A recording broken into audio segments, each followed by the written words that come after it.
Chapter 1. Wen Yao, I thought you were very understanding. A person scratched by an R-type mutant is akin to a ticking time bomb. They could mutate at any moment within half an hour. She cannot remain on the train. But she is our Vice Captain 1, and she sustained her injuries to protect everyone. Do you have no conscience saying that? How can I lack a conscience?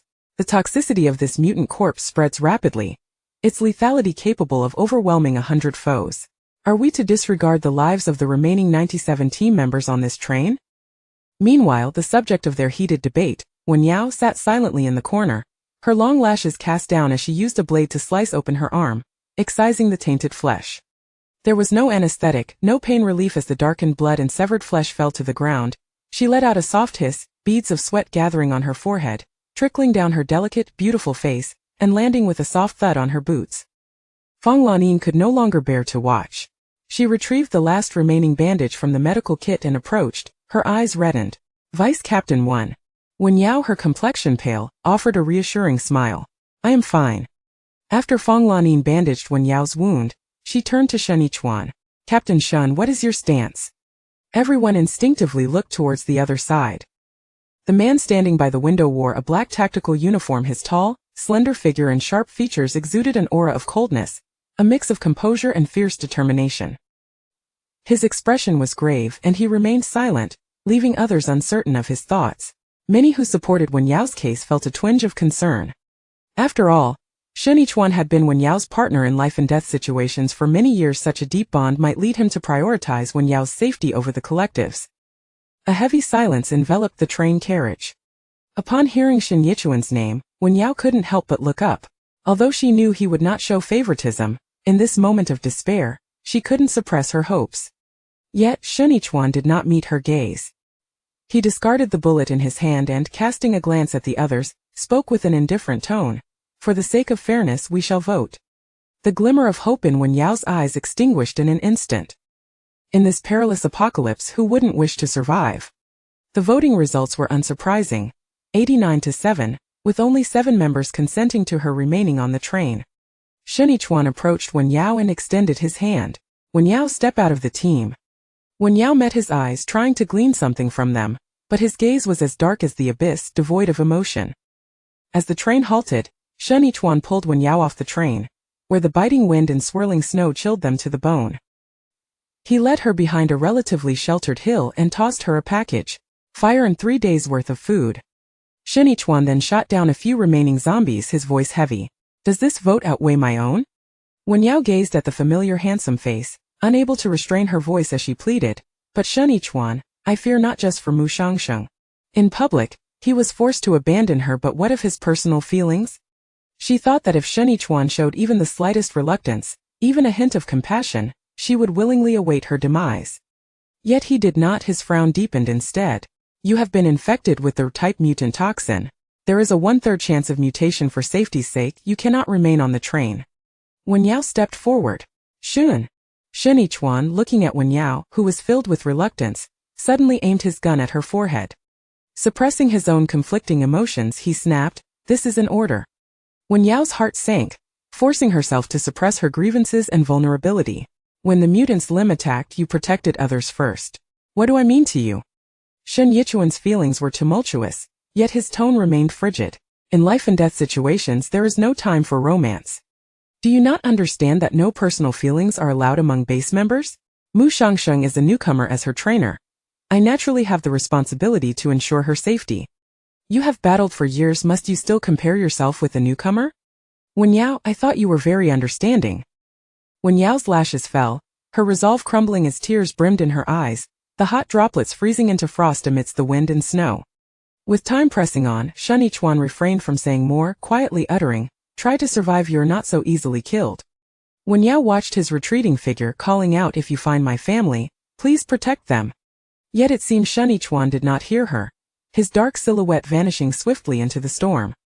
3 days later, within the northern continent, a modified off-road vehicle traversed the icy plains.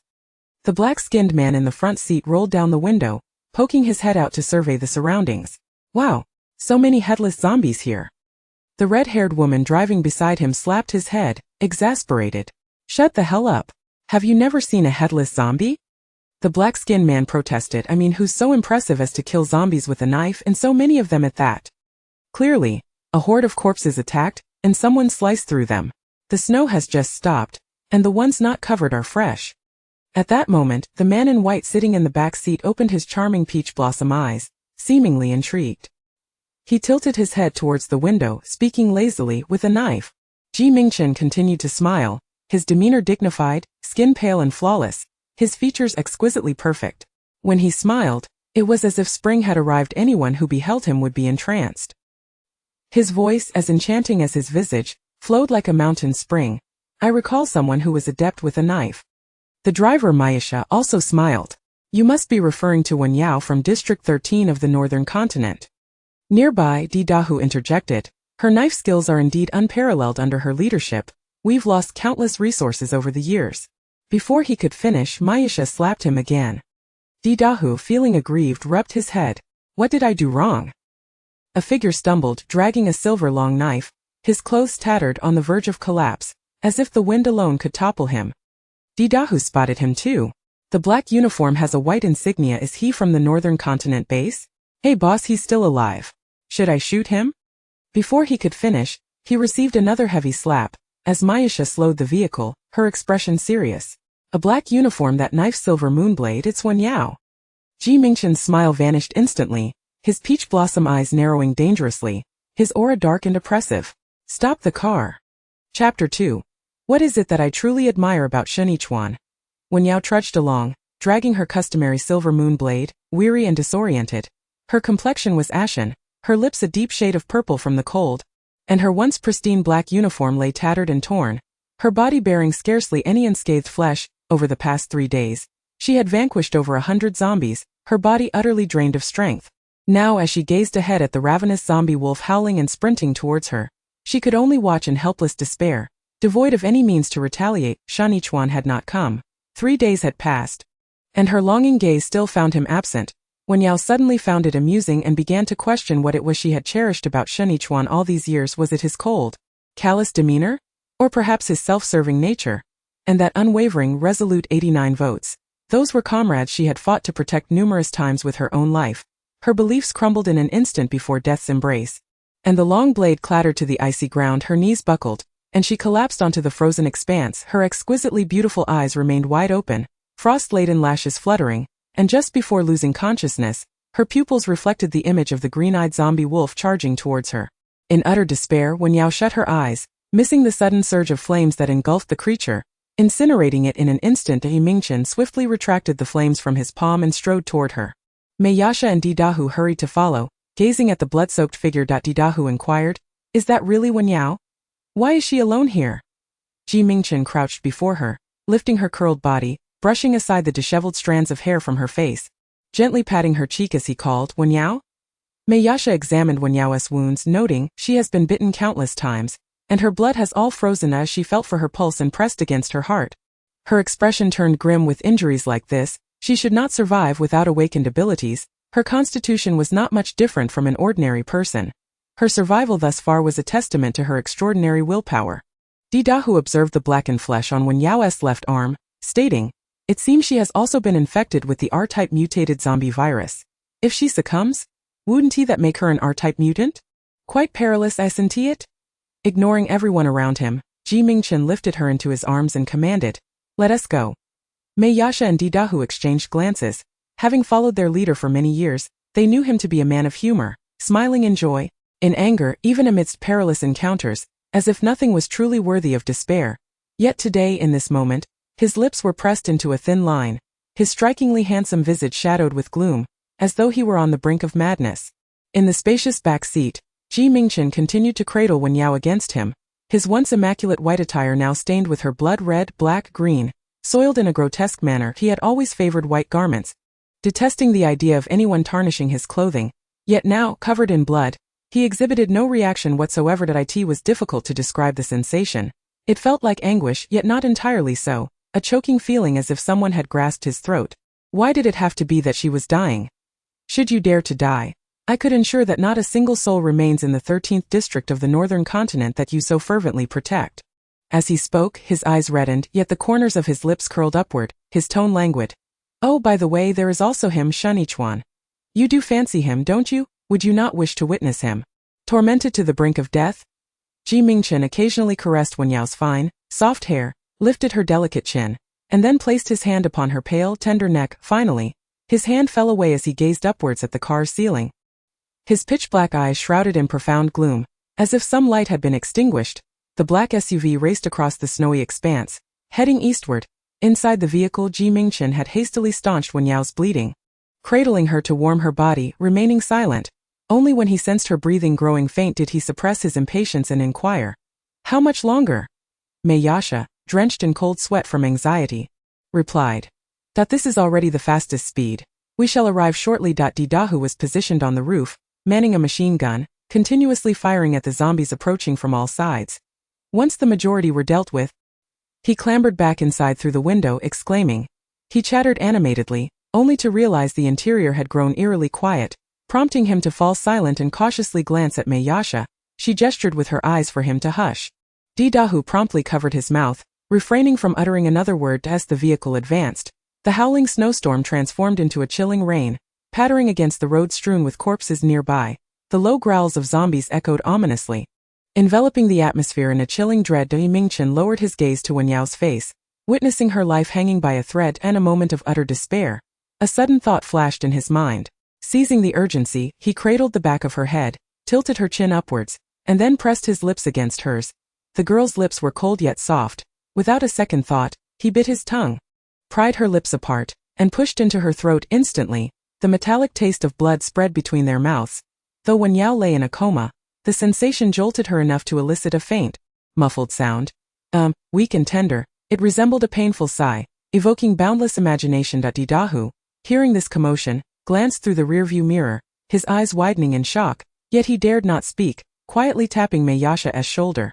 Irritated, she glanced at him, and upon noticing his frantic gestures, she too looked up. What she beheld left her speechless. The man in the back seat held the blood-soaked girl, passionately kissing her, a drop of blood escaping their tightly pressed lips, trailing down her fair cheek and mingling with her disheveled dark hair. Meanwhile, the man's brows furrowed deeply, his grip tightening on the girl's delicate chin, his Adam's apple moving slowly up and down, exuding an irresistible allure. The entire scene was intoxicatingly sensual, leaving one yearning for more. However, in the next moment, the man raised his long lashes, and through the rearview mirror, his deep gaze locked onto Mayasha's eyes, filled with a heavy, murderous intent, akin to a beast guarding its prey. A heavy metallic barrier rose, separating the front and back seats into two distinct, enclosed spaces. Didahu felt utterly astonished and whispered conspiratorially, "Do you think our leader has come to a hasty conclusion upon witnessing someone near death, prompting him to act swiftly?" Mayasha. Although she found this notion somewhat ludicrous, she pondered the possibility, for the thoughts of their leader were often inscrutable, and what seemed abnormal was sometimes the very essence of normalcy. Didahu clicked his tongue in disbelief. I never would have imagined our leader to be such a person." Mayasha shot him a glare. "If you could refrain from speaking so freely, you might just extend your life by a decade." Chapter 3.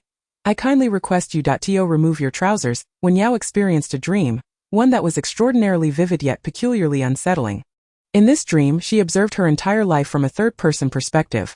No, to be precise, it was the entirety of Shen Yichuan and Mu Shangsheng's lives. It unfolded like an extended television series, set in an era marked by the awakening of supernatural abilities following an apocalyptic event. And this narrative, Shen Yichuan was the male protagonist, while Mu Shangsheng played the female lead, the plot primarily revolving around the strategic commander Shen Yichuan and the fallen heiress Mu Shangsheng, depicting their intertwined love, hatred, and growth. As for Wen Yao, she could be succinctly described as a stepping stone on the male lead's path to greatness, and her demise was particularly unjust. After years of diligent service, she was unjustly accused of colluding with the Eastern continent, enduring relentless torment in a dark dungeon, caught in a limbo where she could neither live nor die, ultimately meeting a merciless end at Shen Yichuan's hands. No one acknowledged her sacrifices and none remembered her contributions. In the 13th district of Beizhou, she was branded a traitor to Mu Shangsheng, having shared countless tribulations with Shen Yichuan over the years, ultimately unlocked the long-frozen doors of his heart, becoming the woman he cherished most dearly. She left behind a final frame of their story, a brilliantly radiant classic line. "Let me introduce myself, I am Mu Shangsheng," with Mu as in wood and Sheng as in flute. From that point onward, peace reigned in the world, and the two lived in perfect harmony. Wen Yao. What an archaic melodramatic farce.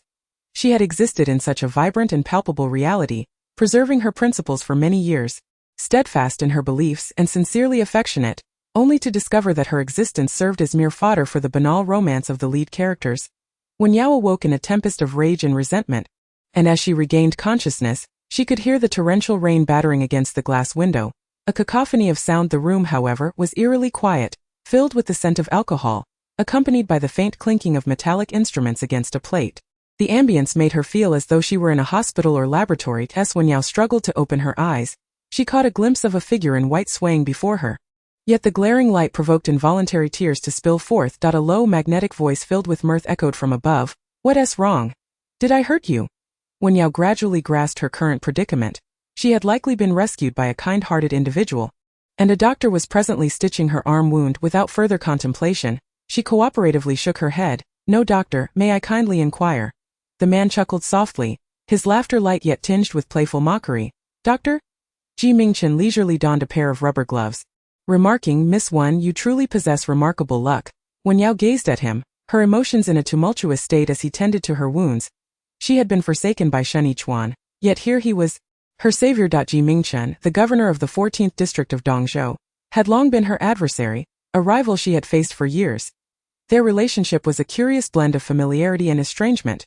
The 13th district of Beizhou bordered the 14th district of Dongzhou, resulting in frequent skirmishes over resources. In all their previous encounters, tensions had run high, each moment fraught with hostility. She had slashed his formal attire with a knife on numerous occasions, while he, with his caustic tongue and twisted demeanor, had consistently provoked her wrath.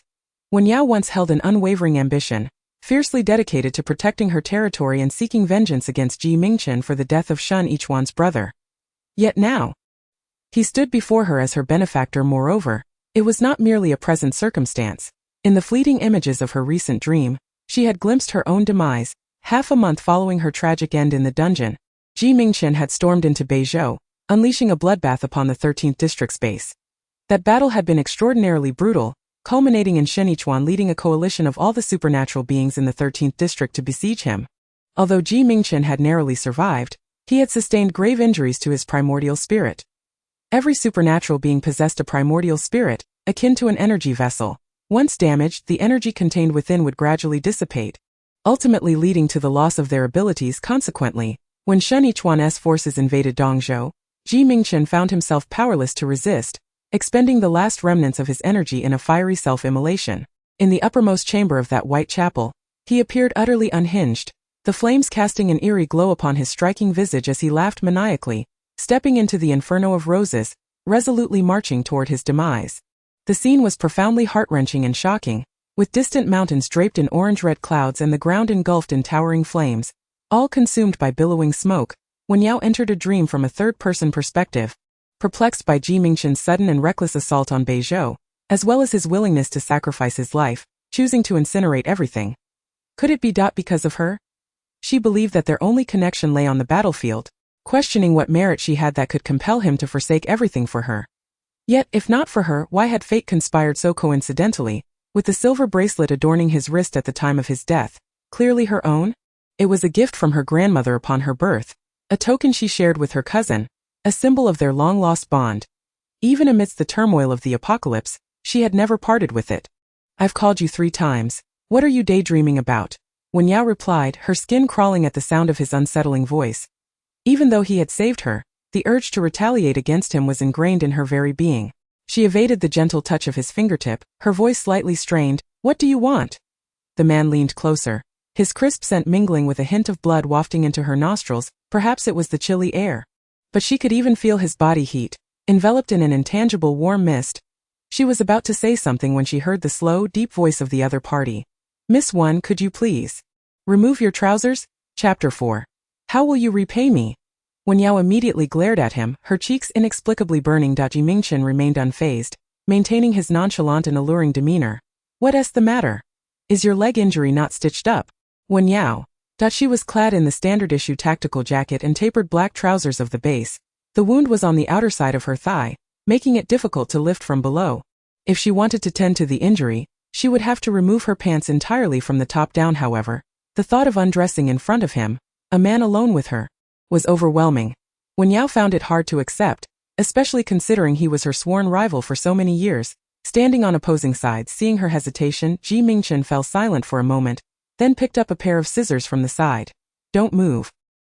He pressed his palm against Wen Yao's ankle and decisively cut open the leg of her trousers, moving upward until her fair and delicate skin, marred by blood and flesh, was exposed. Only then did he set the scissors down and reach for a syringe of anesthetic. Although he bore no hint of impropriety, the warmth of his fingertips brushing against her skin sent a shiver through Wen Yao, leaving her lips tingling and the atmosphere feeling strangely unsettling. To distract herself and regain her composure, she extended her right hand and grasped the silver moon blade. Catching a glimpse of her movement, Mingchen inserted the needle into her skin, a smirk curling at the corners of his lips. Miss Wen, I am tending to your wound while you brandish a knife behind me. Do you think that is appropriate? It's truly disheartening to treat your savior so cruelly. Wen Yao subsequently lowered the knife. I'm sorry. I'm just accustomed to wielding a knife. I had no intention of attacking you. I in the corridor. Dahu, who was on guard, tugged at Maisha. The boss is in danger.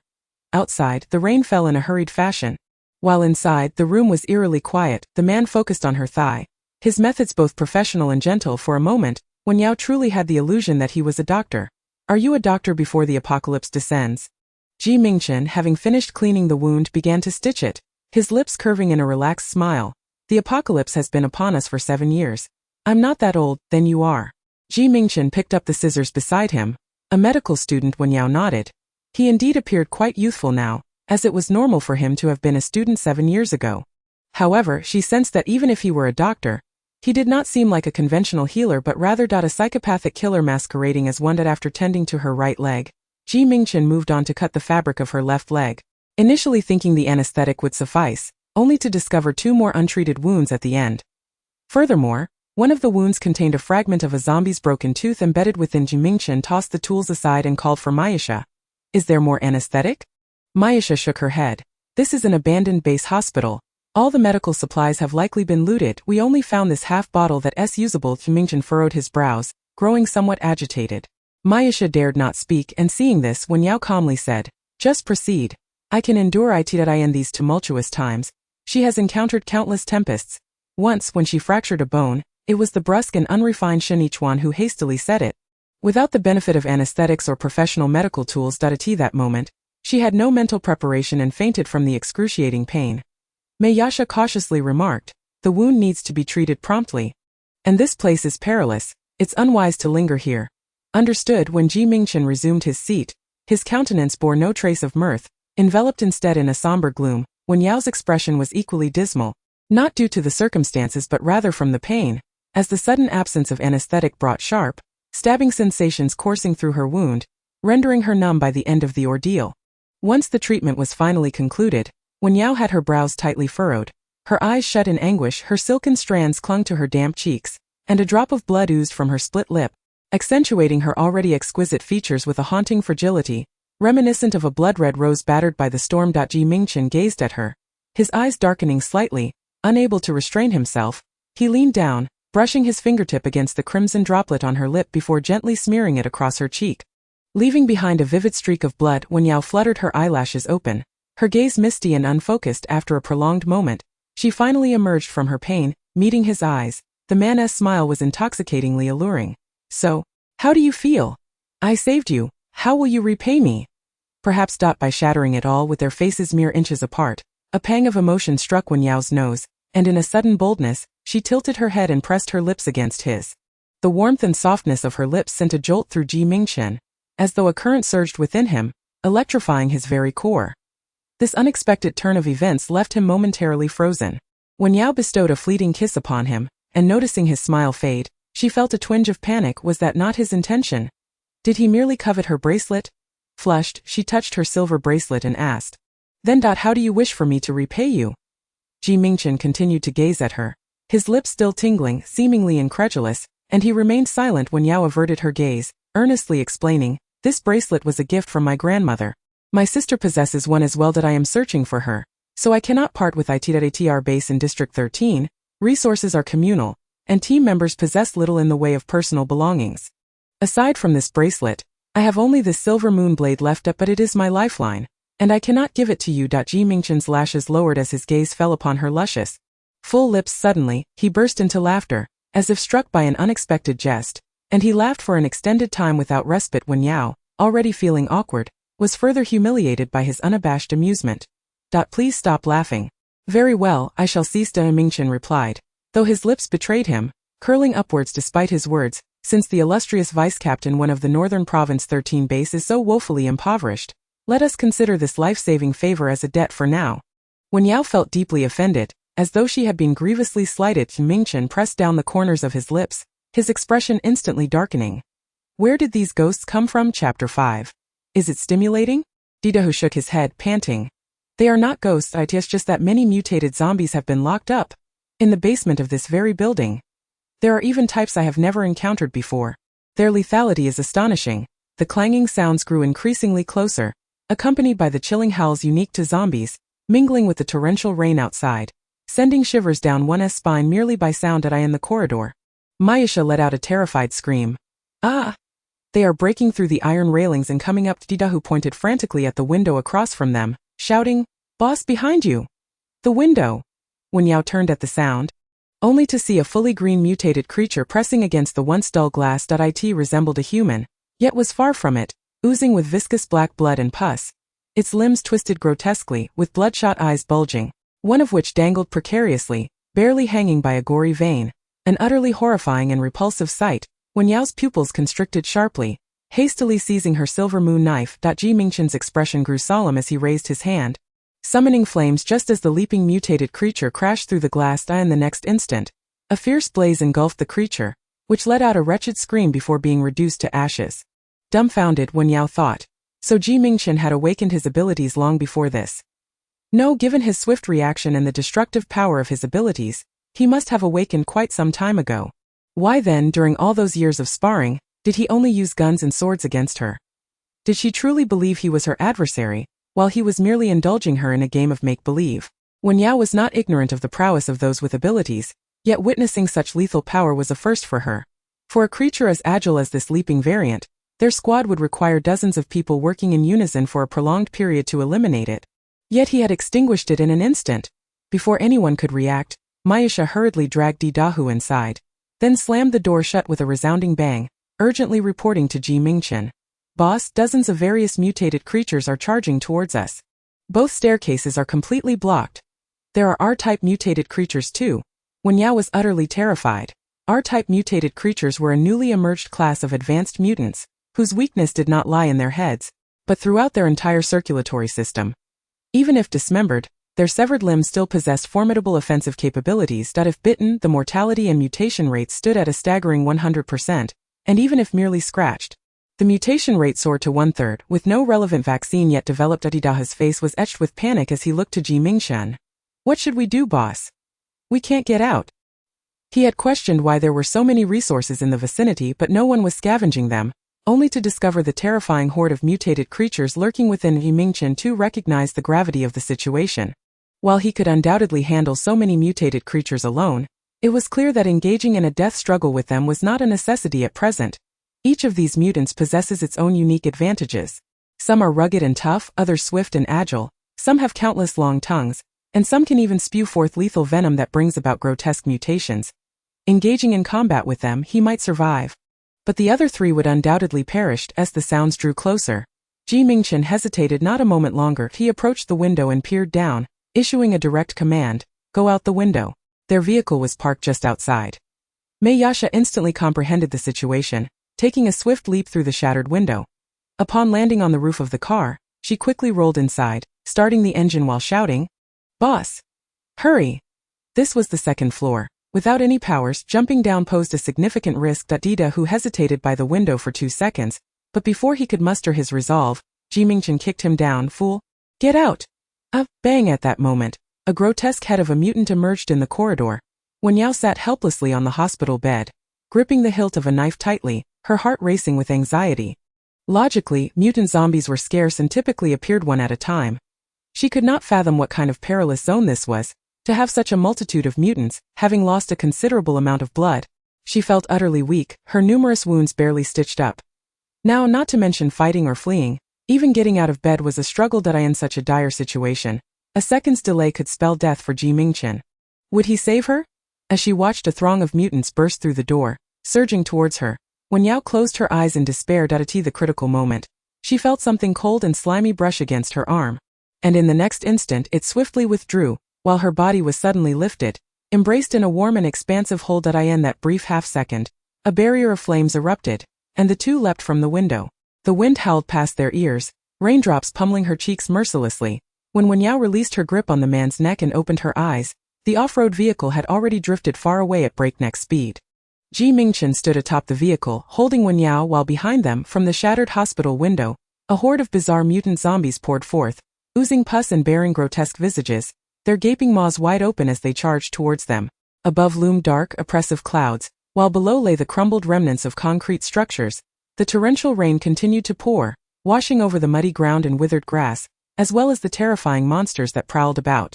This was the apocalypse, a rare existence devoid of sunny days and light, perpetually filled with bloodshed, danger, and death. Mingchen soon climbed into the vehicle, drenched by the rain, his dark hair disheveled, a drop of water trickling from the tip of his hair and landing on his damp white robe. He leisurely removed his soaked outer robe, using the flames from his palm to dry it, causing the rear seat to become shrouded in mist. Noticing Wen Yao's gaze, he smiled. Exciting, isn't it? Chapter 6. He savored that kiss. Wen Yao. While others were nearly terrified to death, he found it thrilling. Truly, Mingchen was without a doubt a perverse individual. She lowered her eyelids, only to realize that her trousers had been torn away at some point, already ragged from previous damage, and now transformed from long pants into shorts after the earlier ordeal. Her fair, jade-like legs were exposed, unfortunately marred by grotesque scars and swollen to an unappealing extent. Since the apocalypse began, she had always worn long pants and sleeves, never revealing her legs. The sudden exposure left her instinctively yearning for something to cover herself. However, as she surveyed the back seat, she found nothing to shield her, and could only futilely tug at her tactical jacket. Out of the corner of his eye, Mingchen casually tossed the white robe he held onto her, the dried fabric instantly enveloping her legs from waist to foot. The chilling sensation vanished, and Wen Yao cast him a grateful glance. Thank you. Without the outer robe, Mingchen was left in only a white shirt, which clung to his skin due to the rain, slightly translucent, revealing the defined contours of his abdominal muscles, accentuating his almost ethereal beauty and inadvertently enhancing his allure. Wen Yao felt a nervous tingle as she caught his gaze.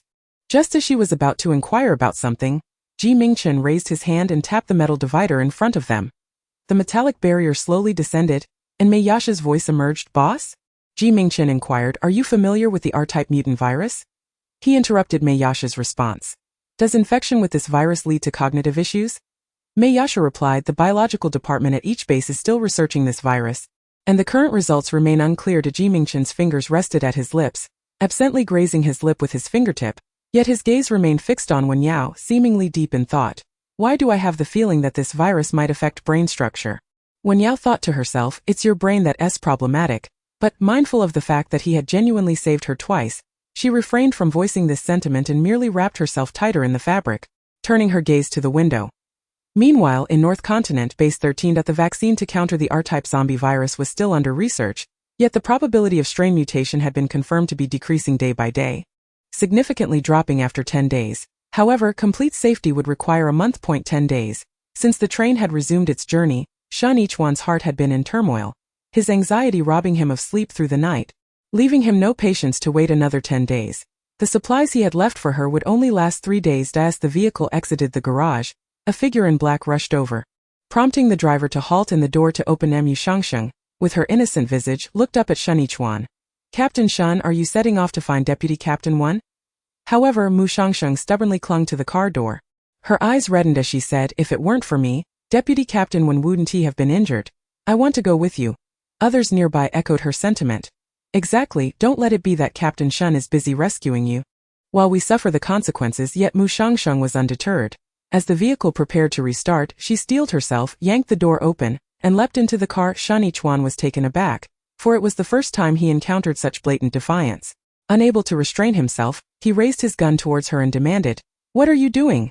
Mu Shangsheng closed her eyes, tears streaming down her cheeks, and replied, I want to go. If Captain Shen is truly angry, then just shoot me. As the vehicle sped along the road, Shen Yichuan, unwilling to waste any more time, angrily tossed aside his handgun and turned his face away, refusing to look at her again. Mu Shangsheng and Wen Yao shared similar heights and physiques, their facial contours bearing a resemblance. Gazing at her stubbornly weeping expression, an inexplicable pain pierced Shen Yichuan's heart, and his mind was flooded with the image of Wen Yao shedding tears amidst the snowstorm.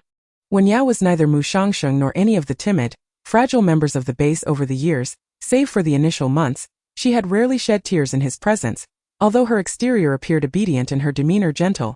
Seemingly delicate and easy to intimidate, she possessed a resilience that surpassed anyone else's. Yet this time, he had abandoned her on the snowy expanse, and she cried. Why? Was it solely because the person he prioritized in that moment was Mu Shangsheng, thus causing her pain? But had Mu Shangsheng been the one injured, she would have undoubtedly met a grim fate, while Wen Yao still had a substantial chance of survival. Yet Shen Yichuan thought, not only Mu Shangsheng but I too can feel fear. I too can feel fear. How could she be afraid? How could it even be possible? She was well trained, exceptionally skilled, sharp, strong and composed. What was there to fear in this mere icy wasteland? However, the more he pondered, the more he questioned, the more his heart sank into turmoil, akin to casting his heart into a cauldron of hot oil. It was a torment of its own. Ultimately, he could only close his eyes in anguish, silently wishing for her safety. Chapter 7. Come, shall we play with fire? At the border of Beizhou, after traversing the most perilous desolate urban area in their off-road vehicle, they opted for a relatively secure villa in the suburbs to rest. Mingchen entered first to secure the area, and after he dispatched 3 mutated zombies within, Maisha assisted Wen Yao inside. Didahua, having injured his leg from a fall upstairs, limped over with his gun, opening the trunk to transport daily necessities. Once they entered the villa, nestled behind the mountains, appeared untouched by looters. Anyone who had ventured here had likely fallen prey to the mutated creatures, leaving most of the furnishings intact but covered in a thick layer of dust. In this apocalyptic world, aside from the survivor zone of the base, there were no truly safe havens. To facilitate observation of the surrounding situation, they settled in a small hall on the second floor, near the balcony. That evening, Maisha went to the kitchen on the second floor to prepare food. Halfway through, she emerged and said to Mingchen, all 3 lighters are broken, and the matches are damp. So can I borrow a flame, boss? Mingchen, now clad in clean and tidy attire, lounged elegantly in the center of the sofa, exuding an air of relaxed composure, entirely devoid of any signs of distress, resembling anything but a fugitive in a chaotic world. Noticing Maisha approaching with 2 wooden sticks, he lazily raised a hand, and flames flickered to life at his fingertips, igniting the sticks. Maisha exclaimed, "Thank you, boss." Wen Yao, seated beside the sofa, remarked, "So this is how it works." Mingchen, catching the glimmer of her gaze, smiled and extended his hand toward her. "Come, shall we play with fire? It's for you." How could such an aesthetically pleasing individual exhibit such peculiar behavior? His erratic mannerisms certainly justified her profound misunderstandings of him in the past. Each encounter incited within her a desire to draw her blade. Yet, despite her pale visage lingering in bewilderment, she felt no warmth. The fire at her fingertips, was it not scorching? With an expression of intrigue, Wen Yao fixated on her hand, while Mingchen found amusement in her childish demeanor, letting out a light, airy laugh. Wen Yao, tentatively, she reached with another finger to touch the flame on her index, which ignited her other fingers as well. After several attempts, all 10 of her fair digits flickered with small, radiant yellow flames, resembling a cluster of candles yet devoid of any heat. Mingchen, still smiling. "Is it enjoyable?" Truly astonished, Wen Yao extended the flames toward Mingchen's garment, yet the fire remained inert, showing no signs of igniting his clothing. Why is this? As she pondered, she noticed Didahu passing nearby and playfully poked his arm with her finger, and the next moment, Didahu yelped in surprise. Startled, Wen Yao quickly withdrew her hand, extinguishing the flames at her fingertips, and concernedly inquired, "Are you all right?" Didahu glanced at the smoking black mark on his arm and then at the leader, who was doubled over in laughter, silently swallowing his grievance and forcing a smile that was more grotesque than tears. "I'm fine. My skin is tough. How could I possibly be harmed? As long as Miss Wen and the boss are happy. That's all that matters." Ha ha ha. Wen Yao's eyes brimmed with guilt. "I apologize." Mingchen, ha ha ha. Mingchen, poor fellow. Didahu, who had already retreated far away. Yet Wen Yao astutely pointed out, "You can control the temperature of the fire." Mingchen raised an eyebrow, neither confirming nor denying. Wen Yao was genuinely astonished that in the various districts of Beizhou, no fire ability users had emerged thus far. She had never witnessed such a phenomenon. She realized that this fire ability not only allowed for fiery assaults but also temperature manipulation. 7 years into the apocalypse, with the proliferation of zombies and various mutated flora and fauna, it was not difficult to predict that they would only grow stronger in the future. Gazing at Mingchen, Wen Yao couldn't help but wish for the awakening of her own abilities. In that dream, she had never managed to awaken her powers before her demise, and she was uncertain if she would ever have that opportunity. Mayusha served dinner, consisting of beef toast rolls and fresh milk with cereal. In this post-apocalyptic world, the ability to enjoy such fare could hardly be described as merely extravagant. It was a luxurious feast, however. Just as Wen Yao was moved by the meal, Mingchen looked at the porcelain bowl in his hands with disdain. Why is there cereal? Mayusha, puzzled, but boss, you used to have it? Mingchen replied nonchalantly, as if it were the most natural thing. But tonight I detest cereal. Wen Yao. That this man is truly difficult to please, even after so many years of apocalypse. He remains as leisurely as a young lord, insisting on the perfect timing, location, and company for a meal. Looking at the small porcelain bowl in the man's hands, Wen Yao gazed up in confusion. While Mingchen raised an eyebrow, his tone languid. No wasting food allowed. One cannot ascertain who has squandered. This bowl is not particularly large. A few mouthfuls suffice to empty it. Wen Yao does not mind having a second helping and silently takes the bowl. Chapter 8. Born in turbulent times, where is the distinction between black and white? After dinner, Di Dahu and Mayasha took turns standing guard on the balcony, while Mingchen reclined on the sofa, resting with his eyes closed. Wen Yao, on the other hand, retreated to a nearby small study. She rummaged about until she found an old notebook and a pen that barely functioned. Human memory is finite. And fearing she might forget the dream, she seized this opportunity to jot it down. However, upon further reflection, the dream was strikingly vivid and profound. Far from mere fantasy, it felt as though she had glimpsed a certain celestial secret during this perilous encounter. Profoundly realizing that she was merely a minor character in the narrative, bound by a predetermined fate. Shen Yichuan would awaken his metallic abilities in the future, possessing formidable physical prowess and the capacity to manipulate metals. No fortifications would pose a challenge to him. Even bullets from firearms could be controlled at his whim. A quintessential male protagonist, invincible in his pursuits. Mu Shangsheng, in contrast, would awaken her botanical abilities, not only able to control the growth of plants but also endowed with healing powers. This would serve as a potent support for combat-oriented ability users. Moreover, various mutated flora and fauna, along with zombie mutations, would proliferate, while natural disasters would ravage the world in the coming 2 to 3 years, continuously shrinking the realm of human survival. Indeed, the western continent would be engulfed by swirling sands and rocks, while the southern continent would succumb to rising tides, leaving only a handful of survivor zones from the hundreds that once existed. The night was eerily quiet as Wen Yao pondered with her pen, finding herself unable to sleep.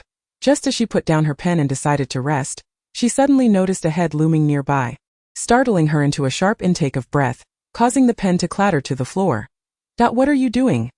Mingchen's gaze inadvertently brushed over the notebook in her hand, and by sheer coincidence, he caught sight of Shen Yichuan's name. His brow furrowed slightly, his tone languid as he spoke softly in her ear, exuding an air of casual intimacy. I was curious about what you are doing awake at this late hour. Wen Yao closed the notebook and replied softly, I can't sleep. I'm writing in my diary. Mingchen smiled, though his eyes remained dark and profound. Are you perhaps feeling disappointed? What? Wen Yao looked at him in confusion. His features illuminated by the moonlight in a dance of light and shadow, strikingly beautiful as if he were a night spirit descended from the heavens. I am simply content to be alive. Mingchen raised an eyebrow. Is that so? Then why do you appear so unhappy? Wen Yao gently set down the notebook. Do I? Upon asking, she suddenly realized how peculiar his question was. In this desolate apocalypse, people only concern themselves with danger and safety, with mere survival. Who would ponder over matters of happiness or joy, such trivial emotions? No one had cared about such things before. Neither Shen Yichuan nor even herself had bothered to contemplate them. Now, in the stillness of the night, being questioned so unexpectedly left Wen Yao with an odd sensation she could not quite articulate, yet it was not unwelcome. The rain outside has ceased, and a full moon emerges from the heavy clouds, its cool, slender light illuminating the earth as if a layer of silver frost has been cast upon it, bestowing an eerie beauty upon this desolate purgatory. Wen Yao gazes quietly out the window, reflecting on the events of the past 2 days. She sad. If she were to articulate it, she would indeed say that she feels a profound sadness. The person she has ardently cherished for so many years, who protected others in times of crisis, along with teammates who risked their lives to safeguard her, ultimately abandoned her when calamity struck. Soon, she would be branded a traitor, reviled by the survivors of District 13, and subjected to relentless torture before being met with a grim fate at the hands of Shen Yichuan in a dark dungeon. Perhaps she should comprehend their actions as a desperate means of self-preservation, or empathize with the harsh realities of existence in such tumultuous times, where survival is a formidable challenge for all. Yet, the faith she has clung to for 7 years, her self-proclaimed allegiance to righteousness, has indeed crumbled amidst the swirling snow. What, in this world, is truly black and what is white? Wen Yao suddenly finds herself bewildered. Since the outbreak of the zombie crisis, the order of nations has rapidly disintegrated. After enduring a year or two of turmoil, humanity swiftly re-established a semblance of order amidst the chaos. Based on the clustering of survivors and armed factions, the only habitable lands have been divided into 4 continents: northeast, southeast, southwest, and northwest, each scattered with numerous safe zones. Among them, the northeast continents, most conducive to human survival, boast formidable strength, while the treacherous weather and geography of the southwest continents rank second. Born into an era of chaos, human greed prevails. Not only do conflicts arise between continents, but also among districts. However, due to the rampant mutation of zombies and various natural disasters, human strife is no longer about territory or power, but rather about the competition for resources. The fierce rivalry is most pronounced between the neighboring District 13 of the North and District 14 of the East, representing 2 irreconcilable factions of survival. Historically, the rulers of the North have exhibited greater mercy, rarely harboring murderous intent towards fellow humans unless for capital offenses, prioritizing the salvation of as many survivors as possible. One possesses a heart of compassion, while the other is driven by greed. Wen Yao once shared this belief. She steadfastly upheld her convictions, supported the principles of her base, convinced that she represented the light while the opposition symbolized darkness. Mingchen had once jested, in times of turmoil there is no absolute black or white. Yet she countered, at least on this land I am white and you are black.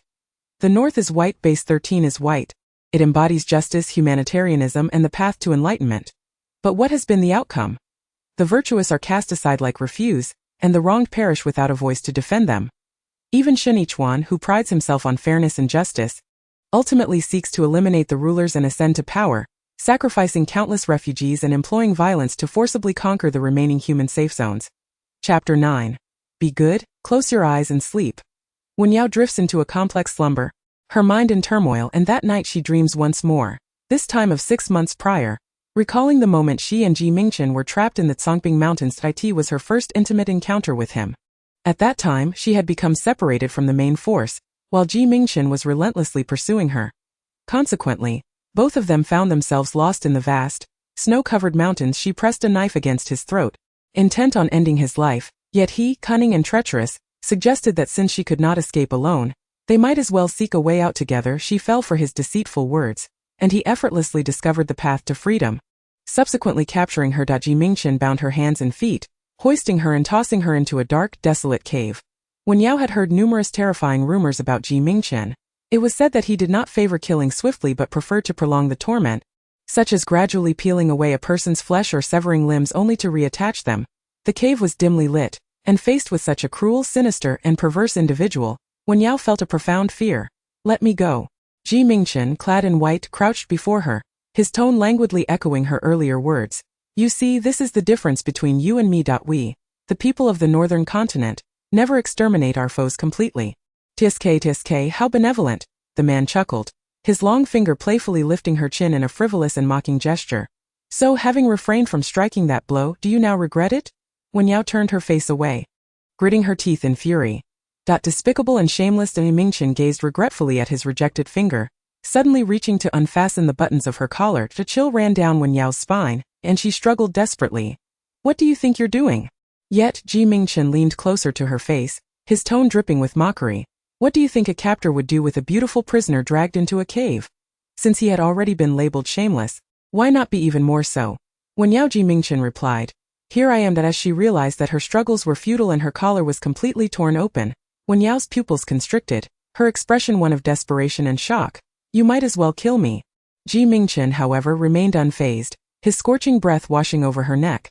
Now that would truly pain me. His fingertips traced the contours of her collarbone, and upon seeing the tears streaming down her cheeks, he chuckled, wiping her tears with a mocking tone. What's wrong, Vice Captain 1? Are you truly crying? If this gets out, won't it be a laughingstock? Tsk, the Vice Captain of the 13th District of the Northern Continent, weeping in my presence. Stop crying, I'll be gentle. Wen Yao, rendered immobile, could only close her eyes in despair, convincing herself it was merely a superficial wound, akin to a dog bite. Yet, she indeed received that bite. His warm, wet lips enveloped her collarbone, accompanied by the caress of his tongue, followed by a sharp pain as a drop of blood trickled onto her undergarment. However, that was the extent of it. After biting her, Mingchen released her, wiping the blood from his lips with a gentle smile. A small punishment for a captive, is that too much to ask? Wen Yao remained silent, and Mingchen proceeded to loosen her bindings. Today is merely a minor lesson for you. Mercy towards an enemy is cruelty towards oneself. Remember that. As Wen Yao swiftly rolled over during his speech, she seized the silver moon blade with astonishing speed, directing its edge towards Mingchen. Despite being unarmed, Mingchen remained unfazed, remarking, "Tsk, such an ungrateful little creature." Truly forgetful of favors, Wen Yao did not have the luxury to adjust her collar. Gripping the hilt tightly, cold sweat trickled down her forehead. "If you spare me today, I shall momentarily spare you as well, but when we meet next, I will surely kill you." Mingchen, plucking dried grass from his attire, merely smiled in response. "Then that I shall awake you at any time. In this world there exists no absolute black and white. At least on this land, I am white and you are black. When we meet next, I will certainly kill you." Unexpectedly, during their next encounter, not only was she unable to slay him, but he also came to her rescue, rendering her previous threats nothing more than a jest. Wen Yao, caught in a half-sleep, was abruptly awakened by a faint sound at dawn. It was the noise of rain boots squelching in the mud. Many people had arrived outside the dilapidated villa, having undergone years of training. Her hearing was acute, and her alertness high. Upon hearing the commotion, she promptly opened her eyes and grasped the knife beside her. Noticing Wen Yao's movements, Mingchen also awakened, lowering his gaze to signal her to hush. Wen Yao whispered, "Someone is coming. They seem to have entered through the back door of the villa. We cannot see from this balcony." Mingchen, seemingly unconcerned, closed his eyes again and affectionately ruffled her hair. "Good, close your eyes and sleep." Wen Yao estimated that a small contingent of about a dozen individuals was present in this post-apocalyptic world. One must remain vigilant, for sometimes humans are even more perilous and terrifying than the zombies and monsters. She concealed the knife behind her back, her gaze fixed intently on the staircase, and soon enough, a gaunt head with a sharp nose peeked out. Startled, it quickly vanished, reporting to the others below, "Boss, there are people up here." Meanwhile, in the hall on the first floor, a burly man known as the boss furrowed his brow and kicked the intruder sharply, demanding, "Who are they? Speak clearly." A man and a woman, both sleeping on the sofa. The burly man hoisted his machete onto his shoulder and gruffly inquired, "Just two?" The gaunt man nodded cautiously, "Yes, just the two." Others began to speculate. Just two dare to sleep in this perilous villa. They can't possibly be from the various district bases. Someone countered, "Impossible. Bases operate in teams. It can't just be two individuals. They must be armed, so we need to be cautious." The burly man gestured to a few others, "You three go ahead and you four take the rear. Let us go check it out." Chapter 10. Did I startle you, Miss One? When Mayasha heard the noise, she abruptly slapped the deeply sleeping Didahu, exclaiming, "Someone's coming." Didahu jolted awake, immediately aiming his machine gun towards the balcony below. Mayasha, exasperated, gave him another slap. Inside, they came through the side door. Wen Yao could discern their identities with a mere glance. In the apocalyptic realm, the hunters, predominantly brigands, are not affiliated with any particular territory, nor do they adhere to the rules of any locale. They typically operate in groups of a dozen or more, traversing various districts in search of prey. Although these individuals lack formal training, they have become battle-hardened through countless perilous hunts, rendering their strength formidable. Ordinary survivors or solitary members of a base team tend to steer clear of these hunters. Fortunately, none among them are armed with firearms. In a contest of blades, she stands a fair chance. Upon noticing that they were merely four in number, the burly man relaxed his vigilance yet displayed no intent to strike. Instead, he addressed those seated on the sofa, declaring, "My brothers and I have just dispatched a horde of zombies and slain several mutated creatures. We're rather fatigued and intend to rest here for a couple of days. If you possess any supplies, it would be wise to share a portion." With her eyelashes lowered, Mingchen remained silent, while Wen Yao sat up, stealthily concealing her knife, poised for combat. Mayasha rolled her eyes, casually twirling her gun, seemingly indifferent. Didahu, hefting a machine gun, earnestly advised, "The ground floor is spacious. You may take your leave to that area." So as not to disturb our leader, seeing the four maintain such composure, the hunters felt a twinge of unease, whispering among themselves at the back, "Why are they unafraid? Surely, they must have some backing." "What backing could they possibly have? They're merely relying on a couple of guns," retorted another. "Look at that man in the center. He appears to be nothing more than a delicate, refined youth. He likely wouldn't even know how to wield a gun. And that girl beside him, with her slender limbs and exquisite beauty, could she truly pose a threat?" As their murmurs persisted, the attention of the burly man shifted towards Wen Yao, the young girl. clad in a light gray tracksuit, sat with her knees drawn to her chest, embodying both vulnerability and vigilance. Despite her youth, her fair, supple skin and soft, lovely features rendered her a rare gem in an age of desolation, a beauty scarcely seen in both peaceful and catastrophic times. Merely gazing upon her stirred restless impulses within the group of men, akin to beasts drawn to succulent prey. Having been deprived of female companionship for so long, the men exchanged glances, and the burly man stepped forward to negotiate with Mingchen, stating, "We're all quite weary and would rather not resort to violence. How about we make a trade? We'll share half a wild deer with you, and in return you provide us with 2 women to entertain my brothers for an evening. Once we're finished, you shall have them back. You won't suffer any loss to this proposition." Mayasha's fury ignited, and she brandished her gun, cursing at the men. "I see you are all courting death."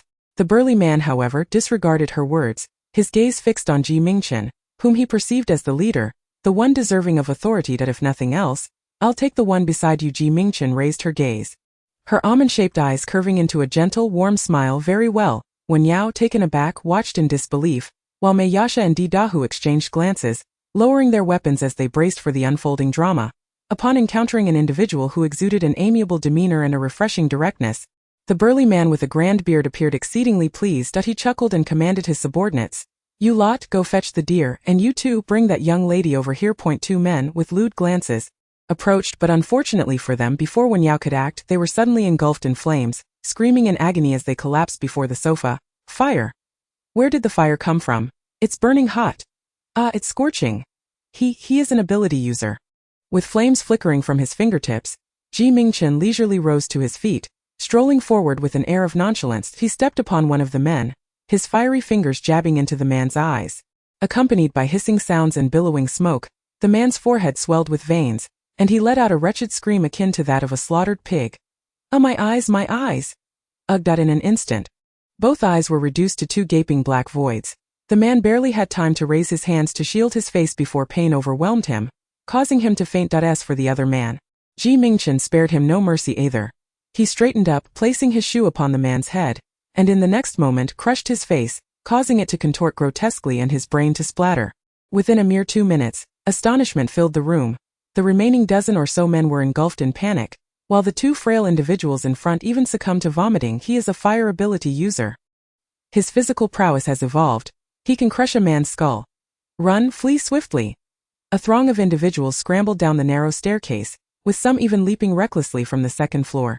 Meanwhile, Mayasha drew her twin pistols, hastening to catch up and shooting down 2 more. "Let's see whose pace is quicker, yours or my marksmanship." Just as Didahu was about to step forward to take a few shots, Mingchen placed a hand upon his shoulder. With a smile, Mingchen languidly requested, "Hand me the sniper rifle." Didahu promptly complied. Observing Mingchen stride towards the west balcony, Mayasha and Didahu hurriedly secured their weapons and followed suit. Wen Yao, setting down her knife, glanced at the gruesome scene of bodies strewn on the ground, silently wiping the sweat from her palms before joining them at the balcony entrance. This moment, daylight had fully broken. Peering out from the balcony revealed dark clouds looming over the desolate grasslands, where 8 or 9 men were desperately racing for their lives. Some fell into the mud, others were tripped by those ahead, while a few had just managed to rise, creating a comical tableau. Mingchen rested the sniper rifle upon the railing, aiming at the fleeing figures with a thunderous crack. The largest man among them collapsed to the ground. It was none other than their leader, the burly bearded man. Upon hearing the gunshot, the remaining individuals intensified their flight, and soon, a few of them tumbled and rolled over a small hillock. Mingchen stood upright, casually wiping his hands, though his expression revealed a hint of regret. "Tsk, I missed the mark. It will take a while for him to perish." Mayasha immediately chimed in with flattery. "Boss's marksmanship is unparalleled. At this distance, only you could achieve such accuracy." Didahu, perplexed, inquired, "But why did the boss only kill him?"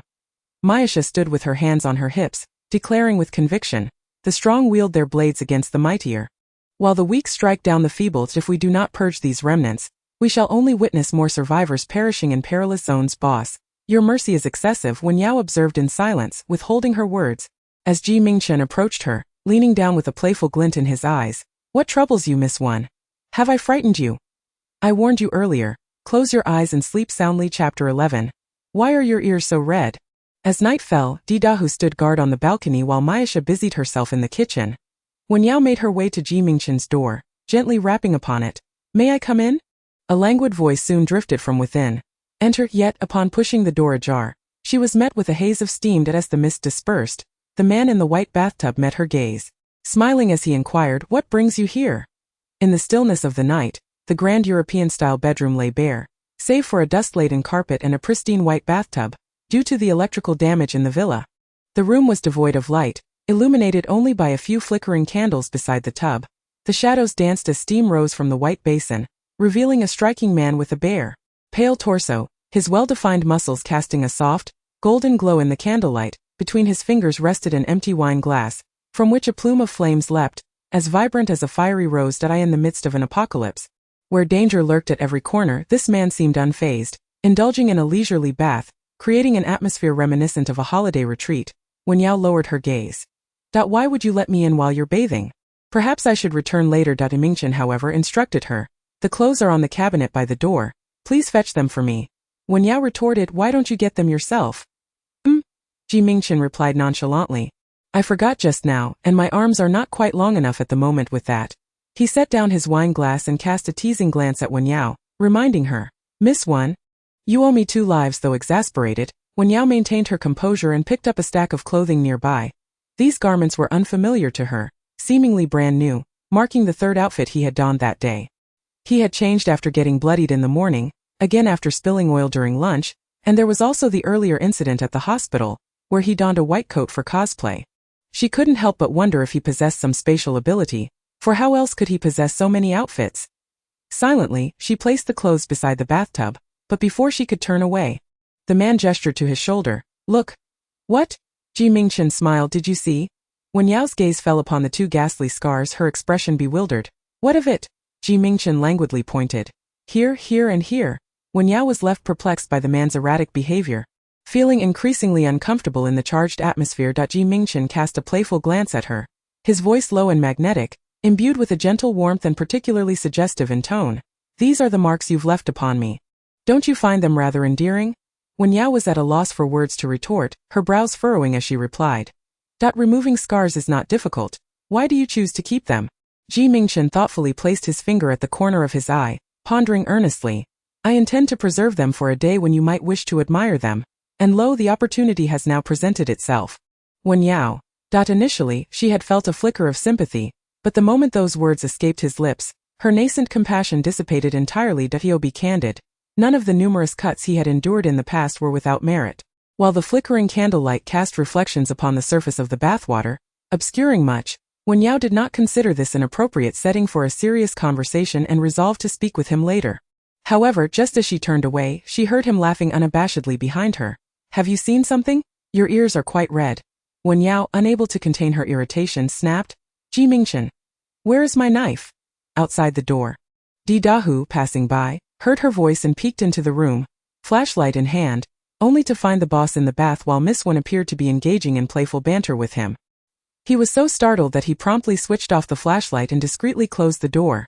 "You two carry on. I saw nothing." Taking a deep breath, Wen Yao resolved to ignore his words and stormed out. Mingchen was amused by her flustered demeanor, and it took a considerable time for his laughter to fade from the corners of his eyes and brows. Half an hour later, Mingchen emerged from the room, impeccably dressed, while Mayasha had prepared dinner, a candle flickering on the coffee table alongside 4 neatly arranged plates, creating the ambience of a candlelit dinner. As dinner concluded, as per usual, Dahu and Mayasha stood watch, while Mingchen in due course reined in his demeanor and inquired of Wen Yao, "What did you need to discuss with me?" Chapter 12. Has the moon risen from the west tonight? Wen Yao, initially too irate to speak, contemplated her resolve for a moment before finally voicing, "I've come to a realization. It is because I contracted the R-type zombie virus that my teammates abandoned me on the snowy plains." Mingchen had anticipated this reason, though he refrained from probing further. Upon hearing her mention it, a slight smile graced his lips, though his gaze remained cold. Wen Yao continued her calm exposition. "Let us consider it from another perspective. If it were Shen Yichuan who had contracted the R-type virus, I cannot claim I would handle it better than he did, but after 7 years of camaraderie I could never abandon him, nor would I remain composed and emotionless." Mingchen lowered his eyelashes. "Say something I would like to hear." "Wen Yao, what I mean is, he and I are not the same person. Since our paths diverge, let us not conspire together." Mingchen looked at her incredulously. "What?" Following this exchange, she grew increasingly distant towards Shen Yichuan, no longer heeding his every suggestion, resulting in numerous disagreements in their dealings. At times, she even spoke in favor of Dong Zhou, which ultimately became one of the defining pieces of evidence against her, branding her a traitor. Unable to defeat, one can always evade. She seeks to distance herself from the male and female leads at their very roots.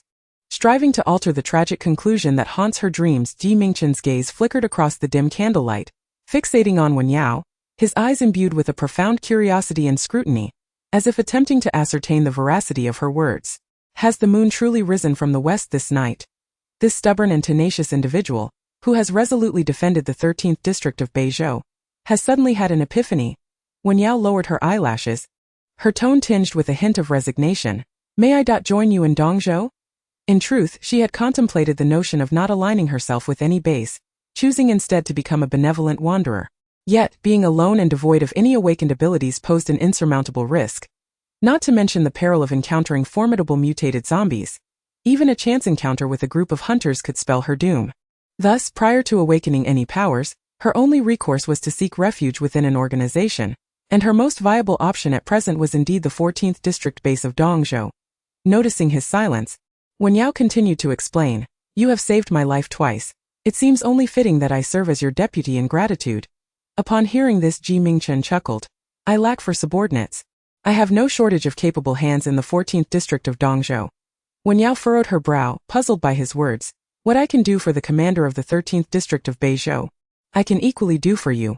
What I am willing to offer Shen Yichuan, I can likewise extend to you." Observing her earnest demeanor, Mingchen stifled a laugh, yet the corners of his lips curled with mischief as he tilted his head back, fingers massaging his temples. "But I am certainly not that useless Shen Yichuan, nor do I require you to do anything for me." Wen Yao fell silent. So this is what rejection feels like? Indeed, if Shen Yichuan is regarded as a useless fool in his eyes, her own abilities, falling short of his, are likely deemed even less significant. Wen Yao nodded, feeling a twinge of disappointment. "Very well." Mingchen could hardly contain his amusement. "What are you so agreeable about? I may lack subordinates, yet I am in need of." However, Wen Yao abruptly rose, brandishing her weapon, interrupting his words. "The two of them have stood watch all night. It is my turn now." With that, the silver blade gleamed as she swept aside the gauzy curtain and stepped onto the balcony. Mingchen, still such an unromantic stickler, impervious to charmed eye in the snowy expanse of Beizhou. He had spent an entire day and night searching the area, yet all he encountered was a headless zombie. Not only had he failed to find Wen Yao, but not even a scrap of her clothing could be discovered. Reporting to Captain Shen, "There is nothing to the west, nothing to the east either. The north is a glacial river, devoid of any signs." Shen Yichuan's brows knitted deeply, his expression grave, an aura of icy resolve enveloping him. "This is impossible.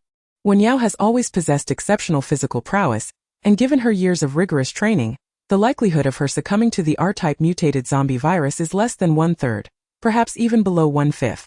Even assuming the worst, that she has indeed perished and transformed into an R-type mutated zombie, absent any living targets, it would merely wander in circles, resorting to the lesser option of feasting upon the nearby undead.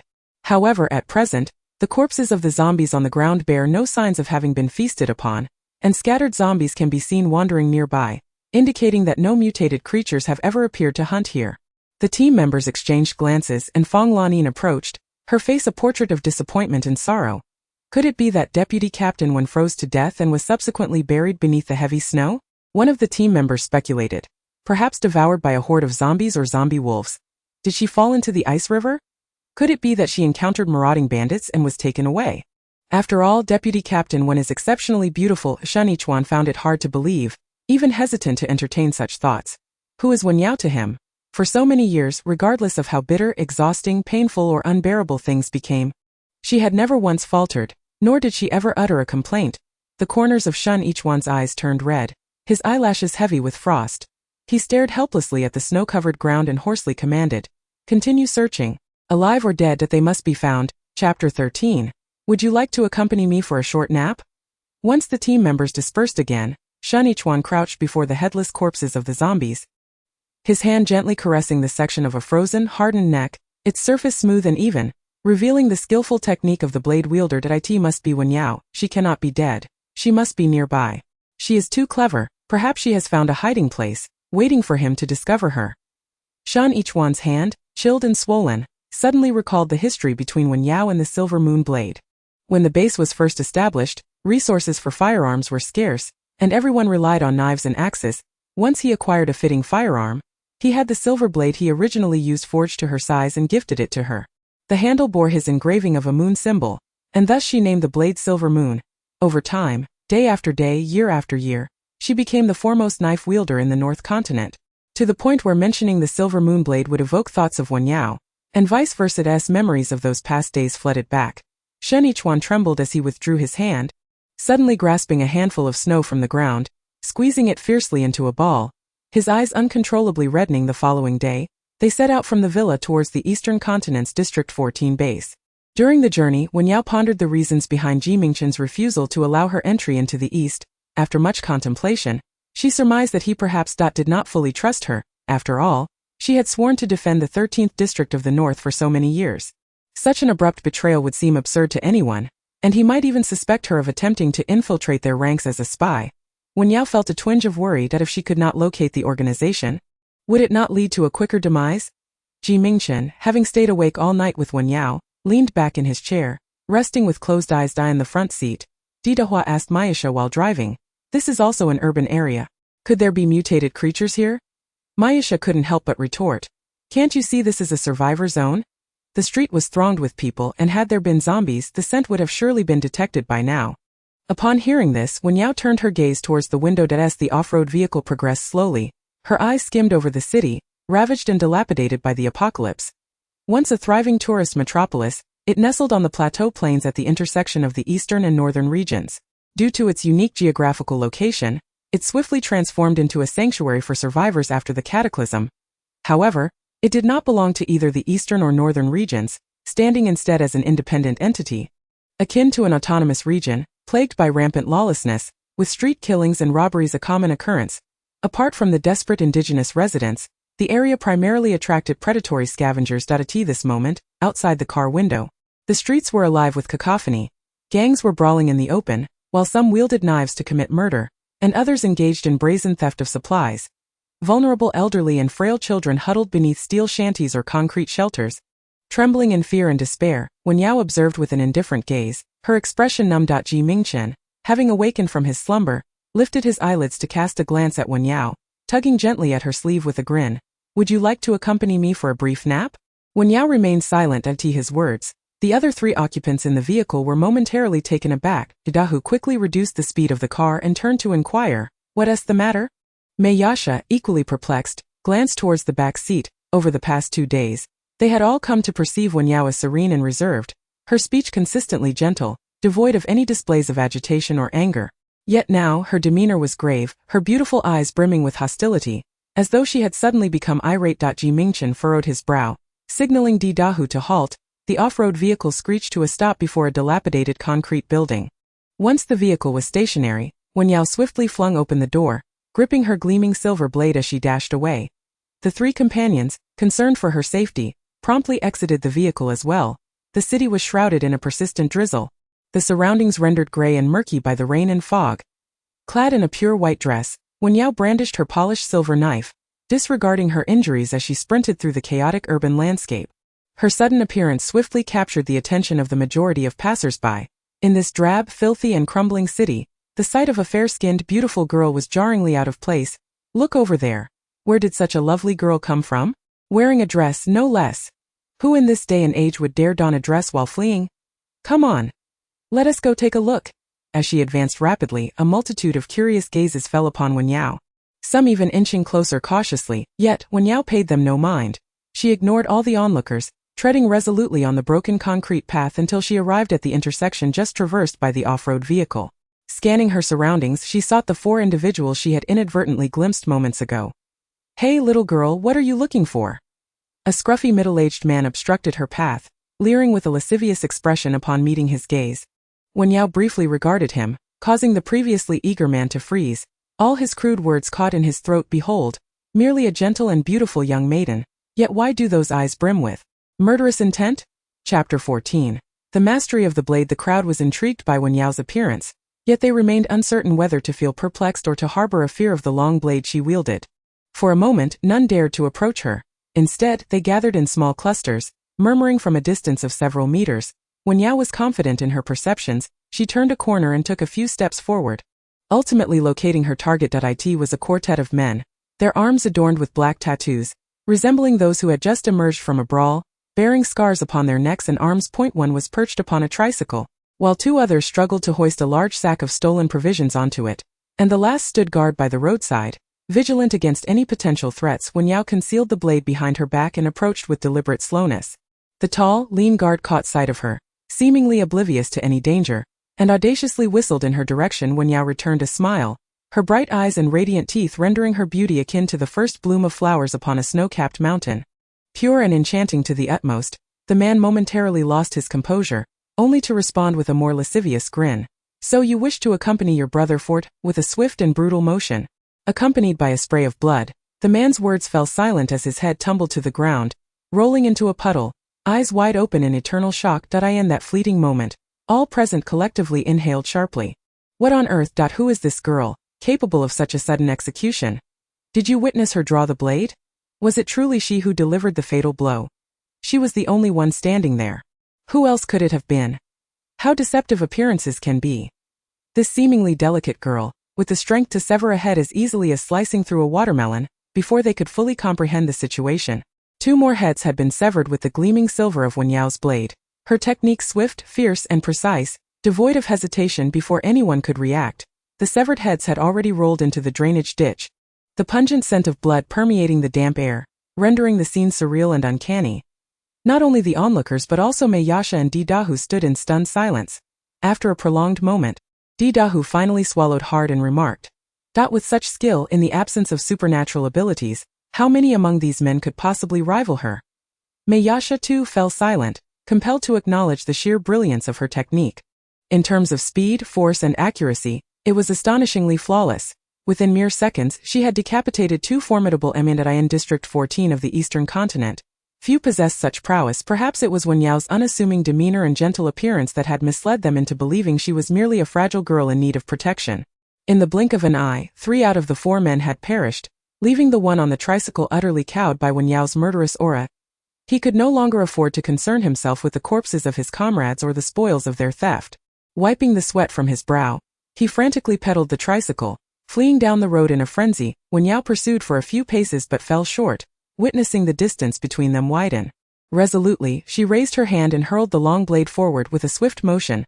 The silver moon blade sliced through countless fragments of mist, arching gracefully through the air before plunging directly into the man's back. Piercing his heart with a sickening sound, his lifeless body tumbled heavily from the cart, which, propelled by inertia, rolled a considerable distance before crashing into a concrete wall and shattering into pieces. Wen Yao's eyelashes became dampened with the mist. She observed that all 4 men had perished. Only then did she take a breath, stepping forward to retrieve her silver blade. Within mere minutes, bystanders had come to recognize her formidable prowess. The initially malevolent gazes had all but dissipated, and those obstructing her path retreated hastily, fearful of incurring her wrath and losing their heads. The man, clad in immaculate white, exuded an air of refined elegance, his attire untouched by dust, and he sheltered himself beneath a transparent umbrella, standing in stark contrast to the dilapidated chaos of the Grey City. When the two finally met, Mingchen tilted his umbrella to shield Wen Yao, inquiring, "What deep-seated grudge compels you to pursue them with such fervor?" "Seeking to eradicate every last one." Still lost in her emotions, Wen Yao remained silent. Mingchen raised a finger to wipe the droplets of blood from her face, noticing the hatred simmering in her eyes. He then smeared the crimson stain onto her sleeve, remarking, "If my Miss One is so displeased, leave it to me. A swift death would be too lenient for them." Observing his actions, Wen Yao merely averted her gaze, murmuring, "I apologize for taking up your time." Once back in the vehicle, Wen Yao addressed Mingchen, asserting, "I do not kill without cause. They deserve their fate." To understand the gravity of the situation, one must look back 2 months prior.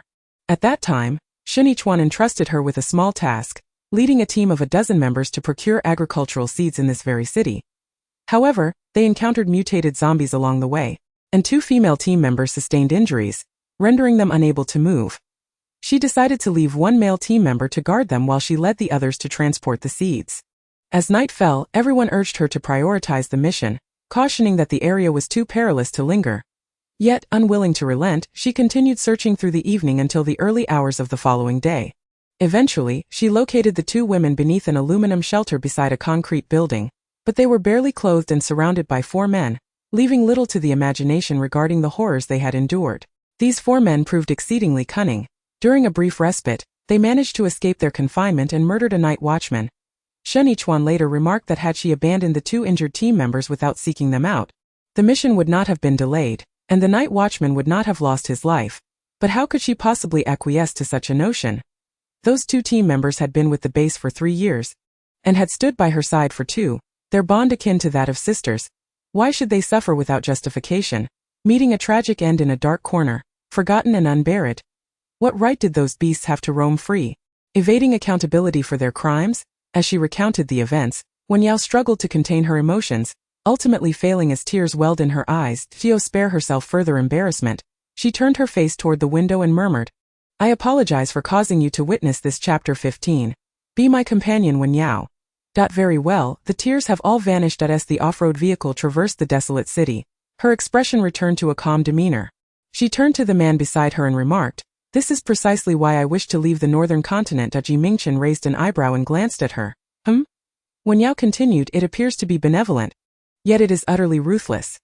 The missing team members simply abandon their duties, and the injured companions are left behind without a second thought. Meanwhile, those who are undeniably guilty must await interrogation before any action is taken." A rigidity that borders on archaic. Mingchen listened intently to her words, so he paused momentarily, then couldn't help but chuckle. "Such a little traditionalist. If you hadn't mentioned it, who would know you were the one responsible?" Wen Yao gazed at the man's smiling face, choosing to remain silent. She believed her intentions were clear enough. Could it be that he still refused to trust her? Mingchen, noticing the change in her expression, allowed a pleased smile to curve his lips. "I have already stated that the 14th district of the Eastern continent is not lacking in capable individuals. That if you wish to join us, it is not impossible, but your words must come from a certain position."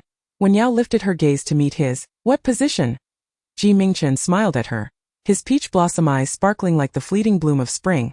"As my partner." Upon catching a glimpse of Wen Yao's astonished expression, Mingchen's smile broadened with mischief. He leaned closer, his melodious voice repeating, "If you wish to enter the Eastern continent, you must be my partner."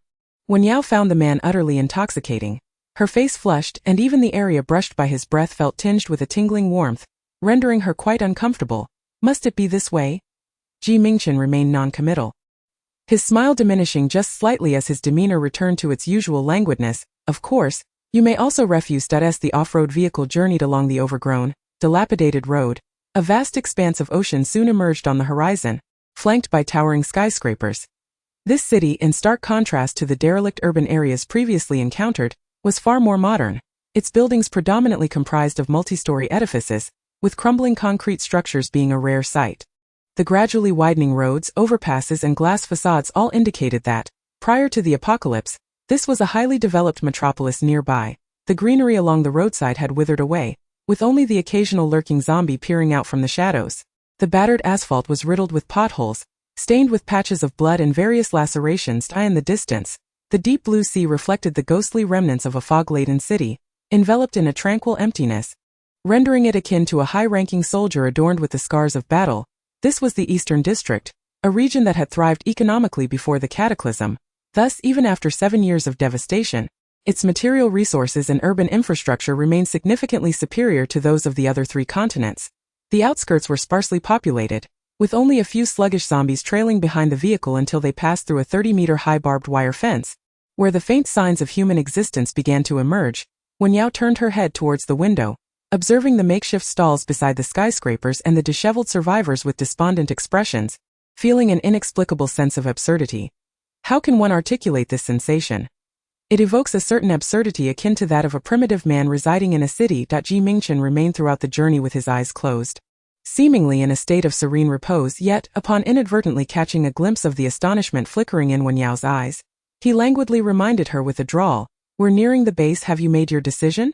Wen Yao gazed out the window, nodding in response to his query. Returning to Beizhou was a path fraught with peril. Given her current capabilities, venturing forth alone would also lead to inevitable doom. However, by aligning herself with Mingchen, regardless of her role, she could at least ensure her safety. And as long as she remained alive, there lingered a glimmer of hope, a possibility of reuniting with her long-lost family. "All right, I shall acquiesce to your request." though she was acutely aware that her strategy of joining forces in the face of insurmountable odds rather undermined her previous portrayal of unwavering loyalty, yet circumstances left her with little choice. Mingchen rested his fingers against his lips, his peach blossom eyes sparkling with interest, and after a moment's contemplation, he nodded. Very well, I shall reluctantly consent. I merely wish to join your ranks. I do not necessarily aspire to be your partner. What do you mean by reluctantly? Before she could complete her sentence, Mingchen interrupted her with a playful ruffle of her hair. Little traitor, it's time to disembark. The off-road vehicle came to a halt, and Mingchen de Hut stepped out first. Mingchen followed suit, and Wen Yao felt compelled to clarify her stance, yet the situation left little room for discourse. She resolved to address the matter further once outside.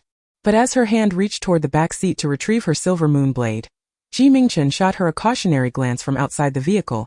Wen Yao peered out the door, noting that they had arrived at a spacious plaza, surrounded by buildings that exuded a European castle-like charm, ancient yet resplendent in its opulence. A multitude of individuals stood in orderly formation beside the vehicle, most clad in black uniforms emblazoned with the insignia of the Eastern Zhou base, evidently members of the combat team from District 14 of Eastern Zhou.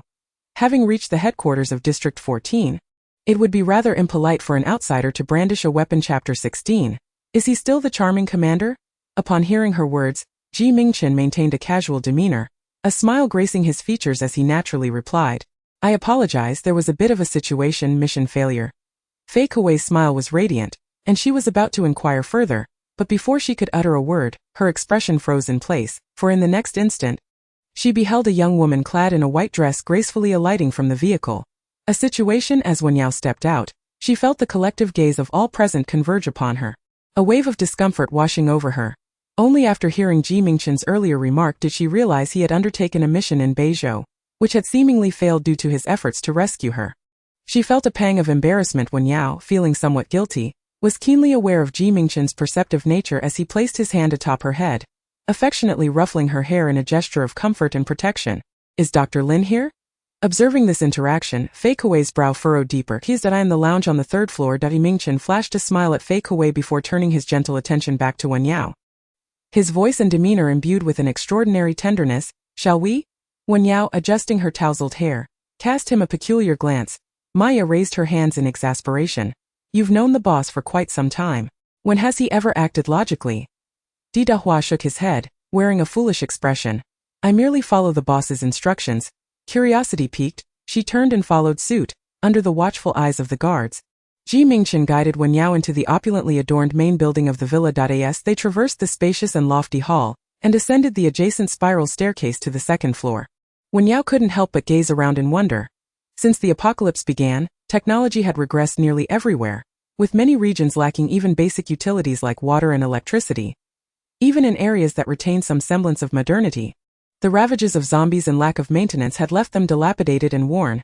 The interiors of their base in District 13, for instance, were far from pristine. In stark contrast, the ambience of this castle-like villa was refreshingly immaculate. The living room was adorned with an array of gleaming ornaments, the corridors and stairs were laid with a crimson carpet, and the walls showcased masterpieces from around the globe. Lush potted plants lined the path, creating a luxurious scene that seemed almost inconceivable in a post-apocalyptic world. Most astonishingly, in an era marked by scarce electrical resources, the villa was brilliantly illuminated, and there was even a fully operational elevator leading to the upper floors. It was undeniable that Mingchen, in his capacity as commander, lived in indulgent comfort, which perhaps explained his poor reputation outside. Unaware of Wen Yao's thoughts, Mingchen, noticing her astonished expression, inquired with a smile, Do you like it here? He nodded and added, Please hand me the key to the adjacent pharmacy. Lin Zuren picked up the keychain from the table. What medication does Commander Ming need? I'll fetch it right away. That one TB necessary. Mingchen winked at Lin Zuren, a beguiling smile gracing his lips, his tone laced with innuendo. It's more fitting for me to retrieve something personal like condoms. Myself. The moment those words escaped his lips, Wen Yao frowned at Mingchen, while the people in the corridor outside momentarily halted in their tracks. Lin Zuren, momentarily dazzled by the man's grin, took a moment to process the implications of his statement. Upon realizing its meaning, his face flushed crimson, his astonished gaze gradually shifting to the young woman beside him. With a sigh of understanding, Lin Zuren respectfully handed the keys to Mingchen, who accepted them and turned to leave. Not familiar with anyone else, Wen Yao could only trail closely behind him, glancing around until they reached the pharmacy as she observed the man's retreating figure. Her emotions were in turmoil. Are you certain that's what you mean? Mingchen moved aside the medicine cabinet, searching for something while casually replying. Otherwise, at that moment, Wen Yao found herself at a loss for words. He was indeed retrieving condoms, so he intended to take her to. Aside from certain bases in the Beizhou district that enforce strict regulations regarding personal relationships among members for management purposes, people elsewhere were quite open, leading to a rather chaotic situation regarding matters of intimacy. With this in mind, her acceptance of being his partner seemed to naturally align with his intent to fulfill their physiological needs. Mingchen retrieved a small rectangular box, exited, and entered the elevator, leading them to the top floor on the 5th level. It is evident that this is his private domain. Wen Yao followed him through the narrow corridor. Each step made her heart race heavily, and by the end, her palms were slick with sweat, her heart nearly leaping into her throat. Just as she observed the man pushing open a certain door to a hall, she could not help but inquire, "Do you truly wish to proceed like this? Is there any chance we could wait a little longer?" Wen Yao herself was at a loss for words, unable to comprehend why she felt such anxiety. In the past, she had faced enemies without a trace of nervousness. She remained composed even in the presence of zombies. Yet, when confronted with this situation which posed no mortal threat, she found herself utterly flustered. Mingchen entered the room first. Noticing her hesitation as she lingered at the threshold, he raised an eyebrow and drawled in a teasing tone, "Weren't you quite eager just a moment ago? Are you having second thoughts now?" Chapter 17. "So you have desired me for so long, huh?" The nonsensical remark left Wen Yao momentarily bewildered, but Mingchen did not afford her the luxury of time to respond. He reached out and grasped her sleeve, pulling her into the room. The door closed gently behind them, isolating the corridor's light, while the interior remained unlit. The dimly illuminated hall, adorned with vintage decor, exuded an inexplicable, eerie intimacy. Wen Yao, cautiously leaning against the door, was still reeling from the earlier tension, causing a momentary lapse in her thoughts, leading her to stammer, What injection?" Mingchen, at that moment, was extracting a syringe from an aluminum medical box. Pausing at her words, he smirked lazily. "What kind of question is that? What do you wish it to be?" Wen Yao lowered her eyelashes, her face flushed crimson, yet she feigned calmness. "Is it a vaccine for the virus?" Mingchen responded with a mere handing her the aluminum box. Wen Yao cautiously glanced at him before extending her hand to accept it. The silver box bore a white label, inscribed with the words, R-type zombie virus disruption vaccine sample. The biological department of the Eastzhou district base has even developed a vaccine for the R-type virus. This mutated strain has only been around for about 3 months, hasn't it? Their speed is astonishing. Wen Yao's eyes revealed her shock, while simultaneously, she let out a significant sigh of relief. So you weren't just grabbing, you were retrieving the vaccine?" Mingchen gestured for silence. "The biological research headquarters of the Eastzhou district has only just developed it. Dr. Lin has received only one sample, which he cherishes dearly. Please do not inform him that I took it without permission, or he will undoubtedly curse me behind my back." Wen Yao was left speechless, unsure of how to respond. Why hadn't he mentioned this sooner? Mingchen proceeded to don the white gloves from the silver tray, inserting the syringe into a glass vial the size of a thumb. In the ensuing silence, Wen Yao glanced around but found no switches. Thus, she asked him, "Why don't you turn on the lights? Can you see in this darkness? There is no electricity. How is it that the 4 floors below are brightly lit, and the corridor as well, yet this room has no power?" To alleviate her unease from the oppressive darkness, she pressed on, "Is the circuit breaker faulty?" "There is none." Mingchen meticulously extracted the medicinal solution, gently placing the small vial upon the cabinet. With a flick of his fingertip, a tiny flame flickered to life, igniting the candle on the gilded candlestick nearby. In an instant, the dim, golden light illuminated the area beside the door, casting elongated shadows of the 2 individuals upon the carpet. "This was my residence, and I harbored a disdain for electric lights, preferring the soft glow of candles." Wen Yao, upon realizing he was quite unhinged, many questions fell into place. Mingchen approached with a syringe in hand. Unbuttoned at this juncture, Wen Yao felt no lingering distrust. She unfastened the buttons, revealing her shoulder. Mingchen leaned slightly forward, swabbing her skin with an alcohol pad before inserting the needle. The proximity allowed the scent of the man to envelop her, an indescribable aroma, crisp yet tinged with a faint, elusive fragrance, delicate and understated. As she felt the sharp sting in her shoulder, Wen Yao inquired, "Is the sample you just developed reliable? Are there any side effects?" Mingchen replied, "It remains uncertain. We shall find out by testing it on you." Wen Yao, so she was to be a mere guinea pig? Before she could withdraw the needle, the small quantity of the solution had already been administered. Mingchen held her hand firmly, glancing at her with a playful smile as he withdrew the syringe. His expression laced with a charming ambiguity.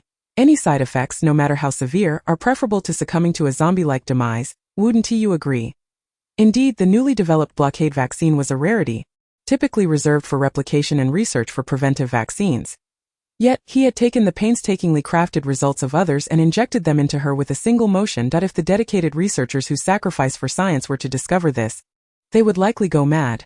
The warmth of his fingertips lingered on her skin, and Wen Yao felt a slight numbness in her lips. After adjusting her collar and fastening the buttons, she murmured softly, "Thank you." It turned out he merely intended to administer a vaccine, while she had misconstrued his actions as an invitation to something else. Watching Mingchen incinerate the syringe and vial, Wen Yao assumed the matter had concluded, only to find him leisurely removing his white gloves, a smirk playing on his lips. "So you've been coveting me for quite some time, haven't you?" Wen Yao's expression turned perplexed. "What? Is it not so?" Mingchen raised an eyebrow, his gaze lingering meaningfully on her flushed cheeks. "What were you anticipating just now?" Wen Yao inhaled sharply. Was that anticipation? Clearly, he had led her to misunderstand. How could he now twist the narrative and play the victim? How could it not be, with your face so crimson? As he spoke, he lowered his eyelashes and chuckled, his voice deep and resonant, oscillating between languid and urgent, as if this were an exceptionally amusing affair. Wen Yao could no longer tolerate his perverse demeanor. Taking a deep breath, she stepped forward and reached to grasp his shirt collar. What was intended as a simple tug transformed into a rough tearing of his shirt. Gazing at the man's chiseled abdominal contours, along with the 2 buttons that had fallen to the floor, Wen Yao felt as if she had been scalded, immediately releasing her grip. "It's over." Mingchen did not lift his eyelids to glance at Wen Yao until the buttons on the ground ceased their bouncing, a smirk playing at the corners of his elongated peach blossom eyes, as if to say, as expected. Wen Yao, no longer wishing to hear the shameless words of this insufferable man, promptly covered her ears. Mingchen, eager to say more, was interrupted by a sudden knock at the door. Commander Ming. Chapter 18. "You hurt me." Mingchen cast a sidelong glance at Wen Yao, his eyes shimmering with amusement as he addressed the door. "I'm getting dressed." Just a moment. The person outside fell silent upon hearing this, and Wen Yao's attention was diverted, causing her to lower her hands. She felt a twinge of confusion. One might say she was a person of calm demeanor, rarely revealing her emotions, so why was it that she lost control in this man's presence? After some contemplation, she concluded it was perhaps a matter of habit, as they had encountered each other countless times in the icy expanse of the mountains. Always in such scenarios, even though time had passed, she found herself unable to alter her reactions. She composed her expression, deliberately averting her gaze from him. "So when you said you wanted me to be your partner, was that a lie?" "It was the truth." Mingchen, showing little inclination to straighten his shirt, stepped forward to open the door, revealing a man in uniform standing outside. Upon seeing him, the man respectfully reported, "Subject 067 situation is somewhat unusual. Director Fei requests your presence." "Let us go," Mingchen said, casually grasping Wen Yao's wrist. She looked up at him, bewildered. Before she could voice any questions, she found herself being pulled along. He Fengyan, observing their flushed faces and disheveled attire, hastily lowered his head, pretending not to notice. Wen Yao felt utterly uncomfortable, desperately trying to retract her hand. When they reached the elevator doors, she could no longer contain herself and pinched Mingchen's arm. Expecting him to loosen his grip, she was taken aback when he not only held on tighter, but also deliberately let out a soft hiss, lifting her hands above her head and pressing them against the wall beside them. "You hurt me." The elevator chimed open, and He Fengyan, witnessing the intimate standoff between the two, awkwardly remarked, "Should I step out first, Commander Ming?" Mingchen turned to him with a smile, nodding, "My apologies for the spectacle." As the elevator doors closed once more, Wen Yao could no longer restrain herself, exclaiming in anger, "Mingchen, are you out of your mind?" Following this, she struggled against his hold. "Let go." Mingchen, firmly ensnaring her hands, leaned closer, a teasing glint in his eyes. "How ungrateful you are. Just a moment ago I saved your life and now you're resorting to violence and anger. That's only because of you." As their faces drew nearer, almost touching, their breaths mingling, Wen Yao's unfinished words faltered. Her chest heaved, her cheeks flushed, and her glistening eyes met the man's dark, profound gaze, inexplicably quickening her heart's rhythm. Wen Yao's gaze at him grew increasingly peculiar. Mingchen, using one hand, pressed a button beside him. "Of course, if you wish to remain, then your only role can be that of my partner. Do you understand?" Only when the elevator returned did he release his grip. Standing upright and stepping inside, Wen Yao followed suit, and upon reaching the second floor, she exited the elevator with a flushed face. gazing curiously at the retreating figure of the entity that moment. A few individuals meandered through the castle corridor, their attire suggesting they were either captains of the battle teams from District 14 or researchers of considerable standing. Upon suddenly encountering her, a beauty clad in a white dress, they could not help but steal glances, with the bolder ones whispering amongst themselves, "Hey, do you know who that is? I've crossed paths with everyone residing in the castle villa, but I've never seen this beautiful girl before. Who is she?" "Commander Ming." "I thought Commander Ming favored Miss Wei." Who would have thought? Wen Yao paid no heed to anyone. She lifted her gaze to the door number beside her, then followed the number along the spacious, curved corridor in search of room 2024, where Mayisha resided. All the while, she pondered Mingchen's recent words. As for why he wanted her to be his partner, it likely stemmed not from any selfish desire on his part, but rather her identity. Their relationship might be a trivial and superficial one, yet the divide between North Zone District 13 and East Zone District 14 was profound. How could she, a deputy commander from an opposing faction, smoothly join the East Zone as a battle team member? Even if she managed to join, how could she earn the trust of others? The only feasible way was to first become his partner and stay by his side. After all, no one could interfere with the private life of a base commander, could they? In North Zone, Shen Yichuan jolted awake from a nightmarish slumber, momentarily disoriented about his whereabouts. Piercing headache furrowed his brow, prompting him to wipe the sweat from his forehead. Beside him, Mu Shangsheng swiftly twisted open a bottle cap and offered it to the man, her concern evident. "Captain Shen, you should drink some water."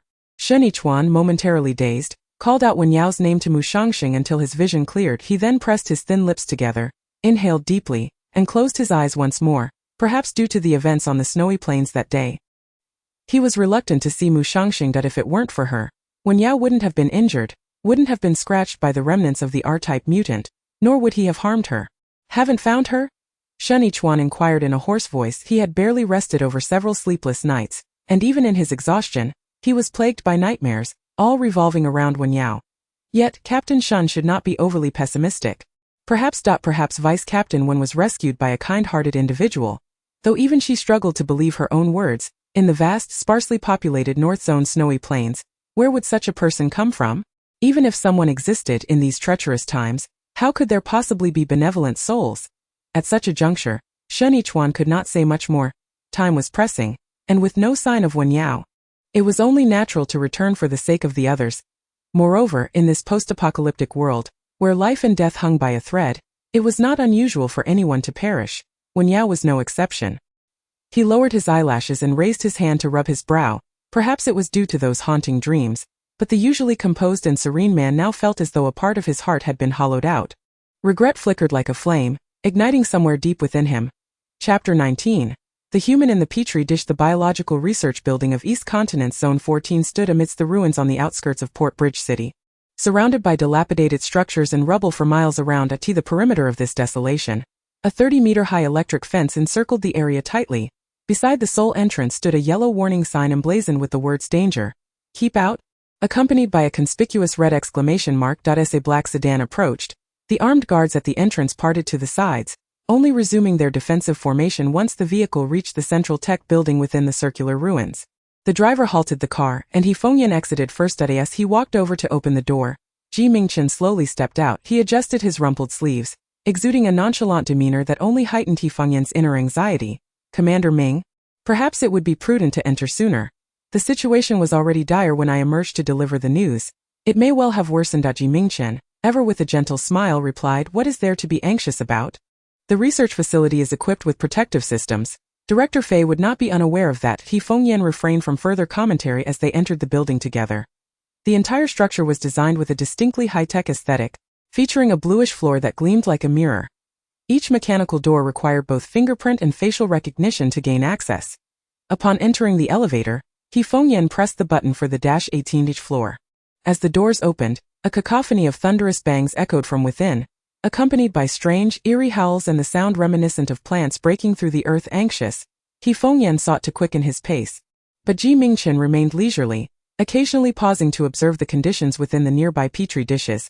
The long corridor on the left was lined with rows of metal cages housing humans, clad in prison garb, who leaned weakly against the bars, some with closed eyes and drooping heads, while others gazed vacantly, their expressions a mix of fear and confusion as they stared into the corridor. To the right of the corridor, there were petri dishes, each the size of a cage, containing bluish-green liquid, within which slumbered more humans. Some had developed fishtails, others wings, some bore antlers, while others exhibited cracked and peeling skin, their eyes a blood red, drooling fetid saliva from their mouths. They were all failed specimens, mutated beings stripped of their intellect until the end of the corridor. In the laboratory, several researchers clad in white coats looked on in terror. What do we do? The door to the research chamber seems unable to contain the mutant. The electric fence at the entrance to the research chamber crackled ominously, confining a 2-meter-tall humanoid creature with blood-red eyes and greenish skin. Its hands resembled claws with sharp nails, and its fingers could transform into flexible tendrils. As the tendrils began to extend through the gaps, the researchers erupted into screams. The tendrils are coming through the electric fence. Director Fei. Quickly, press the red button. Director Ming, you have finally arrived. The mutant awoke in this dreadful state, catching us utterly off guard. Mingchen. Since it is a failed specimen, why not execute it? Fei Qianjiang, because I have discovered something rather peculiar about it. Mingchen, peculiar? A researcher chimed in. Indeed, it seems to possess the ability to speak, thus it cannot be entirely classified as a failure, which is why Director Fei refrained from activating the extermination system. Upon hearing this, Mingchen turned his gaze once more to the grotesque creature ensnared within the electric grid and approached it. The creature appeared to be gripped by fear, fixated on its charred fingers, murmuring in a hoarse voice, pain, pain, pain. As it sensed the approach of another, it even recoiled, its blood-red eyes trembling rapidly, warily surveying the white-clad man outside the grid. Mingchen smiled faintly. Greetings. His cordial salutation to the creature rendered his gentle and warm smile somewhat sinister and eerie. The creature remained motionless, seemingly still afraid, yet it bared its teeth in a menacing display, muttering, kill, kill, kill. Mingchen observed. There is indeed something different about it. It exhibits fear. However, such a perilous entity should be eradicated without hesitation next time.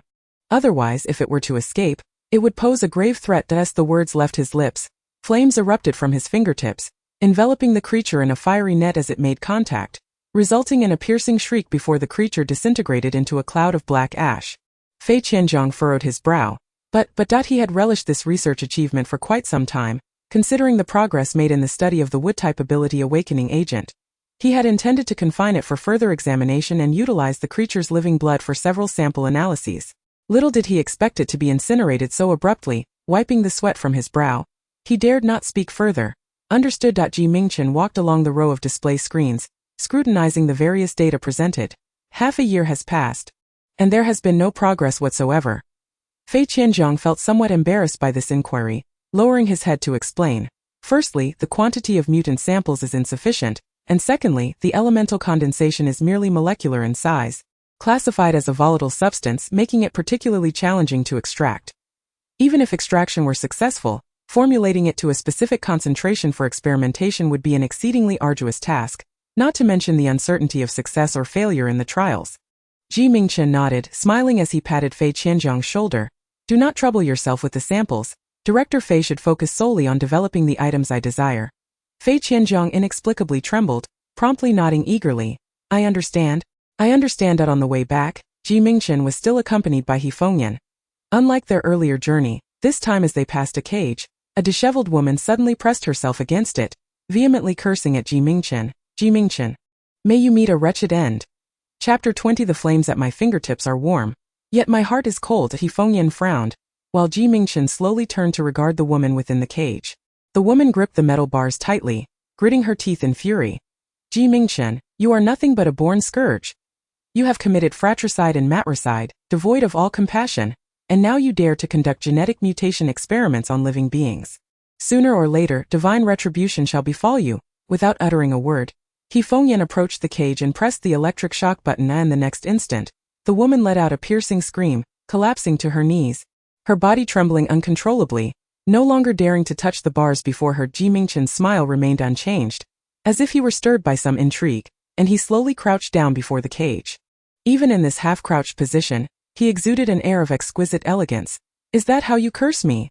The woman weakly struggled, yet could not support her own weight. Her disheveled hair obscured half her face, and with a fierce glare from her dark eyes, she fixed her gaze upon the hypocritical smile of the man outside the bars. You devil! You will be punished by the gods, and retribution will surely find you. Is that so? Mingchen lowered his gaze, a gentle laugh escaping his lips, as if he were whispering sweet nothings to a lover. Then I shall eagerly await it. Upon exiting the research building, Mingchen smiled and asked Fengyan, Captain He, do you also believe that I am a spawn of evil? Mingchen's lips curved into a smile, his eyes glimmering with an icy detachment. Is it not possible that you are merely a disciple of the devil, blinded by your own perceptions? Yet Mingchen did not press further. He raised his head slightly, his almond-shaped eyes narrowing as he gazed into the distant sky, where the remnants of sunset painted the deep blue and purple night. An orange-red glow suffused the horizon, transforming the western sky into a muted pastel hue. Kind-hearted people. Kind-hearted. Yet when he sharpened his blade against those individuals, there was not a shred of pity within him. Sometimes when taking a life, the fire at his fingertips burns hot, while his heart remains cold. Perhaps that woman spoke the truth. He was indeed a creature born of malevolence, a monster birthed from countless sins and bloodshed. A being that had stepped upon the bones and blood of his siblings, gradually devolving into madness. Upon encountering him, Mayasha reported, Miss One has chosen to stay. The ancient castle now has only 5 vacant rooms, and I have arranged for her to be accommodated in the suite next to yours. Mingchen felt taken aback. She chose to remain? Mayasha nodded. However, she is unaware of what is happening. Tonight she has a high fever of 40 degrees that shows no sign of abating. It seems rather serious, and I was just about to seek Dr. Lin downstairs. Mingchen furrowed his brow. Go fetch some medicine and tools. Mayasha replied, There is no need to disturb Dr. Lin. I will take care of her. Mingchen stated. Mayasha fell silent, realizing that the boss possessed medical knowledge, yet she had never witnessed him applying such expertise to care for anyone until now. With Miss W. It dawned upon her that the boss was indeed well-rounded in skills. Not only was he capable of inflicting torment, but he could also provide care. The 5 rooms were all luxurious suites, each equipped with a bedroom, a living room, a dining area, and a viewing balcony. At this moment, Wen Yao lay curled up in the bedroom, covered by a silk-thin quilt. Due to the fever, her skin bore a rosy hue, damp strands of hair clinging to her cheeks, her breathing erratic from the pain. The girl's sleeping visage was serene and tender, yet inexplicably alluring. Mingchen pulled down her bedding, pressed his palm against her forehead. Feeling the burning temperature, he turned and went to the bathroom to fetch a towel and a basin of cool water, then wrung the wet towel and placed it on her forehead. Mayasha, having gathered the necessary tools and medicine, approached. Do you need me to stay and assist, boss? Mingchen gazed at the unconscious Wen Yao on the bed, his eyes unyielding. No need. Mayasha, understanding the cue, withdrew quietly. Mingchen walked to the door and opened the toolbox on the cabinet. With a high fever of 40 degrees and in a deep slumber, it was not difficult to surmise that it was the side effect of the R-type zombie virus blockade vaccine. However, it seemed more severe than he had anticipated. Physical cooling had little effect, and he could only administer an antipyretic injection. 1. Then another. As he reached the 3rd dose, Wen Yao unconsciously turned, the delicate skin beneath her collar inadvertently brushing against the man's fingertips, soft and tender. A fleeting touch. The color of Mingchen's eyes darkened slightly beneath his long lashes, and he gently tugged her sleeve to reveal her shoulder, soothingly coaxing. Don't move. Wen Yao turned her body. The bedding pulled to her waist, her fair shoulder exposed under the light, and after being swabbed with alcohol, the silver needle tip pierced her skin. Already suffering from the heat, this sharp sting was an additional torment, prompting a soft whimper to escape her lips, her voice gentle and delicate, akin to a tender murmur in a dream. Bear with it. It won't hurt once it's in. Mingchen had not intended anything untoward, but this sudden assault on his senses left his throat inexplicably tight. After administering the injection, he set the syringe aside, but just as he was about to leave, the once deeply sleeping Wen Yao suddenly furrowed her brows, her lips moving as if murmuring something he could not catch the words. What are you saying? Wen Yao's lashes fluttered and she shook her head slightly. Don't. I haven't done anything yet. He chuckled softly. Cold. Mingchen then pulled the bedding up around her gently. You are unafraid of the northern winds. How could you be cold here in the east? The beauty in her dreams furrowed her brow, shaking her head slightly, and soon tears brimmed in her eyes, warm droplets trailing down to mingle with her hair. Mingchen raised his hand to wipe her tears, only to have his hand grasped. Don't leave me all alone. Her soft voice trembled at the end, laden with sorrow and melancholy. That moment, Wen Yao's demeanor aligned with her delicate appearance, weak and helpless, expressing her emotions without restraint. The smile faded from Mingchen's face. After a moment, he extended his other hand to stroke her fine hair in a gesture of comfort. Since you remain, then be my little princess. Chapter 21. The moon she once gazed upon the night was tranquil, and the private suite of the 5-story castle villa, an expansive vintage bathroom, was surrounded by a circle of candles, their flickering flames casting a dim yellow glow, dancing wildly in tandem with the sound of cool water pouring in the shower. The man's broad back pressed against the cold porcelain wall. Droplets of water mingled with sweat cascading from his brow. His head tilted slightly back, the fair and enticing Adam's apple moving slowly up and down to the end. A barely contained sigh escaped from his throat. Deep and resonant, the trailing note lingering. He turned off the shower, the damp lashes quivering as he opened his peach blossom eyes, pausing for a moment before slightly tilting his head, his gaze falling upon the candlestick beside him. Due to the water droplets that had splattered, the candle had become soaked in cold water. With a soft hiss, the fragile flame flickered a few times before extinguishing, leaving behind a half-burnt black wick and a wisp of smoke as delicate as a gossamer thread. It has gone out just like that. How disappointing. The man curled the corners of his lips, his eyes slightly reddened, the candlelight casting sharp shadows that defined his striking features, a beauty marred by an air of madness. In a languid manner, he raised his hand, reigniting the extinguished candle as the flame leapt up at his fingertips. The following day, she sported a cascade of naturally chestnut curls, her face a delicate oval with a slightly pointed chin.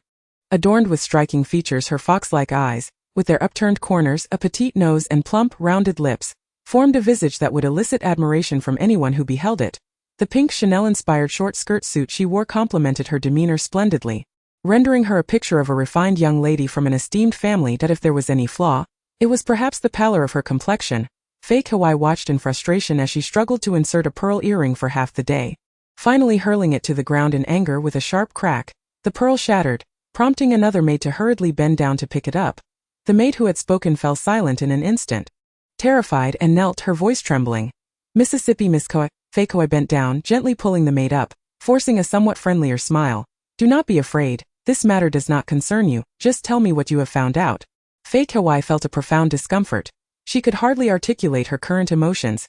The moon she once admired, bright and resplendent, untouched by worldly grime, now felt distant. Was the chief minister once a man of carnal desires?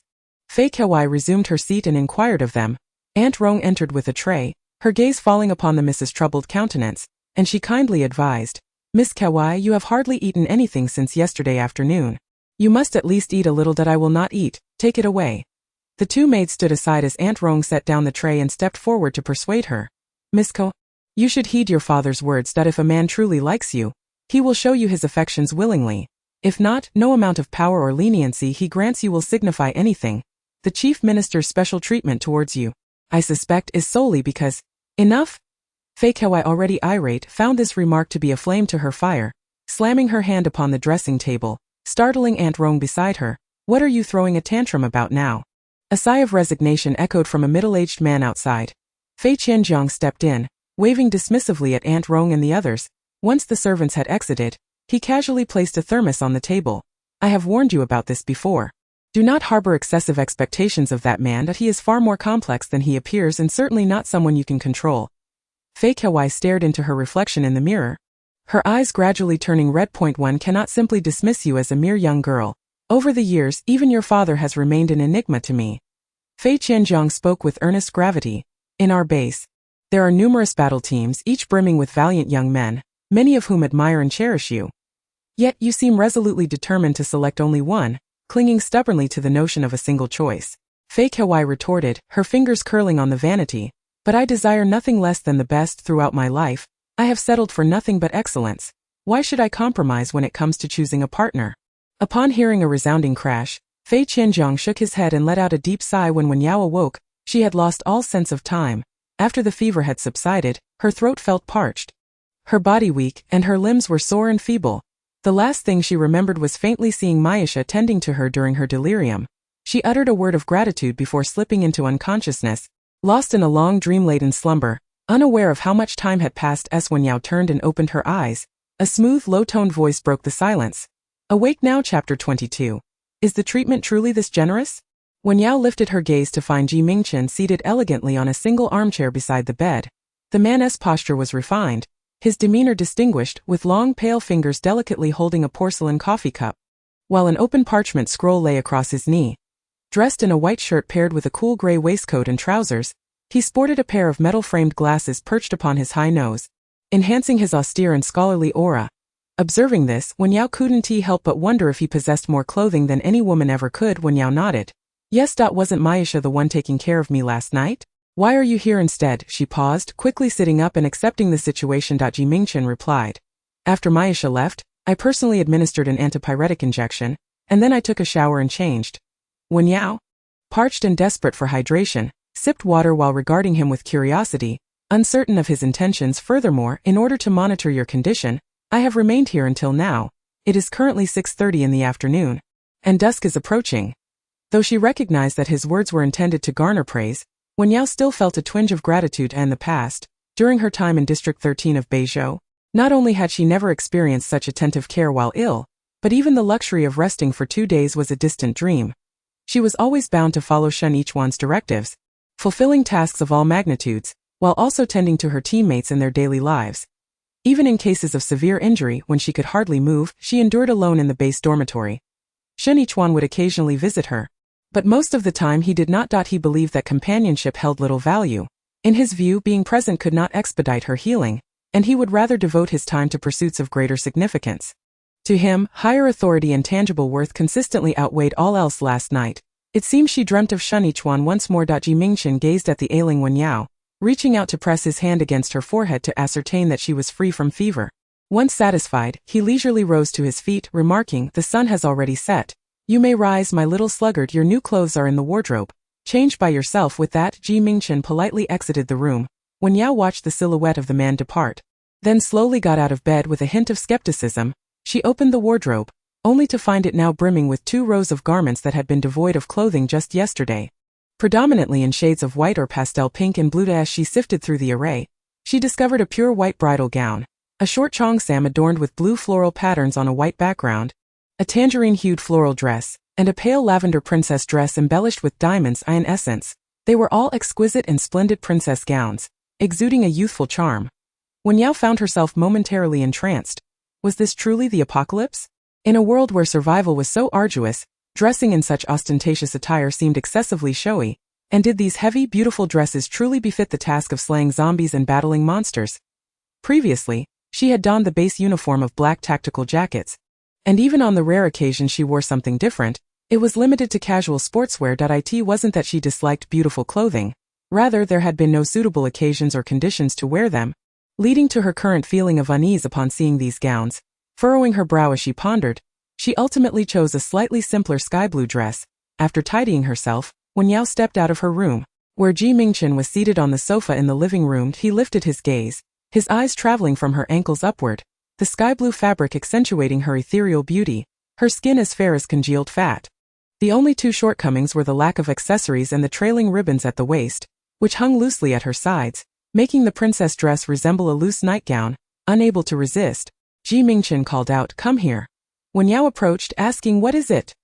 "Turn around," he instructed, lifting her hand and wrapping the trailing ribbons around her waist, pulling them back. Mingchen deftly tied the ribbons into a perfect bow at her lower back, then raised his eyes to meet hers, a playful glimmer in his peach blossom-like gaze. "How is it that you cannot even wear a dress properly? You are the one." Wen Yao glanced at her reflection in the living room mirror, observing the perfectly matched trailing ribbons of the bow. She couldn't help but admire. "I don't have obsessive-compulsive disorder." By 7:30, dinner time had passed. Mingchen led Wen Yao to the dining room on the 2nd floor. As she looked at the menu beside the dining table, she was once again astonished. "We can still order?"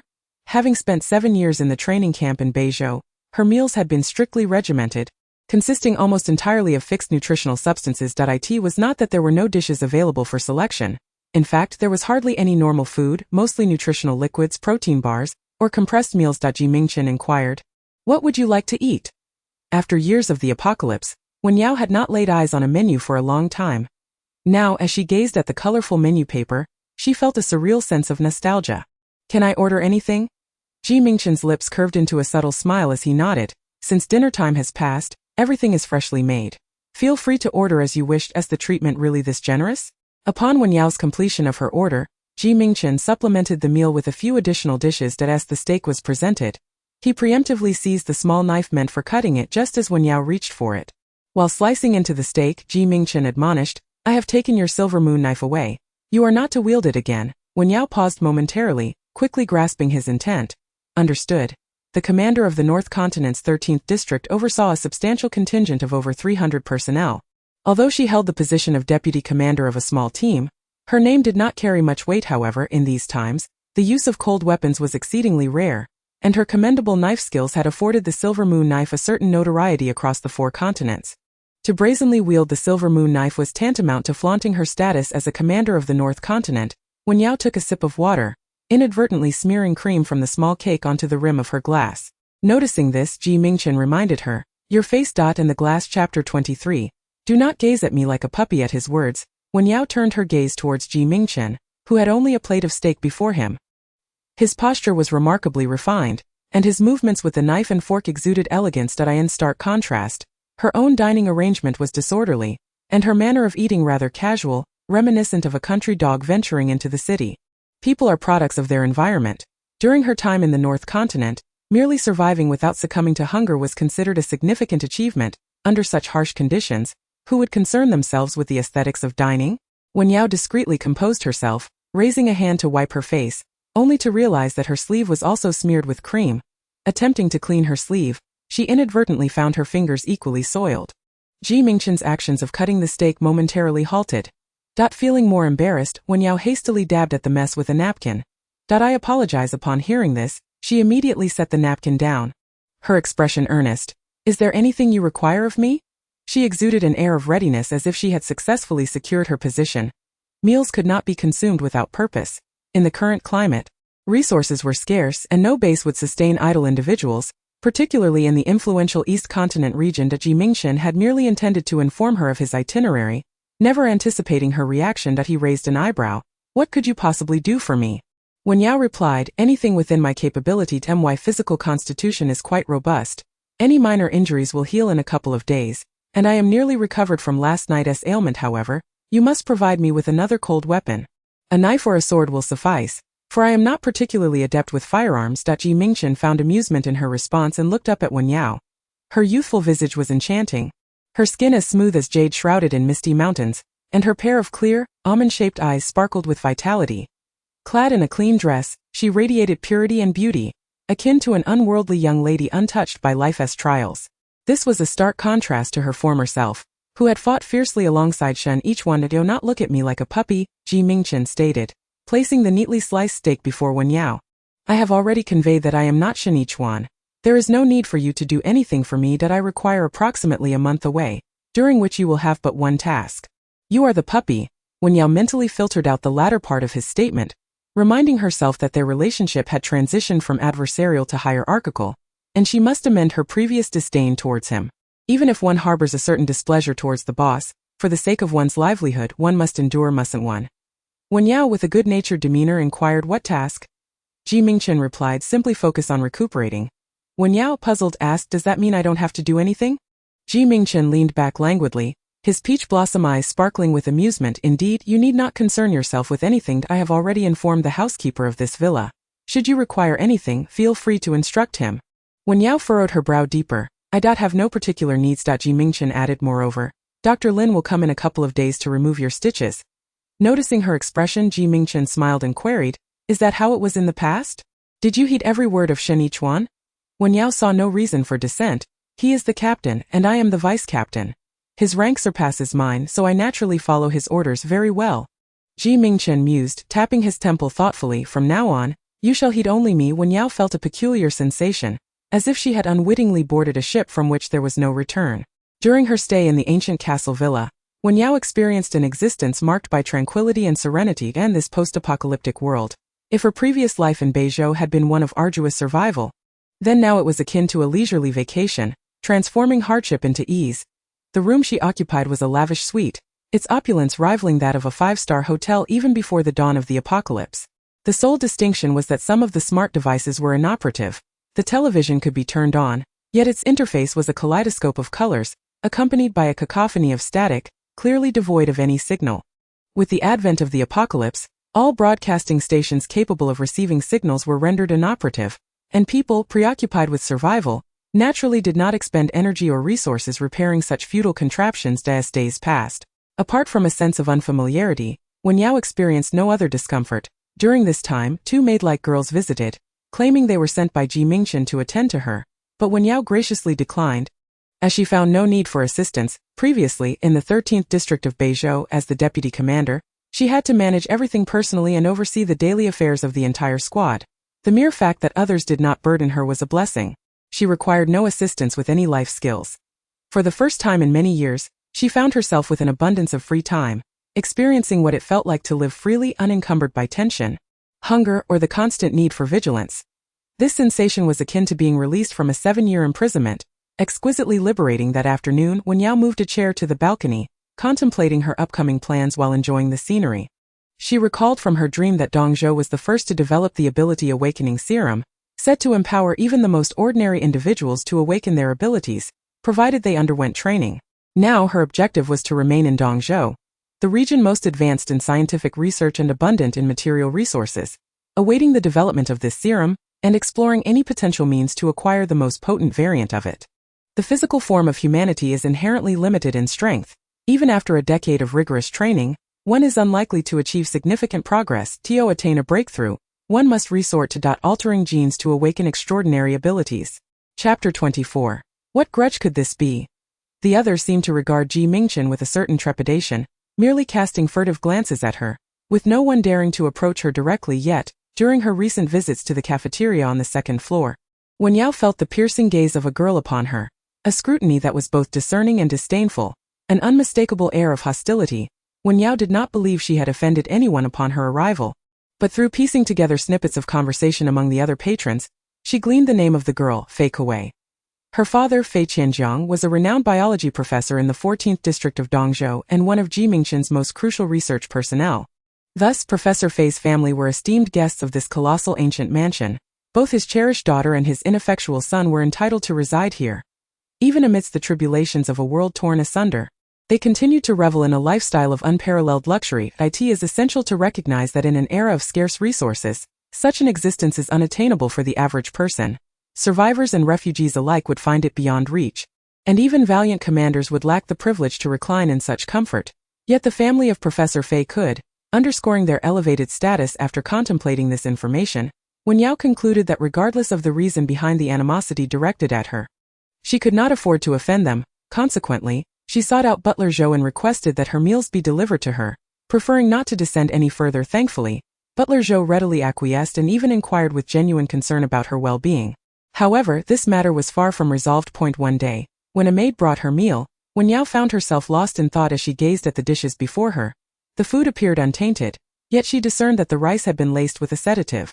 Such a ruse might deceive an ordinary individual, but it could not elude her keen perception that as one of the most distinguished candidates among the commanders of the 13th district, her senses had undergone rigorous training. She could detect the fine granules with a mere touch, without the need to rely on smell. To highlight the issue with the rice would undoubtedly expose her as someone extraordinary. With Mingchen currently absent from Gangqiao City and even more so from the base's headquarters, it was prudent to maintain her anonymity. After much deliberation, Wen Yao opted to consume only a few bites of the vegetables, feigning a lack of appetite. However, when dinner arrived, it consisted of pasta, which also seemed amiss. Wen Yao thought to herself, "What is going on? What grudge could this be?" Meanwhile, in a chamber on the 4th floor, Fei Kuei looked up, asking, "What did you say? She didn't eat the lunch?" The maid timidly nodded. Fei Kuei pondered, "Could it be that she has discerned something?" The maid shook her head. "The powder is colorless and tasteless. It is impossible for anyone to detect it." Fei Kuei replied, "Then we shall wait. I refuse to believe she will skip dinner as well." Having said this, she turned to another female commander, "Captain Liu, if my plan succeeds, can you ensure the person is safely escorted away?" Lu nodded. A sudden wave of zombies has erupted in the western suburbs of Gangqiao City, among which are hundreds of mutated zombies that are particularly challenging to deal with. In recent days, everyone has been dispatched to confront them, leaving only Luo Xuanxing and me to guard the position. Luo Xuanxing is stationed at the southeast main entrance of the villa, while I am at the northwest side door. When the time comes, we will exit through the northwest door, where all my people are gathered. Fei Kuei nodded. "As long as you don't say anything." After a moment of contemplation, Fei Kuei raised her head slightly and declared with unwavering certainty, "Commander Ming never blames me." Lu, having resided in the castle villa for many years, was well aware of this. Miss Wei had accompanied Professor Fei to the villa when she was still a young girl, spoiled and naive. During her rebellious teenage years, the most outrageous incident occurred when she secretly released a certain prisoner, claiming he was her old classmate from elementary school, which ultimately resulted in the indirect deaths of 2 researchers. Yet, even for such a grave offense that warranted execution, Professor Fei merely led her to acknowledge her mistake, and she faced no punishment whatsoever. Quite the opposite, those events became her leverage for asserting dominance. Naturally, this was also the reason she felt emboldened to act with impunity within the castle villa, as Commander Ming's leniency was uniquely bestowed upon her. Another maid, standing nearby, glanced at the composed trio and cautiously reminded, But Steward Zhou instructed us to take good care of her, as it was Commander Ming's direct order before he left. Perhaps we shouldn't act recklessly with this girl. However, Luli dismissed this notion. In this day and age, there are plenty of worthless women like parasitic plants, many discarded after being played by and no matter how significant she may seem, she pales in comparison to Miss Wei, and even more so to Professor Fei. After all, when weighed against tangible survival resources, what is a pretty girl? Merely a dessert after a meal. Luli did not agree with Fei Kuei's ill-conceived idea, but she was too indifferent to oppose it, merely enjoying the spectacle of appeasing the little sovereign. Ultimately, the outcome was predictable. It would simply be Miss Wei playfully pouting, and at worst Professor Fei would take her to apologize. Nothing of great consequence. Listening to Luli's words, Fei Kuei felt a surge of anger at the thought of that girl tarnishing her idol, further solidifying her resolve to have her removed. You two, go check on her and see if she's fainted. Chapter 25. To pretend to faint or not to pretend. At this moment in the fifth-floor lounge, Wen Yao sat at the dining table, propping her chin in her hand, seriously contemplating a dilemma, to feign unconsciousness or not. She had managed to dispose of the plate of pasta in the restroom, pretending to have consumed it. If she did not faint now, she would soon be exposed, raising their suspicions and potentially leading to an unavoidable confrontation. Alone and without allies in this eastern continent, what could she use to stand firm against them? Merely the flimsy connection with Mingchen. Wen Yao did not believe she held such weight. Having spent 7 years at the base in District 13, she understood well how research personnel were highly valued across various continents and districts. Those at the special professor level held a status nearly equal to that of base commanders. Should she find herself in a direct confrontation with Miss Wei, whose influence and power are formidable, what if the latter were to tear their relationship asunder and command her capture? Thus, it would be more prudent to conceal her strength for the time being. This was the reasoning that guided Wen Yao's actions. She discreetly concealed a miniature knife within her palm, and after a brief period of sitting, she reclined on the sofa, feigning unconsciousness. It was not long before 2 maids entered, binding her hands and feet with coarse rope before stuffing her into a black burlap sack. Their lack of training was evident, as their method of restraint was rather unprofessional. The ropes were loose enough that, with a modicum of strength, one could easily break free without the need for a blade. The 2 maids dragged her into the corridor, where Luli straightened up from her position against the wall and declared, "Leave it to me with that." She hefted the sack from the floor onto her shoulder to the west side entrance of the castle villa's plaza. Fei Kuei was already waiting beside the limousine. Upon seeing her, Luli expressed mild surprise. "Miss Wei, why have you also come down?" Fei Kuei adjusted her exquisite chestnut curls and smiled at Luli with a raised eyebrow. "After spending too long in the villa, I wished to step outside for some fresh air." Yet, the truth was that she feared Luli might change her mind. Thus she chose to supervise the matter personally. She would not feel at ease until the girl was disposed of outside the city. Naturally, Luli dared not contradict this little sovereign. She tossed the black sack into the trailer of the vehicle and then opened the passenger door for Fei Kuei. Only after completing these tasks did she take her place in the driver's seat and start the engine. The day was nearing its end, with heavy clouds rolling above, casting a dim light over the glass walls, adding an air of oppression and melancholy to the fallen metropolis. Once the vehicle was in motion, Wen Yao managed to slice through the ropes binding her hands and emerged from the dark sack. Her petite frame crouched at the edge of the trailer, straining to eavesdrop on the conversation ahead.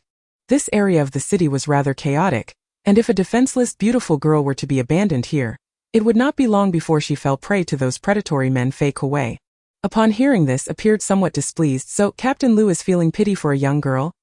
Luli replied, "I believe life is not easy for anyone in this world. There is no need to drive someone to their demise. Outside the city, zombies roam freely. If we cast her out there, she may not survive even half an hour." Fei Kuei, however, was unfazed. Just throw her outside. Listening to this exchange, Wen Yao thought to herself, "It seems they harbor a disdain for me and wish to cast me out to await my fate. After finally making it to the Dongzhou district and gaining entry into the city, I cannot allow myself to be so easily discarded." As the vehicle approached the intersection and began to slow down, Wen Yao swiftly maneuvered to the rear of the car and leapt down just as it sped away, rolling to a stop. Night had fully descended, but fortunately, the city still had power. Streetlights flickered on sporadically, providing enough illumination to see. This area was a survivor zone within the city, primarily inhabited by ordinary people lacking combat capability, mostly the elderly. Women and children, including both indigenous residents and refugees from other regions, due to the presence of the main base of the combat team near District 14 of Dongzhou. A semblance of social order was maintained here. Minor skirmishes might occur, but no one dared to act recklessly in the streets. Wen Yao's gaze swept across the nearby street stall, which was set up in front of an abandoned office building. To the left lay a toppled traffic light pole, while to the right stood a dilapidated street lamp. The stall was simply constructed with several burlap sacks spread upon the ground, showcasing a haphazard assortment of items: canned meat, shovels, clothing, salt, and pots. The stall owner, a woman appearing to be in her 30s, wore tattered garments and cradled a swaddled infant in her arms. The child slept restlessly, and the mother, while tending to her stall, hummed a lullaby to soothe the baby. Wen Yao approached, greeting her with a soft hello. The woman nodded in response and gestured towards the items on display, saying, "Feel free to take a look at what you might need." Wen Yao picked up a large shovel, roughly her height, and inquired, "How much is this?" The woman held up 5 fingers after a moment's contemplation. Wen Yao produced her small knife, asking, "Could I trade this for it?" In this post-apocalyptic world, bartering was common alongside the use of gold and silver coins. As long as both parties consented, the intrinsic value of the items mattered little. Though the knife in Wen Yao's possession was small, it was new and exquisite, a multifunctional tool that might appeal to the woman. "Let me see it," the woman replied. Given that she was holding a child, Wen Yao felt no apprehension about the woman fleeing and handed her the knife. After a pause, the woman waved her hand and nodded affirmatively. Wen Yao thus took possession of the large shovel. As darkness descended, she felt a lack of security without a formidable weapon. It would be some time before she could acquire swords or axes. For now, a shovel would suffice. Any tool with a handle was familiar to her, having grown accustomed to wielding the silver moon blade, which provided her with a sense of comfort. "You should head that way. The road is wider, and vehicles from the combat teams pass through there frequently, making it relatively safer." "Thank you," the woman responded with a dismissive wave, returning her focus to calming the infant in her arms. As Wen Yao observed this scene, a complex array of emotions stirred within her. She recalled Shen Yichuan and his frequent criticism of her past acts of kindness, which he deemed mere sentimental folly. His calm and rational demeanor, with strategic foresight, never grasped that benevolence amidst despair was the most heartwarming of gestures. Chapter 26. "You have plucked every feather from me." Wen Yao was momentarily disoriented by the burlap sacks and lost her way. Soon, dark clouds rolled in, and rain began to pour. By the time she finally navigated to the vicinity of the ancient castle villa, it was already the latter half of the night.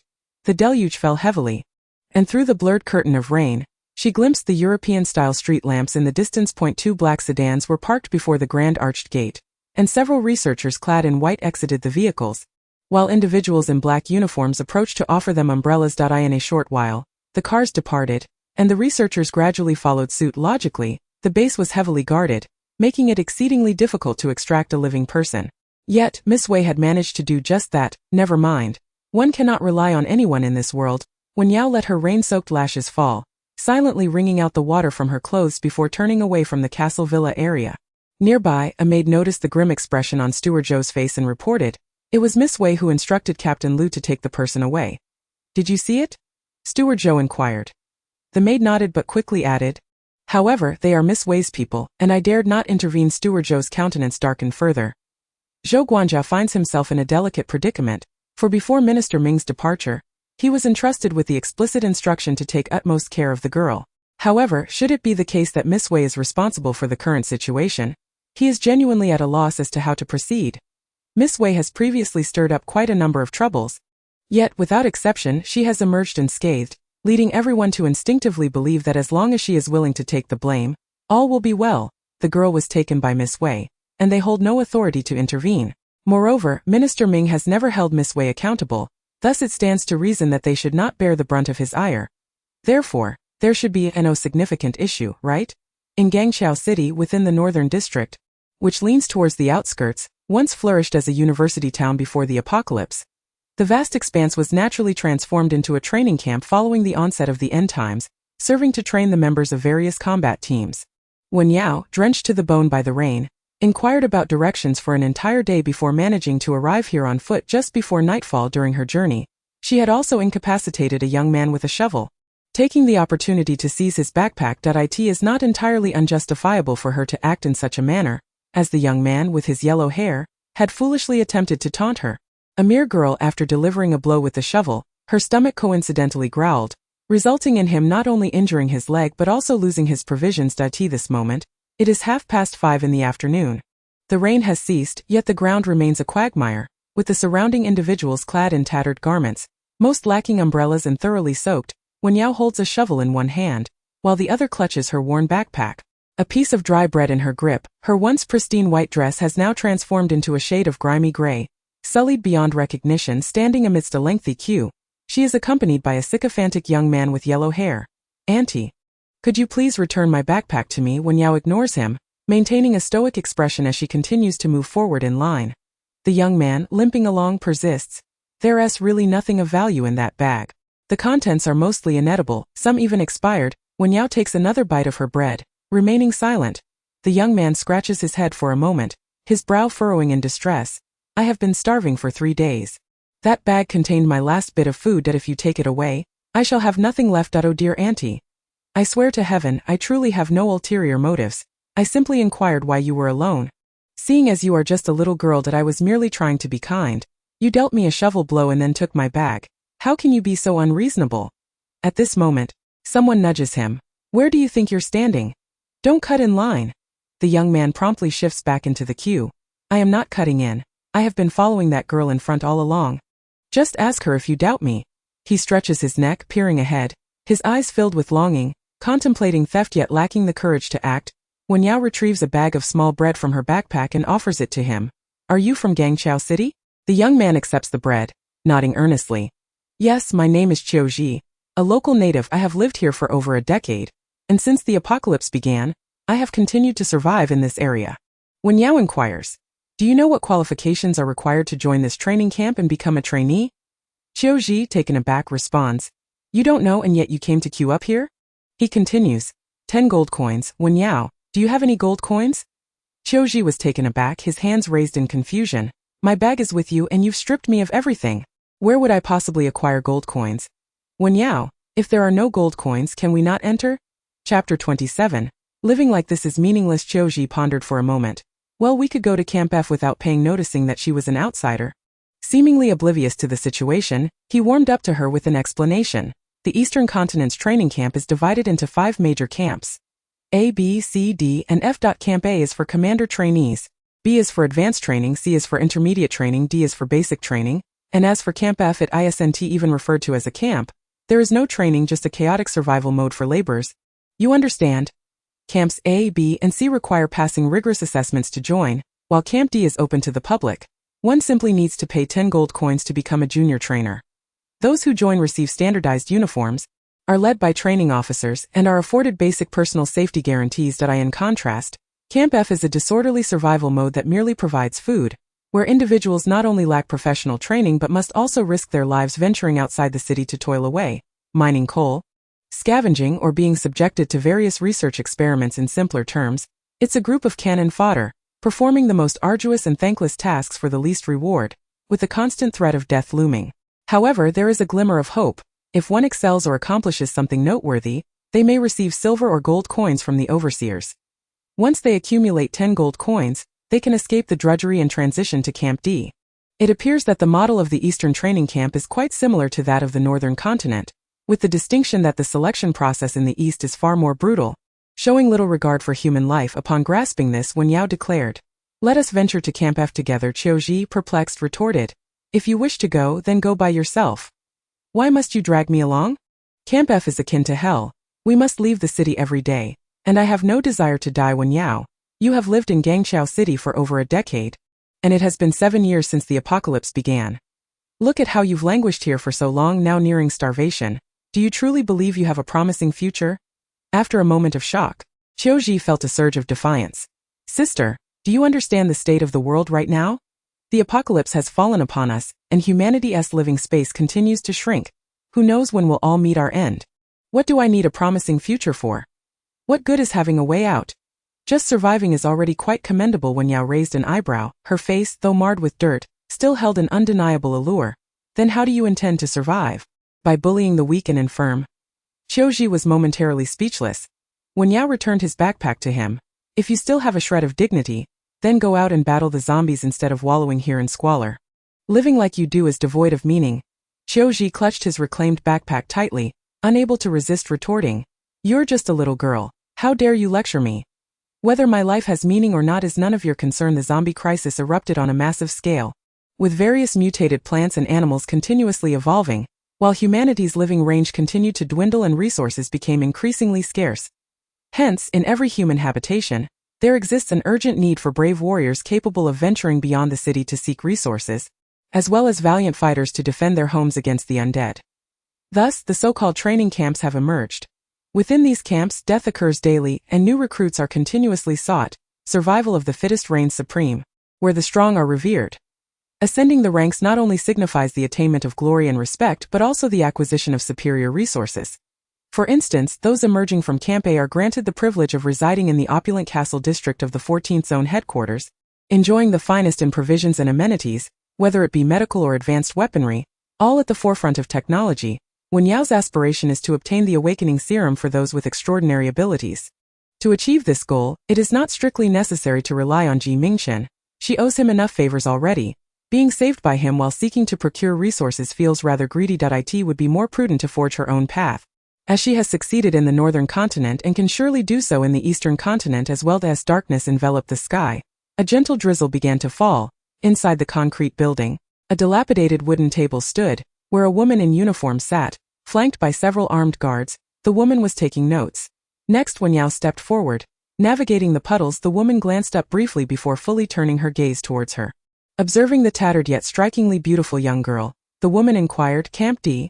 Wen Yao replied, I have no gold coins. I wish to go to Camp F. The woman initially hesitated to interject, but the girl's apparent naivety, coupled with her beauty, stirred a sense of compassion within her. Camp F is quite chaotic, filled with rough men including criminals. Your safety as a young girl there cannot be guaranteed. Perhaps it would be wiser for your family to gather some gold for Camp D? Wen Yao furrowed her brow. I am a newly arrived refugee. I have no family. The woman paused, then suggested, then you might consider the survivors' residential area within the city. It is relatively safer. The eastern zone lacks refugee shelters, and the survivors' residential area has no one responsible for providing food and shelter. Living there also requires money. Generally, it is the family members of training camp participants who reside there, meaning that without an income from outside, survival in the supposedly safe survivors area is impossible, unless one resorts to selling themselves. Wen Yao shook her head firmly. I will go to Camp F. The woman ceased her remarks and began to take down details. Name? Wen Yao pondered briefly. Qiu Yao. Age? 22. What did you do before?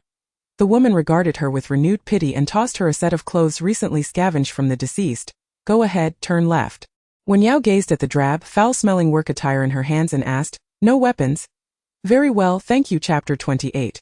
The Sea of Blood and Rose Garden. A fortnight later, a gleaming black sedan entered the urban area of Port Bridge City. By then, night had fallen, the moon rising in the east, with stars beginning to twinkle. Once night descended, Port Bridge City appeared dim and frigid, its towering buildings resembling mere facades devoid of any illumination, save for the faint, mournful glow emitted by the solitary streetlights dotting the ground. The man in the back seat reclined against the chair, his fingers gently massaging his temples as he closed his eyes to gather his thoughts. Responding with a languid tone as if still in the grip of slumber, he murmured, what date is it today? Today is April 8. Upon hearing this, Dahu was momentarily taken aback, then nodded affirmatively. All right, boss, I shall make my way to the Rose Garden at once. As the night deepened, the inky blue sky was shrouded in gathering clouds, and a cool breeze swept across the Rose Garden, which resembled a sea of blood due to the countless flowers swaying chaotically.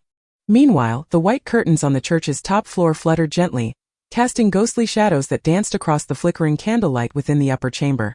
The spacious loft was brightly illuminated, with a transparent ice coffin resting upon a circular altar at its center, within which lay a man of unremarkable appearance yet possessing a gentle and amiable aura. On the jade stone steps encircling the ice coffin, another figure slumbered, a man clad in a white shirt and black trousers.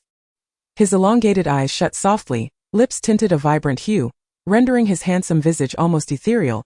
His features were sharply defined, and in the absence of others, he refrained from smiling, revealing a brooding and somber expression beneath the facade of civility. Today marked the anniversary of his elder brother's death. Mingchen had merely intended to sit in companionship with his brother for a while, yet unexpectedly succumbed to slumber, drifting into a dream that transported him back to his childhood. The images were fragmented, a kaleidoscope of memories from his past. The grand villa felt desolate, and within its walls, only his brother had shown him kindness, caring for his well-being, assisting with his studies and imparting the virtues of life. His brother, possessing a heart of gold, adored the color white and wore a smile that was a balm to the soul. In his youth, he donned pristine white shirts and sharply pressed trousers, embodying the essence of a little adult, shouldering the responsibility of caring for his younger sibling. His brother would often kneel before him, smiling and reassuring him, in this world, no parent would ever forsake their child. Your father loves you and so does your mother. Your father is merely preoccupied with work, and your mother is just having a disagreement with him. They both love you dearly, little Aiken, do not overthink it. Yet, the benevolent lie shattered like glass, transforming into the frigid reality of a lifeless body and the cruel edge of a bloody blade. His brother had perished, slain upon the table in their father's laboratory.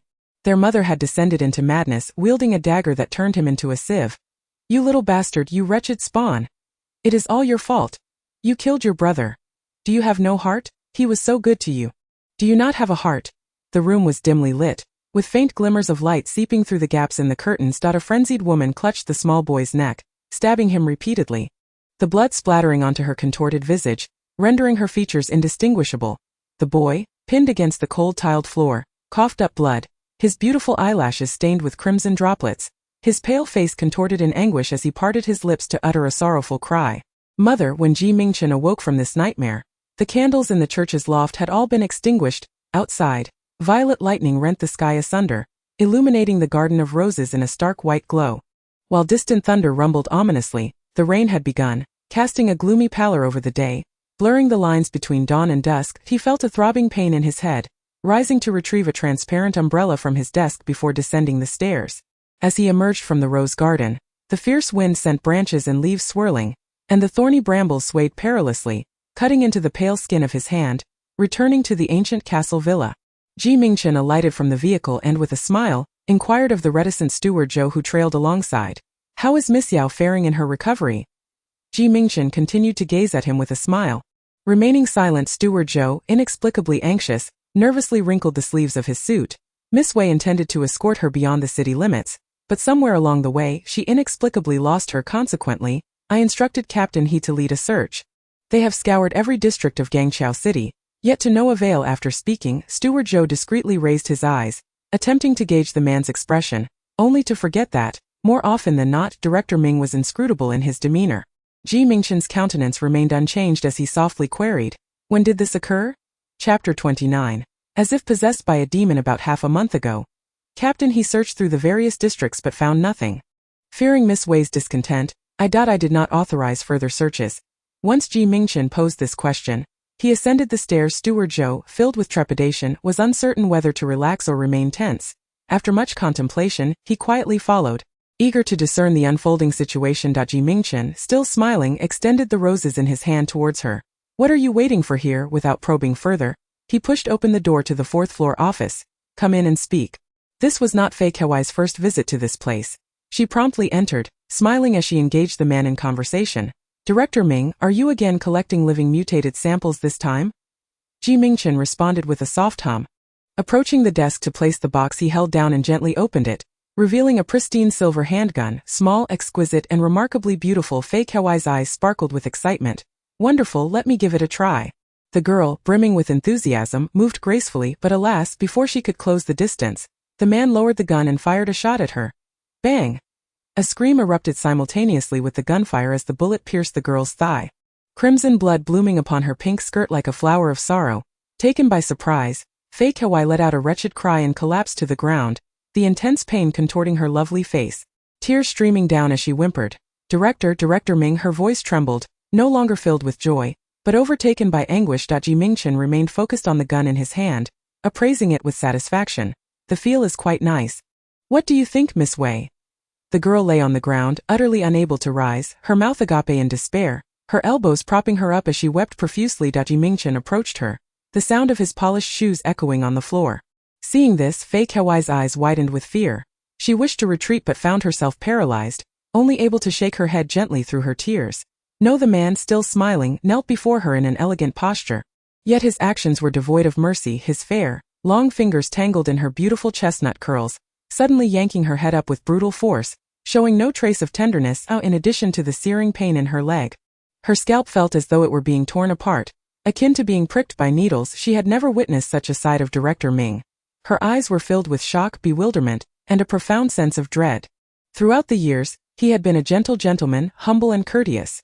Regardless of her transgressions or the calamity she had caused, he would merely smile it off, even going so far as to tenderly offer her comfort. Much like an elder brother, he had never uttered a harsh word to her. Yet now, in an instant, he appeared as a completely different person. As if possessed by a demon, Fei Kuei was unable to contain her tears. Her eyes and nose reddened, trembling all over. Resembling a frightened little rabbit, Mingchen seized her hair, forcing her to raise her head, the corners of his lips curving up, yet his gaze was filled with coldness and disdain. "What are you? Do you think my people are subject to your whims?" Amidst his seemingly gentle words, flames leapt from his fingertips, singeing several strands of the girl's hair into black smoke. Fei Kuei, having been pampered since childhood, had never endured such cruelty. She trembled violently, tears streaming down like pearls from a broken string, her extreme fear rendering her somewhat incoherent. "Please don't." Butler Zhou and several maids rushed over upon hearing the gunshot. Upon their arrival, they gasped in horror, scarcely daring to breathe. "What is this? Hadn't Commander Ming always been indulgent towards Miss Wei? What is happening now? Not only did he shoot her, but he was also so brutally and callously gripping her hair?" It was utterly terrifying. Truly, it was frightful. Fei Kuei cast a desperate glance towards the doorway, her eyes pleading for help. Yet she had forgotten that the one inflicting this torment was not some villain, but the very master of the ancient castle villa. Who would dare to come to her rescue now? Mingchen, however, paid no heed to anyone outside. As if disgusted, he wiped the smile from his face, carelessly tossed her to the ground, and then slowly stood up. Fei Kuei's head struck the tiled floor, blood oozing from her forehead, and she fainted. The rose she had been holding fell from her grasp, now lying in a pool of blood, its petals gently drifting and trembling upon the flowing plasma, only to be crushed beneath the soul of the man's shoe. Chapter 30. What must one endure to be bullied? Mingchen finished wiping his hands and polished the silver pistol before returning it to its place. "Drag her away. Let Dr. Lin take a look. We must ensure she isn't truly harmed." Having said that, he smiled at Butler Zhou. "Otherwise, if Director Fei finds out, he might blame me." His tone was amiable and gentle, brimming with concern, as if he were not the one committing the wrongdoing. Butler Zhou replied. Understood. The maid standing behind trembled in fear, nearly unable to stand without leaning against the corridor wall. As Mingchen exited, he encountered He Fengyan, who was off duty today but had happened to be in the villa, having rushed over upon hearing the gunfire. Upon seeing the maids carrying the girl away, even the usually composed He Fengyan could not hide his shock. Why did Commander Ming resort to violence against a young girl? If Director Fei finds out? Mingchen smiled. "My apologies. I was simply a bit angry." Nevertheless, there was no trace of remorse on his calm face. He Fengyan fell silent, internally recognizing that Commander Ming was truly ruthless and insane, seemingly capable of anything. Mingchen turned to He Fengyan, his lips curving into a smile. "Since you're here, could Captain He assist me with a task?" He Fengyan felt a shiver run down his spine at the tone of the question. As his subordinate, he had no grounds to refuse. "Commander Ming, please give your orders. Bring along a few more teams to assist me in locating her," Mingchen instructed.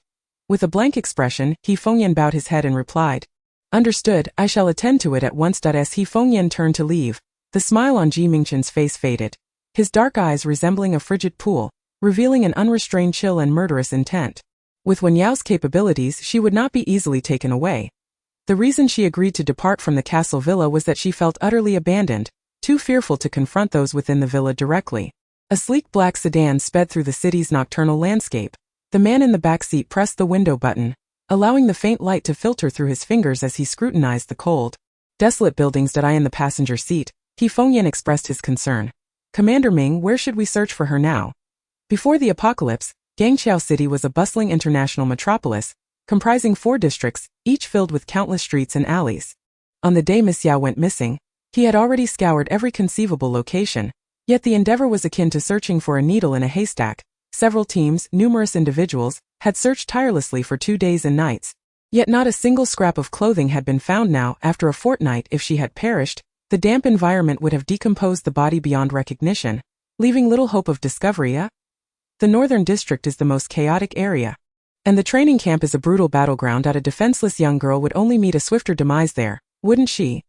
Yet, Mingchen offered no explanation and added, "Fcamp.it would be prudent to request the commanding officer of Fcamp to provide me with the recruitment list from the past 2 weeks." He Fengyan remained perplexed. It seemed improbable for the young girl to appear in the training camp, let alone in the hellish F camp. Wasn't that akin to tossing a little lamb into a den of tigers? Contemplating this, a chill ran down his spine, and he thought, this is disastrous. A gentle and reserved young lady, so strikingly beautiful, would face immense peril wandering the district. If she fell into the clutches of F camp, what horrors would she endure? The one he cherished had vanished, now reduced to the depths of human hell known as F camp. After safeguarding the base in Zone 14 for many years, He Fengyan had developed a keen understanding of Commander Ming. Though he appeared gentle and amiable on the surface, with many commendable deeds to his name, his true nature was far from benevolent. He was known for his vengeful spirit.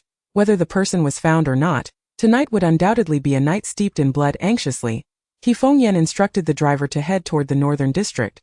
Falling silent thereafter. Meanwhile, Mingchen lowered his brow, lost in quiet contemplation. Although she might not be subjected to bullying, the deadly arenas were fraught with peril, the living conditions abysmal, and the meager rations woeful. Venturing outside the city posed risks from the mutated undead. He wondered where that poor girl was now, if she had sustained any injuries. As Mingchen pondered, his feelings were a tumult of anxiety and irritation, and he raised a hand to massage his temples. Chapter 31. Then Kill at the F camp has been transformed from several abandoned factories, lacking any training grounds, consisting solely of dormitories and a mess hall. The dormitories are cramped, housing a dozen individuals in a small room, while the mess hall serves only 2 meals a day, breakfast and dinner, with exceptionally coarse provisions. Within a mere fortnight, she transitioned from being scrutinized with predatory eyes to instilling fear in all who beheld her. During these 2 weeks, she commandeered an industrial garage, establishing a rudimentary yet secure abode within the camp, and simultaneously befriended 3 companions, more accurately, 3 eager followers, thus forming a makeshift team of 4. They were forced to spend the night in a small, dilapidated shack by the roadside. Inside the dust-laden hut, a campfire crackled and popped. Qiuji pointed to a heap of scrap metal on a tricycle outside the door and inquired of Wen Yao. "Boss Yao, how many silver coins do you reckon we can trade this heap of junk for?" Wen Yao, seated beside the fire, prodded the logs with a poker. "Regardless of how much it fetches, I take 7 and you 3 get 3. Qiuji retorted. "Hey, how come you're even stingier than yesterday?" Beside them, Shen Yichuan tugged at Qiuji's sleeve. "Brother Ji, don't quarrel with the boss. Look at how many zombies we encountered today. All of them were taken down by her alone. What else can we do besides standing guard?" Another girl, Bei Xiaoduo, timidly chimed in. "If it weren't for the boss, we would have perished long ago. We wouldn't be alive to this day." Seeing the 3 girls conspiring together, Qiuji, at a loss, nodded. "Fine, just wait. Next time I'll definitely slay a few more zombies for you to witness." Wen Yao paid no heed to their banter, setting down the poker to count the silver coins in her possession. After tallying, she found that over the past half-month, she had managed to save only a few silver coins. It takes 100 silver coins to exchange for a single gold coin. To accumulate 10 gold coins would require an interminable amount of time. It seems this inexpensive labor truly is undervalued, worth far too little. When Yao pondered her predicament, she suddenly heard rustling in the grass outside the shack. Grasping her iron blade, she stepped out to investigate, discovering a sluggish, limping zombie. The creature, catching a whiff of her presence, lumbered towards the door. Given its slow pace, Wen Yao called for Bei Xiaoduo and handed her a shovel from the ground. "You handle this zombie. It's good practice." Originally, the shovel had been her weapon of choice, but upon acquiring a more manageable iron blade, she decided to pass the shovel to Bei Xiaoduo.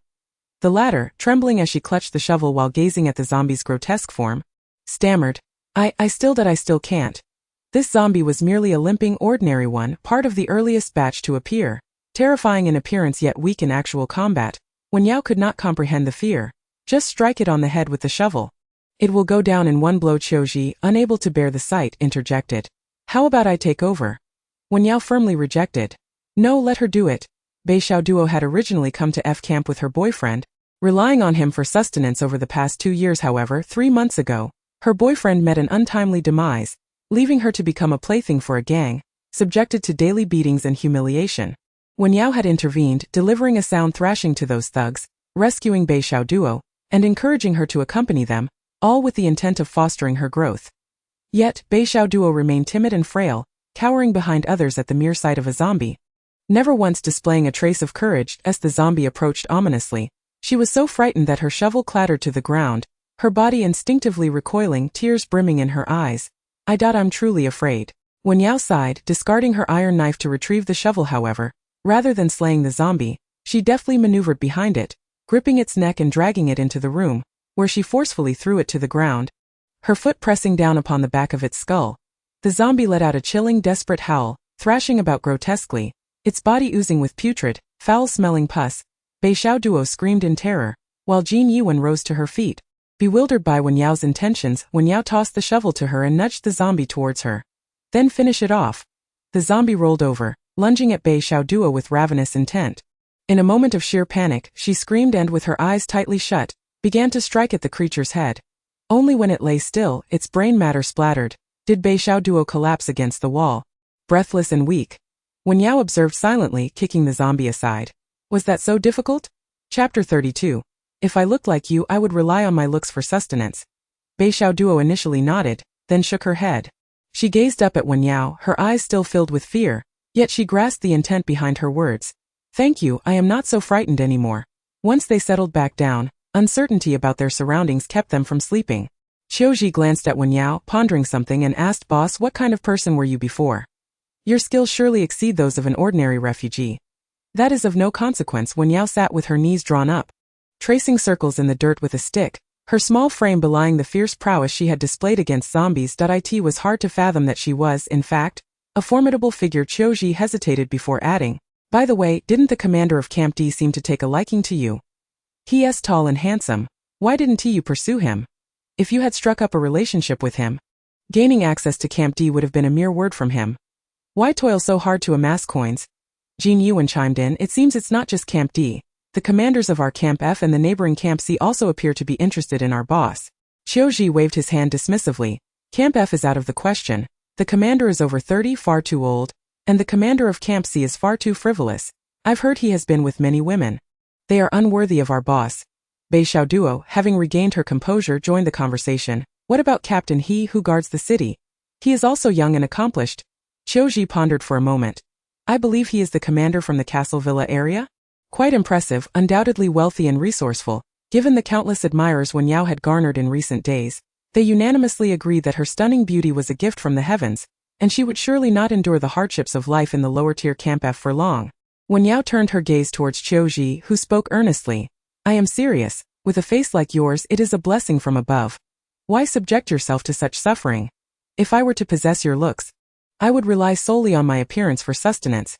Those heroic warriors could easily select a devoted companion and live a life of leisure, free from worries. However, Wen Yao paid him no mind, continuing to scribble on the ground. Just then, her hand paused and her expression grew serious.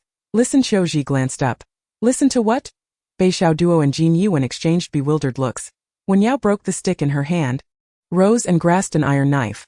A horde of zombies is approaching, numbering at least in the hundreds if not thousands. Upon hearing this, the three were thoroughly alarmed. Bei Xiaoduo and Shen Yichuan's faces reflected pure terror.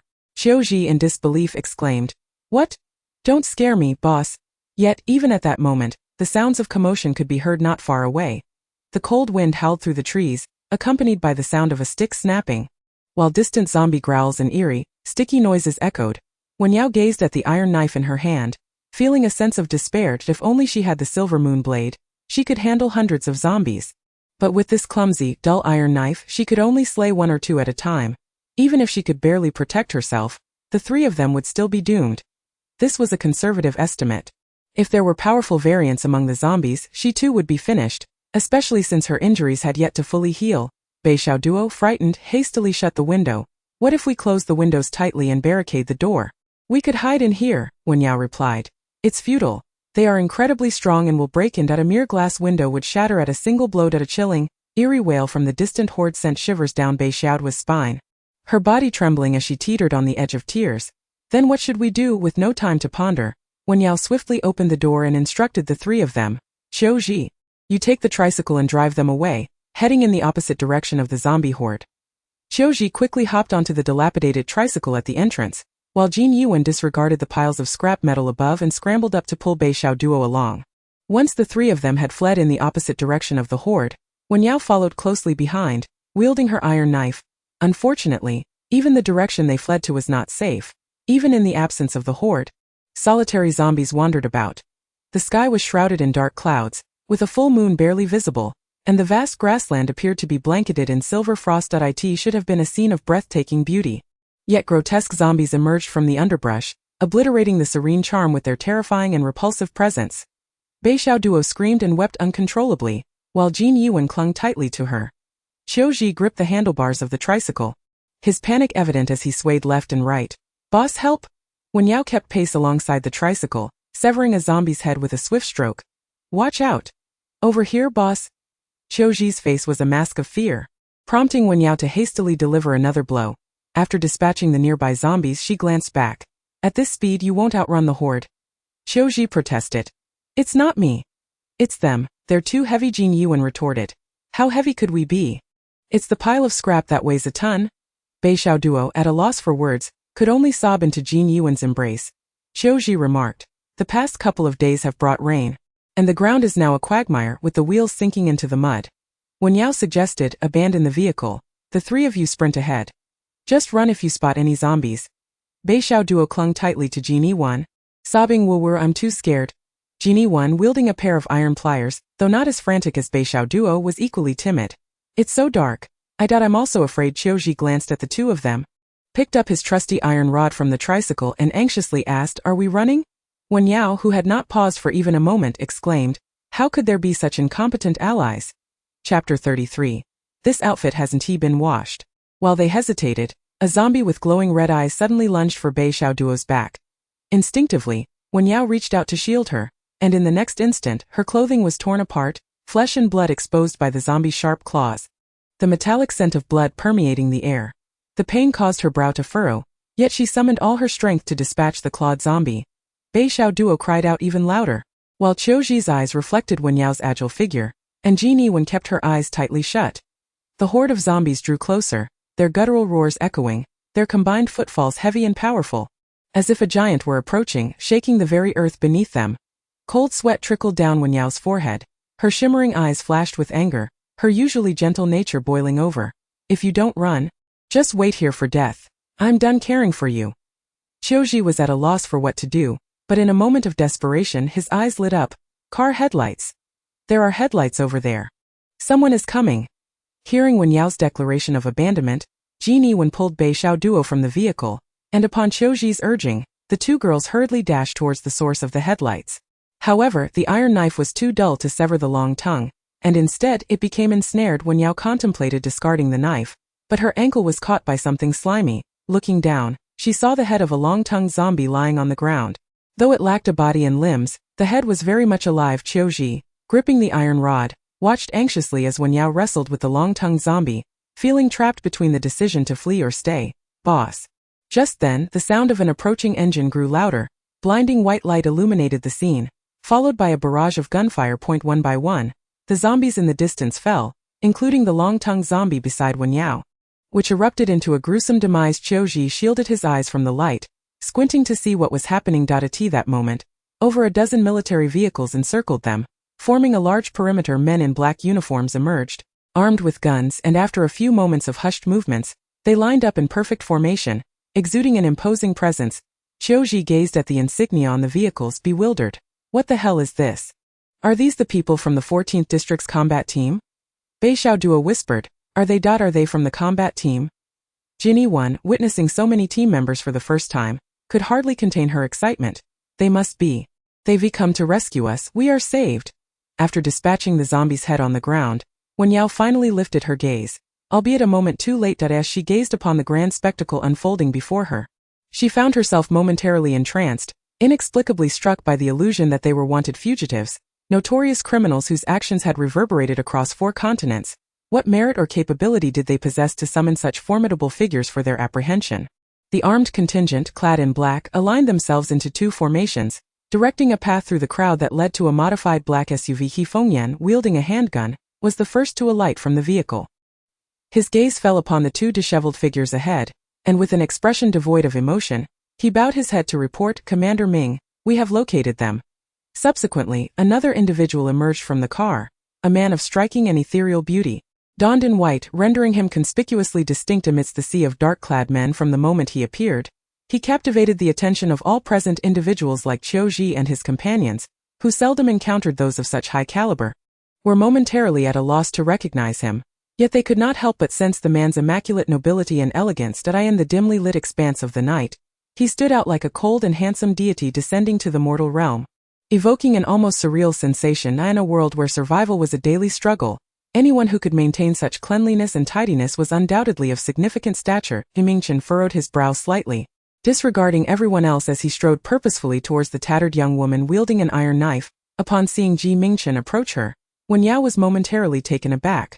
"Why are you here? Who else would it be?" Mingchen replied. His gaze lowered as he brushed away the weeds from her hair and wiped the blood from her face, observing the gruesome residue clinging to his fingertips. He intended to wipe it off on her, but instead, he only managed to smudge his hand with black stains. Realizing that his attire had sullied her fair, jade-like hands, Wen Yao felt an unexpected pang of embarrassment. "I apologize. I spent all day yesterday mining coal, and I haven't had the chance to wash this outfit." Mingchen then let his hands fall, suppressing his distaste. "Let's go." Chapter 34. Is mining coal fun? Mingchen led the way, with Wen Yao following closely behind, holding her iron knife. The juxtaposition of their starkly contrasting appearances created an almost surreal tableau. Not only were Qiu and his companions rendered speechless, but Fengyan also furrowed his brow in bewilderment. After losing her way in Gangqiao City, she had independently ventured to Camp F, and now in the dead of night, she was engaging in a struggle with a long-tongued mutant while wielding nothing but an iron knife. Throughout it all, she remained calm and resolute, not reduced to tears from fear, her countenance devoid of even a hint of trepidation. She was even capable of using a mere scrap of iron to bash the mutant's skull. This young girl possesses remarkable fortitude. Mingchen took several slow steps, yet despite his deliberate pace, Wen Yao struggled to keep up. Feeling perplexed, she pondered why her ankle had lost sensation. Typically, long-tongued zombies were non-venomous. Had it become ensnared? Or was it possible that the long-tongued zombies of the eastern continent differed from those of the northern continent? Holding the iron knife, Wen Yao peered curiously at her ankle, bending down to thump and pinch it, but there was no response whatsoever. Her wound continued to bleed, and beneath her tattered clothing, her flesh was still exposed, yet she seemed impervious to pain, preoccupied solely with the inexplicable numbness of her ankle. Mingchen gazed at Wen Yao, who appeared in such a state behind him, his expression enigmatic and difficult to decipher. Unable to restrain himself, he softly called out her name, Wen Yao. He had always enjoyed jesting and teasing, employing a myriad of monikers for her, yet he had never addressed her by both her given and family names. Wen Yao was momentarily taken aback, but then, balancing on one leg with her iron knife, she hopped over, exclaiming, "I'm coming." Unexpectedly, the man took 2 steps forward, snatched the iron knife from her grasp, and tossed it aside before bending down to lift her into his arms. In a gentle tone, his voice slightly husky, he asked, "Do you not feel any pain?" Wen Yao was utterly unprepared. By the time she regained her senses, she had already been enveloped in a broad embrace. Unlike her own grimy and foul-smelling state, the man radiated warmth and comfort, his aura crisp and clean, imbued with a faint scent of grass and wood. Instinctively, her palm pressed against his shoulder, and upon releasing it, a stark black imprint of her 5 fingers appeared on the white fabric, glaringly conspicuous. Mingchen cast a glance at the claw mark on his shoulder. With a smile, Mingchen quipped, "Is mining coal enjoyable?" Wen Yao was at a loss for words. The inquiry was rather pointed. Mining coal was not her choice. The F unit was tasked with searching for various useful resources. The apocalypse had long since arrived, and food and other essential supplies had undoubtedly expired. Thus, what they sought were resources such as coal and iron ore. Coal mining was an unavoidable necessity. Circumstances compelled her, making it not particularly enjoyable. Mingchen said nothing further and, amidst a crowd of astonished gazes, carried her to the vehicle. Once gently placed in the seat, Wen Yao hurriedly turned her gaze to the window, where Qiu was staring at her vehicle with an expression of peculiar intrigue. Shen Yichuan and Bei Xiaoduo approached them, with Shen Yichuan asking Qiu, "Did they take our leader away?" "Why did they take our leader?" Qiu remained in a daze. To be precise, they didn't take her away, they carried her off. Moreover, the man who carried her seems to be the commander of our Dongzhou District 14. That very commander, who ruled over District 14, was a figure whose reputation struck fear across Dongzhou and the entire 4-continent realm. A veritable deity. Qiu stiffened his neck and turned his head, muttering, "So that's why our leader seems so discerning. It turns out she is the runaway little wife of Commander Ming. I underestimated the situation. I always sensed our leader was extraordinary, but I never imagined she was this extraordinary. Incredible, damn it, this is utterly astonishing. Our leader is remarkable." Only then did Shen Yichuan realize that all the surrounding individuals had boarded the vehicle. Although the zombie tide had been largely quelled by gunfire, they had been left behind. In response, she quickly addressed Qiu, "What should we do?" It seems they have no intention of taking us with them. Qiuji also recognized the gravity of the situation. It appeared that this grand spectacle was solely for Commander Ming to retrieve his little wife, and they, as nameless individuals, had no relation to it whatsoever. They were not even worthy of acknowledgement. As the vehicle was about to start, Qiuji hastily waved his hand toward the car. Hey, the leader. Yame, Mingchen had left in a hurry and had not brought a medical kit. He was currently tearing at his clothing to temporarily bandage Wen Yao's injured right arm. Hearing the commotion, he casually inquired, his eyelashes fluttering slightly, that yellow-haired lad seems to address you quite intimately. Who is he to you? Wen Yao leaned against the glass window, gazing outside at them. Three useless individuals. Mingchen lifted his eyelids. After all, they had come out with her. Without her, they would undoubtedly perish. Chapter 35. Upon further reflection, Mingchen looked at Wen Yao. Although her face was grimy, her eyes sparkled with clarity and hope. He then turned his gaze to He Fengyan, seated in the passenger seat. Go. Understood, He Fengyan replied, stepping out of the car and casually pointing to a vehicle. Commander Ming has instructed to bring those three into the city. Wen Yao glanced at the wounds on her hands before meeting Mingchen's gaze beside her.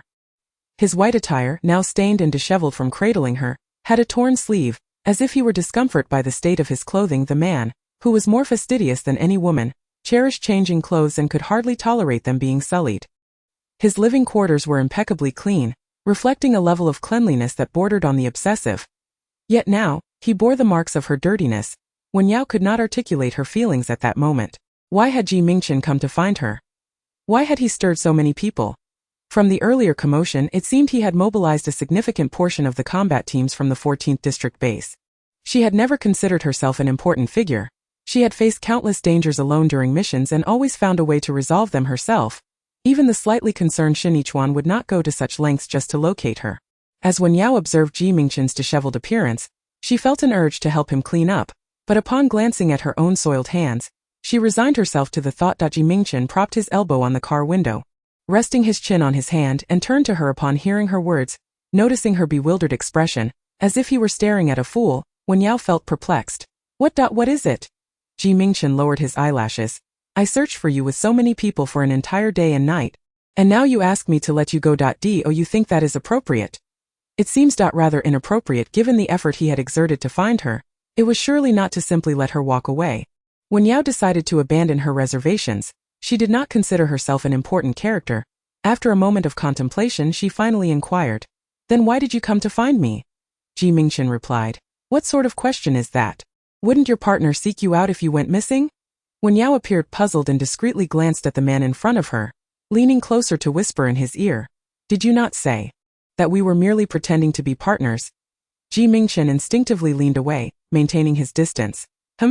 He then closed his eyes, massaging his temples. Upon further reflection, Are you saying that when you asked me to be your partner, it was also a pretense? It is genuine. Of course, if you wish to stay, then your identity can only be that of my partner. Do you understand? It is genuine. You can only be my partner. Throughout this entire exchange, it appeared that no words had ever suggested a pretense. Was it not because of my identity that you intentionally stated it this way? Wen Yao quietly inquired. Mingchen had yet to respond, and at that moment the vehicle slowed its pace. A person from the car beside inquired of He Fengyan, Captain He, how shall we handle these three individuals? He Fengyan then directed his gaze towards Mingchen, who glanced at Wen Yao with a nonchalant expression and replied, Send them to camp. He Fengyan paused momentarily, then quickly nodded. Understood. Chapter 36.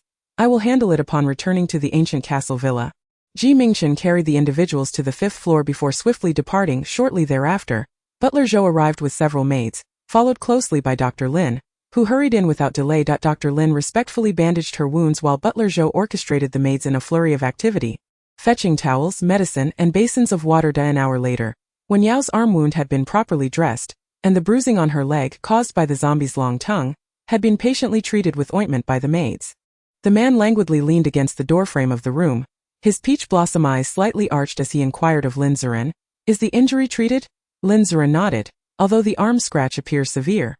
It is merely superficial and has been staunched and bandaged. As for the ankle, it was entangled by a D-type long-tongue mutated creature.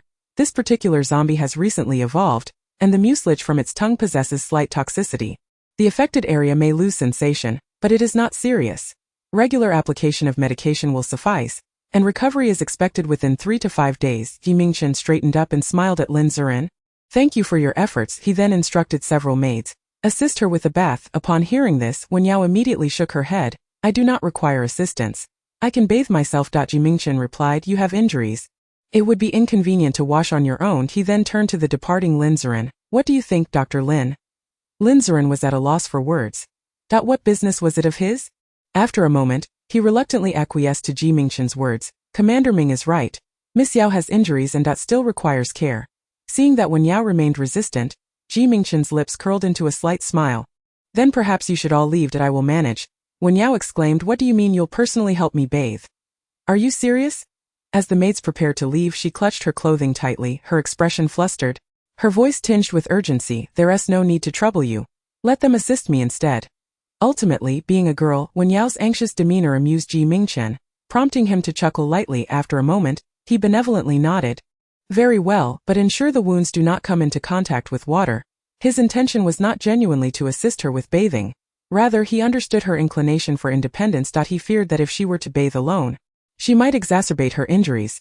Thus, he had to phrase it this way to gain her consent. Mingchen exited with Lin Ziren, and in the corridor of the castle, he cheerfully asked, by the way, how is Miss Wei's injury? His tone conveyed such concern, one would think he was not the one who had fired the gun. Lin Ziren, accustomed to this man's hypocritical demeanor, wiped the cold sweat from his forehead and played along. The bullet penetrated her thigh but did not damage the bone. She underwent a minor surgery, and the injury has been bandaged. With our medical expertise, recovery is merely a matter of time. Additionally, there is a slight bruise on the forehead, but it is merely a superficial injury. A little application of ointment should suffice. Mingchen, ever smiling, replied, that's good to hear. It truly is a cause for concern. Lin Ziren retorted, it's hard to see where your concern lies. Mingchen gently patted Lin Ziren's shoulder, his smile tender. You've worked hard these past few days, Dr. Lin. Lin Ziren wiped the cold sweat from his forehead and murmured, it's nothing. In the medical room on the 3rd floor of the villa, Fei Kuei sat listlessly on the hospital bed. The young girl wore a blue and white striped hospital gown, her chestnut curls tousled and unkempt, a bandage affixed to her forehead. Her expression was dazed, her reddened eyes brimming with tears, resembling a shattered porcelain doll. At that moment, with his hand pressed against his forehead, he could not restrain his admonishment. I see you are quite reckless. Do you genuinely believe yourself to be the master of this ancient castle? Previously, Director Ming had been lenient with his pampered daughter, primarily due to his interest in the data she possessed and her numerous successful experiments. Yet now, after 6 months of stagnation in the research on the ability awakening agent, he found himself bowing and scraping before that man, while his oblivious daughter brazenly threw herself into danger. Fei Kuei hung her head in silence, tears dripping onto the bedding nearby. Fei Bok toyed with an airplane model in his hands, his demeanor flippant. Observing his sister's state, he scoffed, what's the issue? Isn't it just jealousy? Fei Qianjiang, witnessing his daughter's distress, felt a pang of discomfort and pointed an accusatory finger at Fei Bok. Get out. I brought you here to see your sister, not to make sarcastic remarks. Fei Bok was not surprised by his father's bias towards his sister. He rolled his eyes and tossed the model aside. Fine. I'll leave, as if I were eager to see her. The door slammed shut behind him. Fei Qianjiang turned to his daughter on the hospital bed, his tone filled with frustration. Let this be a lesson for you, so you may come to your senses. You are still too young and do not realize that the most terrifying individuals in this world are those like Director Ming. They are neither intimidating due to their cold demeanor nor irascible, but rather emotionless. Whether cold-faced or furious, such individuals reveal their vulnerabilities, allowing others to decipher their thoughts. However, Director Ming does not. He smiles perpetually, exuding warmth as if intimately acquainted with everyone he encounters. Yet, in truth, he kills in the same manner, extracting flesh and bone from the living with the same dispassionate grace. His smile serves as a mask, rendering him both noble and flawless, perfect to the point of being unreal. Wen Yao emerged from the bath, clad in a pure white lace-trimmed nightgown. Once her damp hair was dried, it was styled to perfection, soft and glossy. Hearing footsteps, she hastily set down her pen and looked up. What brings you here at this late hour? Mingchen approached the table, leaning against its edge, and upon hearing her, nodded slightly. Hand it to me. Wen Yao, puzzled, raised her gaze. Despite her confusion, she extended her left hand. Mingchen arched an eyebrow and smiled. Let us switch to the other hand. As the distance between the two drew closer, Wen Yao inexplicably felt a twinge of anxiety, unable to resist stealing a glance at him. However, this fleeting glance only served to further discompose her.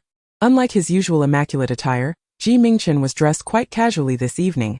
His shirt hung loosely, with only a couple of buttons fastened, the neckline forming a generous V-shape from her seated position. She could catch glimpses of his porcelain-like skin and well-defined abdominal muscles through the wrinkled gaps. Raising her gaze, she beheld his strikingly cool and handsome visage, with long narrow brows and a faintly curved smile gracing his lips. His peach blossom eyes, with their subtly upturned corners, exuded a languid elegance that was both alluring and aristocratic, reminiscent of an enchanting white feline. Even someone as resolute in her heart as Wen Yao, who prided herself on not being swayed by appearances, found her heart racing inexplicably.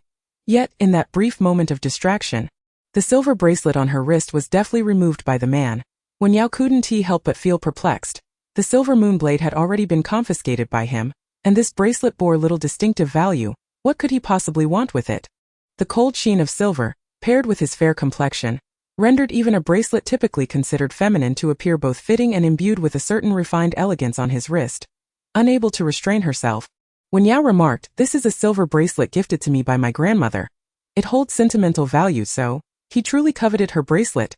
At that moment, she genuinely questioned whether this man had some peculiarities.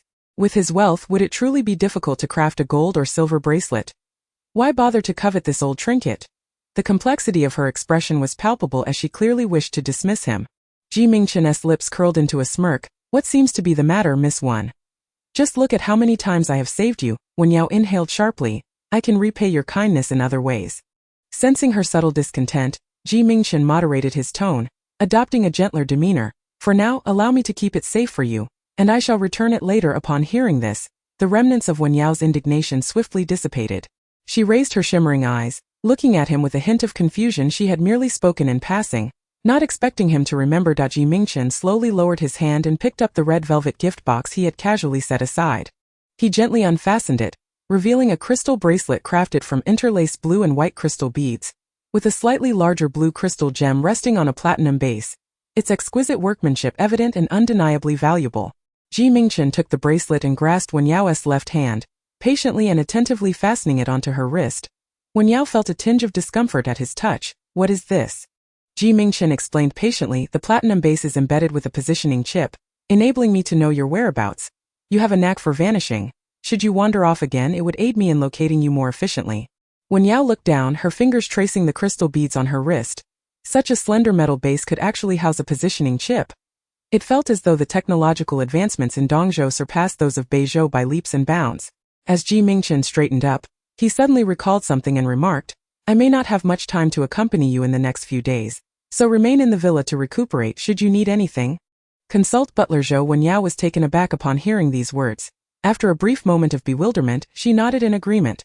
"All right." As she gazed at the man's tall, leisurely silhouette as he departed, a frown creased her brow. What does it mean to not have time for her?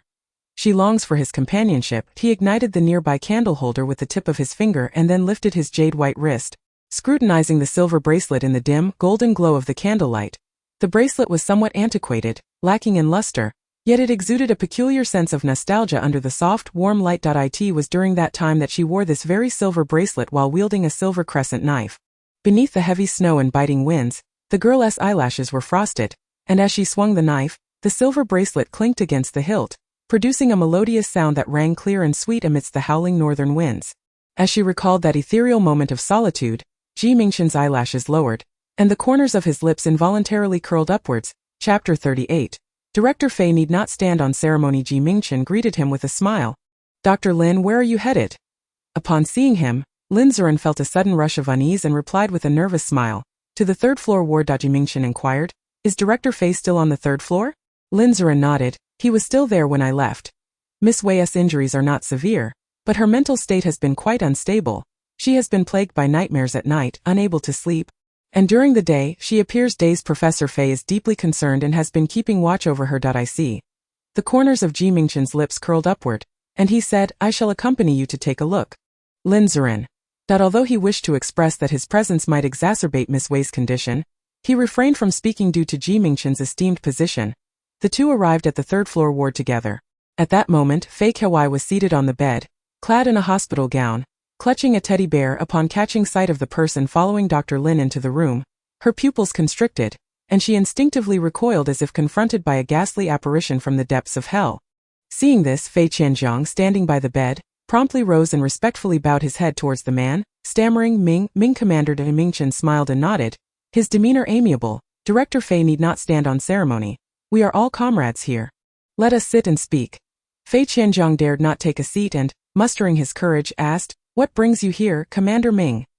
Ji Mingchen's lips curved into a gentle smile, radiating warmth. I heard from Dr. Lin that Miss Wei's condition is not ideal, and since Director Fei has been here attending to her, I felt it necessary to come and check in. Fei Qianjiang glanced at his daughter, whose eyes were filled with fear, and anxiously remarked, It is all due to my wayward daughter's recklessness that you, Commander Ming, should be so concerned. Clutching the teddy bear tightly, Fei Kawai occasionally glanced up as they conversed, only to unexpectedly meet the depths of those dark, peach blossom eyes. The man, clad in a simple white shirt paired with black trousers, stood tall and strikingly handsome. Though the upward curl of his eyes suggested a gentle and kind smile, the depths of his ebony gaze remained cold and somber. With but a fleeting glance, Fei Kawai felt a chill run down her spine. Instinctively, she averted her gaze, frantically turning to her father, tears welling in her eyes. Dad, yet that devilish figure smiled as he regarded Fei Qianjiang. His demeanor refined and his tone imbued with a disingenuous warmth. Your complexion seems rather pallid, Dr. Lin. Might you take another look? Moreover, if Miss Wei requires anything, do not hesitate to instruct Butler Zhou. Ji Mingchen's lips curled into a polite smile directed at Fei Qianjiang. The young girl, still clad in a hospital gown, her lovely chestnut curls cascading behind her, bore a tear-streaked visage that exuded a heart-wrenching vulnerability. Two maids assisted her into a black van, and she timidly glanced at the man in white seated in the passenger seat, her voice trembling as she asked, Commander Ming, where are you taking me? Ji Mingchen playfully rested his finger against his chin, his eyelashes lowered, a gentle smile gracing his features. Is Miss Wei not feeling a bit despondent? I thought to take you for a little diversion. After enduring a gunshot wound and being cruelly yanked by her hair, Fei Kawai could hardly bring herself to believe that this devilish man would genuinely wish to take her out for solace. Once the van's door was shut, it rolled into the deepening twilight. Soon arriving at a modest bungalow, Mingchen led the way, while he Fengyan instructed the maids to assist Fei Kawai inside. The group traversed a dimly lit concrete corridor, the legs of the two maids trembling yet refraining from uttering a sound, while Fei Kawai wept silently throughout. Upon reaching the end of the hallway, he Fengyan glanced at the two guards, who swiftly understood the cue. One hurriedly pushed open the rolling door as the door slowly ascended. The harrowing sight of a woman, suspended and battered, her severed arm a testament to her torment, came into view. A solitary bulb hung from the ceiling of the concrete room, casting a dim and ghastly glow upon the disheveled woman, illuminating her as if she had crawled from the depths of hell. Her tattered garments, soaked in blood, revealed no unscathed flesh upon her body. Thick plasma trickled down the fabric, pooling on the ground with a faint, ominous drip. This grotesque and sanguinary tableau sent the maids into fits of screams, while Fei Kawai's complexion drained to a pallid hue, her features contorted in horror, nearly collapsing to the ground. Tears streamed down her face as she cried out in anguish. It's Captain Louis Mingchen. Satisfied, curled his lips and extended a rose branch toward her, reminiscent of their encounter in the ancient villa.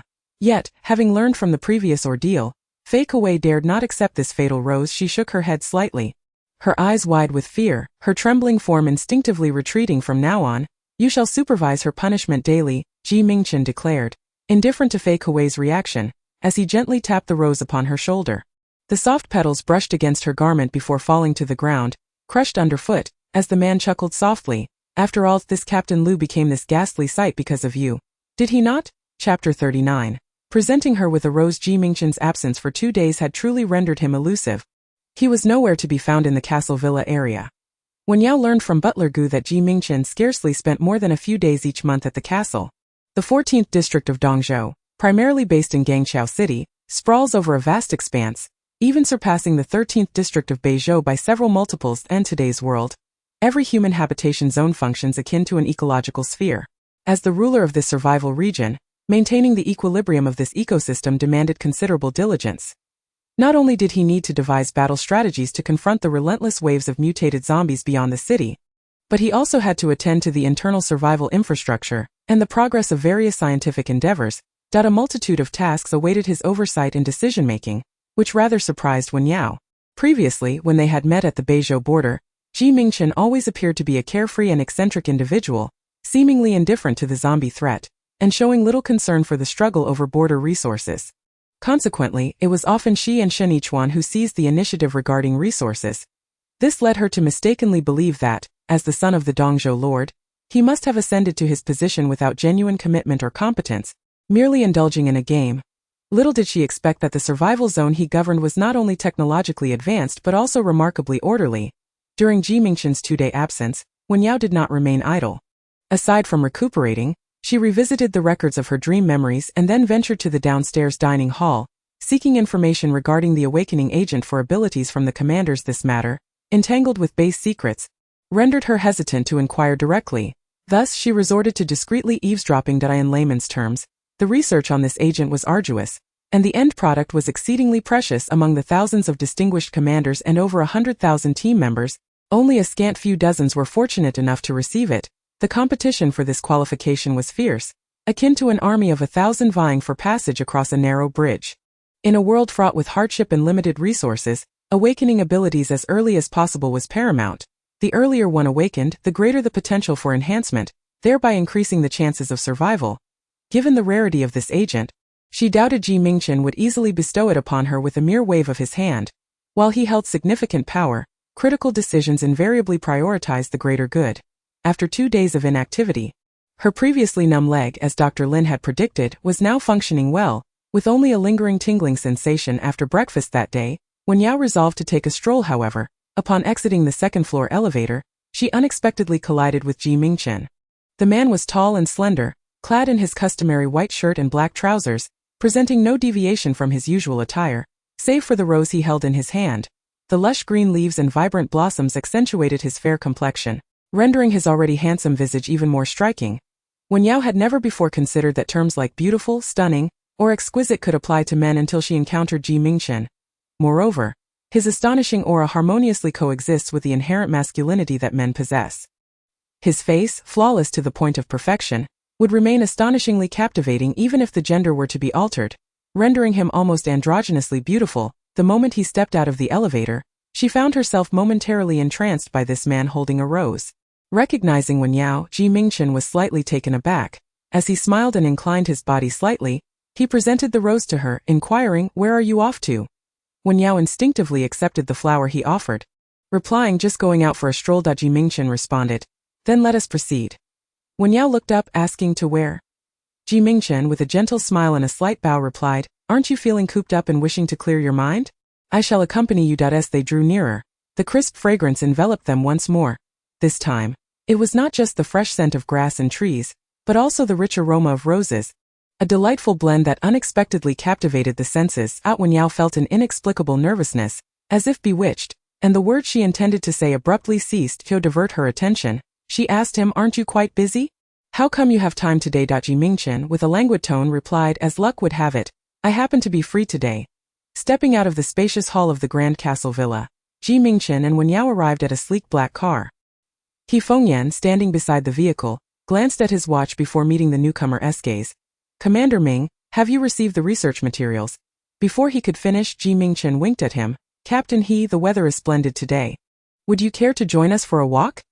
He Fengyan's gaze shifted to Wen Yao, the serene and lovely girl clad in a white dress, holding a rose, exuding a gentle and pristine aura. It seemed that today's official business would be thwarted. He glanced at the ominous clouds above, unsure of what made the weather so pleasant. Yet, in deference to Commander Ming, he could only bow his head respectfully and say, "Please feel free to command, Commander Ming." Mingchen smiled warmly. "Then let us have Captain He accompany us for a stroll." Once settled in the spacious back seat, Mingchen turned to Wen Yao and asked, "Where would you like to go?" Wen Yao initially intended to merely stroll around the Castle Villa area, never anticipating that he would drive her out for a ride, complete with a driver and an assistant accompanying them.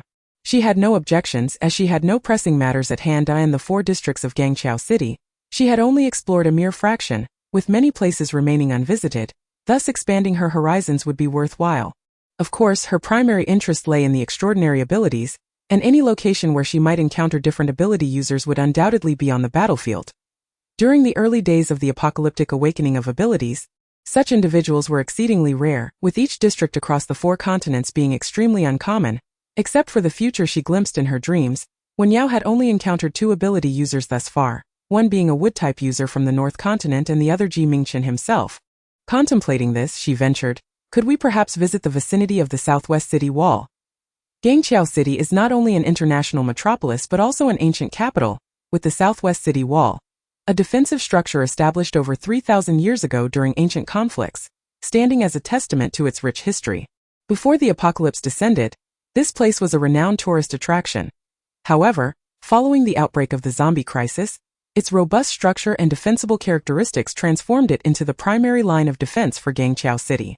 Subsequently, an electric fence was erected, and due to the formidable nature of the southwestern city wall, many waves of zombies were deliberately lured here for extermination. Today, the southwestern city wall has earned the grim title of the zombie slaughterhouse, where numerous elite squads take turns to eliminate the incessant tide of mutated undead every day. Wen Yao had learned about the southwestern city wall from Camp F and had long desired to witness it for herself, although she had never found the time or opportunity. That area was indeed a slaughterhouse for zombies, a gathering point for various mutated hordes, a battleground marked by bloody and brutal clashes, terrifying, repulsive, and perilous, places that any rational person would avoid. Yet here was a young girl, keen to explore such a locale. Her interests were rather unique. Seeing the varied expressions on everyone's faces, Wen Yao felt a twinge of anxiety. She knew that the southwestern city wall was a crucial battlefield guarded by the teams of Zone 14. But she was uncertain if this was a place she could visit. If not, then so be it. With a soft remark, Mingchen smiled at the driver ahead and instructed, "Let us go and take a look at the southwestern city wall." The driver replied, "Understood." The southwestern city wall was situated on the outskirts of the city, and it took a full 3 hours of driving to arrive. As soon as they disembarked, Wen Yao was greeted by an overwhelmingly rancid odor of blood. While not far off, the anguished howls of zombies echoed, accompanied by the sporadic sounds of gunfire and the splattering of thick blood.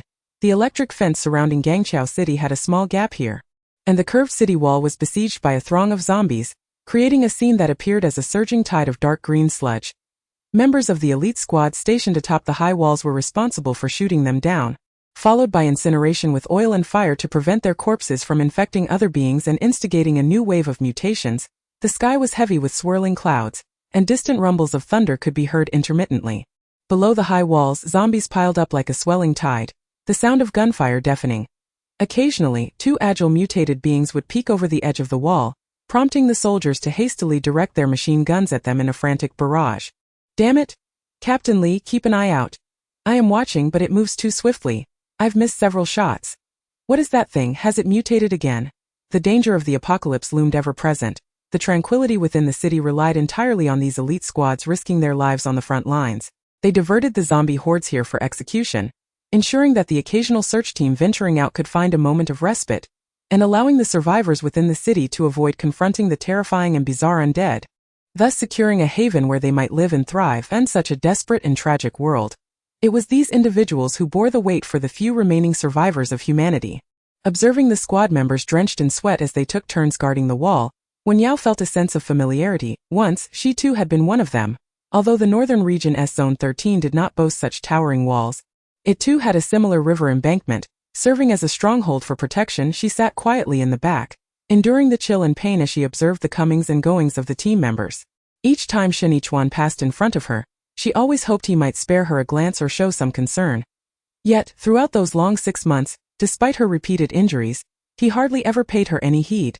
Convinced as he was of her resilience and strength to persevere. Did she feel exhausted?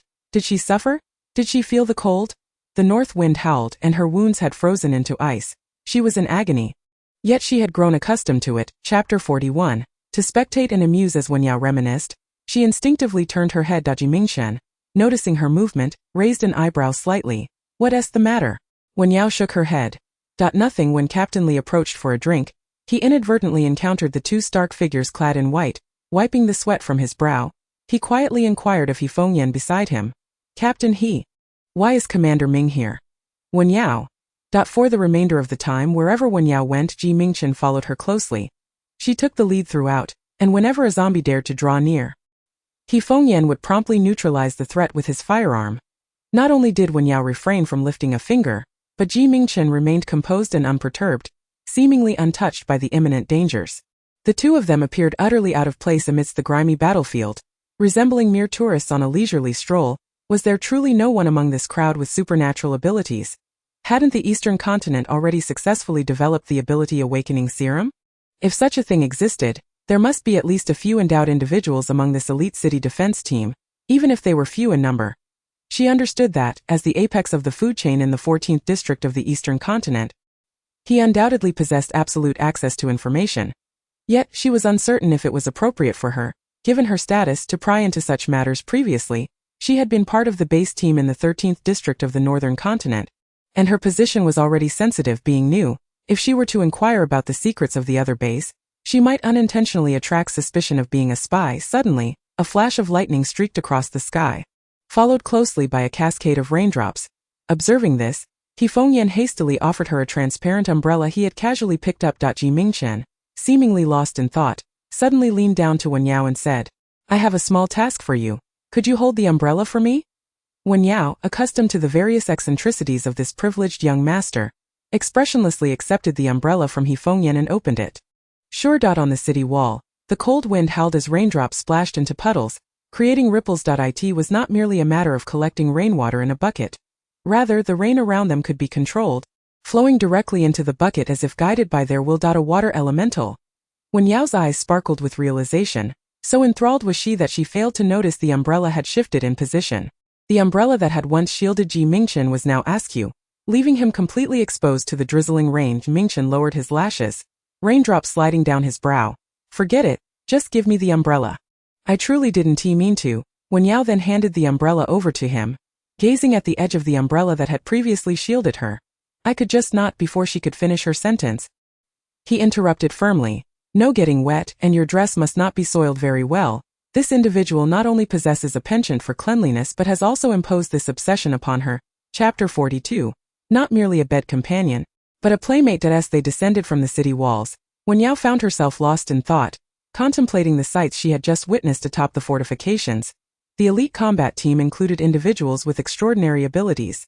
However, she had only observed a water elementalist, and their powers seemed devoid of any lethal application. Wen Yao bore numerous wounds of varying severity, yet in the days that followed, Mingchen insisted she do nothing but concentrate on her recovery. The distinction lay in the fact that Mingchen, during this time, remained quite sedentary himself. Initially, Wen Yao had begun to reassess her impression of Mingchen, perceiving him as a responsible commander of the base, someone who, even in the absence of missions, must have been preoccupied with myriad tasks. However, after a week, she discovered that was not the case at all. This man appeared particularly unoccupied, not only idle but also possessed of a multitude of hobbies. He had cultivated a diverse array of flowers on the terrace of the castle, and tended to a large flock of white doves and various species of songbirds. His daily routine consisted solely of watering the plants, feeding the birds, and indulging in sleep. A full 24 hours would often see him slumber for over 10. His existence was one of leisure and comfort. Each time Wen Yao beheld his languid demeanor, she was both astonished and reflective, pondering how, amidst the apocalypse that had persisted for so many years, someone could still lead such a leisurely and carefree life. Though he, as the Lord of District 1, possessed the capability and resources, it seemed rather unnecessary for him to squander time on such trivial pursuits. Most notably, he not only indulged in leisure for himself but also compelled her to partake in these seemingly futile activities. He enlisted her help in watering the flowers, feeding the white doves, accompanying him on the terrace to watch the sunset, playing chess in the game room, and even building with blocks. Indeed, Mingchen, a figure of high status and formidable prowess, had transformed a room in his opulent castle into a children's playroom. This was a genuine playroom, filled with toys reminiscent of those played with by children before the world fell into chaos. After many years, Wen Yao could scarcely recall the names of these toys, which were an explosion of colors and whimsical designs. The center of this playroom stood a long table, cluttered with blocks of various geometric shapes and hues, inviting endless combinations to create different constructs. A rather simplistic endeavor, likely unengaging for children beyond the age of 5. One afternoon, Mingchen announced he would take her to tour his secret base, and she bore witness to the sight of the handsome man in a white shirt, gleefully flattening and stacking these blocks, engrossed in play for a full 3 hours. By the end, when Yao's gaze toward him had shifted, only for him to erupt in laughter and cease his activity. Mingchen possessed few notable traits apart from his jovial nature and flirtatiousness. Initially, Wen Yao had surmised that his desire for her companionship stemmed from an attraction to her beauty. Yet as the days unfolded, she realized her role was not that of a bedmate but rather a playmate. Moreover, it became undeniably clear that there was an eccentricity to Mingchen's character. On yet another sunny day, Wen Yao donned a pure white long dress, standing beside the stone railing on the top floor of the castle, feeding the white doves.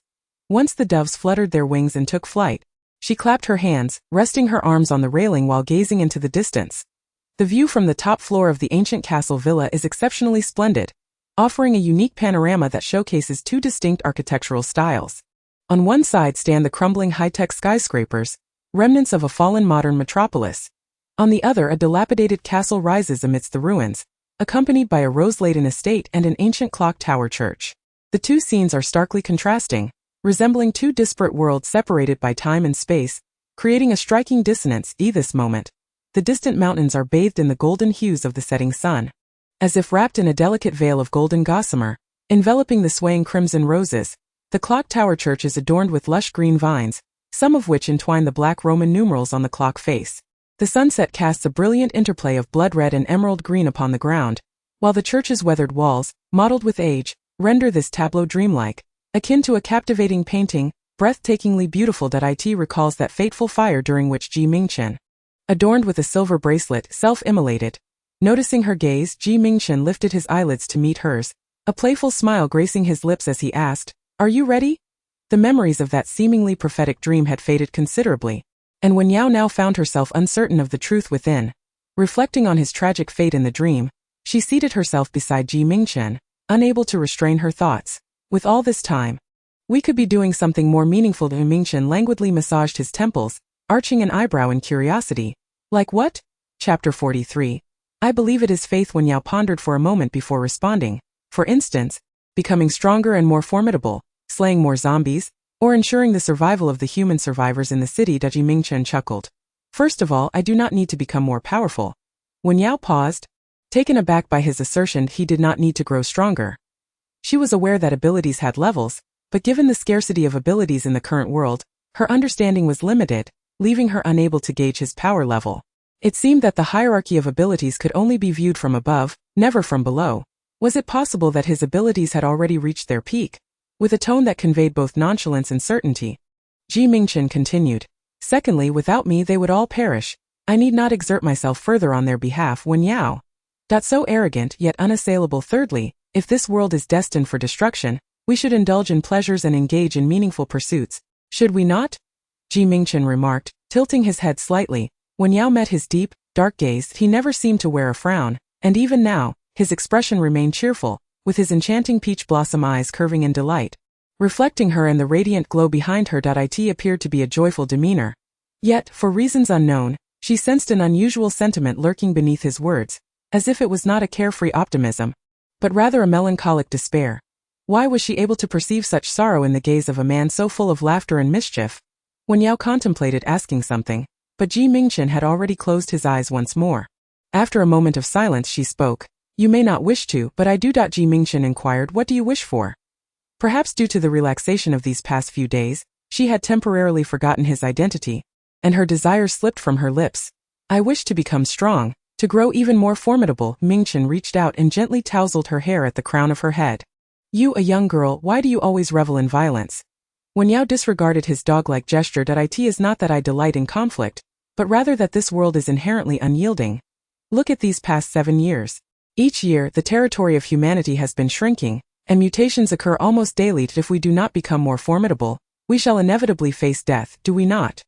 Even without an apocalypse, death is an eventuality for all. Mingchen chuckled. That's not the same. Wen Yao with a gentle tone patiently elaborated, natural death is beyond human control, yet the longevity of life in this apocalypse is something we can strive to secure. Mingchen fell silent, suddenly propping himself up lazily and turning to her, inquiring, I have always been curious. Wen Yao, puzzled, asked, curious about what? About what you truly live for. Mingchen's playful demeanor softened slightly, revealing a rare seriousness in his usually teasing eyes. In the past, in District 13 of Beizhou, despite her arduous existence, she lived with an innocent yet unwavering commitment to what she believed was right, never surrendering, much like the resilient grass growing through cracks in the stones, embodying an indomitable spirit. One could not help but wonder why. Was it merely for her ideal of standing on the righteous path? Upon hearing this question, Wen Yao was momentarily taken aback. All these years, what had she truly lived for? When the apocalypse struck, she was merely 15, still in her second year of high school. Initially, her sole desire was to locate her lost family, to find her sister who had become separated during their flight. Eventually, when her sister remained unfound, Fate led her to encounter Shen Yichuan, and together they fortuitously escaped to the safety of the Linhe city base. As time passed, driven by her admiration for Shen Yichuan, she sought his approval and trained alongside him daily, gradually evolving into a standout within the base's training camp. Throughout those years following Shen Yichuan, she began to cultivate other aspirations: to protect her teammates, to safeguard District 13 of Beijing. If one must articulate it, I would say it is faith. Mingchen raised an eyebrow, as if finding the term peculiar. Faith? Wen Yao nodded affirmatively. Yes, faith. Suddenly sitting upright, she exclaimed, could you refrain from belittling others? Mingchen chuckled dismissively. All right, not Shen Yichuan. This statement seemed devoid of any persuasive power. In the past, whenever she encountered Mingchen, she was invariably at Shen Yichuan's side. Executing his every command, she was like a small shadow, never straying far from him. No matter the circumstances, her first thought was always to seek out Shen Yichuan. Wen Yao, her expression shrouded in melancholy, fell silent for several moments before replying, you are not entirely wrong indeed. I have regarded him as my exemplar, and my belief that I long to stand alongside him in a realm beyond this one. Yearning for him to behold my presence. Mingchen, with his gaze cast downward, listened quietly, his tone languid as he remarked, what a pity it is. It seems he has never truly acknowledged your feelings. Wen Yao responded, do you take pleasure in my misfortune? Strangely, it appeared that every mention of Shen Yichuan elicited his disdain. It had always been thus. In the past, she could wield a metaphorical knife to vent her frustrations upon him. But now that option eluded her. As their conversation waned, she suddenly found herself disinclined to continue speaking with this man, and thus rose to depart. By this time night had fallen, leaving only a faint crimson hue of the sunset. The deep blue sky was scattered with stars, and if this were not the apocalypse, if one could overlook the desolation below, the scene was breathtakingly exquisite in its solitude. Mingchen diverted his gaze from the girl's retreating figure, and as he beheld a fluttering white dove pass by, he languidly raised a finger. The dove, seemingly enchanted by the striking visage of the man below, perched obediently upon his long jade-white fingertip, tilting its head to coo softly. The dove uttered coo coo. Upon hearing this, Mingchen's previously gentle hand suddenly constricted into a gesture of grasping the dove's neck.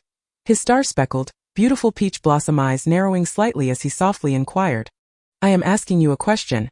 The dove trembled as if startled, its feathers almost bristling, and responded coo. Only then did Mingchen's brows curve into a satisfied smile. Good. Once he released his grip, the dove, appearing frightened, flapped its wings and soared away in a flurry, its earlier calmness replaced by a frantic flight that nearly caused it to collide with a nearby glass skyscraper. This striking man was not merely a resplendent rose. He was akin to a perilous poppy. Chapter 44. She was such a remarkable person in Beizhou. The defensive line at the northern sector of Linhe City in the 13th district nearly succumbed to collapse. As waves of zombies surged forth relentlessly, several combat teams fought valiantly for 3 days and nights, until finally Shen Yichuan, wielding a sniper rifle, obliterated the last of the mutated creatures, signaling the conclusion of this battle.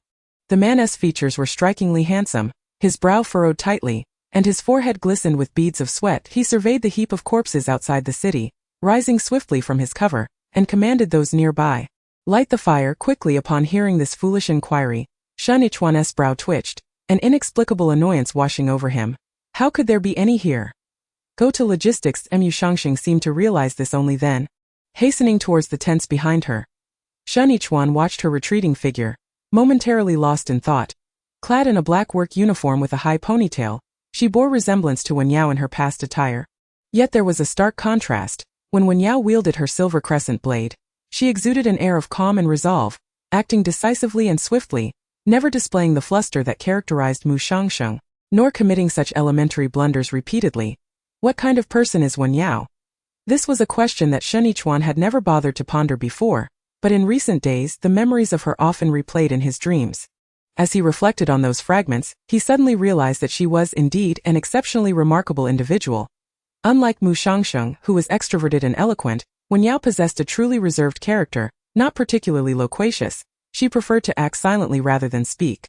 In the past, as partners, a mere glance from him would suffice for her to understand his intentions, and a simple gesture would prompt her to swiftly respond in the appropriate direction. She was gentle and meticulous, yet also composed and self-restrained, always quietly contributing within the team. It was only when she was no longer present that everyone would come to recognize the multitude of tasks she had accomplished that others could scarcely replicate.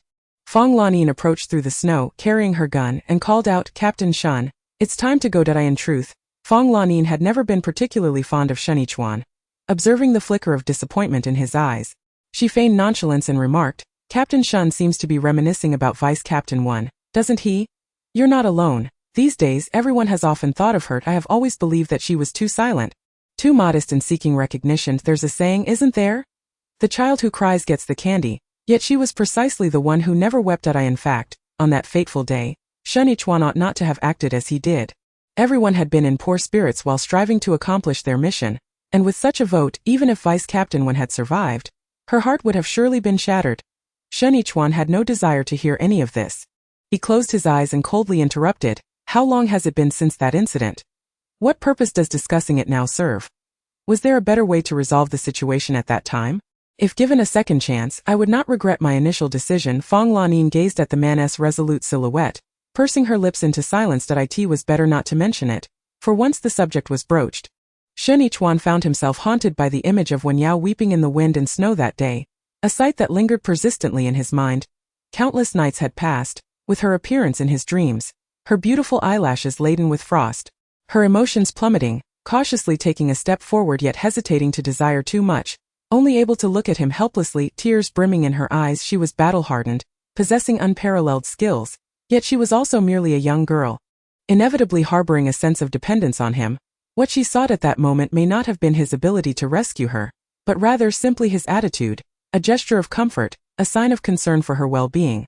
As night fell, the heavens once again released a flurry of snowflakes. Shen Yichuan glanced upwards, and his heart suddenly ached intensely. In Dongzhou, during dinner that evening, Mingchen entered the room. His gaze swept across the array of dishes adorning the table, and he inquired of Wen Yao beside him, "Why aren't you eating? Do you not like today's fare?" Wen Yao replied, "No, in this world teetering on the brink of collapse, who could afford to be picky? Simply having food was a blessing." Noticing her subtle mood, Mingchen raised an eyebrow slightly. "Are you truly displeased?" Wen Yao herself was perplexed as to why, despite her typically amiable disposition, she found herself unleashing her ire upon this particular man. In the past, when they were adversaries, she believed that her anger stemmed from their antagonistic relationship and from Shen Yichuan's disdain for him. However, now it was evident that they were no longer foes. In fact, their relationship was one that demanded utmost caution. Yet, there were moments when she simply could not restrain her irritation towards him. Concerning this inexplicable surge of emotions, Wen Yao felt both bewildered and at a loss. Mingchen, seemingly deep in thought, chose not to elaborate further. The two dined in silence within the opulent dining hall of the ancient villa, and as their meal approached its conclusion, a figure appeared at the entrance. Fengyan raised his hand and gently knocked on the door, announcing, "Commander Ming, there's been an incident." Wen Yao and Mingchen simultaneously looked up, with Mingchen inquiring of Fengyan, "What has happened?" Chapter 45. 10 shots, 9 misses. Noting their expressions, Fengyan cast a glance at Wen Yao. "It pertains to the research base. The situation has unfolded rather suspiciously, and I suspect it may be the work of an insider. We have already conducted thorough examinations, yet thus far, there are no conclusive results. The ability to silently manipulate the security systems of the research facility indicates that these individuals are indeed formidable. And I have concerns." Commander Ji raised an eyebrow. "What procedures have been altered?" Mingchen chuckled softly. "How intriguing. It appears there are indeed people in this world who are utterly oblivious to the consequences of their actions." Fengyan asked, "What should we do now?" Mingchen turned his gaze towards Fengyan, the corners of his lips curling upward. "We need do nothing at all. What they desire is merely the ability enhancement serum. Let them steal it if they wish." Fengyan was aware that this would inevitably expose those individuals, yet the serum was of such immense value that allowing it to be wasted seemed a grave misfortune. However, seeing that Commander Ming had not voiced any objections, he too remained silent, bowing his head. Mingchen appeared contemplative for a moment before nodding. "Understood, you may leave." With a slight smile, he added, "I must visit the research building." Wen Yao was puzzled as to why he felt the need to inform her of his whereabouts, but upon hearing his words, she could only nod in agreement. "All right," Mingchen responded. "What do you mean by all right?" "You will accompany me." Wen Yao, who had just relaxed and was preparing to wash up for the night, was taken aback. Isn't he going to the biological research building? It is a place of significant importance. It may not be appropriate for her to accompany him. Yet this man, with an air of nonchalance and a tone that was both languid and gentle, remarked, "Are you not interested in the ability enhancement serum? I shall personally take you to see it." However, Wen Yao was not one to be easily swayed or to pry unnecessarily. Her discretion bordered on excessive cleverness. Mingchen, contemplating, retrieved a box from a nearby cabinet, extracting a sleek silver pistol which he casually handed to her. Take this. Wen Yao, still in a daze, gazed at the silver firearm being offered, instinctively reaching out to accept it. What do you want me to do with this? What else? It is naturally for your protection. Mingchen gracefully straightened her posture, her slender, jade-white index finger gently tapping the forehead of the girl before her. I shall not hold a grudge for the times you wielded your knife against me. However, this gun is a gift I bestowed upon you, and you are not to turn it against me again, do you understand? The way she spoke made it seem as though she were a villain. Indiscriminately brandishing weapons. Wen Yao bit her lip, an inexplicable sense of guilt surged within her. We were once adversaries, but that is no longer the case. I assure you I would never lay a hand on you. Mingchen leaned slightly towards the girl, his handsome visage captivating, exuding a refreshing fragrance. With Miss Wen's assurance I find solace. Though he had merely tapped her forehead, the lingering warmth, tinged with a tantalizing itch, remained for quite some time, even causing her lips to feel somewhat numb. Wen Yao's mind was a tangled mess as she silently followed Mingchen downstairs, only regaining her senses in the cool night breeze outside the ancient castle villa, where she hastily explained, but my marksmanship is rather poor.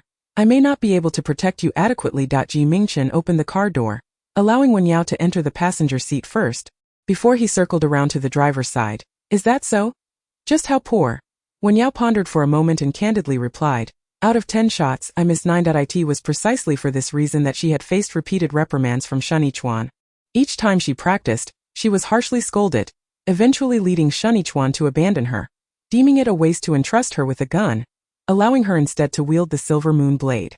Of course, this ultimately honed her exceptional knife skills. Mingchen's long, pale hand rested on the steering wheel as he started the car. No matter, take your time to practice. In truth, Wen Yao was somewhat averse to practicing with firearms, unsure if it was due to her numerous failures fostering a sense of retreat, or her instinctive aversion and fear born from constant scoldings. However, now that she had arrived in Dongzhou, she intended to earnestly practice her marksmanship. After all, possessing a multitude of skills would never be a burden. The black sedan circled around the villa district before stopping near the rose garden just a few minutes later. Wen Yao gazed curiously at the sea of roses under the moonlit night. Didn't we say we were going to the research building? Wait for me in the car. Chapter 46. Between partners, there is no need for formality. Mingchen uttered these words and exited the vehicle. A drop of crimson blood trickled from his slender fingertip, staining his pristine shirt, creating an oddly striking aesthetic. Alas, I've stained it by accident. Mingchen lamented as he glanced at his cuff, then patiently plucked the thorns from the rose branch until it was left bare, with only harmless leaves remaining, before extending it towards the person beside him. Wen Yao. Never mind, she had long since grown accustomed to it as she lowered her handgun to accept the flower. Mingchen explained, I may have upset you today, and thus I present you with a midnight rose as an apology. Do you like it? I'm not upset. Wen Yao held the rose branch, initially intending to say it was unnecessary, but upon seeing the bloodied finger of the man, she felt that such words would be inappropriate, prompting her to instead inquire with concern, is your hand all right? Mingchen cast a fleeting glance downwards and nodded. It hurts a little. Wen Yao replied, I should have known better than to ask. This person is far too adept at climbing the social ladder. Showing not a hint of humility, however, having already accepted the roses, ignoring them now would seem rather ungracious. With a soft sigh, Wen Yao proceeded to place the roses in the car window and picked up a cloth from the front to wipe the man's fingers. Mingchen looked at Wen Yao with a smile, willingly extending his right hand towards her. At that moment, their vehicle was parked beside an ornate street lamp, its warm glow filtering through the sparse leaves, casting dappled shadows on the windshield. Unable to meet Mingchen's gaze, Wen Yao focused intently on his hand, only to discover that even his hands possessed a captivating allure. As she cleaned the bloodstains from his fingertips, the warmth of their touch exchanged in the stillness of the night was inexplicably tantalizing. Just as Wen Yao was about to set the cloth aside, the man suddenly tugged gently at her sleeve. Wen Yao lifted her gaze to him, her heart skipping a beat at the sight of his strikingly handsome face so close. Mingchen lowered his long lashes, pointing to the bloodstain on his wrist, his lips parting to reveal a voice that was both magnetic and tender. Be careful, you missed a spot here. Wen Yao's mind went blank momentarily, and she hastily reached out to clean the area. All right. As the car resumed its journey towards the biological research building, it took approximately half an hour to arrive. Though Wen Yao had never been prone to motion sickness, during this time she experienced an unsettling sensation, as if she were struggling to breathe. It was only when Mingchen noticed her discomfort and kindly pressed the car window down that she felt a slight alleviation. And the dead of night, The exterior of the research building remained heavily guarded, yet inside there were few personnel milling about. With a silver handgun in hand, Wen Yao followed closely behind Mingchen. Though he had instructed her to protect him, the place appeared remarkably secure, rendering her presence unnecessary. They traversed a sleek, high-tech blue corridor, took the elevator to the 9th floor, and entered a room resembling a surveillance control center, where 3 walls were adorned with densely packed screens. It was evident that 6 of the screens were malfunctioning, their darkness stark against the others. Wen Yao was unsure of Mingchen's intentions. Adhering to her former role as deputy commander, she refrained from looking around or fidgeting, quietly observing him as he navigated the computers. The tall man stood before the desk, his slender, alabaster fingers poised over the keyboard, letters flashing across the screen. Before long, one of the broken screens buzzed to life. Wen Yao remarked, "Impressive." After years of apocalyptic survival, she had forgotten much of what she had learned before the end, and the characters on the screen were beyond her comprehension, though she sensed they were part of an advanced program. Such high-level surveillance repair work could only be performed by specialized engineers in District 13 of the Northern Continent. She never expected Mingchen to possess such skills. He was knowledgeable in medicine, adept with computer programs, an excellent marksman, and possessed a fire-based ability that he rarely utilized. What kind of genius was he, and was there anything he could not do? Wen Yao silently observed from the side, gazing at the series of surveillance screens illuminating one after another, feeling increasingly ashamed of herself. In stark contrast to the refined and elegant man, Mingchen, she realized that her life over the years had resembled that of a coarse brute. Apart from her adeptness with a blade, she possessed little else. Once all the screens flickered to life, Mingchen straightened up, casually grasped a disposable cup, filled it with water from the nearby dispenser, and offered it to Wen Yao. "Would you care for some water?" Still lost in astonishment, Wen Yao instinctively accepted the cup and took a small sip. However, as she set the cup down on the table, Mingchen picked it up again, twirling the rim with his fingertips before taking a sip himself. Wen Yao, a sudden warmth crept to her cheeks, and she couldn't help but remind him, "That's the cup I've used." Wasn't this man supposed to be somewhat fastidious? Leaning against the desk, Mingchen tilted his head slightly back, his gaze fixed on the screens ahead, and responded nonchalantly, as if it were the most natural thing in the world. "Between partners, there's no need for formality. Between partners, there's no need for formality." So, he was being deliberate. Wen Yao found herself at a loss for words, diverting her attention to the surveillance feeds, most of which depicted empty scenes, with the few moving figures being researchers clad in white coats. Nothing appeared amiss. In the tranquil surveillance room, Mingchen suddenly inquired, "Do you know the raw materials for the ability awakening agent?" Wen Yao. Why this sudden question? She hesitated for a moment before shaking her head honestly. "I don't know." How could she possibly know? It seemed that this agent had been developed first in the Dongzhou district, with the other 3 districts gradually following suit. Mingchen supported himself against the desk, his posture languid as he gazed at the monitors, his beautiful peach blossom eyes illuminated by the screen's glow. "It's those uniquely mutated entities." Wen Yao looked at him in bewilderment. These were not the mutated corpses of zombies. The zombie variants were lifeless, whereas the infected flora and fauna were very much alive. Over the past 2 years, Director Fei had discovered a substance within them that could induce mutations in human genes. We named it elemental condensate, and these elemental condensates are the raw materials for the ability awakening agent. Chapter 47. Do you wish to awaken your abilities? Mingchen spoke with a smile, observing the utterly astonished Wen Yao. His face bathed in the cold white glow of the screen, his features strikingly handsome.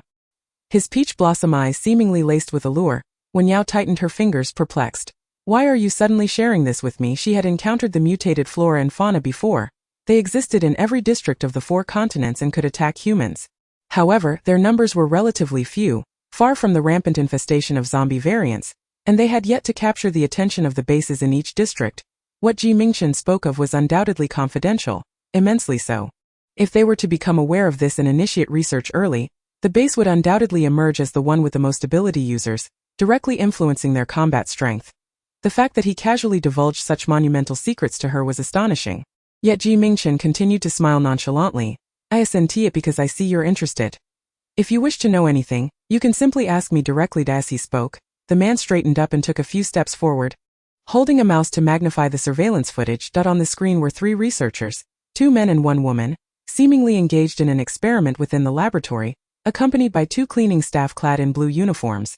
The footage revealed nothing unusual. Wen Yao cast a glance at the enlarged surveillance screen on the computer before turning her gaze towards Mingchen's silhouette, pondering his words. and she found herself momentarily stunned. After all, this matter was a top secret of Dongzhou's 14th district. She had not anticipated that he would discern her intentions at that time, and even though he noticed her reluctance to inquire further, he chose not to bluntly expose her curiosity but instead seized the opportunity to bring her to the research base for the ability awakening agent, personally enlightening her. This man's thoughts were indeed as intricate as silk. I could easily inform you that it was due to your desire for knowledge, but do not speak of it to others once you leave, understood? Wen Yao nodded vigorously, her expression grave. I absolutely will not speak of it. Mingchen's gaze remained fixed on the screen as he casually inquired, do you wish to awaken your abilities? Were this a previous time, Wen Yao would not have dared to nod. Fearing the exposure of her ambitions would invite unnecessary calamity upon herself, however, given this man's trust in her, to continue to feign modesty would only render her hypocritical. After a moment's contemplation, she nodded. If possible, I would certainly wish to. Mingchen nonchalantly acknowledged. Very well, I shall take you to the laboratory shortly. Does this imply that he is willing to grant her the ability awakening agent?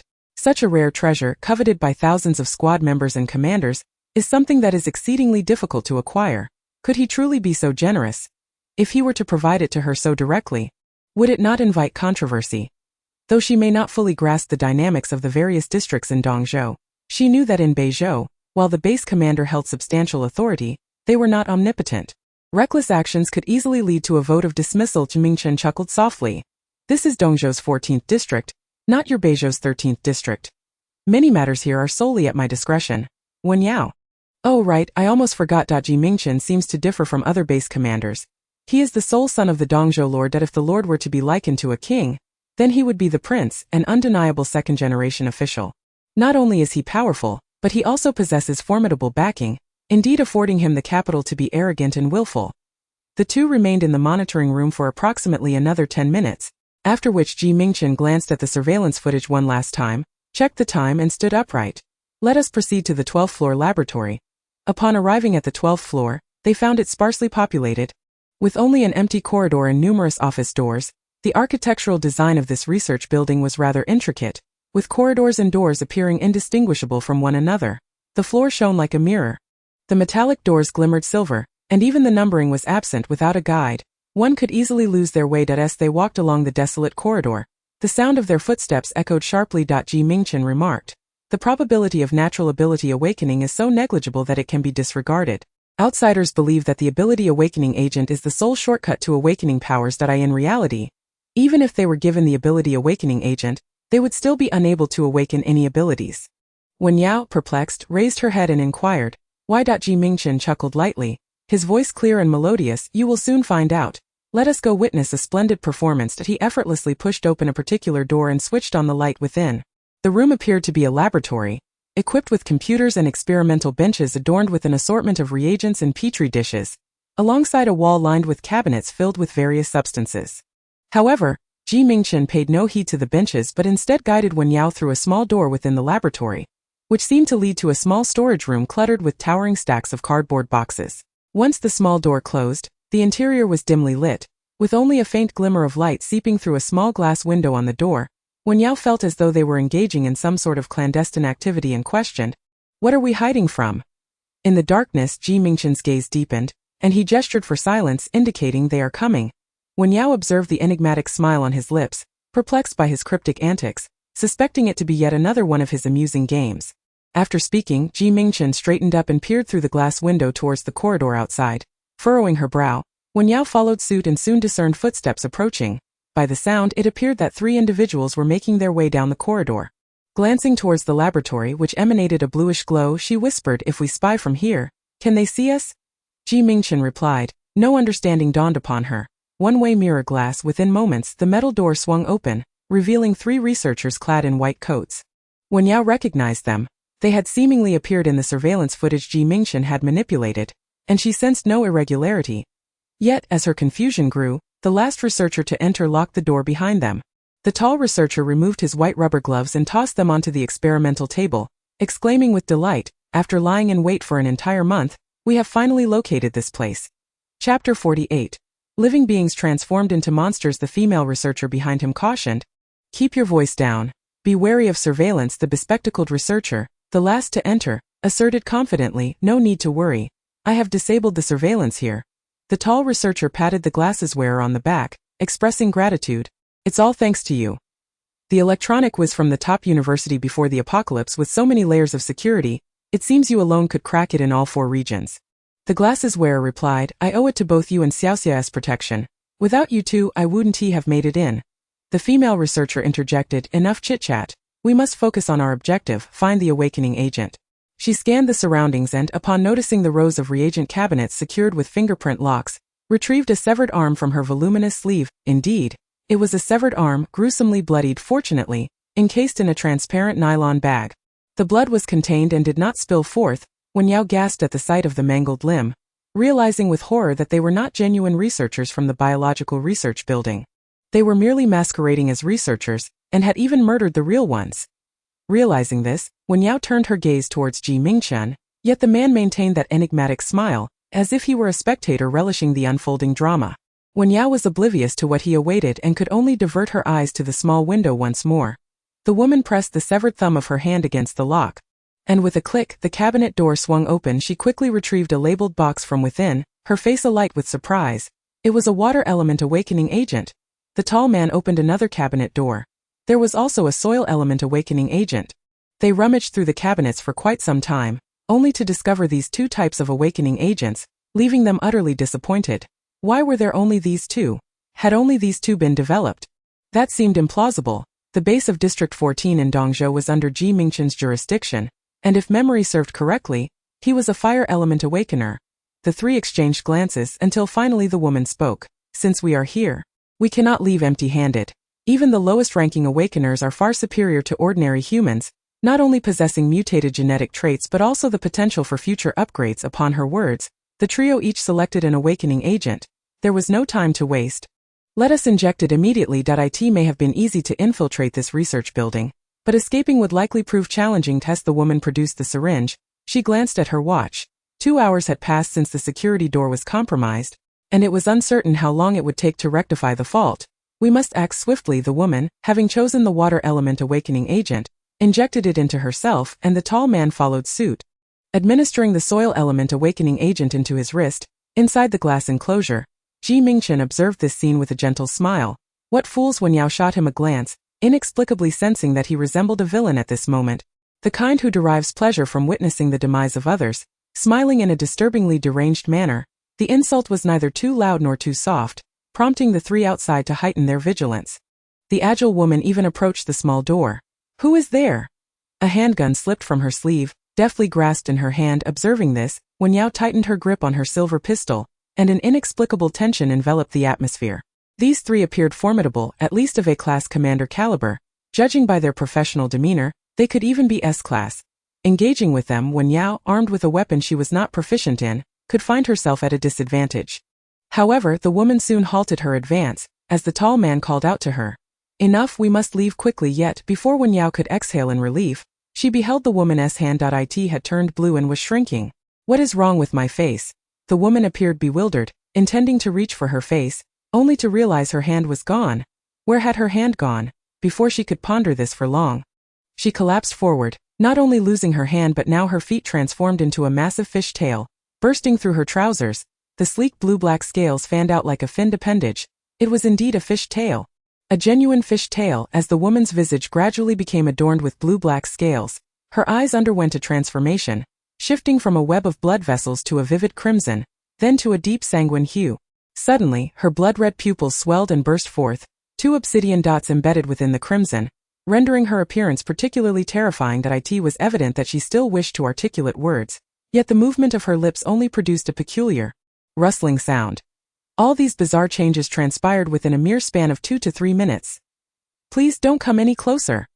The towering man, seemingly paralyzed by fear, retreated incessantly. However, his transformation was not into a piscine monstrosity, but rather into a grotesque rodent-like creature, its visage reminiscent of a mouse, with an elongated, pointed snout, arms cloaked in brown fur, and hands morphed into sharp claws. His eyes, equally blood-red, lost their intelligence in a matter of minutes, reducing him to a complete abomination. Wen Yao gazed at this scene of living monstrosities, and despite her robust psychological fortitude, she found herself rendered speechless. Why was this happening? Was the ability awakening serum merely a fabrication? Or had they mistakenly administered the wrong agent? The once tranquil and spacious laboratory was suddenly invaded by two grotesque creatures, leaving the remaining bespectacled man in a state of utter terror. His attempts to open the door futile as the two monsters lunged towards him. He hastily rolled aside, simultaneously firing his weapon. Bang! Alas, it was too late. The rodent-like creature tore off one of his legs, producing a sickeningly crisp, sticky crunch. The bespectacled man let out a piercing scream, sweat cascading down his forehead. His eyes bloodshot with fear and despair. Mingchen observed this unfolding tableau with a smile, then turned to the astonished Wen Yao and inquired, "Would you prefer to witness him being devoured alive, or would you rather spare his life?" Wen Yao raised her gaze to Mingchen, for the first time profoundly grasping why he was cast as the villain in her dreams, and understanding the terrifying rumors that surrounded him across the 4 continents, for he seemed indeed not to be a good person, but rather a perverse individual of a chilling nature. He savored the beauty of exquisite flowers and the agonizing struggles of the dying, wearing the same smile for both. Chapter 49. Elemental Vessel. He is a top student from a prestigious university, majoring in electronics, destined to be an exceptional engineer. Wen Yao remarked, "As you wish," Mingchen replied, proceeding to unlock the door, just as the aquatic monstrosity gaped its maw wide, poised to consume the bespectacled man. A brilliant burst of flames erupted, instantly incinerating the creature into drifting ashes. The rodent-like monster, still clinging to life after a gunshot, met a similar fate. The bespectacled man, his face a mask of panic, stared at the man clad in a white shirt, shrinking away, his severed leg dragging a trail of blood across the floor. Mingchen clapped his hands, leisurely approaching the man and squatting before him, smiling as he asked, "My dear sir, was the recent display from the animal kingdom not captivating?" Gazing upon the exquisitely handsome visage and the warm smile of the man in white, the bespectacled man displayed a fear surpassing that elicited by the creatures. "Why, you are Mingchen." Mingchen chuckled softly, his tone gentle and courteous. "Ah, it seems you are acquainted with me. May I inquire as to your esteemed name?" With a gun in hand, Wen Yao advanced. The villainous persona is unmistakable under the intense pain compounded by fear. The bespectacled man was drenched in cold sweat, unable to utter a word, his forehead bulging with veins, his entire being taut, as if he were on the verge of fainting. "Don't come closer. Please. Let me go." Before Mingchen could speak, the alarm of the research building suddenly blared, the blue and white ceiling lights flashing red, and commotion erupted in the corridor. "Quickly! 12th floor, Laboratory 036. Soon several researchers accompanied by a squad of armed guards burst through the door, their synchronized steps encircling everyone in the laboratory. The leading researcher, upon seeing Mingchen, raised a hand, prompting the weapons to collectively aim at the struggling bespectacled man on the floor. The duty researcher inquired, "Commander Ming, what are you doing here?" The researcher immediately lowered his head in response. "Commander Ming, please forgive me, the alarm on the 12th floor went off first, and it was only when I arrived that I discovered our research building's alarm system had been tampered with. The programming misaligned." Mingchen cast a bemused glance at the man on the ground. Quite clever, employing a diversion, he slowly rose to his feet, gesturing towards the man on the floor, instructing, "He is an excellent engineer. Take him down for treatment." 2 armed guards promptly lifted the man from the ground. Mingchen added, "If he is willing to cooperate, provide him with a wheelchair and let him assist in upgrading our security system. However, if he refuses to cooperate," he chuckled delightfully, as if it were a most amusing jest, "then take him to the 18th floor. I am quite curious to see what interesting transformation a high IQ genius might undergo." The researcher paused momentarily, quickly regaining composure, understood the unconscious bespectacled man was taken away, and the crime scene was swiftly cleaned by the arriving maintenance staff. Everything returned to its rightful place, even the ashes swept away. Once the laboratory door was closed again, Mingchen turned to Wen Yao. "Why the silence? Are you frightened?" Wen Yao gently shook her head. In the past, she would have condemned him for his cold-bloodedness, but now she understood that good and evil, black and white, are not absolute. These 3 individuals were no ordinary characters. Their ability to lie in wait within the heavily guarded biological research facility. Who knows how many researchers they had assassinated to unlock their way here. "Why did they become monsters?" Wen Yao inquired. "They are not called monsters, they are termed mutants. All those whose abilities awaken unsuccessfully will become mutants devoid of intellect." Rather than possessors of abilities, Wen Yao gazed at the experimental table, where a forgotten vial lay, and picked it up, scrutinizing it closely. "So awakening abilities with the ability awakening agent indeed carries significant risks?" Mingchen casually powered on the nearby computer. "It cannot be said that way, Currently, the risk associated with the developed ability awakening agents is minimal. Their transformation merely results from elemental incompatibility. Elemental incompatibility. Yes, the abilities humans can awaken are, in fact, predetermined from birth. The elemental crystallization is distinguished by attributes, corresponding to which is the elemental carrier, an entity inherently present within the human body. Similarly, the elemental carrier possesses its own set of attributes. Only when a compatible elemental crystallization and elemental carrier unite, can they induce genetic mutations in the human body, thus evolving into a being with extraordinary abilities, rather than a mere mutant. Wen Yao listened, her comprehension wavering between clarity and confusion. This was entirely new knowledge to her. She gazed at the extraordinarily handsome man, momentarily engulfed by the illusion of being uplifted by a formidable figure. Not only had he personally escorted her to the heavily guarded biological research building in District 14 of Dongzhou, divulging such a significant secret, but he also meticulously explained their latest research advancements and patiently elucidated the principles behind the awakening agents for extraordinary abilities. These were concepts she had never dared to contemplate before. Faced with such candor and trust, Wen Yao decided to embrace her curiosity without reservation and inquired, "Is the elemental carrier a certain type of substance?" Prior to the advent of the apocalypse, science had already reached considerable heights, thoroughly elucidating aspects of human anatomy and the trace elements it contained. What then is the elemental carrier? She had never encountered anything like it, nor heard of it before. If it is something innate to every individual, why had no one in the scientific community ever discovered it? Mingchen appeared to be amused by her question, chuckling softly, his breath light. If it were a substance, it would have been discovered long ago. The elemental carrier is not a substance and cannot be extracted. Explaining what it is quite challenging.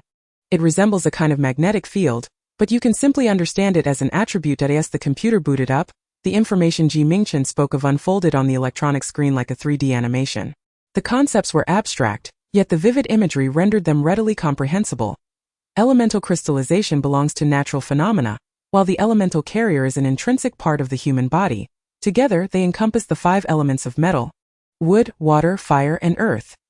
Every individual is born with an elemental carrier, which is their primordial attribute, and the purpose of the awakening agent for extraordinary abilities is to combine elemental crystallization at specific concentrations with the carrier, activating the primordial attribute to achieve genetic mutation and thus facilitate comprehensive evolution of the body. How wondrous!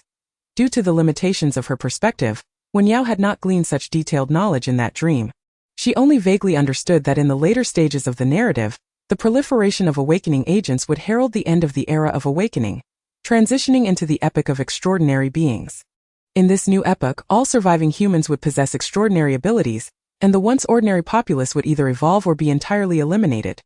Wen Yao's eyes sparkled with realization. So does that mean that as long as we identify what the primordial attribute is and then inject the corresponding awakening agent, one can awaken that type of extraordinary ability? Chapter 50. She must be out of her mind? Mingchen retrieved a clean, disposable syringe from a drawer of the nearby lab table. Exactly. Wen Yao inquired, if the elemental carrier is not a substance and has never been discovered by previous science, how can it be tested? Mingchen responded, "Give me your hand."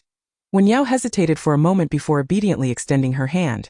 The warmth of the man's palm enveloped her delicate, cool wrist, and the transfer of temperature inevitably sparked a hint of ambiguous thoughts. Moreover, as he leaned slightly forward, the crisp fragrance emanating from him wafted gently towards her, enveloping her in an intangible embrace. In the deep of night, within a deserted and enclosed laboratory, a solitary man and woman found themselves amidst an unsettling atmosphere. Wen Yao endeavored to suppress her wandering thoughts. Yet the man's commanding presence was undeniably potent, rendering it nearly impossible to ignore. Her gaze fell upon his long, drooping eyelashes, his prominent nose, and further down to the collar of his shirt, revealing skin as smooth and lustrous as jade, complemented by a slender, well-proportioned waist that exuded both perfection and strength. This was madness. She must have lost her senses to entertain such errant thoughts. Unable to restrain herself, Wen Yao let out a soft hiss. Mingchen. Please. Yet the culprit of her disquiet remained unfazed, lifting his eyes to meet hers, his beautiful peach blossom gaze imbued with sincerity. Noticing her discomfort and reluctance, he withdrew the syringe from the crook of her elbow, simultaneously releasing her wrist. It's merely a blood draw. What's the matter? Wen Yao, already breathing somewhat erratically, felt her cheeks flush with heat as she lowered her gaze, hastily shaking her head. Nothing. It was only when the man turned away that she managed to disentangle herself from the odd sensations that had enveloped her. Had their interactions always been this way? No, that was not the case.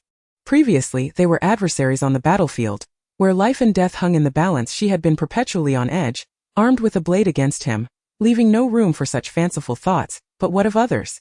Dr. Lin had once gripped her ankle without eliciting any reaction, and Shen Yichuan had treated her fractures and bandaged her wounds without stirring any feelings within her. Why then did Mingchen provoke such a strong response? In a moment of uncertainty, Wen Yao grappled with whether to concede that this enchanting figure was too beguiling or to admit her own latent peculiarities. After depositing her blood into the testing apparatus, Mingchen turned back, extending a cotton ball towards her. Here, for the pain perhaps sensing her discomfort, he kept his distance this time, merely reaching out a hand having emerged from a horde of zombies. Wen Yao was hardly intimidated by a minor ache. She intended to assert that she felt no pain, but such a declaration would only complicate her already overwhelming reaction. With no choice but to accept the cotton ball and press it against the puncture, she deftly shifted the conversation. Can a blood test really determine the properties of the elemental carrier within? The advanced testing equipment that ascended from the lab bench was unlike anything Wen Yao had encountered before. The black screen displayed a series of fluctuating indices that she struggled to comprehend. Mingchen's attention was fixated on the computer screen beside the apparatus, and after a brief moment, he straightened with a smile. Congratulations. Wen Yao was taken aback. What? Was her elemental carrier particularly remarkable? However, before she could voice her inquiry, Mingchen's subsequent words doused her with cold water. You belong to the water element. Water-based abilities are inherently weaker in the early stages, and the elemental crystals are easily extracted. Currently, the base has no shortage of awakening agents for water-based abilities. Thus, you can become an ability user now. In that moment, Wen Yao found herself at a loss, torn between elation and disappointment. Why water? She recalled the dream, where water abilities were exceedingly weak, lacking an advantage in early upgrades, resulting in a dearth of formidable water element users in the subsequent era of ability wielders. When one speaks of formidable individuals, the first thoughts that spring to mind often revolve around the striking elements of fire, lightning, darkness, and so forth. If there were only 5 types of elemental crystallization, would that imply the existence of merely 5 distinct abilities in this world? If that were the case, then where do the lightning, darkness, and light abilities that emerge later in dreams come from? Mingchen remarked, elemental crystallization is a natural phenomenon, indeed comprising only 5 types that correspond to 5 primary abilities. However, this does not imply that there are solely 5 abilities in total. Wen Yao gazed up at him, contemplating his words. The primary corresponds to the secondary, suggesting that it is possible to awaken secondary abilities as well. Quite astute. Mingchen retrieved a thumb-sized vial of potion from the nearby cabinet. Nevertheless, an ordinary person can only awaken one ability in their lifetime. Dual ability users require innate talent. So far, I have only encountered. Unable to restrain her curiosity, Wen Yao inquired, and what about you? From the earlier conversation among the 3 individuals, it appeared that only awakening agents for earth and water abilities had been developed thus far. Yet Mingchen was an exceptionally powerful fire ability user. How then had his ability awakened? Was it the improbably negligible chance of natural awakening? Upon hearing this, Mingchen's gaze momentarily faltered. Then he lowered his eyelashes and smiled slightly. I am unlike anyone else. Wen Yao looked up at the man, who casually leaned against the lab table. His head bowed, the corners of his beautiful peach blossom eyes retained a hint of a smile, yet the depths of his pitch-black irises seemed shrouded in mystery. For some reason, the instant he lowered his head and curved his lips into a smile, she thought she caught a glimpse of sorrow in his expression. Was it merely an illusion? Mingchen said no more. Focusing instead on preparing the syringe, taking the girl's hand to inject her with the water ability awakening agent. Wen Yao was not entirely distrustful of him, but the earlier scene had been so chilling that, as the needle approached, she instinctively recoiled. Are there any side effects to this potion? Will I also transform into a monstrous fish, like the failed awakeners you mentioned earlier? Mingchen lifted his eyelids to regard her, then smiled as he took her hand. Do not fear. As the syringe pierced her skin, he teased with a smirk. If you do turn into a monstrous fish. Wen Yao watched as the transparent blue potion was gradually injected into her skin. Her nerves taut, she could think of nothing else, and following his words asked, what if I become a monstrous fish? Is there any hope for recovery? After the injection was completed, Mingchen withdrew the syringe and pressed an alcohol swab against her skin. No hope. Wen Yao, Chapter 51. Do you intend to take advantage of me? Mingchen turned to tidy up the debris on the lab table, and Wen Yao hurriedly followed, her fear palpable. What is the probability of this ability awakening agent causing transformation into a monster? Approximately 0.05%. Wen Yao let out a slight sigh of relief. Thankfully, that probability seemed exceedingly small. Mingchen observed her furrowed brow, tense with anxiety, and with a sudden spark of curiosity. lazily inquired. Do you remember the lotus pond behind the Rose Garden Cathedral? The pond behind the Rose Garden Cathedral was indeed a beautiful sight, visible from the terrace atop the castle. But what was his purpose in bringing it up? Mingchen could no longer contain his laughter. I haven't finished what I was saying, that if you were to turn into a monstrous fish, I would keep you in that pond, making you the happiest monstrous fish in the world. What do you think? Wen Yao replied, well, I truly appreciate that. The tension in the air dissipated slightly with this jest. As Wen Yao glanced at Mingchen, observing his relaxed demeanor, she speculated that she would likely be all right. He might not be the best of individuals, but his sincerity towards her was undeniable. He had saved her on several occasions, cared for her attentively, and now brought her to the scientific hub of Dongzhou District 14, diligently educating her about the awakening serum for abilities. After all he had done, he surely could not intend to transform her into a monstrous fish, could he? To investigate any other anomalies, they lingered in the laboratory for an additional half-hour before descending to leave. The night was quiet, the tree-lined path illuminated by European-style street lamps, casting dappled shadows from the sycamore leaves. A gentle breeze rustled the leaves, creating a soft whisper as Wen Yao walked beside Mingchen. Throughout their return journey, Mingchen remained silent, and in the stillness, Wen Yao's thoughts wandered aimlessly, unaccountably. She recalled numerous memories, those moments preserved in her mind that she had never truly confronted. Had Mingchen only begun to treat her kindly since her arrival in Dongzhou? It seemed not. In their previous encounters, even amidst hostility, he had not been unkind. His actions had often been mere facades, repeatedly letting her off the hook, akin to a game of cat and mouse. Purely for amusement, he had never genuinely harmed her, yet she harbored deep resentment towards him. Even his leniency was perceived by her as mockery and disdain. She deemed him perverse, idle and frivolous, which fueled her anger and disdain, prompting her to meet him with hostility. Even now, after he had saved her within his domain, she frequently found herself unable to suppress her irritation and resentment towards him. Wen Yao had previously been perplexed by this emotional turmoil, but upon reflection, it seemed to manifest as a form of indignation born from embarrassment. It was her subconscious refusing to confront the collapse of her beliefs, unwilling to accept her own mistakes and failures, thus displacing her anger onto him, a former adversary. Consequently, she chose to overlook his kindness, even doubting his intentions, suspecting ulterior motives. Even when he casually remarked how unfortunate it was, perhaps without malice, she concluded he was reveling in her misfortune, only for him to ultimately extend an olive branch in the form of an apology with a branch of roses. It appeared he was correct. She seemed rather ungrateful. As they approached the grand entrance of the castle villa, Wen Yao suddenly reached out to tug on the immaculate sleeve of his white shirt. Mingchen halted at her gesture, turning his head and bending slightly to regard her. What is it? Beneath the shadows of the sycamore trees, the girl's eyes shimmered, the dim golden glow of the street lamp cascading over her soft hair and pristine dress, making her appear as though she were glowing gently. Wen Yao wished to utter apologies and gratitude, yet those sentiments felt abrupt and ill-timed at that moment. Thus, she could only gaze intently at him, all her words caught in her throat, rendered silent. Mingchen waited for a moment, a playful smile tugging at the corners of his lips as he teased. Why are you looking at me like that? Do you wish to take advantage of me? Very well. That flicker of guilt had completely vanished. Wen Yao pointed at the silver bracelet on his wrist, her myriad unspoken words distilled into a single inquiry. When will you return my bracelet? Mingchen raised an eyebrow, casually slipping his hand into his pocket and straightening up. His enchanting peach blossom eyes narrowed, exuding an unparalleled elegance, while his magnetic, mellifluous voice deepened the allure of the quiet, moonlit night. Let's discuss this later. Upon returning to the 5th floor of the ancient castle villa, as they stood at the elevator entrance, Mingchen inquired of Wen Yao, by the way, do you have a headache now? Wen Yao turned around. Mingchen continued, after the injection of the ability awakening serum, there can be pathological reactions which vary from person to person. The most common symptoms include headaches, fever, or prolonged unconsciousness, lasting approximately 3 to 7 days, depending on the individual. Would you like me to stay and keep you company? Wen Yao paused for a moment, quickly grasping the implication of his words. He had been leisurely enjoying his time for several days, and now it seemed he was about to depart again, hence the inquiry. She had a rough understanding of the bodily reactions associated with ability awakening. Essentially, it was akin to falling ill, which was hardly a matter of concern.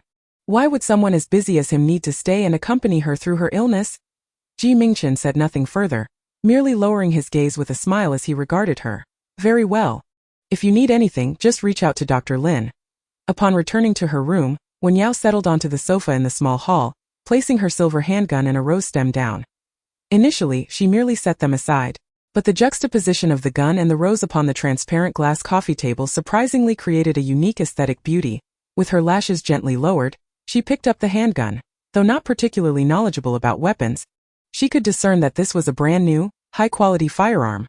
Despite its compact and exquisite appearance, it had the capacity to hold numerous bullets. The grip felt comfortable, perfectly suited for a woman's hand. After toying with it a few times, she suddenly noticed intricate engravings on the gun's body. On one side was a rose, while the other bore it a small sun. Truly, it was characteristic of Mingchen's possessions, exquisite and beautiful. After setting the gun down, she pulled up her sleeves to inspect the needle mark on her elbow. Water-type abilities. She was about to become a water-type ability user. This thought inexplicably reminded her of when she was 5 years old. Accompanied by her grandmother to consult an old sage in the mountains, the sage had declared that this little girl was heavily influenced by water in her destiny, possessing high intelligence and insight, and would surely excel in her studies. Her grandmother had beamed with joy upon hearing this. Little did she expect that over a decade later, she would soon awaken her water-type abilities. Mingchen had mentioned that the elemental attributes of a carrier were predetermined at birth, implying that she was inherently water-aligned. So, what connection did this have with the fortune-telling her grandmother had taken her to? Could it be that the notion of science culminating in metaphysics, and metaphysics culminating in theology, was indeed validated? Chapter 52. What are you chasing after? The day after the injection of the ability awakening serum, she indeed experienced intense pathological reactions. Initially, it was merely a headache, but soon it escalated to a fever, followed by a debilitating pain throughout her body, rendering her completely exhausted and unable to do anything but lie down. Wen Yao had never endured such a grave illness. There were fleeting moments when she believed she might succumb to death. Of course, her suffering was not hers alone. Her two maids were equally terrified. Following the incident with Miss Ziwei, they were acutely aware of Miss Yao's esteemed position in the eyes of Governor Ming, and thus dared not to be negligent during the days of her high fever. In a state of delirium, the maids repeatedly summoned Dr. Lin. Lin Zurin was nearly driven to distraction by their persistent calls, yet he could not refuse to attend to the governor's woman, and was thus dragged to the 5th floor time and again. By the 8th summons, he could no longer contain his vexation and exclaimed, "I have said there is nothing wrong. That is indeed the case. Are you the doctor or am I?" The maid, chastened by Lin Zurin's reprimand, hesitated before finally saying, "Dr. Lin, it seems you have a nosebleed." Lin Zurin, taken aback, raised his hand to wipe his nose, discovering it stained with blood. Panic flickered in his eyes as he hurriedly wiped away the blood and explained, "I merely have not been feeling well lately. Do not overthink it. I have matters to attend to, so I shall take my leave with that." He fled through the door of the small hall. In the warmly decorated bedroom, the stunning beauty writhed in agony upon the bed. Her cheeks flushed and her forehead beaded with sweat, occasionally grasping the wrinkled sheets while emitting pained moans. This scene would surely cause any man to suffer a nosebleed. Indeed, not just men, even a woman watching would feel the urge to bleed from her nose. The maid wiping Wen Yao's sweat lifted her head, asking, "What did Dr. Lin say?" The maid standing at the doorway pondered. "Dr. Lin said there is nothing to worry about.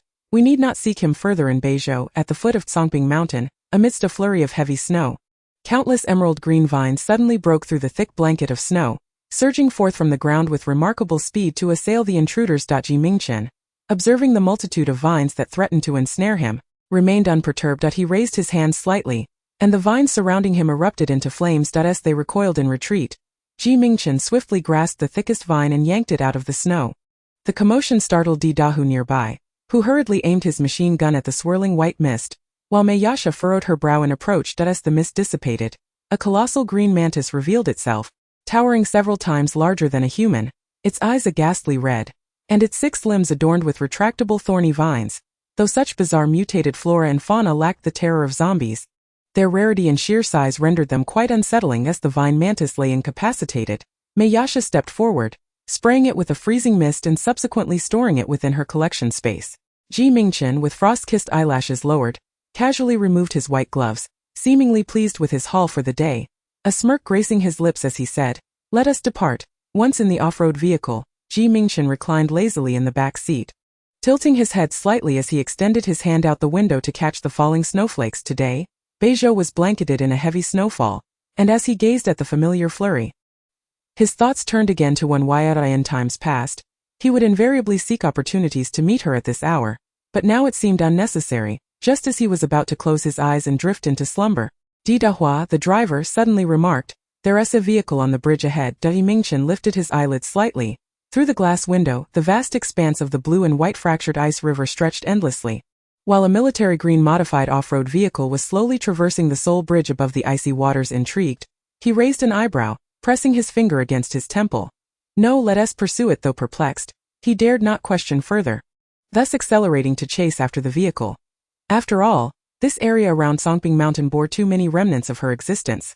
Today, they had fortuitously encountered a formidable wave of zombies, managing to escape after driving for a full 5 hours, leaving everyone rather fatigued. Shen Yichuan, having taken over Fong Lanin's shift, sat in the driver's seat with a stoic expression, his face betraying profound exhaustion as he gazed at the encroaching twilight, a hint of melancholy flickering in his deep, dark eyes. The remaining team members remained silent, the vehicle enveloped in a deathly stillness, until Fong Lanin, dozing in the passenger seat, caught sight of the modified off-road vehicle in the rearview mirror, startling her awake. She quickly tightened her grip on her gun and alerted the others. There's a car chasing us. The individuals in the back seat hastily brandished their weapons to peer out, witnessing the distance between the two vehicles diminish rapidly. Someone recognized the modified off-road vehicle and exclaimed in terror, "Oh no! It's Mingchen's car." The previously listless group instantly heightened their vigilance, aiming their guns at the pursuing vehicle, yet refrained from firing as the other side had not yet made a move. After all, it was Mingchen. The two individuals beside him were exceptional marksmen, nearly always hitting their targets. When they had once faced off against over 100 of them, victory had been anything but certain. Let alone with just this small number today, they were uncertain of Mingchen's intentions. It was not as if this was the border between the 14th district of Dongzhou and the 13th district of Beizhou. Nor were they here to stake a claim or scavenge for resources today. In the absence of a clear conflict, even if they were adversaries, there was no need for rash gunfire. Survival in this world was arduous, and conserving energy would be beneficial for all. As the two modified off-road vehicles drew closer, the military green one remained on high alert, while the black vehicle appeared markedly more at ease. When Mingchen lowered his window, he didn't even brandish a weapon. Shen Yichuan, already irked, felt his anger swell further upon glimpsing the grinning man in the adjacent vehicle. Frustration boiling within him, he harbored a deep-seated animosity towards him but was acutely aware that this was not an opportune moment for confrontation. So he restrained his temper and asked tersely, "What do you want?" Chapter 53. Captain Shen, do you find my new bracelet appealing? Mingchen's peach blossom eyes curved slightly, his countenance as warm and vibrant as blooming peach blossoms, his magnetic voice clear and pleasant. Why does Captain Shen still hold me in such disdain? I happen to be in a good mood today and came to greet a familiar face. Is this man truly unwell? Shen Yichuan gripped the steering wheel with one hand while clutching his gun with the other, suppressing his temper as he replied, "A greeting is unnecessary. The day is waning. If you have no pressing matters, let us all conserve our energy." Mingchen let out a light laugh, suddenly raising his hand and extending it out of the window. The occupants of the car across the way caught sight of this gesture and promptly aimed their guns at him, creating an atmosphere fraught with tension. Snowflakes settled upon the cold, pale skin of his hand, and with the added elegance of a silver bracelet, that already exquisite hand was graced with an unusual beauty. The armed individuals seated in the back of the olive-green vehicle were momentarily taken aback by his antics. Mingchen arched an eyebrow towards Shen Yichuan, his tone languid as he inquired, "Captain Shen, do you find my new bracelet appealing?" The others, Dahu and Mayasha, exchanged glances, realizing that their leader had come specifically to flaunt his possession. Shen Yichuan averted his gaze, suppressing his anger as he retorted, "Mingchen, if you're unwell, seek treatment for your mind and don't obstruct me." The silver bracelet on his wrist appeared somewhat tarnished and unremarkable, yet he recognized it all too well. It was Wen Yao's personal belonging, her bracelet. It was he who had discovered this silver piece, hence it left a profound impression on him. Shen Yichuan fixed his gaze on that bracelet, and after a moment, he lifted his head, eyes wide with fury, veins bulging on his forehead. "Where did you acquire that bracelet?" The wind and snow howled on the bridge, and in the distance scattered zombies could be heard growling. Mingchen let his frosted lashes droop slightly, smiling gently. "Tsk, I told you you wouldn't believe me." Shen Yichuan stared at Mingchen, unable to articulate the tumult of emotions within him. It was as though he had grasped a lifeline amidst utter despair, leading him to halt all actions, even the desire to kill this man he so loathed. Those deep, dark eyes locked onto Mingchen's, hoping to glean any information regarding Wen Yao's whereabouts. Wen Yao. She was alive, wasn't she? The words escaped him, almost squeezed through clenched teeth, his voice low and rich, laden with suppressed hope and the weight of accumulated sorrow and despair. The individuals in the back of the car exchanged looks. Casting their gazes out the window, Resembling a group of armed onlookers. In stark contrast to Shen Yichuan's taut demeanor, Mingchen appeared remarkably at ease. He first chuckled softly, then raised the hand adorned with the silver bracelet, the long fair fingers slightly curling to rest against his chin. Guess. Dahu glanced at his leader, unable to restrain his grip on the gun. He had to admit, the leader's ability to provoke was indeed formidable. The opposing party's eyes were nearly bulging with rage, yet he remained so self-assured. As if a gentle breeze were caressing his face. Shen Yichuan, after enduring much, could no longer restrain himself and aimed his gun at Mingchen's forehead. His voice nearly a roar. Mingchen, at the same moment, Yasha aimed her 2 guns at Shen Yichuan's head, her movements swift and decisive, her tone unyielding. If you dare to fire, none of you will leave here alive today. Fang Lanin, witnessing the escalation, hurried to grasp Shen Yichuan's arm, whispering urgently, Captain Shen, please exercise some restraint. They have shown no intent to attack us. We must not act recklessly. The 3 individuals opposite are anything but simple. Mingchen has barely lifted a finger, his skills remaining shrouded in mystery. As for the other 2, they undoubtedly belong to the ranks of S-class commanders, displaying remarkable agility and unparalleled marksmanship. Even if there were several more of them, they would still pose little threat. I saved her life, and in her desire to repay me, she offered herself, claiming she had nothing else to give, and thus bestowed upon me a commemorative silver bracelet gifted by her grandmother. As he spoke, a subtle arch appeared in his brow, and he cast a playful glance toward Shen Yichuan. Consider it a token of affection. Shen Yichuan had indeed set aside his weapon, yet his tone remained charged with tension. You're talking nonsense. What kind of person is Wen Yao? She has been by my side for 7 years. Do you think I wouldn't know her? The one she despises most is you.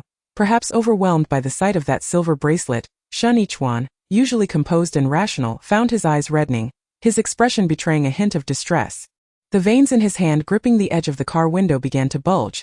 If she is enduring humiliation at your hands, it is undoubtedly your coercion. Beside him, Fang Lanin observed the tense atmosphere with trepidation and tugged at Shen Yichuan's sleeve, only to be forcefully shaken off. Where is she now? Tell me.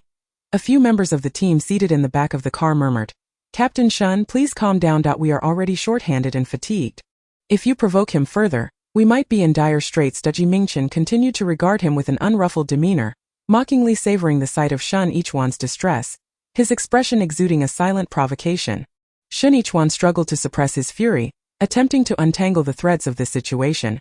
His appearance in the Beizhou region to rescue Wen Yao was plausible, but it certainly wasn't motivated by altruism. He had long coveted her, and the implications of her falling into his clutches were all too clear. Chapter 54. I thought you never cared for her. Shen Yichuan took a moment to compose himself before lowering his voice. Mingchen. Heed my words, release her. You will not win her over by this means. Her spirit is resilient, and your forceful tactics will only backfire. Mingchen's fingers remained poised against his chin, his gaze unwavering as he regarded Shen Yichuan, the man who had always been cool and collected, now displaying an almost desperate madness. Finally, he lowered his gaze and smiled. Shen Yichuan, I must admit, I am somewhat surprised this time. He refrained from playfully addressing him as Captain Shen, opting instead to call him by his full name. His smile dimming considerably, as if genuinely taken aback. Shen Yichuan could not fathom what this deranged individual intended to convey, nor did he pay heed to the darkening sky and the ceaseless falling snow. The sky in Beizhou was perpetually overcast, gradually dimming, leaving the landscape desolate and cold. In the fading light, Mingchen met Shen Yichuan's eyes, his usual playful expression giving way to an unusual seriousness. I thought you never cared for her. Shen Yichuan was taken aback by this statement, an unsettling alarm stirring within him, though he could not pinpoint its origin. Mingchen continued, what kind of person is Wen Yao? Yes, you know, and so do I. She is intelligent, perceptive, resilient, and knows how to navigate the complexities of life.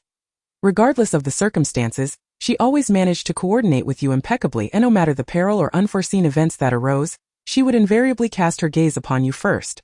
She trusted you, relied on you, and would go to great lengths to protect you. But what about you? Mingchen chuckled as though it were a jest. Oh, you left her in the snowy expanse.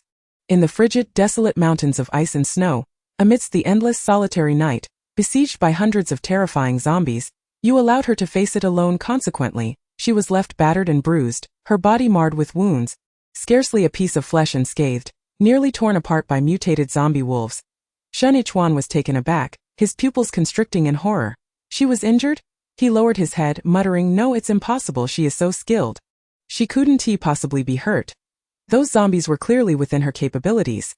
The other team members in the back seat also lowered their firearms. Shen Yichuan remained silent while Fang Lanin wiped her eyes. Her voice choked with emotion. Vice Captain Wen must be disappointed in us. None of us voted for her back then. Mingchen continued.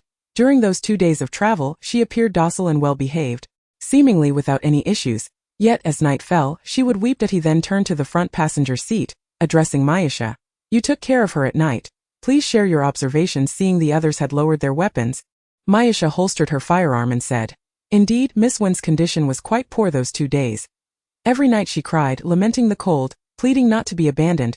Each time she wept, I would use a warm towel to dry her tears. However, Miss Wen is truly a strong and independent individual. It's hard to imagine her crying so sorrowfully unless one had witnessed her vulnerable state. Mingchen then smiled at Shen Yichuan. Did you hear that? Shen Yichuan's face turned ashen, his composure unraveling. No, this cannot be. Wen Yao is not that kind of person. She wouldn't cry. She wouldn't. Yet even he found it difficult to believe his own words. How could she not cry? In that blizzard, her eyelashes were frosted, tears falling and instantly freezing. So Shen Yichuan, what exactly are you thinking? And what right do you have to demand her return? A cold, mocking laugh escaped Mingchen, who seemed wearied. He furrowed his brow and rubbed his temples. It's late. Let us depart. Dahua promptly acknowledged and started the vehicle. Once the black SUV had passed and disappeared into the vast snowy night, Shen Yichuan and the others gradually rolled down their windows. Noticing Shen Yichuan's distressed state, Fang Lanin switched seats with him and activated the card on the road. Shen Yichuan turned to her and asked, Do you believe what he said? Yet Shen Yichuan firmly shook his head.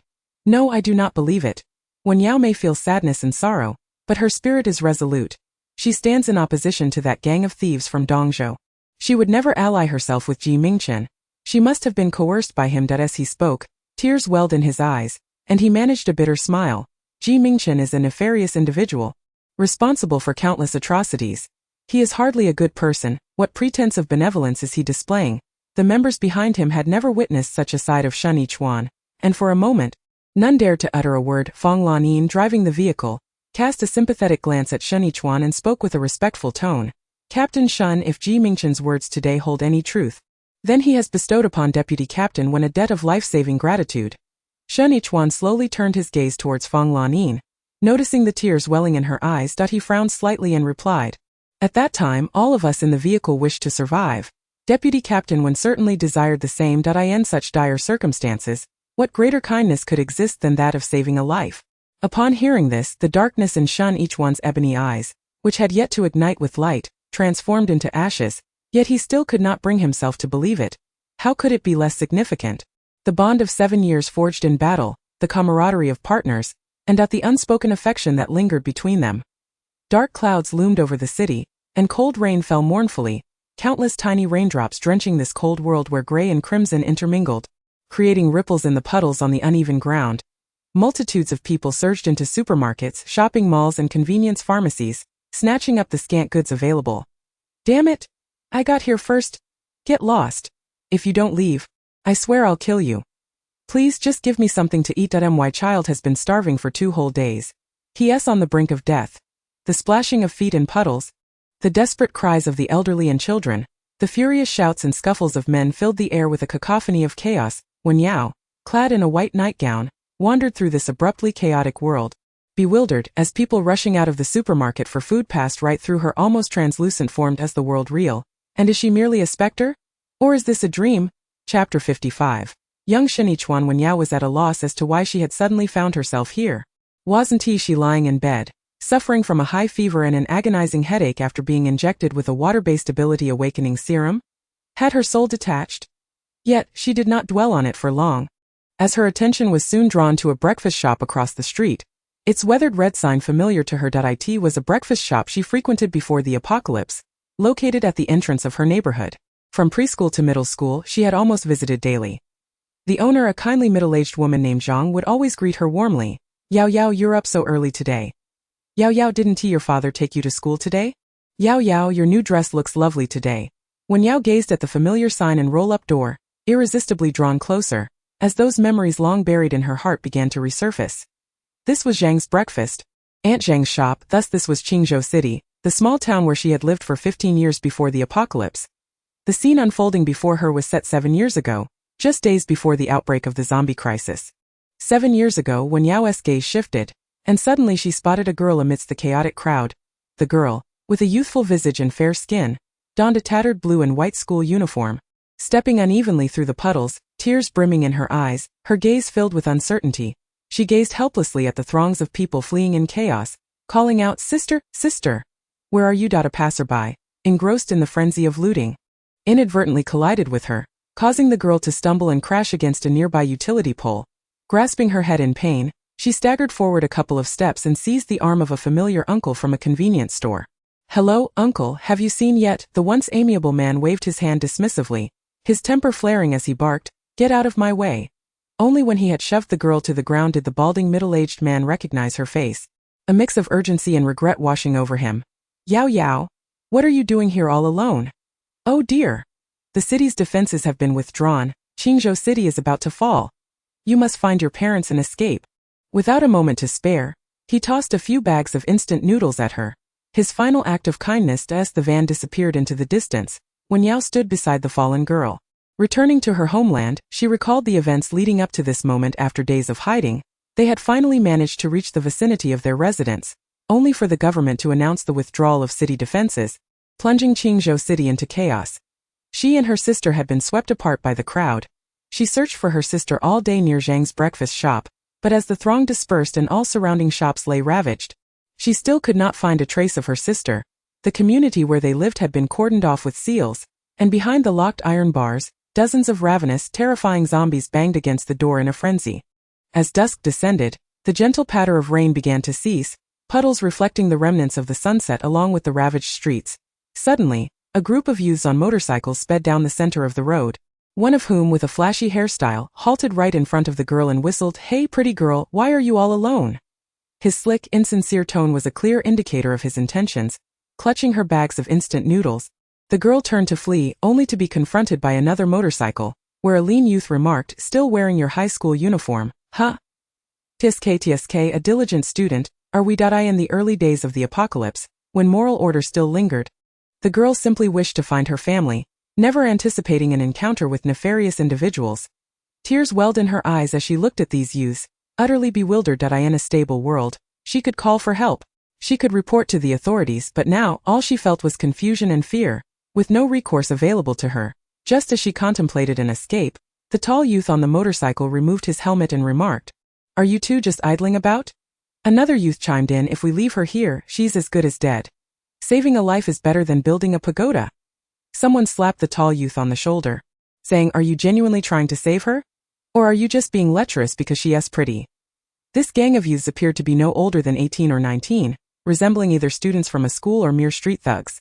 Among them, a youth known as Chuan Gu stood tall and slender, clad in a black jacket and cargo pants, his sharp features lending him a cold, striking appearance, exuding an air of maturity and defiance that belied his youth.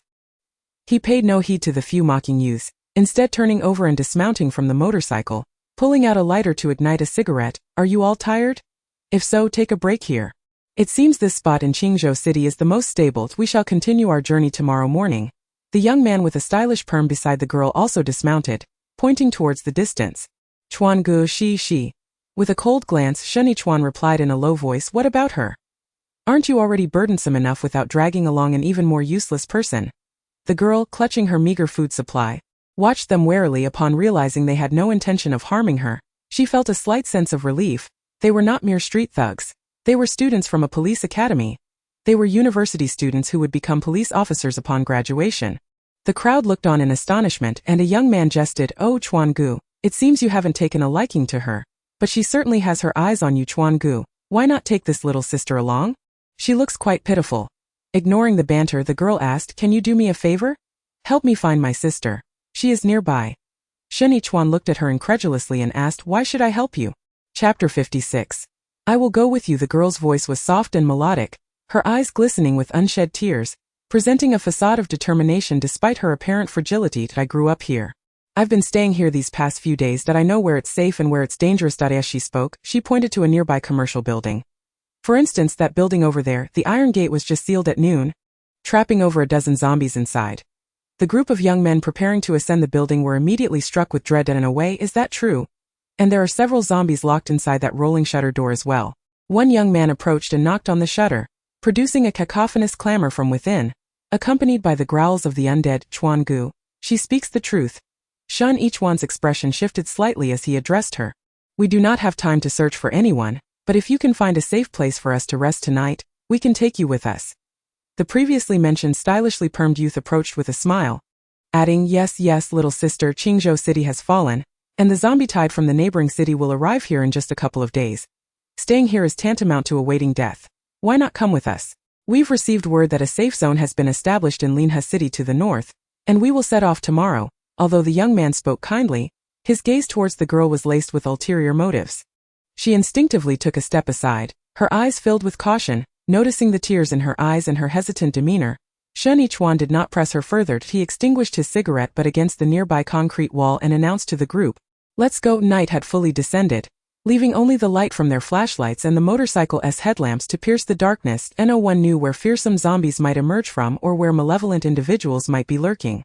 The seemingly tranquil night market was rife with hidden dangers. With her eyes reddened and brimming with tears, the girl summoned her courage, running forward once more to grasp the young man's sleeve.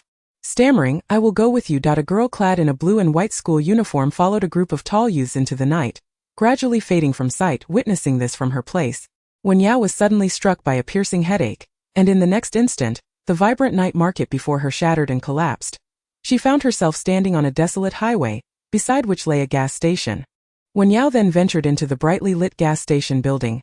The girl remained the same, albeit noticeably thinner, now clad in an ill-fitting thick cotton coat, huddled by the campfire with her knees drawn to her chest.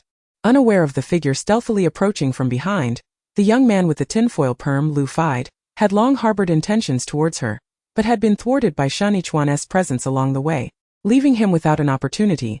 Coincidentally, Shen Yichuan had stepped out for an errand, leaving Lu Fide alone with the girl to guard their vehicle and provisions at the gas station. Seizing the moment, Lu Fide grasped the girl's wrist, forcefully throwing her to the ground, covering her mouth, and with rage-filled eyes, he attempted to strip her of her clothing, menacingly declaring, "Stay quiet, don't scream, do you hear me?" The girl struggled desperately, her hand reaching for the torch being pressed against the unforgiving concrete, drawing blood, while the thick cotton coat was torn, revealing the stuffing within, just as her outer pants were about to be removed. A shadow loomed over her, and in the next moment, Lu Fide was violently thrown to the ground. Shen Yichuan's expression was cold and stern. He discarded the cigarette in his hand and seized Lu Fide, delivering a fierce kick to his abdomen, causing him to writhe in pain and curse, "Damn it! Shen Yichuan, what the hell is wrong with you? Have I wronged you? Fide, don't you realize you're just asking for a beating? She's someone Brother Chuan has taken a liking to, and you dare to play these games behind his back." Lu Fide sat by the fire, grimacing in pain, prodding the flames with a stick, grumbling in frustration. Shen Yichuan lifted his gaze, the firelight illuminating his dark eyes, his voice low and simmering with suppressed fury. "Do you think everyone is as beastly as you? Indeed, I am a beast. And you are the saint." Lu Fide retorted with a mocking laugh. As if the absurdity of the situation amused him, he exaggerated his expression, saying, "It's the end of the world, brother, and you're still clinging to your ideals of benevolence and righteousness. What's wrong with assault? In this world, murder is no longer a crime." Before Lu Fide could finish his tirade, Shen Yichuan suddenly rose, circled around to Lu Fide's back, and yanked him up, dragging him towards the door and forcefully throwing him onto the cold ground, barking, "Get out!" Lu Fide's expression twisted in pain as he glanced at the darkening sky, disbelief filling his eyes. "You're willing to cast me aside for such a woman? After all these years of friendship, huh?" The youth sprawled on the ground, felt his eyes well up with tears. Noticing the escalating tension, some attempted to intervene, urging Shen Yichuan, "Brother Chuan, let it go." Fide acted in the heat of the moment. Others rushed to help Lu Fide to his feet. "Yes, Brother Chuan, let it slide. That will keep a close watch on him, ensuring he doesn't harm our Yao Mei, alright?" Chapter 57. Is this the water element? The girl sitting by the campfire lifted her gaze, meeting Shen Yichuan's cold, resolute face, and declared without hesitation, "Let him go." You share his sentiments, believing that in this apocalyptic world, one can act with impunity, or if you do not acknowledge my stance, you may just as well depart. I, Shen Yichuan, hold such contempt for associating with such detritus. On that evening, softly adorned with a gentle snowfall, Lu Fide was expelled from the group due to this incident, while the others remained silent throughout the night. The following day, Lu Fide, gravely injured and unable to walk, was bitten by a scattering of outdoor zombies, transforming into a limping undead creature. Meandering before a gas station, Shen Yichuan observed impassively, then grasped the girl's hand, handing her the machete he held. go and slay it. The girl, having encountered few zombies and feeling a twinge of trepidation, heard the man say, "If you do not wish to be bullied, you must overcome difficulties and fears, and strive to become formidable." Thus she seized the knife from his grasp and charged at the limping zombie. The thick, foul, dark red blood splattering upon her face, she looked up, receiving a gaze of approval from the man from that day forth. And for many years to come, she lived for that look. In this chaotic world, he extended a hand to her, thereby becoming the hero in her eyes. His strength and power became her faith. From Qingzhou City to the safe zone in Linhe City, their group of 7 or 8 dwindled to nearly none, yet she and Shen Yichuan survived. The Linhe City safe zone base sought searchers. With hundreds venturing out to gather supplies, battling various zombies, she and Shen Yichuan endured. Later, when the North Continent District was established, Linhe City was designated as North Continent District 13, and as one of the first trainers at the 13 base, they accomplished countless arduous tasks, until they passed various assessments, narrowly escaping death, and were selected as the first batch of commander trainees. She and Shen Yichuan survived together. She was his finest partner, his most effective blade. Whatever orders he issued or tasks he assigned, she would execute to the best of her ability, striving for perfection. He required her to prioritize the team, and she endeavored to protect every member as best she could. He wished to eliminate the adversary, Mingchen, and she would brandish her knife upon encountering him. For so many years, countless days, repeating endlessly, they nearly became one. His gaze was directed where her blade struck. She had completely transformed into his shadow, inseparable, indistinguishable. Yet only Wen Yao herself knew that she admired Shen Yichuan and harbored feelings for him, but due to the cruel timing of fate, she could only suppress this humble affection.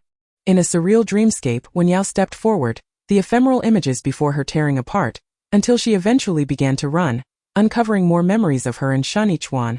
Countless moments found her quietly standing beside him, yearning to ask, "Shen Yichuan, do you care for me?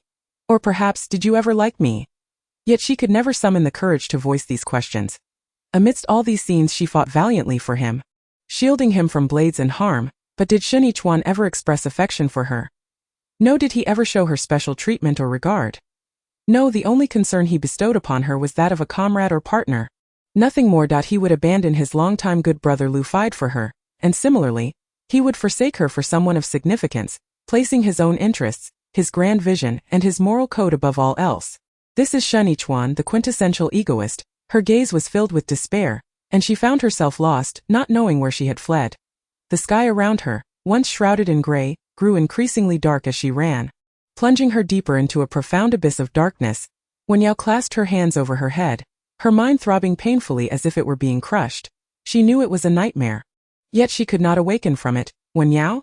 Wen Yao, wake up!" Amidst the buzzing din in her ears, she vaguely heard someone calling her name, the voice distant, as if emanating from another realm. As the fog began to lift, she discerned a figure emerging in the haze.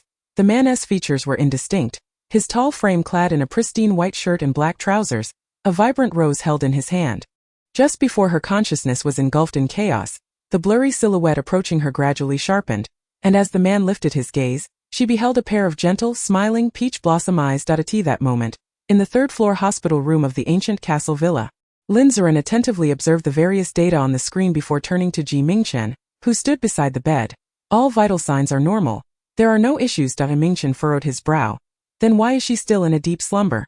Mei Yasha leaned against the door of the ward, equally perplexed. "We've been out for half a month, which means she has been unconscious for a full 2 weeks. The pathological response to the ability awakening agent has never exceeded 7 days." Mingchen gazed at the girl in the bed, trapped in her nightmare and weeping profusely. His emotions complex. He had intended to use his sleeve to wipe her tears, but it had become completely soaked. With no other option, he took a clean handkerchief to assist her, yet it soon became damp as well. As this what a water element is like? "Tsk, so much water." Mingchen set down the handkerchief, his tone calm as he analyzed. "She must be ensnared in a deep dream. We need to find a way to wake her." Lin Ziren tentatively inquired, "What about electric shock? Deep brain stimulation?" Mingchen smiled gently at Lin Ziren. "Sure, why not? Or perhaps, Dr. Lin, you could give it a try."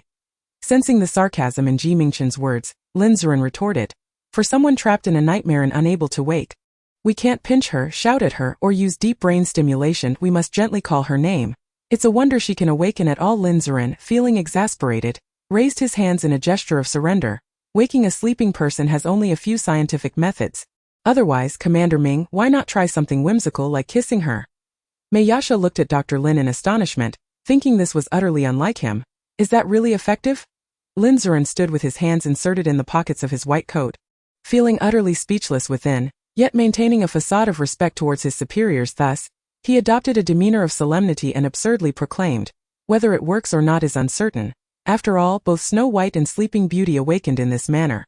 Upon uttering these words, Mingchen raised an eyebrow, as if struck by a sudden revelation. That makes sense.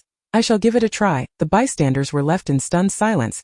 The exceptionally handsome man, after making his declaration, indeed bent down, his fair and slender fingers gently brushing against Wen Yao's cheek. After delicately clearing away the stray strands of hair, he humbly bowed his head, planting an exceedingly tender kiss upon the girl's smooth forehead, and then playfully pinched her earlobe, saying, "Awaken, little princess. It's time to rise." Lin Zuren gazed skyward, pondering the improbability of such an awakening, just as he was about to fabricate an excuse to take his leave out of sheer boredom. The girl on the hospital bed ceased her weeping. Lin Zuren? Is this logical? Is this scientific? Mayasha looked on in disbelief. She is awake? The two maids were equally astonished, glancing between the impeccably attired and strikingly handsome Commander Ming and the softly slumbering girl in her lace nightgown. Momentarily transported into the fairy tale of Sleeping Beauty, Wen Yao's expression was one of confusion. The vivid memories from her dreams lingered, each scene filled with anticipation that turned to despair, pain she bore, and the compromises she made, leaving her in a state of hopelessness and anguish. Upon witnessing her awakening, Mingchen lightly brushed away the tears from her cheek with his finger, his tone maintaining its usual lazy humor. At last. You are awake. Do you have any idea how long you've been in slumber? How is it that you are so delicate? Others injected with this ability awakening serum typically only faint for a week at most. Yet you. Before he could finish his sentence, the girl on the bed suddenly reached out her arms, embracing the man's neck. This unexpected movement caused Mingchen to tense up, leaving the others present equally taken aback. Wen Yao, still clad in her white lace nightgown with short sleeves, pressed her fair arms against his neck, the touch both delicate and smooth. Mingchen felt an inexplicable tightness in his throat and hesitantly raised his hand, unsure whether to let it fall. What are you doing? Embracing me right after waking up? Usually such teasing remarks would elicit a retort from Wen Yao, but in her current melancholic state, her mind clouded with the disappointments accumulated in her dreams, she said nothing. She simply clung tightly to Mingchen, her silent tears staining his shirt, soon accompanied by low sobs that betrayed her overwhelming sense of grievance, manifesting in her voice that cracked under the weight of her sorrow. Observing this scene, Mayasha felt it inappropriate to remain as a third wheel, hastily pulling the dazed Lin Zuren outside. Dr. Lin, you are needed to check on Dahua. The two maids exchanged a knowing glance and discreetly followed suit. Never had she cried with such heart-wrenching despair that he understood Wen Yao. The agony brought forth by the ability awakening serum would not elicit such sorrow, and the only thing that could cause her this much distress was likely the nightmare she endured during her slumber. She must have dreamt of Shen Yichuan once again. Mingchen, with a heart full of complexity, lowered his eyelashes, his hand resting gently on the hair at the back of her head, soothingly caressing the person in his embrace. He whispered, "Do not weep. It was merely a dream." When Yao's thoughts gradually cleared, she realized that taking advantage of someone in such a manner was quite improper.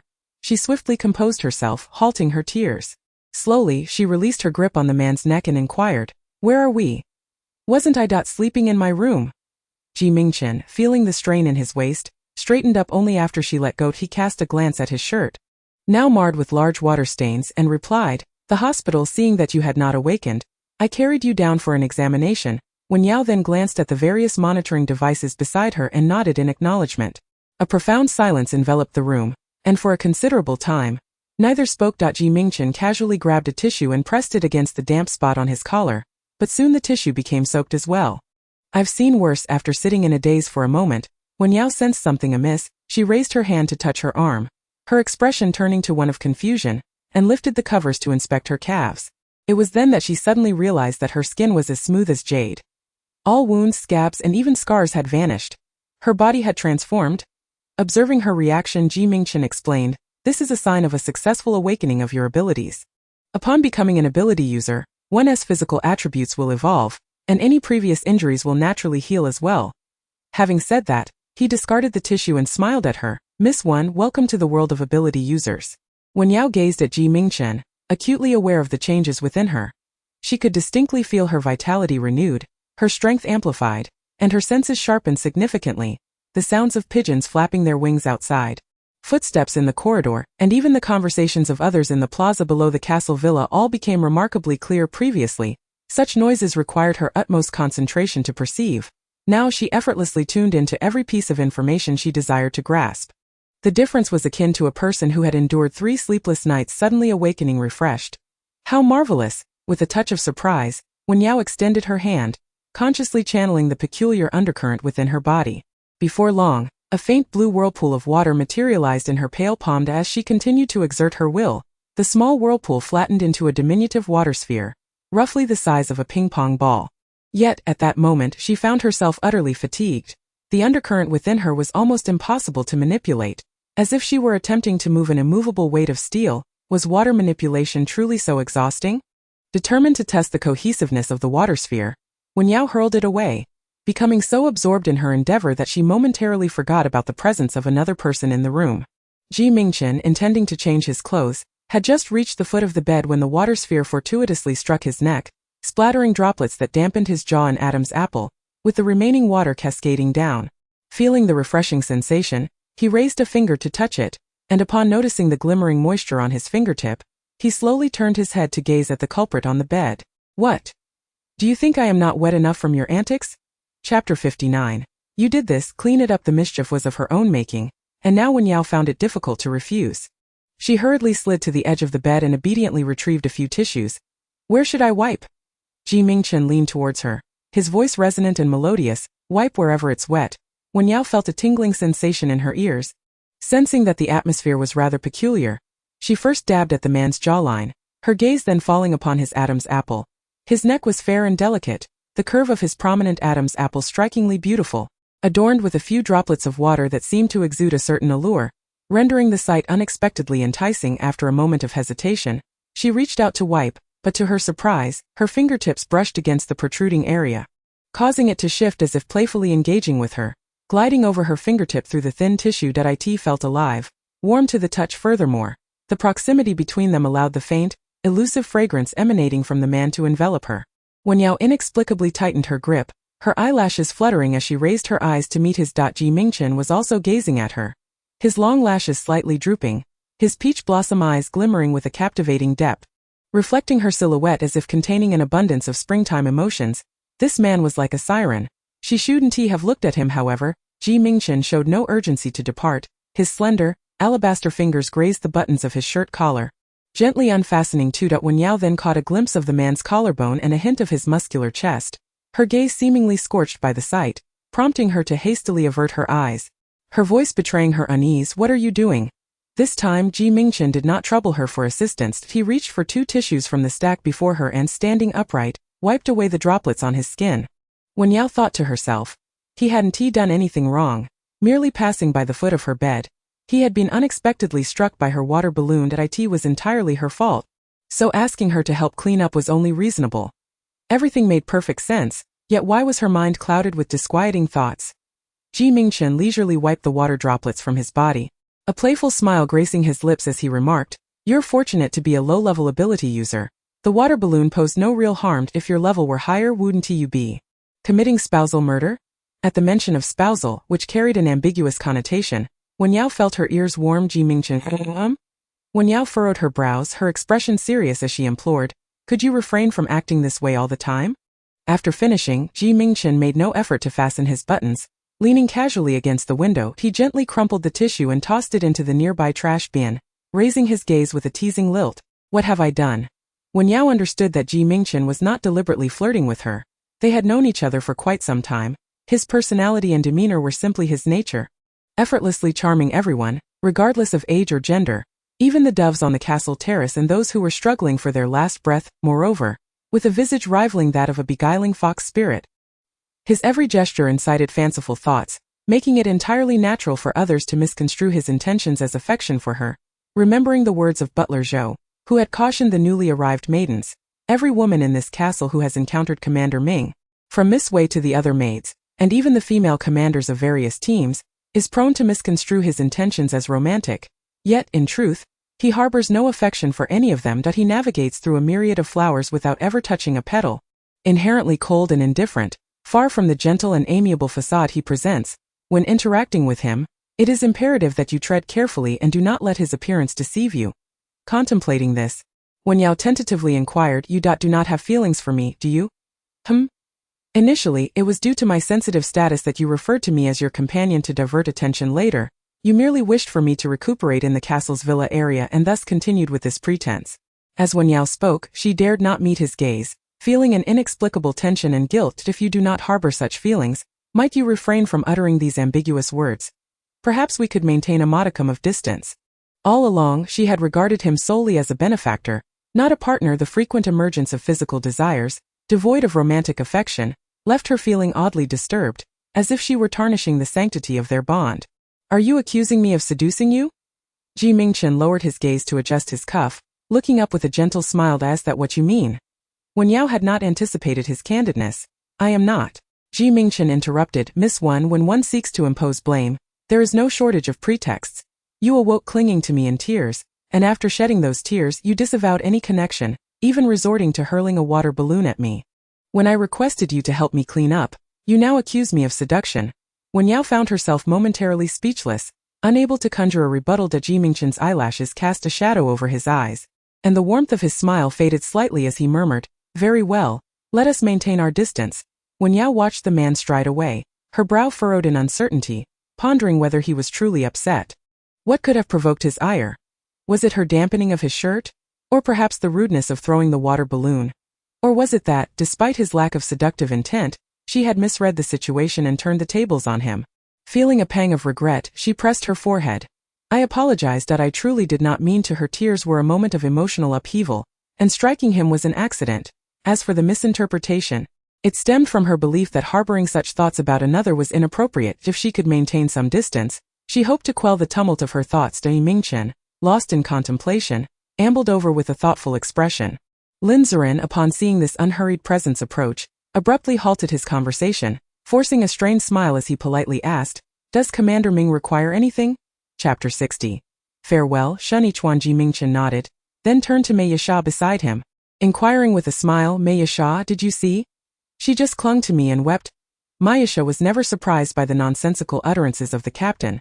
She maintained a serious demeanor and nodded slightly before turning to the departing Lin Ziren, inquiring, Dr. Lin, did you just see that? Faced with such a mundane question, Lin Ziren felt an overwhelming sense of exasperation. He mused that Captain Mei might have been infected by the eccentricity of Commander Ming, and thus he forced a professional smile. Yes, I saw it too. Mingchen inclined his head slightly. It seems it is not an illusion. Lin Ziren, as a physician and once the most distinguished neurologist, he repeatedly suppressed the urge to suggest a brain examination. Lin Ziren was uncertain of what he wished to articulate, as was Mayasha. However, both felt compelled to maintain a grave expression and listen intently. Mingchen's gaze was inscrutable, a faint smile gracing his lips as he turned to Lin Ziren. So she dreamed of Shen Yichuan. Lin Ziren, who dared not voice his thoughts. Why should I care who she dreamt of? Her tears of despair and anguish surely indicated her decision to let go. One weeps so profoundly only in the throes of heartbreak or loss. Mayasha began to comprehend. So what you mean is? Mingchen winked at Mayasha. Thus we must keep our encounter with Shen Yichuan and Beizhou a secret from her. You must ensure that Didahua remains silent. Mayasha fully grasped the implication, nodding earnestly. I assure you he will not speak. If he dares, I will immediately give him 10 resounding slaps. The adjacent patient Didahua just awakening. Mingchen smiled approvingly at Mayasha, then straightened and departed leisurely. When she retracted her sharp claws, she exhibited an extraordinarily gentle demeanor, resembling a well-behaved porcelain doll, devoid of any overt emotions. Tio informed her that after losing her, the typically composed Shen Yichuan would find his eyes reddened at the sight of her bracelet. He had initially intended to convey this with a smile, but upon witnessing her weep so tragically upon waking, he found himself at a loss for words now that she had let go.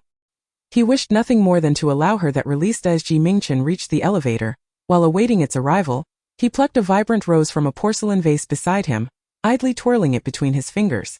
Forgive my selfishness in concealing the truth, forgive my base desire to monopolize you. Yet, love is invariably selfish, is it not? When Wen Yao awoke, it was just past dawn. After knocking on the door of his suite for an eternity, it was finally the butler Zhou who informed her that Commander Ming had long since departed.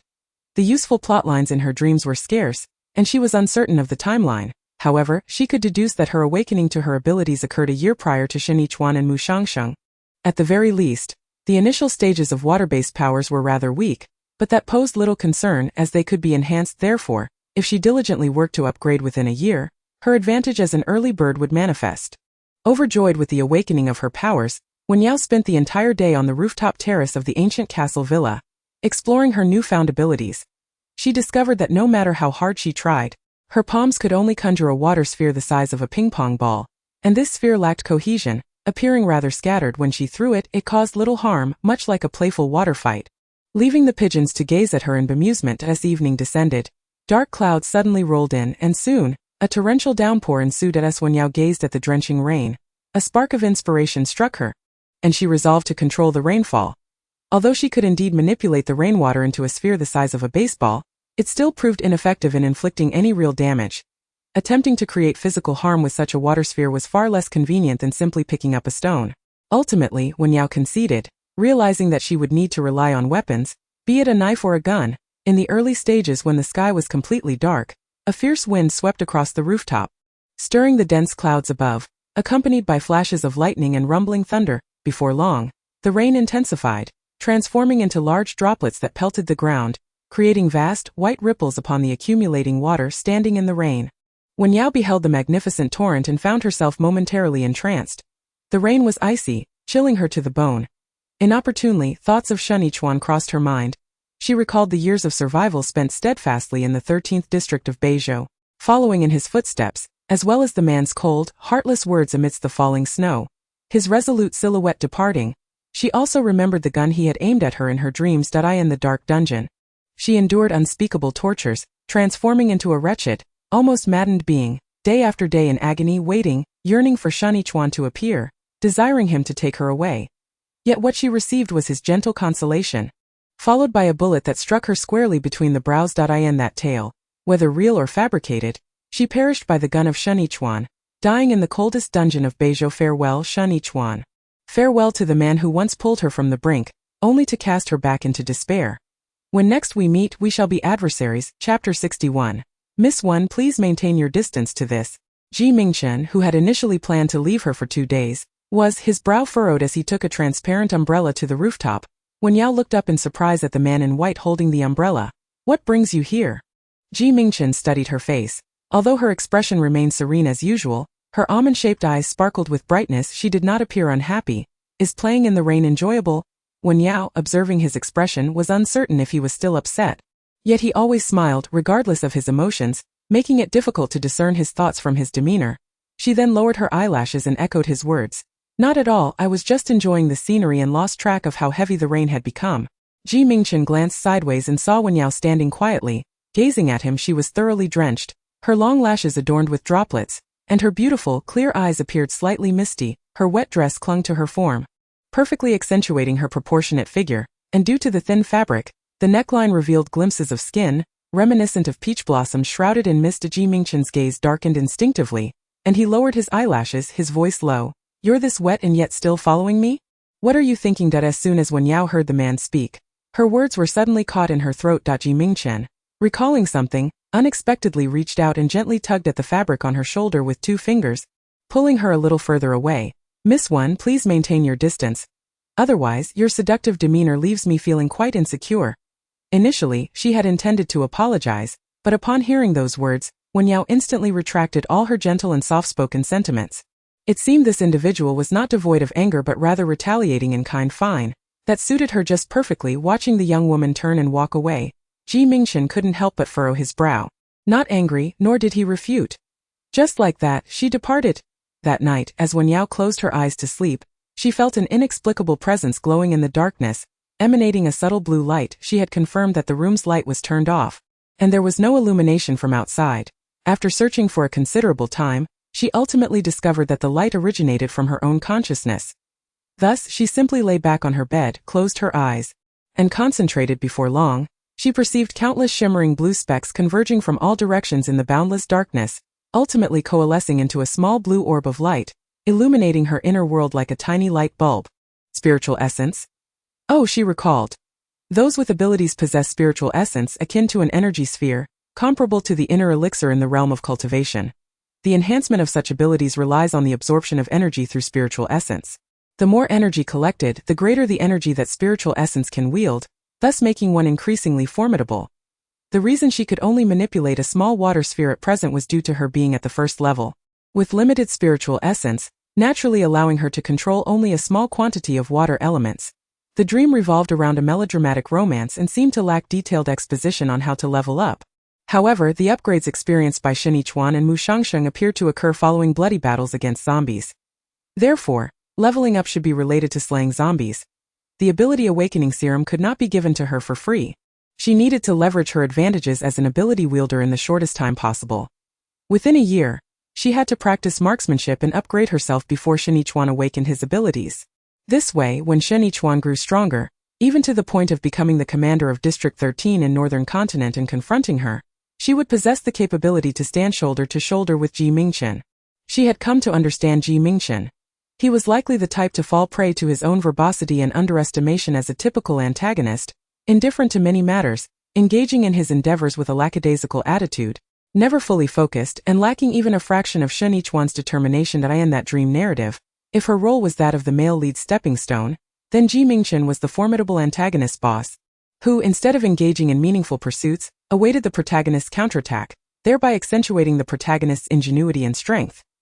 Currently, Mingchen possessed formidable fire-based abilities and the advantages of being a base commander, yet later on, Shen Yichuan would become a powerful gold-type wielder and assume the role of Lord of Northern Continent. That night, amidst a whirlwind of thoughts, Wen Yao drifted off to sleep. The following midday she sought out Mingchen, taking advantage of his leisure to share her thoughts after months of continuous rain.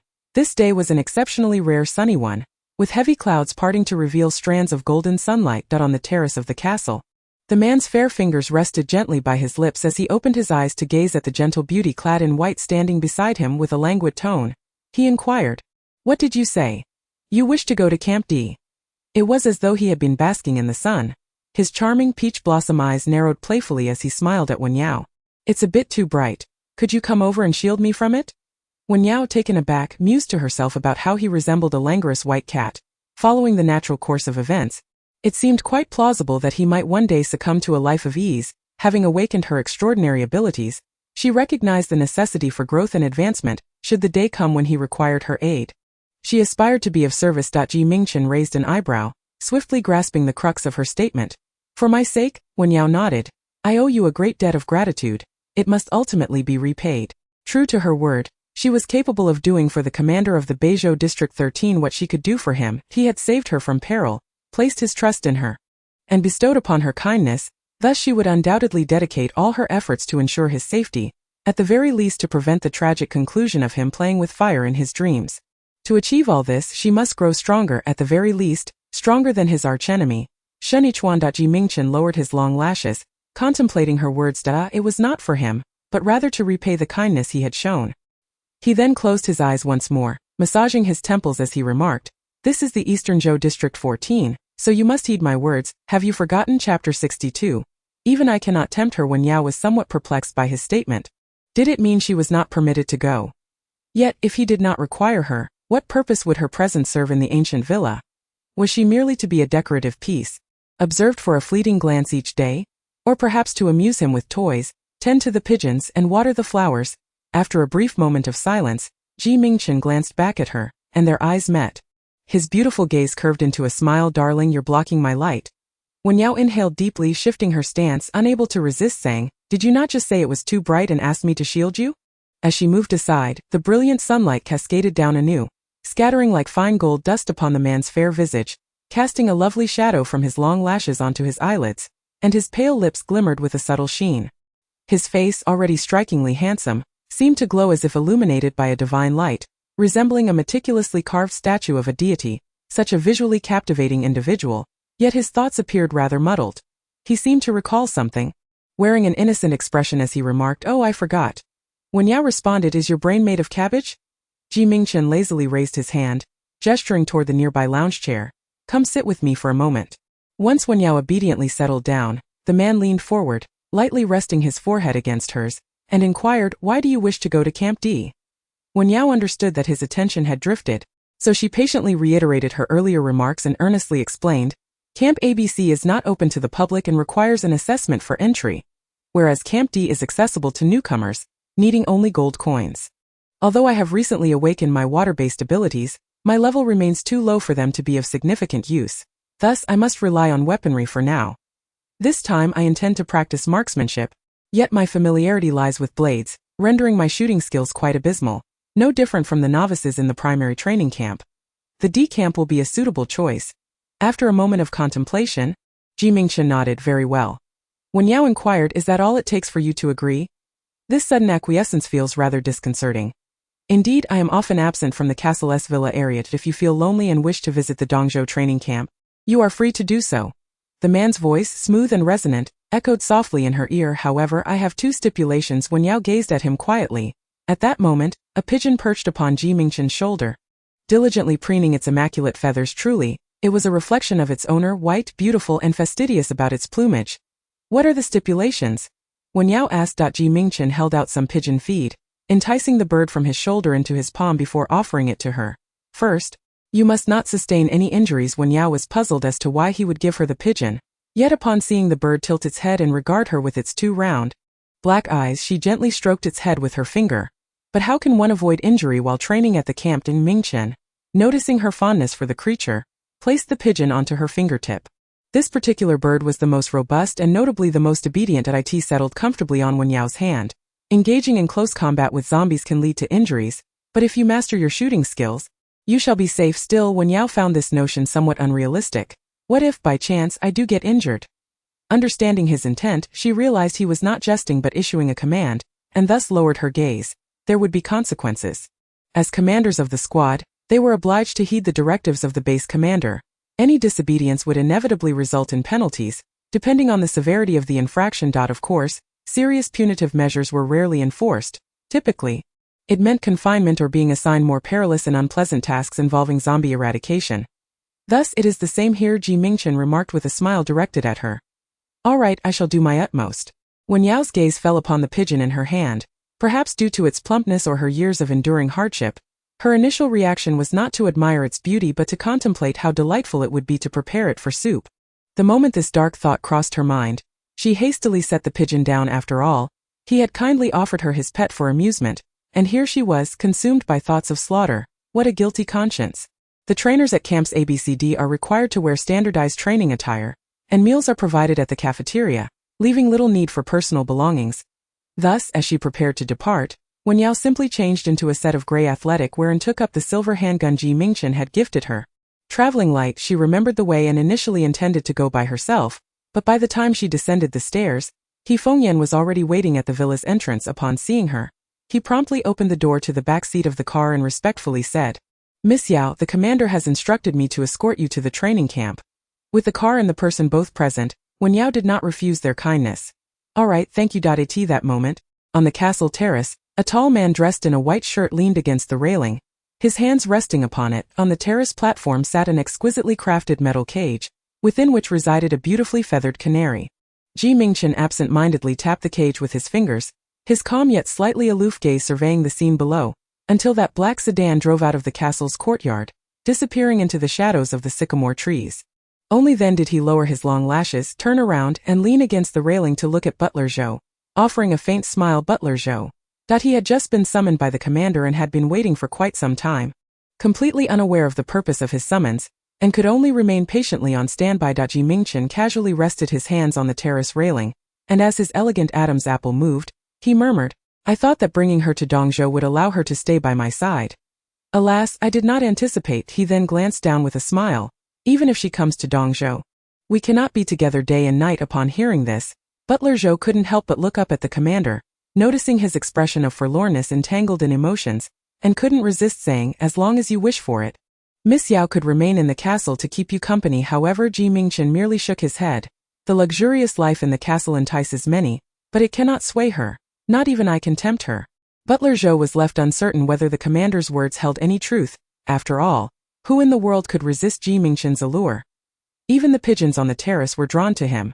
If he himself could not entice her, it seemed that Miss Yao truly possessed an unwavering spirit. If I were to insist on her staying, she would comply, but she would be unhappy, and I do not wish for her to be discontent. Butler Zhou broke into a cold sweat. This was indeed a perplexing dilemma, and he had no idea how to navigate it. Chapter 63. Unrelated to love, yet warmth prevails. Mingchen playfully teased the canary in the cage, gazing at the dainty little bird with beautiful wings, and a smile graced his lips as he moved with an air of elegance. Thus I believe that a splendid cage may confine a small bird, yet it is destined to be unable to contain a swan. Perhaps it is best to let it be. Butler Zhou, with his head bowed, remained entirely oblivious to the purpose of his summons. Was he merely here to listen to the musings on life? Just as he pondered whether to inquire, Mingchen smiled at him, saying, "Her room must not be disturbed. Everything should remain as it is, and let it be cleaned daily. She is free to explore wherever she wishes. Even if I cannot accompany her for now, I can at least ensure she has a place to call home." Butler Zhou. Understood, I am aware of all that. Ever since Miss Wei's incident, everyone in the Villa district was aware of the commander's intentions, and no one dared to treat him with indifference again. The drive from the Castle Villa district to the northern area of the city took approximately 1 to 2 hours. This region is vast and sparsely populated, with buildings predominantly consisting of low, single-story houses, and high-rises are a rarity. Today the training camp is still recruiting, though the queue is not as lengthy as it was on the day when Wen Yao arrived. Once the vehicle came to a halt, He Fengyan alighted first and walked to the rear seat to open the door for Wen Yao. After she stepped out, He Fengyan did not hasten to re-enter the car. Instead, he turned to the girl beside him and said, "Let us go. I'll escort you inside and take the opportunity to greet the camp leader and the training officers. While this young lady is indeed remarkable, she is, after all, the apple of Commander Ming's eye." The training camp is designed for the selection and cultivation of soldiers, adhering to a strict military system.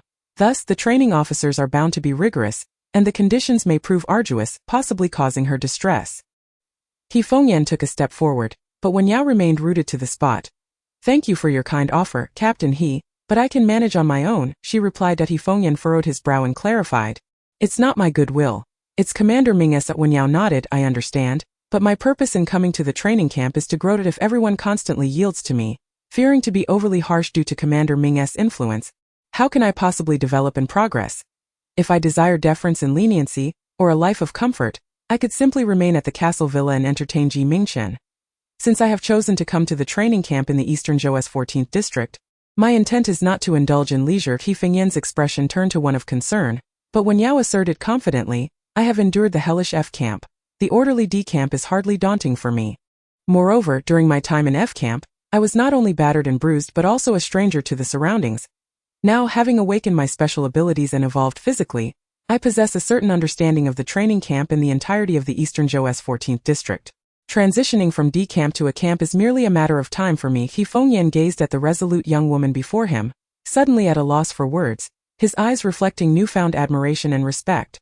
Indeed, someone who has been on Commander Ming's mind for so many years is certainly no ordinary individual. He then retrieved a heavy bag of gold coins from the car and turned to hand it to Wen Yao, saying, "Here, to avoid unnecessary suspicion, Miss Yao should temporarily use the name Qiu Yao while out in public." Wen Yao looked at him in surprise. Regarding her previous identity, He Fengyan had only learned from Didahua later on. He smiled and explained, "Don't be alarmed. Only Commander Ming and his associates frequently travel to the northern Zhou. Very few have seen the true face of Wen Yao, and those few members of the combat teams have already been cautioned by Commander Ming." Wen Yao paused for a moment, then nodded and accepted the bag of gold coins. It seems Mingchen truly possesses remarkable capabilities. The bag of gold coins He Fengyan handed over was quite heavy, and upon opening it, she discovered that the quantity far exceeded 10. A rough estimate suggested there were hundreds. Since the onset of the apocalypse, various communication devices have become damaged, rendering electronic currency circulation impossible. Additionally, with refugees scattering across the 4 continents, it has become exceedingly difficult to unify the previous paper and coin currencies. Consequently, the various districts have gradually transitioned to using gold and coins as a stable form of currency. Certainly, this occurs within the confines of a stable ecological zone. Should one stray into a perilous area, the worth of gold coins and silver pieces pales in comparison to that of sustenance and weaponry. Wen Yao had primarily undertaken missions in various danger zones, thus she had never cultivated the habit of accumulating such material possessions. In the apocalypse, survival reigns supreme. In the face of genuine calamity and crisis, bearing such burdensome items becomes a liability. Hence, she finds them unnecessary at present. Before He Fengyan turned away, Wen Yao called out to him, producing 10 gold coins before returning the pouch to him. He Fengyan, perplexed, remarked that within the confines of Gangxiao City, there exist established markets where gold and silver coins hold value. Wen Yao replied, I am aware, yet I have no need for them. Moreover, should she truly require them, completing tasks in the training camp would suffice for her to earn them. She is entirely capable of self-sufficiency. He Fengyan found himself at a loss for words. Indeed. Typically, individuals seek wealth to enhance their material living conditions, while someone like Miss Yao, who descends from the apex of the food chain solely in pursuit of growth, undoubtedly holds little regard for such mundane possessions. Observing the lingering concern etched upon his features, Wen Yao was momentarily taken aback, reminiscent of the scene many years ago when her parents sent her off to high school. As the only child in a loving household, she was pampered throughout her upbringing. From kindergarten to middle school, she was always escorted by her father or mother. Eventually, she gained admission to a prestigious school far from home, necessitating her boarding at the institution, and her parents displayed a similar level of anxiety back then. While she was not from an affluent family, she thrived in a warm and harmonious environment, basking in the affection of her parents, grandparents, and even her maternal grandparents throughout those 15 years. Gazing upon this familiar scene, Wen Yao found herself at a loss for words. Overwhelmed by a myriad of emotions, she expressed her gratitude to the man in the black uniform, swiftly gathering the 10 gold coins into her palm before turning away. Although her capabilities rendered them largely unnecessary, hearing his words filled her with warmth. The sense of having support, of relying on someone, felt markedly different from the solitude she had grown accustomed to. Mingchen might not be a paragon of virtue, yet in this cruel and frigid world, he imparted a sense of warmth to her that it bore no romantic implication, but it was undeniably comforting. Chapter 64. You are still alive? He Fengyan, leaning against the car door, exhaled smoke as he watched Wen Yao depart.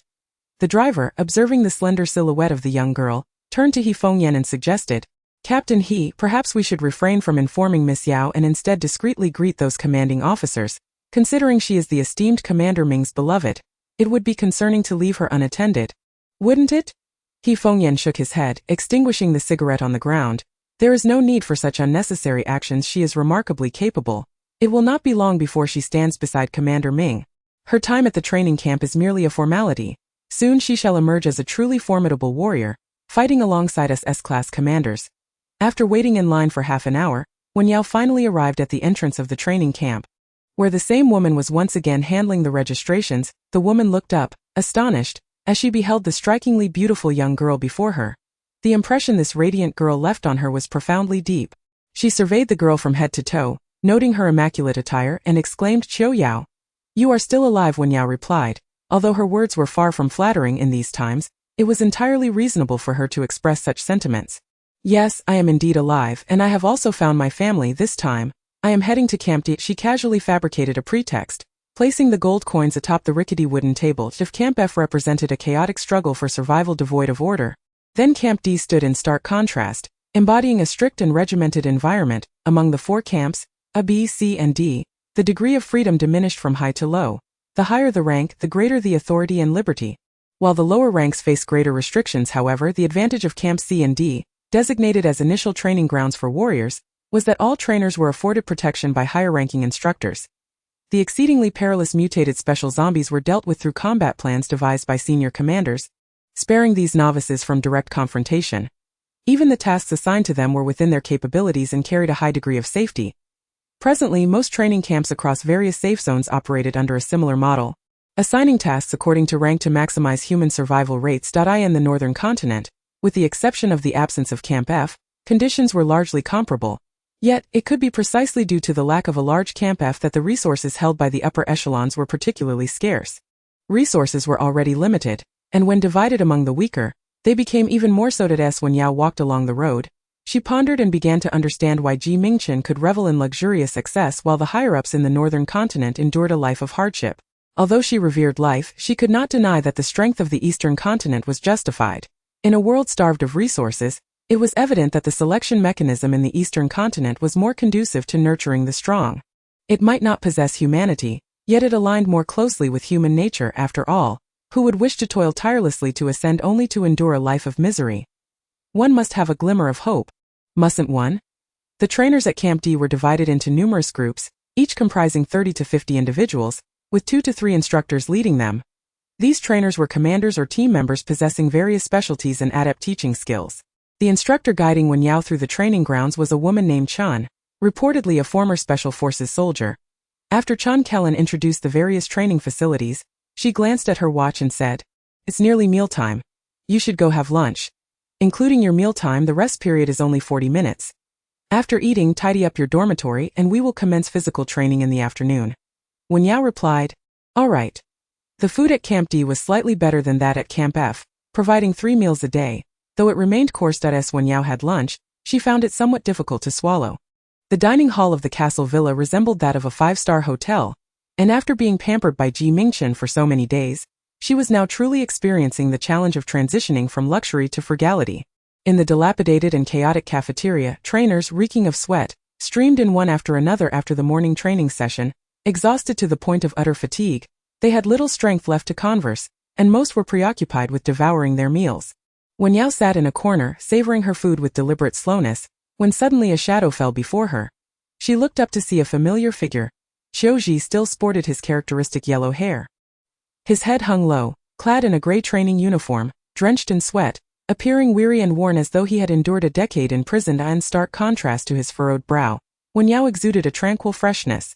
She rolled up her sleeves, set down her chopsticks, and gently inquired, "Qiuji?" Without questioning her presence, Qiuji, with a lamenting expression, began to vent his frustrations.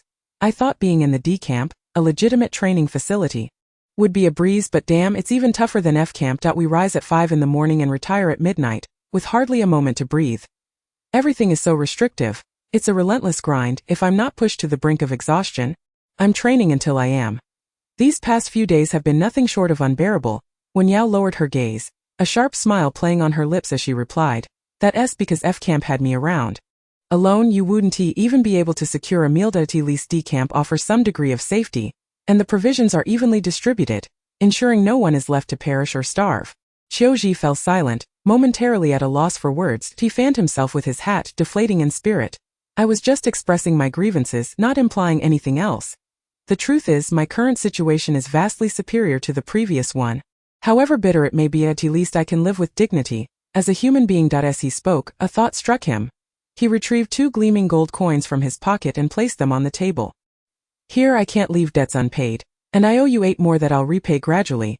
Wen Yao paused, looking up at him, while the young man, inexplicably flustered, added, "I didn't steal or rob these. I earned them. I know you might not care, but I refuse to owe anyone anything. If you ever need anything in the future, I will face any peril without hesitation." Wen Yao, her expression neutral, responded, "Is that so? Then why did you flee faster than anyone else when the zombie horde appeared?" She chose not to elaborate further. Upon reflection, she realized there was little to fault. Human nature is inherently self-serving. Even Shen Yichuan, her partner in survival for 7 years, and comrades with whom she had fought valiantly, could abandon her for self-preservation. What, then, was the necessity to judge these pitiful souls, so akin to ants? Wen Yao had no need for money, yet she did not wish to wound anyone's pride. Thus, she picked up the 2 gold coins and said to Qiuji, "Very well, I shall accept them." Chapter 65. If the mountain will not come to you, then you must go to the mountain. The day after the weather cleared, thick clouds rolled in again, and torrential rains poured down. As a wave of refugees surged into Port Bridge City, the zombie horde outside amassed like an ocean.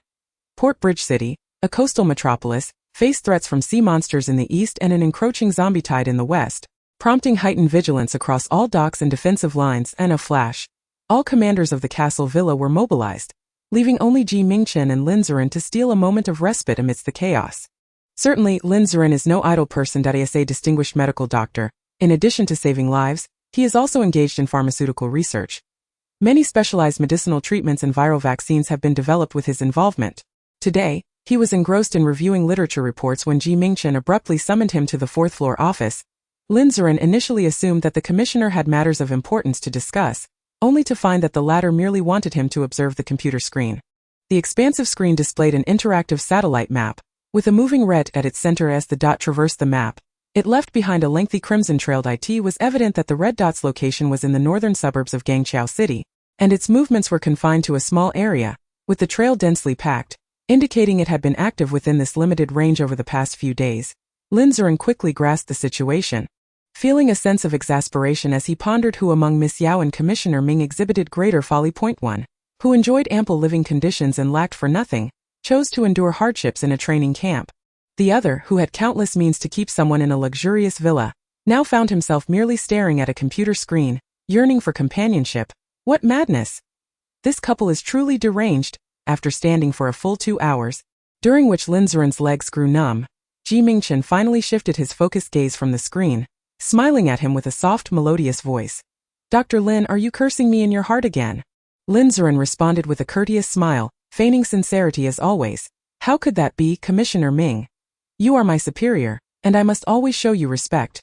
The strikingly handsome man, illuminated by the soft blue glow of the screen, exuded an unexpectedly cold elegance. With a slight smile and lowered lashes, he spoke with a tone of regret, as if he were the most innocent party. They have all departed, and in this grand castle, only you remain to keep me company, Dr. Lin. Not feeling particularly honored, Lin Zuren continued to smile awkwardly. Not long ago, the 10th district of Beizhou fell completely. That area was the largest survivor zone in Beizhou, and the zombie tide there has affected the other districts.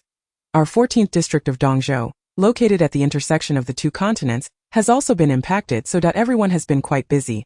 The implication was clear. It seems you are the only one with time to spare. Lin Zuren pondered for a moment before suggesting, if the mountain won't come to you, then you should go to the mountain. Why not accompany her to the training camp, Commissioner Ming?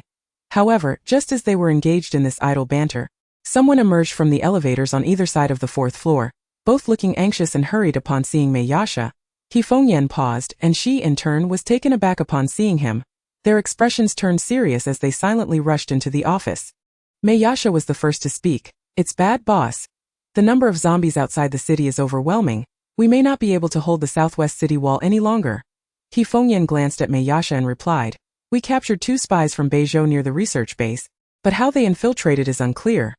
They have other accomplices who have yet to be apprehended, and with all the combat teams busy defending the city, I fear they may incite internal chaos.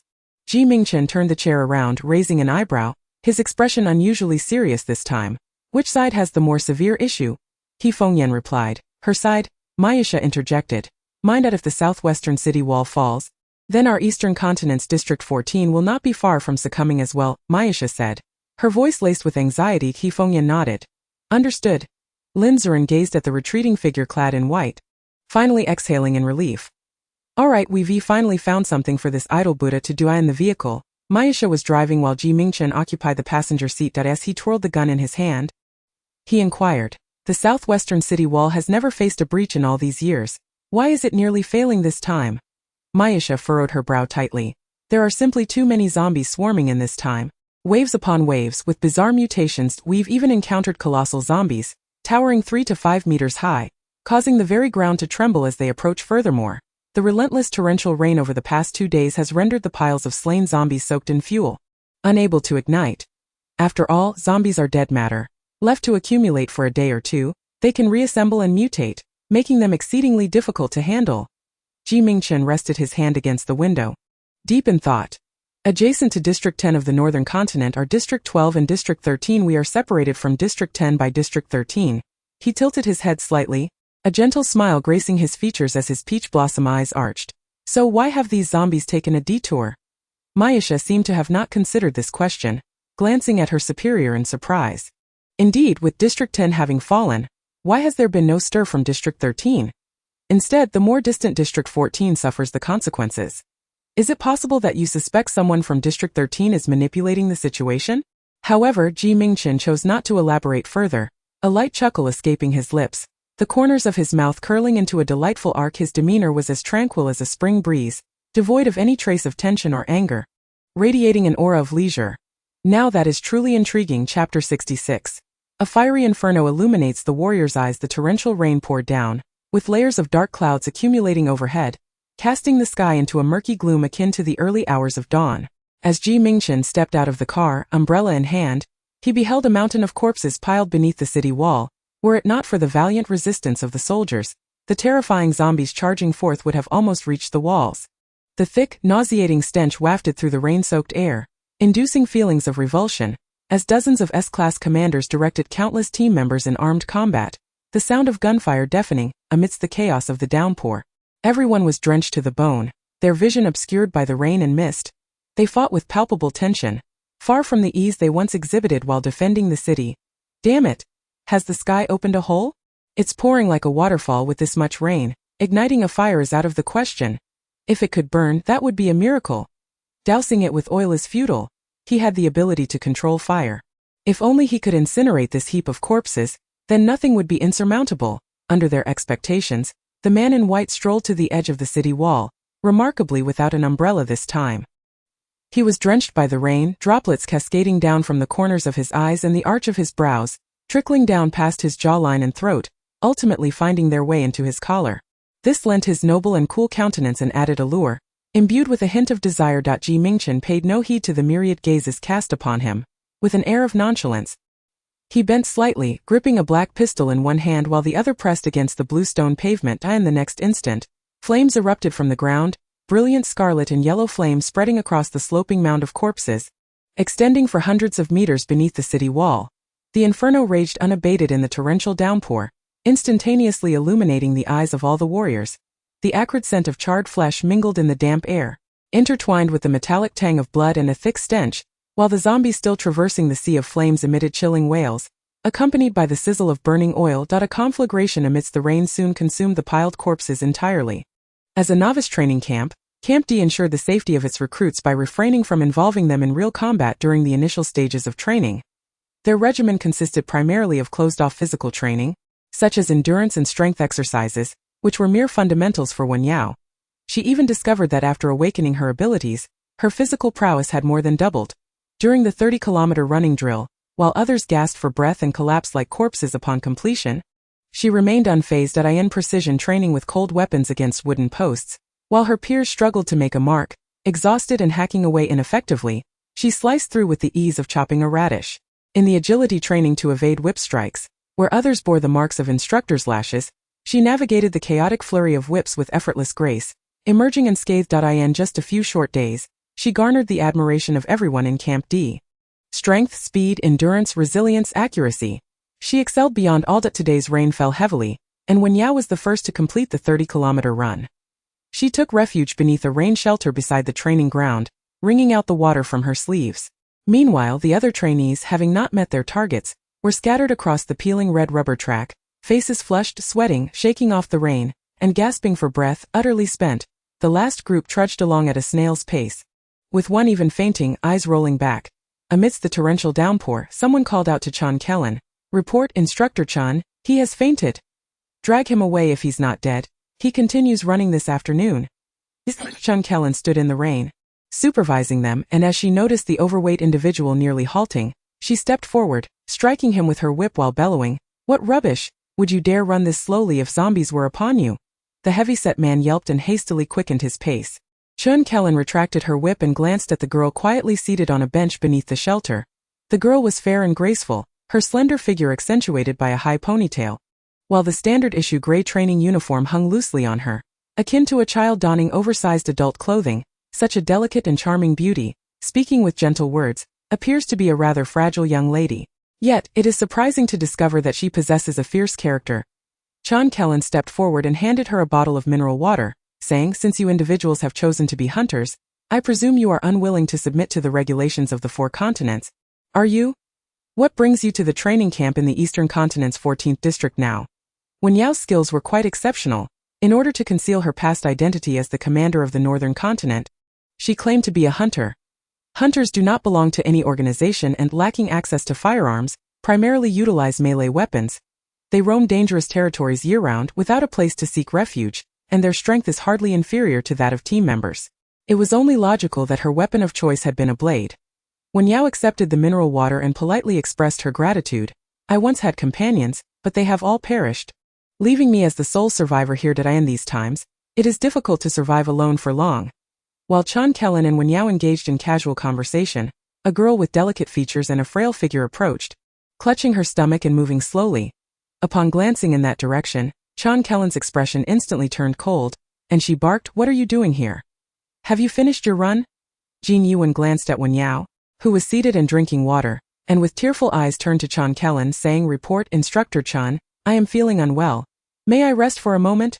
Upon hearing this, Wen Yao also looked over, and Shen Yichuan quickly cast a pleading glance her way, as if seeking help. "I truly feel very uncomfortable." Before she could finish her sentence, Chan Kellen stood up, whip in hand, and struck the girl's frail back with a heavy blow, exclaiming, "Get lost! Go tell the zombies about your discomfort and see if they will spare you because of it."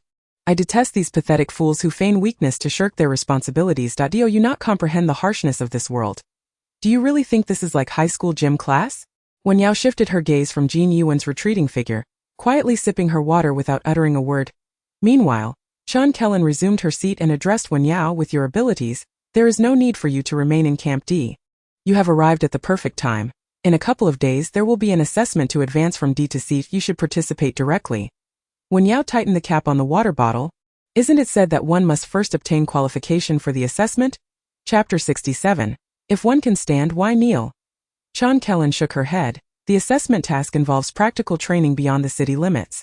The so-called qualification is merely a test of various comprehensive qualities, that if one does not meet the standards, venturing outside may pose a life-threatening risk, but you will certainly have no issues, aside from your marksmanship being slightly lacking.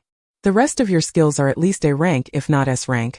I can discern that without needing a test. Wen Yao looked at Shan Kellen's experienced demeanor and felt quite pleased. She had been troubled by the limitations of Camp D, which prevented her from combating zombies. Unexpectedly, she would soon be able to transfer to Camp C, where the training model would not be as restrictive as Camp D. They would have missions, rewards, and significantly increased frequency of excursions beyond the city. She nodded at Shan Kellen and smiled in gratitude. All right, I understand. This morning's training session concluded, granting a mere half-day of respite in the afternoon. The rest periods for Camp D are exceedingly scarce, with only this fleeting half-day each month for personal pursuits. At such times, the trainers, whose lives resemble incarceration, are afforded the chance to leave the camp to visit their families or venture into the bustling city market for essential supplies. However, Wen Yao finds herself devoid of family to visit and has no need for purchases as she contemplates how to occupy her time. A sudden thought of Mingchen crosses her mind. With this in mind, Wen Yao heads towards the dilapidated concrete dormitory building across from the playground. Meanwhile, within a certain room of the dormitory building, Shen Yichuan's eyes are swollen from tears. She applies medication to her back, gritting her teeth as she complains, I had thought the legendary Camp D would be splendid, but look at this. We, the trainers, are living worse than prisoners. Shen Yichuan indignant retorts, but during my time in Camp F, even before Qiu Yao arrived, I wasn't bullied much at all. That's because you were stubborn, constantly fixated on your deceased boyfriend, which earned you all that punishment. Bei Xiaoduo places a basin beneath the bed, and upon recalling those painful memories, her eyes instantly brim with tears. But I don't want to heed their words, nor do I wish to endure humiliation. Shen Yichuan asserts, if one can stand to live, why kneel? Seeing the disparity in their perspectives, Shen Yichuan can no longer contain her frustration and snaps back, fine, you think you're so capable, yet your courage pales in comparison to mine. The assessments in Camp D involve facing zombies in real combat. If you fail, you'll remain a prisoner in Camp D for eternity, suffering endlessly. The two part ways on a sour note. Shen Yichuan dons her clothes and storms out, only to encounter a man in the corridor below. Upon noticing Shen Yichuan's troubled expression, he approaches and gently inquires, what's wrong, sweetheart? Upon seeing him, Shen Yichuan's eyes redden with grievance as she replies, it's that instructor Chan. When I can't run, she lashes me with her whip. When will you transfer me to your group? Fan Xie smirks playfully, reaching to unfasten the buttons of Shen Yichuan's collar. Where did she hit you? Let me see. Ouch, don't touch me, it hurts. Upon hearing this, the man's playful demeanor shifts to one of dismay. Not today. Shen Yichuan's eyes dart warily as she hesitates. Can you promise me something? As he playfully smacks her backside, he lewdly responds, this matter isn't solely up to me. If Instructor Chun refuses to release you, I'm at a loss. However, I do have a way to get you to Camp C. I can register your name for the upcoming assessment. Shen Yichuan, aware that Camp C offers much greater freedom, devoid of the constraints of Camp D, immediately brightens, really? Yet even if I were to attain the qualification for the assessment, I doubt I could complete it, for I am no match against those zombies. Fan Xie, in his impatience, hastily dragged Shen Yichuan into a dilapidated guardhouse, pressing her against the wall as he peeled away her clothing. He whispered breathlessly in her ear. Exclusive insider information, Zone 10 of Beizhou has fallen, and hordes of zombies are surging into Zone 14. The situation outside the city is perilous, hence the assessment task has been temporarily altered from individual to group-based. Shen Yichuan, already nursing an injury on her back, winced in pain from the man's reckless actions. Yet upon hearing his words, she stifled her agony and playfully inquired, what do you mean? It means that if I place you in a formidable team, you could win even while lying down.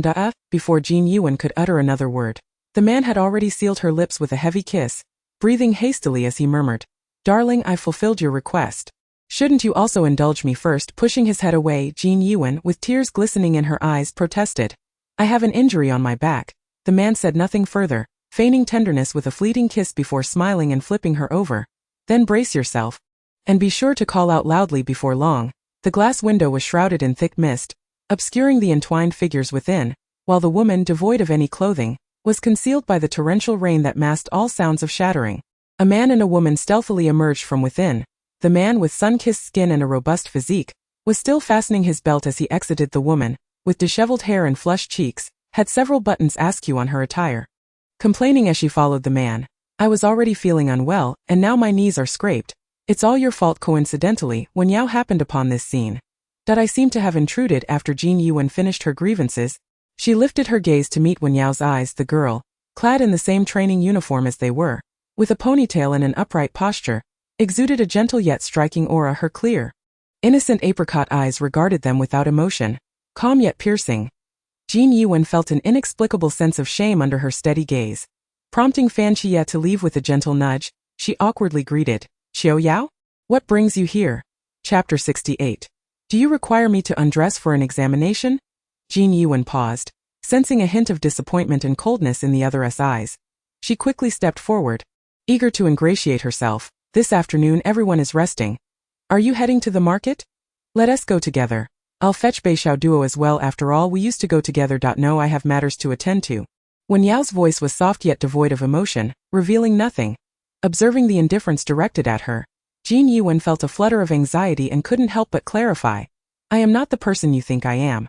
My involvement with Instructor Fan is merely due to because Instructor Chan has been targeting me. I didn't want to remain under her thumb, so I. Shen Yichuan, one may temporarily exhibit weakness, but one must never lose sight of right and wrong, nor the distinction between good and evil. Will keep it brief. And with that, Wen Yao refrained from saying more, turning on her heel to ascend the stairs, leaving Shen Yichuan behind with reddened eyes. Awkwardly gathering her fingers within her sleeves, having changed into a fresh attire, Wen Yao emerged from the training camp with coins in hand, only to find that the torrential downpour had ceased. Yet the sky remained shrouded in a dismal gray. The desolate land was strewn with withered grass and mud, while distant voices echoed around the low, flat houses, creating a cacophony that felt both chaotic and unsettling. She had intended to casually hail a carriage to the manor, but soon realized that in these times resources for transportation were scarce. Even with gold coins, it was a challenge to secure a ride. Perhaps next time this vehicle was unfamiliar to her. Assuming she had obstructed its path, she hastily shifted aside, only to find that the carriage seemed to follow her, veering towards her as if in jest. Maintaining a parallel distance, Wen Yao stood still, and soon the black window lowered, revealing a familiar, coolly handsome face.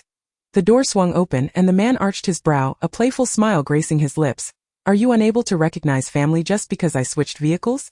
Get in. Momentarily stunned, Wen Yao hurriedly opened the door and took her seat, glancing at the drenched man beside her, perplexed. What are you doing here? The driver, Maya Sha, shot him a sharp look, chiding. It's not like they asked you. So why are you butting in? How did you get so wet?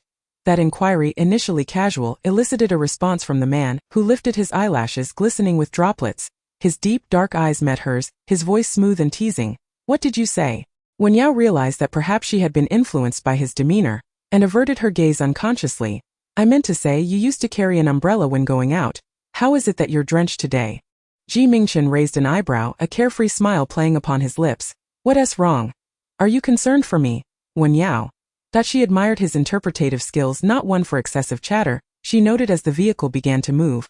I've been stationed at Camp D these past few days, and I haven't ventured anywhere with that. She symbolically rolled up her sleeves for him to inspect, then stated earnestly, thus I haven't encountered any danger. Nor have I sustained any injuries. You may let me out now. The young woman's naturally fair skin and delicate hands indeed bore no trace of harm. Wen Yao was taken aback, her expression tinged with surprise. So, do you require me to disrobe for you to conduct a thorough examination? As soon as the words left her lips, Maya Sha and Di Dahua exchanged glances in the front seat, silently acknowledging the audacity of their leader. Just as she settled back to gaze out the window, a voice drifted to her ears. Of course, if you wish for me to personally inspect you, that can be arranged. Always at your service, Miss Wen. Chapter 69. The indispensable duty of a husband. Mingchen's voice was characteristically low and magnetic, laced with warmth, exuding a melodious charm. The deliberate emphasis on personally inspect thickened the already humid atmosphere in the back seat with an unmistakable tension. What does she want? How does this man always manage to turn the tables on her? Never mind, he is handsome and has his reasons. This is simply his character and tone, though he seems to have some issues with his mind. They are no longer enemies, and there is no need to engage in every interaction with such meticulous scrutiny. She had originally thought that since she was heading to the training camp, her room would surely be cleared out, as she had only been temporarily residing there to recuperate. The maid, upon seeing her, wore a look of surprise and hurriedly explained, "This is a directive from Commander Ming, stating that Miss Yao's belongings must not be disturbed. We are only responsible for dusting. Please rest assured." Wen Yao approached the desk and retrieved the worn notebook from the drawer, gently flipping it open. The records within were safeguarded by her own unique characters, with only names rendered in a universal script to prevent prying eyes. Yet, there were no signs of disturbance. No one had touched her clothes, her notebook, or anything at all. Even though she was indifferent and would not have minded if they were discarded, no one had rummaged through her things, not even Mingchen, the owner of this villa. In her eyes, Mingchen had never been this kind of person. His temperament was in stark contrast to that of Shen Yichuan. If Shen Yichuan was perceived as an upright and honest individual, Mingchen was more akin to a cunning fox. Yet, even this inherently sly man had suppressed his curiosity and afforded her ample respect, which was indeed surprising. Unfortunately, it had been a long time since she had experienced the warmth of a home. "Miss Yao?" The maid, noticing that Miss Yao remained silent while standing by the desk, could not help but call out to her. "Are you hungry? Why not take a shower and change your clothes? I can bring you some fruit. It's still afternoon and mealtime hasn't arrived yet." Wen Yao nodded in response. "All right, thank you." That evening, Wen Yao dined once again with Mingchen. After enduring the dismal fare at the training camp, her appetite had increased tremendously. Anything she consumed was a culinary delight. Moreover, the fruits that night were exceptionally fresh and delectable, particularly the rosy, charming cherries, of which she devoured nearly a plateful, after satisfying her hunger and thirst. Wen Yao suddenly recalled something and turned to Mingchen, who was engrossed in his utensils. "Extend your hand." Mingchen raised an eyebrow in confusion, but still set down his utensils and smiled as he offered her his palm. "What's the matter? Want to play with my hand?" Ignoring his teasing remark, Wen Yao extracted 13 gold coins from her pocket and placed them on the broad expanse of his palm. Mingchen stared at her silent gesture. Slightly raising an eyebrow, "What are you doing?" Wen Yao explained. "The top performer in each training event in Camp D receives a gold coin as a reward.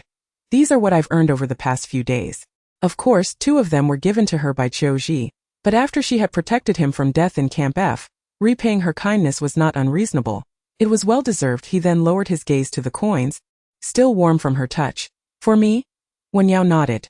"Yes, I'll give you everything I earn in the future." She preferred not to carry the heavy feeling of coins on her person, and she hardly needed them. Certainly, it is possible that Mingchen may not hold any particular value for material possessions.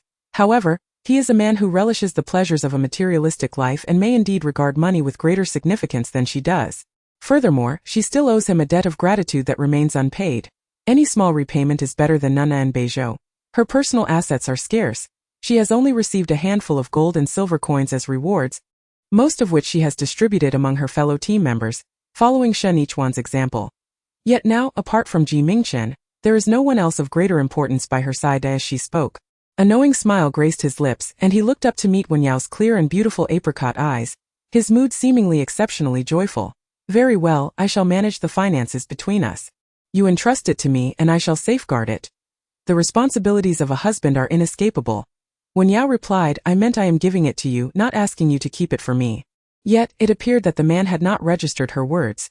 Not only did he seem oblivious, but he also began placing gold coins into her palm, one by one. Once the 13 coins were stacked neatly in her hand, he lightly pushed them over, then gently picked them up one by one again. Wen Yao was aware of his playful nature and did not stop his actions. However, when his cool fingertips brushed against her palm, an inexplicable itch surged through her. The skin he touched seemed to awaken a faint current of electricity, coursing up her arm to her heart, leaving her feeling utterly tingled and numb. Chapter 70. Exclusively belonging to him. Wen Yao could not fathom why her ears suddenly felt warm.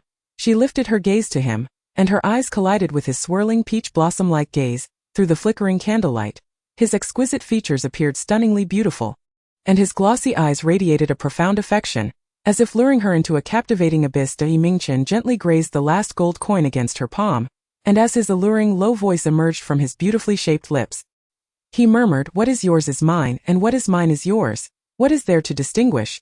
It was evident that Mingchen had done nothing particularly remarkable. He was simply his usual playful self, indulging in flirtatious banter. In the past, he had played with building blocks in much the same manner. Yet now, as he toyed with a gold coin before her, she felt an unsettling disquiet. This man was truly intoxicating. Wen Yao believed it was simply impossible to remain under the same roof with him. Otherwise, no matter what he did, she would easily overthink the implications, having given him the silver moon blade, the silver bracelet, and now the gold coins. Soon, all of her being, her heart, her love would entirely belong to him, exclusively to him. During the day, Mingchen had expended his abilities to incinerate thousands of zombies amidst the torrential rain, resulting in a severe depletion of his spiritual energy. After dinner, he casually changed his attire and lay down on the plush, opulently decorated sofa in the living room to rest. Whenever he overexerts his energy, he suffers from debilitating headaches and is subsequently engulfed by haunting nightmares. This occasion was no different. The dark realm within his consciousness gradually illuminated, revealing a quaint villa adorned with a private garden. Rain poured from the heavens, each drop rhythmically washing the cobblestone path and saturating a bouquet of roses that had been carelessly discarded. "Get lost!" The woman's hysterical cries echoed through the room, followed by the sound of a handbag and cups being hurled outside. At the entrance of the villa, a bespectacled middle-aged man was thrust out by the frenzied woman, seemingly ignited by rage himself. Grasping her hair, he dragged her into the rain, furiously pointing at her, exclaiming, "Who do you think you are? All the expenses of this household are covered by my earnings, including the funds for you and the children. You do nothing at home, merely basking in the luxury of your status. What right do you have to demand that I leave? What are you even worth? I am the pillar of this family." The woman fell onto the cobblestone ground, her knees scraped and bleeding, as rain mixed with her tears of despair streamed down her face. As the scene shifted, the rain before the villa ceased, and the anguished woman along with the enraged man vanished, replaced by a charming little boy, as delicate as a porcelain doll. The boy, appearing around 2 or 3 years old, was drenched in sweat.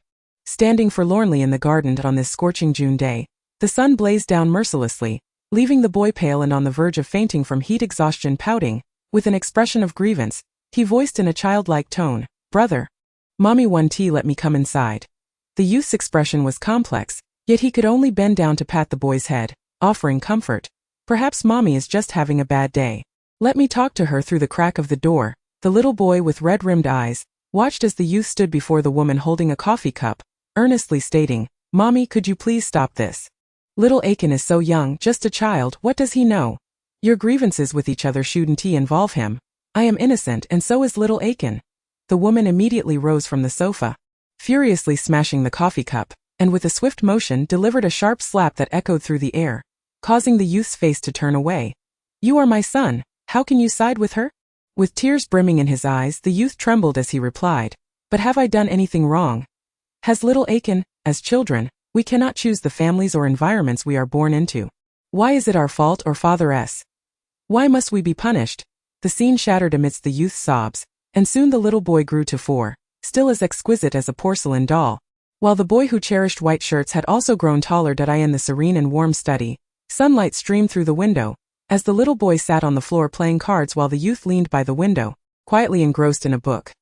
Suddenly the little boy looked up, raising a card and asking, "Brother, how do you read this word?" "Goodness, kindness," the youth replied. "What does kindness mean?" "It means being a good person, that we must strive to be good. Do you understand?" The little boy, sitting on the floor, seemed to ponder this, then suddenly tilted his head to ask, "Brother, does Mommy dislike me?" The youth was taken aback by the question but quickly responded with a smile, "Of course not. There are no parents who do not love their children. Daddy loves you and Mommy loves you too. Father is merely overwhelmed with work, and Mother is simply at odds with him. Little Aiken, do not overthink." The scene shifts once more, and the little boy has grown to the age of 6. His elder brother has left home to study in another city, leaving only him and his mother in the household. A bespectacled middle-aged man sighs nearby. "Yen Che's condition is congenital, and we could not save him. It pains me greatly." Chapter 71. He is akin to the prince of this castle. From that moment on, the little boy became the biological son of the deranged woman, whose demeanor towards him softened. She provided him with freshly ironed clothes, prepared breakfast for him daily, and tucked milk into his backpack. She began to love him in a maternal manner. However, she had one stipulation. He must, like his brother, often smile, take pleasure in reading, possess a kind heart, and wear clean, tidy white shirts. Otherwise, her countenance would instantly darken, and she would sternly admonish or even torment him. Crying, You must smile, yes, just like that, smile. Only by adhering to these expectations will I love you. Otherwise, you are not my son, do you understand? Speak up. Do not act like a mute every day. Who allowed you to touch these? You are not permitted to play with this in the future. The little boy, naturally quiet and obedient, gradually learned how to please the woman under the relentless supervision and admonition, and slowly began to emulate his brother in the days of his absence, like a shadow, like a monster, like a puppet, devoid of any emotions. On one occasion, he hid a piece of red building block he had found beneath the bed, only to be unfortunate enough to have it discovered by his mother. In an instant, the woman who had gently called him to breakfast transformed. She flung the milk from her hands as the glass and the white liquid shattered on the floor. The boy's hair was grasped, his expression indifferent as he was violently slammed against the wall by the woman. How many times have I told you not to touch it, not to touch it? Do you take my words as mere whispers in the wind?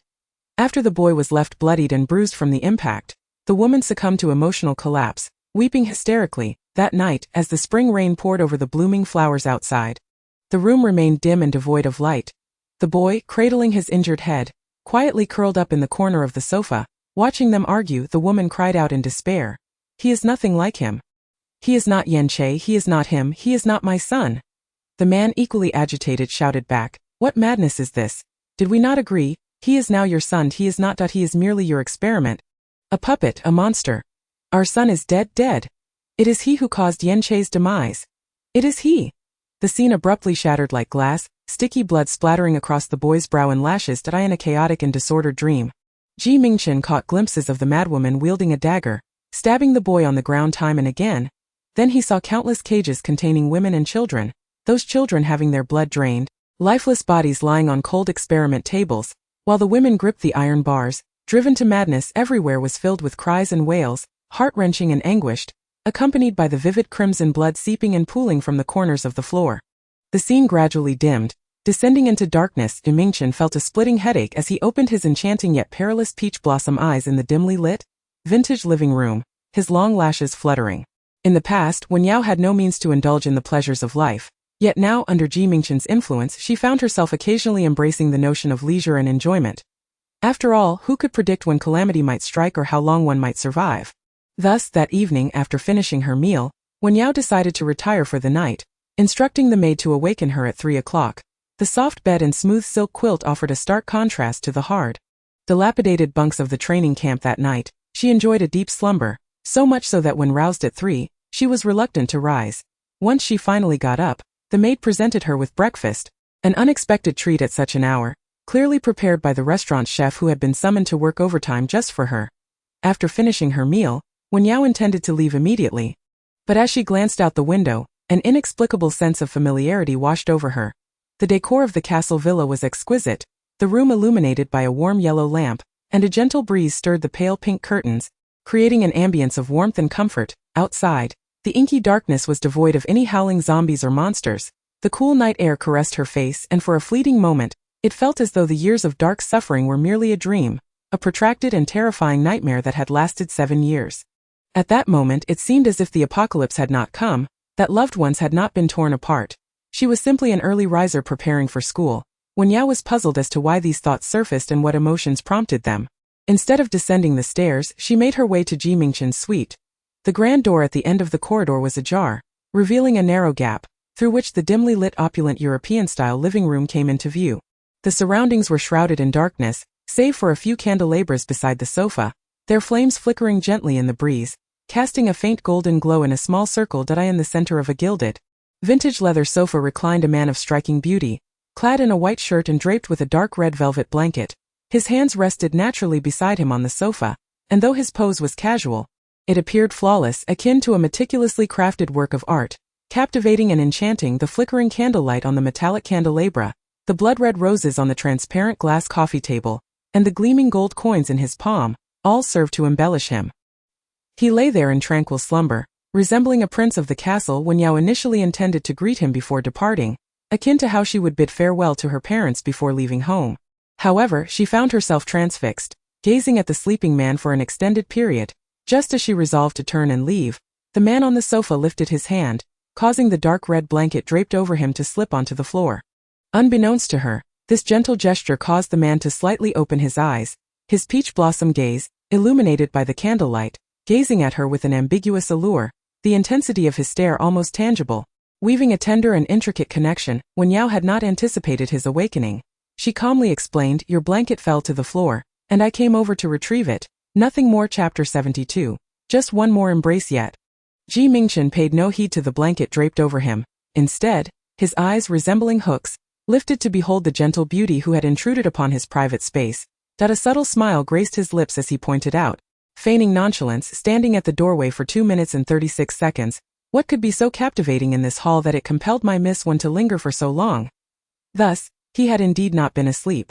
Before she could respond, the man met her gaze and with a slightly hoarse voice, confessed, "I had a rather frightening nightmare." Wen Yao remained uncertain of his intentions and dared not look at his alluringly seductive demeanor.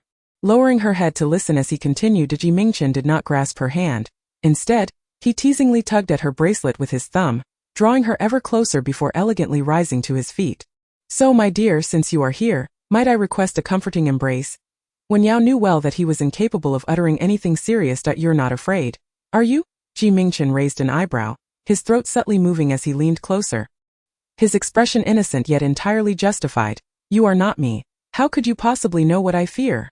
His naturally beguiling voice, accompanied by the warmth of his breath, sent tingles through her ears, compelling Wen Yao to steal a glance at him. Upon closer inspection, she realized something was amiss. Though his face wore a smile, the corners of his eyes were slightly reddened, and his usually vibrant lips appeared pale, while the candlelight reflected a peculiar, almost sickly beauty in his eyes. It seemed he was not deceiving her. His mood genuinely appeared rather dismal. Wen Yao, contemplating this, found her tone unwittingly softening. "Then how should I embrace you?" For reasons unbeknownst to her, the mere thought of embracing this man filled her with an inexplicable tension. She could not distinguish whether this sensation stemmed from aversion or a latent expectation nestled within her instincts. An altogether bizarre predicament, akin to being ensnared by some enchantment. Mingchen, amused by her demeanor, chuckled. "You may request my guidance on various matters, yet you do not know how to embrace." "What do you mean I don't?" Wen Yao began, but the man with a languid posture slightly opened his arms, as if genuinely willing to instruct her. "Come now, embrace me." Though they were mere inches apart, he refrained from drawing her in, instead offering a tempting bait, enticing her to willingly succumb to his embrace. Wen Yao hesitated between advancing or retreating, telling herself that this man was a heartless lotus, not to be easily deceived, while simultaneously acknowledging that she owed him a significant debt of gratitude. Offering a comforting embrace hardly seemed excessive. After a brief moment of indecision, she ultimately relented, gently extending her hand toward him. Her arm slipped beneath his palms, pressing against the fabric of his shirt. The high-quality material felt smooth to the touch, and through the thin layer, the warmth of his back was unmistakably palpable. Mingchen lowered his gaze and let out a brief, low chuckle, noticing that the little rabbit had already taken the bait. He then smoothly closed his arms around the beauty who had willingly ensnared herself in his embrace. The moment a hand rested on her back, Wen Yao felt her heart quicken, her breath tightening slightly. Previously, she had lived amidst the chaos of battle, never having the time or inclination to embrace anyone. Yet, at this very moment, she found herself entwined with Mingchen. His warmth was both comforting and clean, exuding a subtle fragrance that mingled the scent of roses with an unknown essence of herbs, creating an enchanting atmosphere that tugged at her heartstrings. The candlelight elongated their shadows upon the floor, while the roses atop the glass coffee table swayed gently in the night breeze. In the stillness of the dimly lit room, Wen Yao could distinctly hear the rhythmic pounding of her heart, her eardrums pulsing in sync with this newfound flutter. Struggling to suppress her jumbled thoughts, she gently patted his back and softly inquired, "Are you feeling better now?" Mingchen glanced down at the quiet and obedient beauty in his arms. Noticing her lack of resistance, he subtly pressed her closer, burying his face as his lips intentionally brushed against her hair and her ear. Then, with a slight curve of his lips, his breath warm and tender, he murmured, The unintentional caress sent a jolt of electricity through Wen Yao, causing her to unconsciously grip the fabric of his shirt. Can we loosen the embrace? Perhaps hold on a little longer." Wen Yao's body remained taut, her mind a blank slate, as the distance between them seemed to vanish, with the man's hand pressing against her back. The metal clasp of her belt dug into her waist, and the warmth radiating from him seeped through the 2 layers of fabric, enveloping her in heat, until she could no longer bear it. She gently pushed against him, saying Mingchen. His easygoing demeanor allowed him to release her without hesitation, be it a tight embrace or a gentle letting go, providing her with a sense of security. "What's the matter? Am I making you uncomfortable?" Wen Yao lowered her eyelashes, concealing the turmoil within her gaze. It's getting late. I'm going to be late. However, Mingchen's reaction was swifter than hers. Just as she prepared to make her escape, he reached out with 2 fingers to catch her bracelet, the warmth of his fingertips inadvertently brushing against the delicate skin of her wrist. In the vintage European-style living room, the flickering candlelight danced upon his fair, handsome visage, casting sharp shadows that defined his features, with the corners of his eyes slightly arched and his lips pale. He stood beside the candlestick and roses, resembling a vampire from an ancient castle with an effortless grace. He withdrew his ivory fingers from the gap in her bracelet, allowing them to glide once more over her wrist before flashing her a radiant smile. Goodbye, darling. The living room was cloaked in darkness, while the corridor beyond the door was awash in blinding white light. Mingchen watched as her figure slipped out into the brightness, a soft chuckle escaping his lips as he lowered his gaze, lingering in that moment for quite some time. Chapter 73. She is but a mortal, not a saint. Maya glanced at the girl's flushed ears, pondering thoughtfully, yet she said nothing, merely explaining, Captain, he has matters to attend to today. So I will accompany Dahu to the training camp. Wen Yao nodded gently and took her seat in the back of the car. As the vehicle set off, she pressed down the window, allowing the cool breeze of the early morning to sweep in, hoping to quell the disquiet that had taken residence in her heart and mind. It was truly perplexing that Mingchen had never behaved inappropriately towards her. Even when it came to embraces, he had always sought her consent, and upon her reluctance, he had graciously released her. Yet, why did her thoughts often drift towards such perverse notions? Was it the overly intimate atmosphere? Or was it the way he affectionately called her baby, sending delightful shivers down her spine? As these thoughts crossed her mind, Wen Yao unconsciously brushed her fingers against her wrist, letting out a soft sigh. After all, she was merely a mortal, not a saint. It seemed only natural to entertain improper thoughts about someone of the opposite sex, especially one so charmingly alluring, like a captivating enigma from another realm. When Maisha drove to the gates of Camp D in the northern suburbs, dawn was just breaking. She playfully slapped the slumbering Dahu awake and then turned to Wen Yao in the back seat, saying, It's 5:15 now, do you think you can make it in time? If not, we'll escort you inside and no one would dare penalize you. Wen Yao shook her head, replying, No need for that. With that, she swiftly exited the vehicle and jogged towards the training camp's entrance at Camp D. Everyone rose at 5, and the assembly at the training field was at 5:20, being late by even a minute warranted 10 lashes. Upon reaching the dimly lit grounds, Chan Kellen glanced at her watch and smiled. 5:21. Wen Yao sighed. I still arrived a step too late. Just as she extended her hand in preparation for punishment, Chan Kellen merely tapped her palm and pulled her out of the lineup, saying, You don't need to train for the next 2 days. Cover my shifts and help teach this bunch of fools. 3 days from now you can directly participate in the assessment. Nearby, a trainer who had been late by 30 seconds and received 5 lashes protested. Didn't he, Instructor Chan, always emphasize fairness and justice? How come I get punished for being half a minute late, while she is spared for being a minute late? In response, Chan Kellen swiftly lashed out, exclaiming, Mind your tongue. She fought her way through a horde of zombies, excelling in every aspect. Why should she be punished? Do you think everyone is a pathetic wretch like you, unable to complete even 30 kilometers? After being fiercely reprimanded by the fiery Instructor Chan, the young man immediately lowered his head, retreating into himself like a quail, too intimidated to speak further. In Dongzhou, where strength reigns supreme, the same principle applied within the training camps of District 14. And thus, Wen Yao's treatment at Camp D resembled that of a top student in school, afforded exceptional leniency by both teachers and the principal. During her 2 days at Camp D, thanks to Instructor Chan, she hardly lifted a finger, casually instructing the other trainers while occasionally practicing her marksmanship, and time passed swiftly. As the sudden sensation of celebrity enveloped her in Camp D, she found herself the subject of much discussion. Though the chatter invariably circled back to trivial matters of romance and gender, rumors swirled regarding her relationship with the commander of D Camp. Some pondered how she became so formidable within the ranks of the hunters, while others speculated about the identity of the man behind her success. This evening, by a twist of fate, she learned from these very tongues that her so-called lofty demeanor was merely a fade, and her reputed prowess was built upon the myriad resources afforded to her by Mingchen. Has been proven time and again, regardless of the era, that those who flaunt their beauty or exhibit extraordinary abilities often find themselves the subjects of unfounded gossip, which can take on particularly absurd forms. Such was the case in high school, and similarly at the Beizhou base. Even someone as scrupulous as Shen Yichuan, who upheld fairness and justice in all matters, was not spared from rumors suggesting that she had secured her command through intimate relations with him. With an impassive expression, Wen Yao walked past the group, who resumed their idle chatter after her departure. Oblivious to the fact that their words were clearly audible to her well-trained ears, on the day of the city exit assessment, Instructor Fan gathered the 100 individuals who had qualified for this phase and began to call out names for group assignments. It was revealed to Wen Yao that the assessment for D Camp would not be conducted on an individual basis, but rather as a collective unit, due to the recent fall of Beizhou's 10th district, rendering their operational area considerably more perilous. A victorious team would grant all members the eligibility to enter C Camp.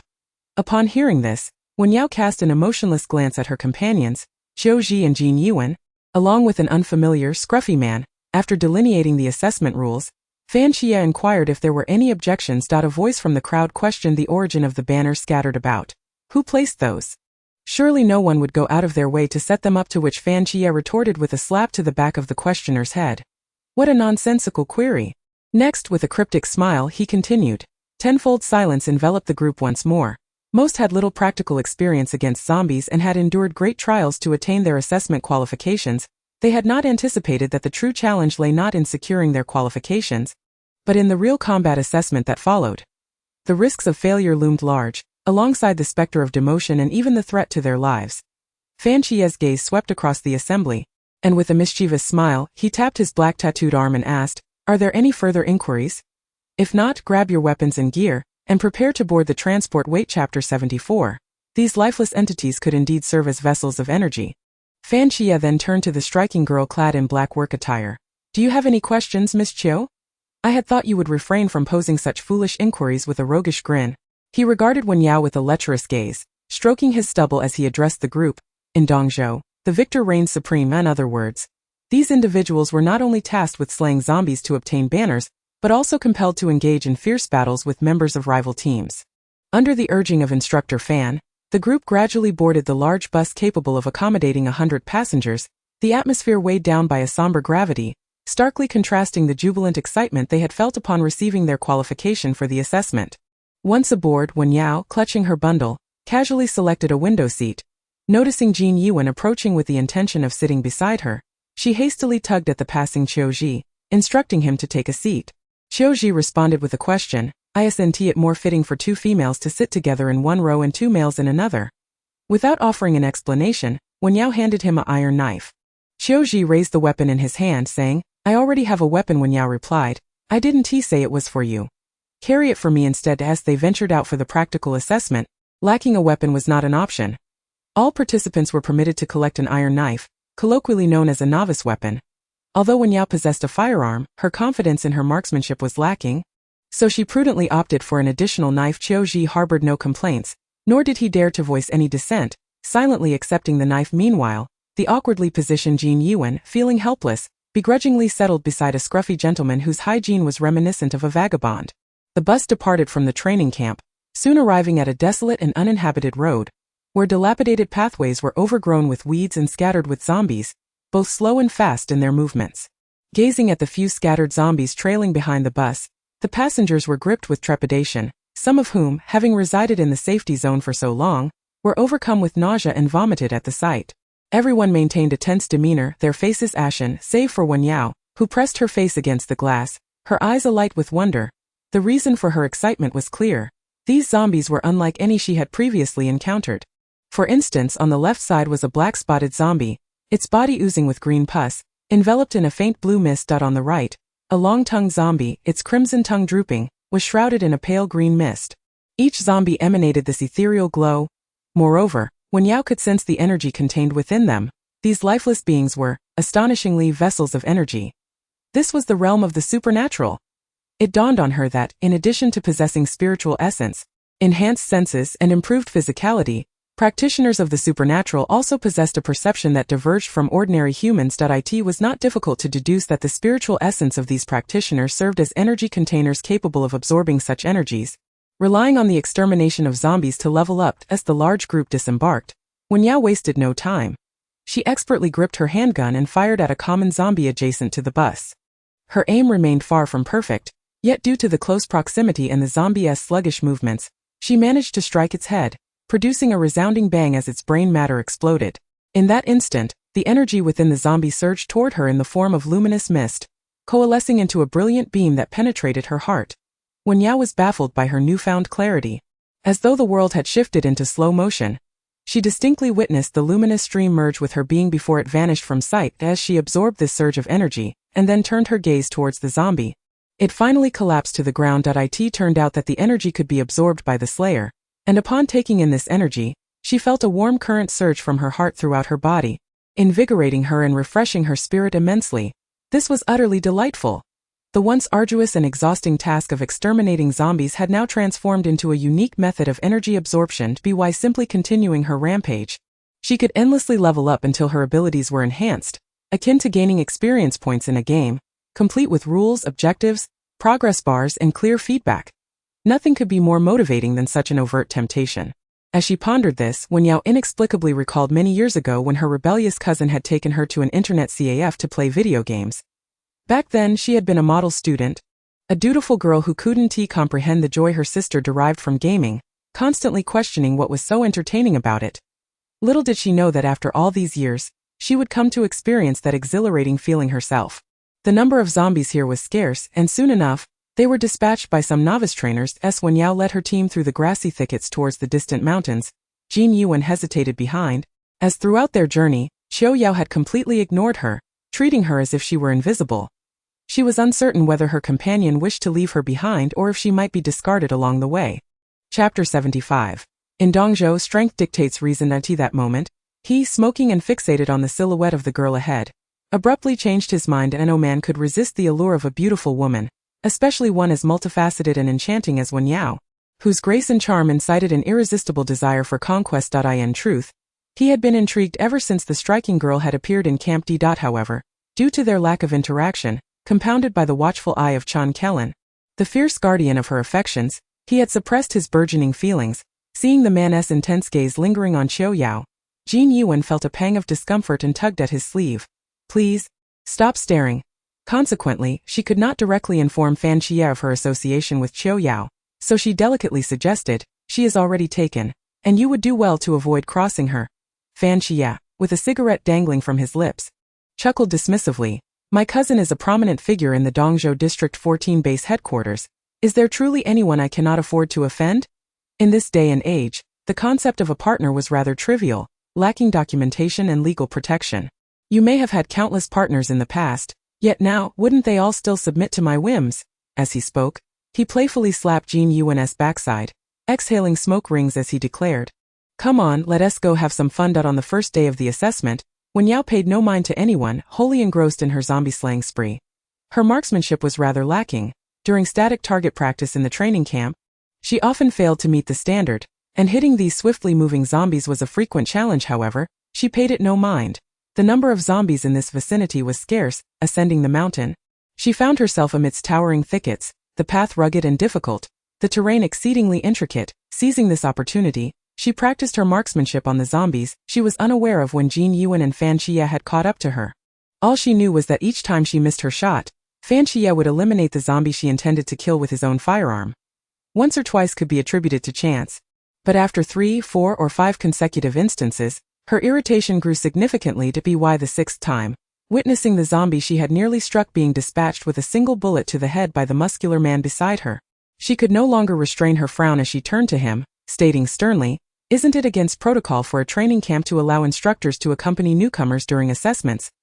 Fan Xie, noticing he had finally piqued the girl's interest, felt a surge of delight. He raised an eyebrow with a roguish smile, replying, Yet, the training camp has not stated that instructors are prohibited from accompanying newcomers during evaluations. And Dongzhou, strength dictates reason.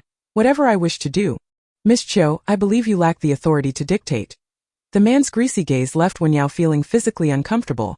She instinctively shifted away, maintaining a safe distance, and ceased engaging with him. At that moment, Qiu Ji emerged from the tangled branches nearby, addressing Wen Yao, To the left lies a cliff.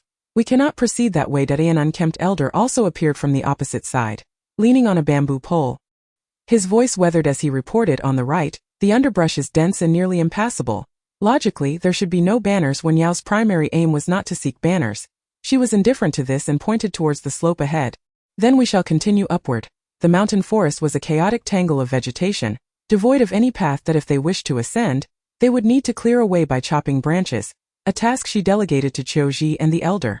Wen Yao took on the responsibility of following behind them, dispatching any zombies or threatening creatures that might appear. As for Fan Qi and Jin Yuan, one was excessively talkative and annoyingly lecherous, while the other was timid and prone to shrieking without contributing. Wen Yao at times contemplated shedding their company, but alas, they clung to her side until darkness fell, and the five of them arrived at a dilapidated low house halfway up the mountain.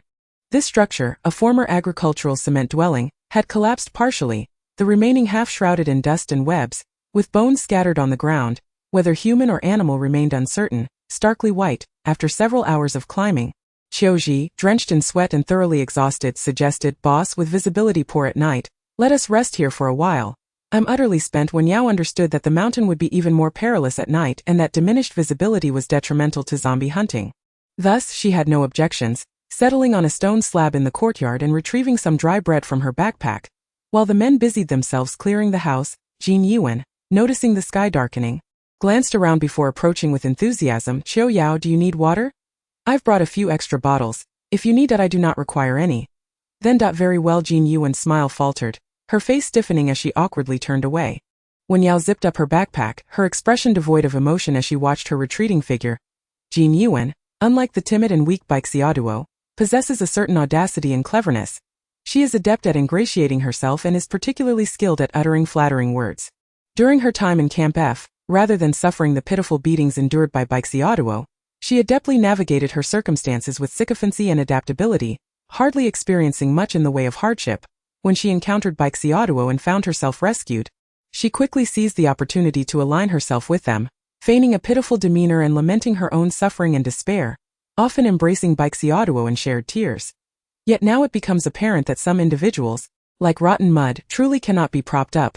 The admonitions of Instructor Chan, though harsh and unyielding, she perceived as personal attacks, interpreting even his well-meaning guidance as disdainful, believing that since everyone relies on men, there was no reason for her to be looked down upon. She even resorted to spreading various rumors behind their backs. Chapter 76. They are quite obedient, having divulged everything. That evening, Qiuji and his uncle teammate took turns keeping watch, while Wen Yao salvaged a dusty bamboo mat from the dilapidated hut and, utilizing her water-based abilities, meticulously cleaned it. Alas, her current powers offered little more than this trivial utility. Once she had arranged her sleeping quarters, she lay listening to the sounds of insects and birds in the mountains, resting her head under the starlit sky, with exceptional wilderness survival skills and a keen sense of danger. As long as she had a knife at her side, she could manage to rest well, whether in this relatively safe farmhouse courtyard or amidst a pile of corpses. Before drifting into slumber, she closed her eyes to concentrate on her spiritual energy, and as the blue orb coalesced, she distinctly observed a transformation occurring within the small light sphere. Previously merely a transparent orb, it now exhibited a layer of blue liquid gently rippling at its base. The zombies she encountered today were few and scattered, and given the inefficiency of gunfire against them, she had only dispatched a dozen or so. A mere dozen zombies yielding such a small amount of energy suggested that, given time, if she were to slay hundreds or even thousands, this orb would fill up, and upon reaching fullness, an upgrade would likely ensue. With this thought, all of Wen Yao's discontent evaporated, and she surrendered to a contented slumber. Meanwhile, in the interrogation room on the -18 level of the biological research base in Gangqiao City, within the dimly lit ice-blue space, two battered men leaned weakly against the wall, their waists bound and their hands and feet shackled to the metallic walls.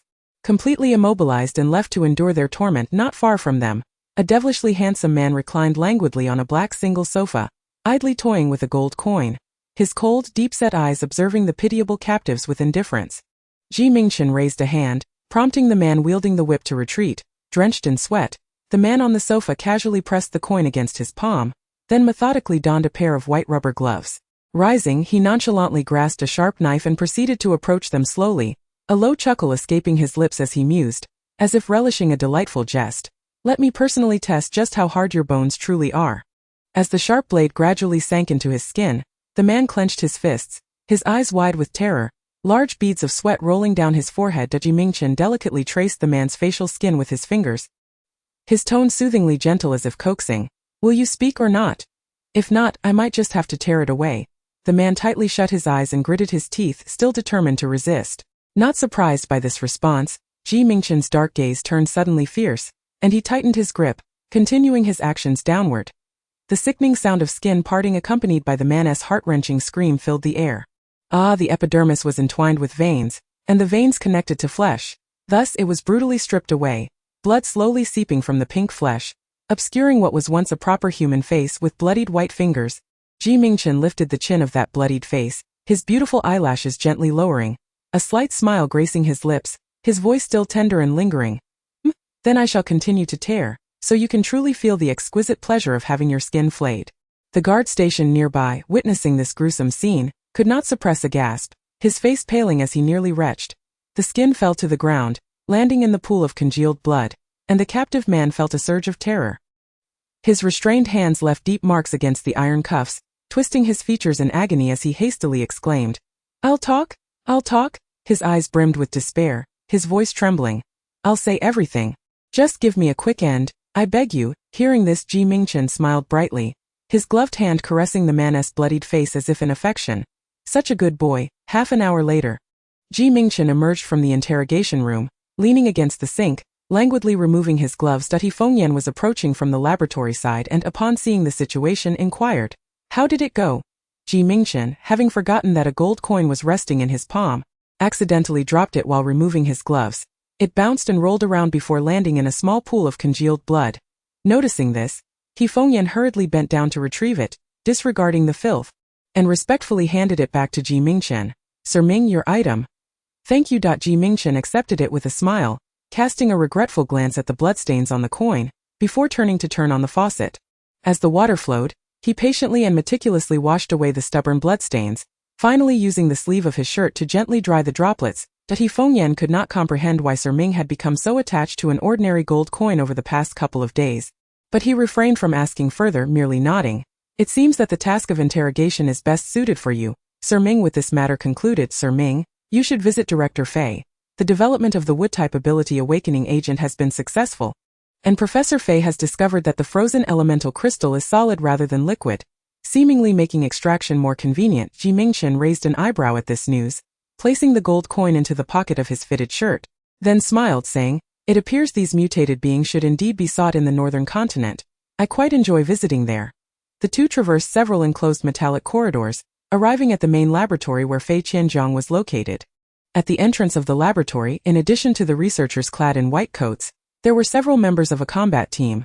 Leading them was a tall and radiant girl, dressed in a light orange uniform shirt and impeccably tailored white trousers, wielding a black firearm with an air of elegance. To his surprise, she was present there after Mingchen entered first. Fengyan furrowed his brows and addressed her, Captain Luo? What brings you here? The strikingly beautiful girl with an expressive demeanor winked at him. Take a guess, Fengyan replied sternly. This is a crucial research facility, not a place for you to wander freely. Do not act recklessly. Luo Xuening, feeling slightly disheartened, repressed her smile. Indeed, this is a significant research area. Hence no one is permitted to enter without authorization. My presence here is undoubtedly due to directives from higher authorities. Having said that, she dismissed Fengyan and strode into the laboratory. Fengyan attempted to grasp her sleeve but found himself unable to do so. Watching as she caught the attention of Commander Ming, he had no choice but to relent and followed her inside. Luo Xuening reported to Fei Qianzhang and Mingchen, I have accounted for the numbers. Including myself, there are 36 members of the combat team, all of whom belong to the wood element and have willingly volunteered to be the first batch of test subjects for this new experiment. Mingchen, slightly taken aback, raised an eyebrow at her. Captain Luo also wishes to be a test subject. Chapter 77. The fate of the groper is to lose a hand. The researchers exchanged glances, and Fei Qianzhang adjusted his glasses, kindly explaining the risk of failure for the new awakening agent is approximately 3 to 5%, which is quite significant. The so-called test subjects are primarily to identify the causes of failure and accurately gauge the success probability. Captain Luo should reconsider. Those who ascend to the rank of S-class commander are no ordinary individuals, and there is no need to take such risks. If one were to become a casualty, it would be a loss for the Eastern Zhou District 14 base. However, Luo Xuening remained unimpressed. Identifying the reasons for failure may take another month or two. I do not wish to wait any longer. Moreover, there is a generous monetary reward for voluntary test subjects. As the saying goes, money makes the world go round. Upon hearing this, Fengyan's face grew serious, his lips twitching slightly. Are you in dire need of money? Fei Qianzhang glanced at Commander Ming's expression. Mingchen, leaning against the experimental table, let his long eyelashes fall, his pale, slender hand reaching into his shirt pocket to retrieve a gold coin, casually toying with it, exuding a seemingly indifferent demeanor. Noting that he had not voiced any objections, Fei Qianzhang chose to refrain from further comment and instructed the researchers, Let us commence. After issuing his orders, he turned to Luo Xuening and politely reminded her. However, once the test subjects receive the ability awakening agent, they will need to be temporarily confined in the research chamber for observation. I hope Captain Luo will bear with us. He Fengyin's brow furrowed deeply.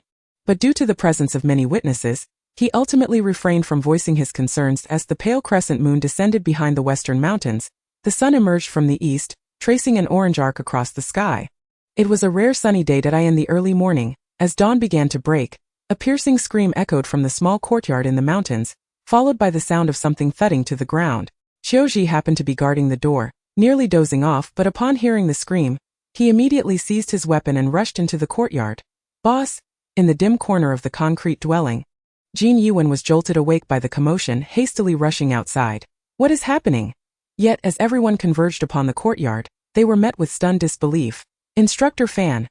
Qiu Yao, what are you doing? Why is his hand severed?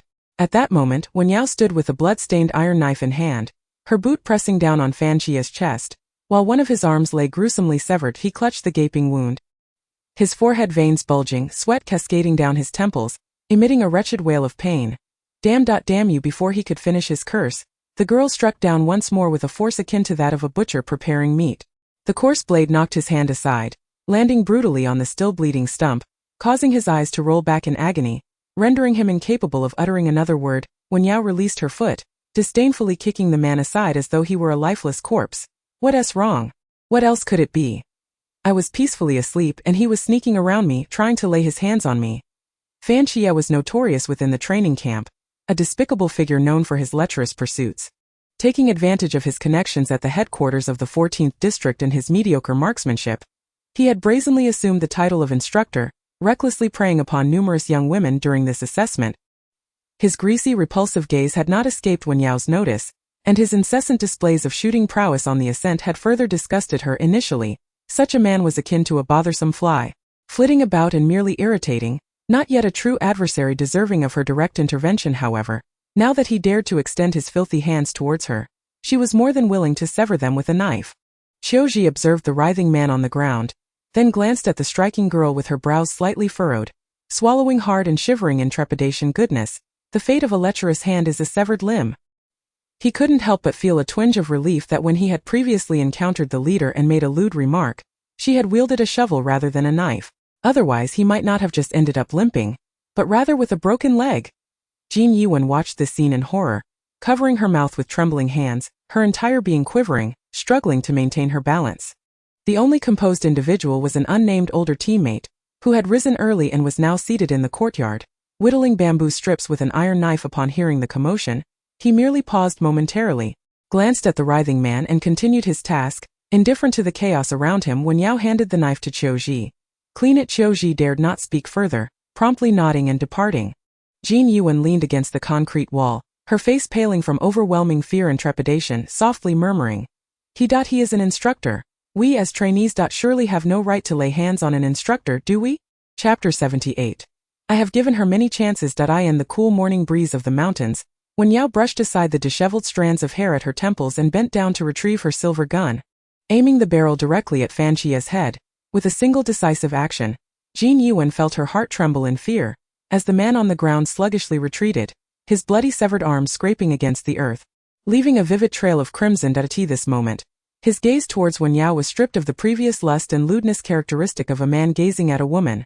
It was now replaced by sheer terror, a primal fear of a formidable adversary, causing his voice to quiver. Please don't kill me. Wen Yao softly echoed Fan Qia's words. In my dongsho the victor is king. Is it not true that strength dictates reason? She continued, even the speed of my blade is beyond your perception. Fan instructor, is that all your prowess amounts to? As she spoke, she lowered the gun's muzzle, aiming it at the man's groin before pulling the trigger with a resounding bang. A blood-curdling scream erupted, reminiscent of a pig being slaughtered, startling countless birds from the trees. Jin Yuan, hearing the gunshot and the agonizing cries, felt her legs weaken beneath her, nearly collapsing to the ground. She dared not utter another word, instead covering her mouth in a futile attempt to suppress her terror. Wen Yao spared Fan Qia's life, fully aware that his severed right arm would inevitably lead to his demise. The scent of blood from a living man would soon attract zombies, and descending the mountain would merely present another wave of energy nearby. A middle-aged man sharpening bamboo strips dutifully placed the finished pieces into his backpack and obediently stood. Wen Yao picked up her bag and firearm, declaring, "Let us depart," still shaken. Shen Yichuan glanced at the man who had fainted from excruciating pain. Noticing that Wen Yao had not cast a single glance in her direction from the beginning, her eyes reddened with tears as she stepped forward. However, before she could take 2 steps, the glint of a silver gun barrel was suddenly aimed at her forehead. Wen Yao's expression remained calm, her striking beauty now imbued with an icy detachment.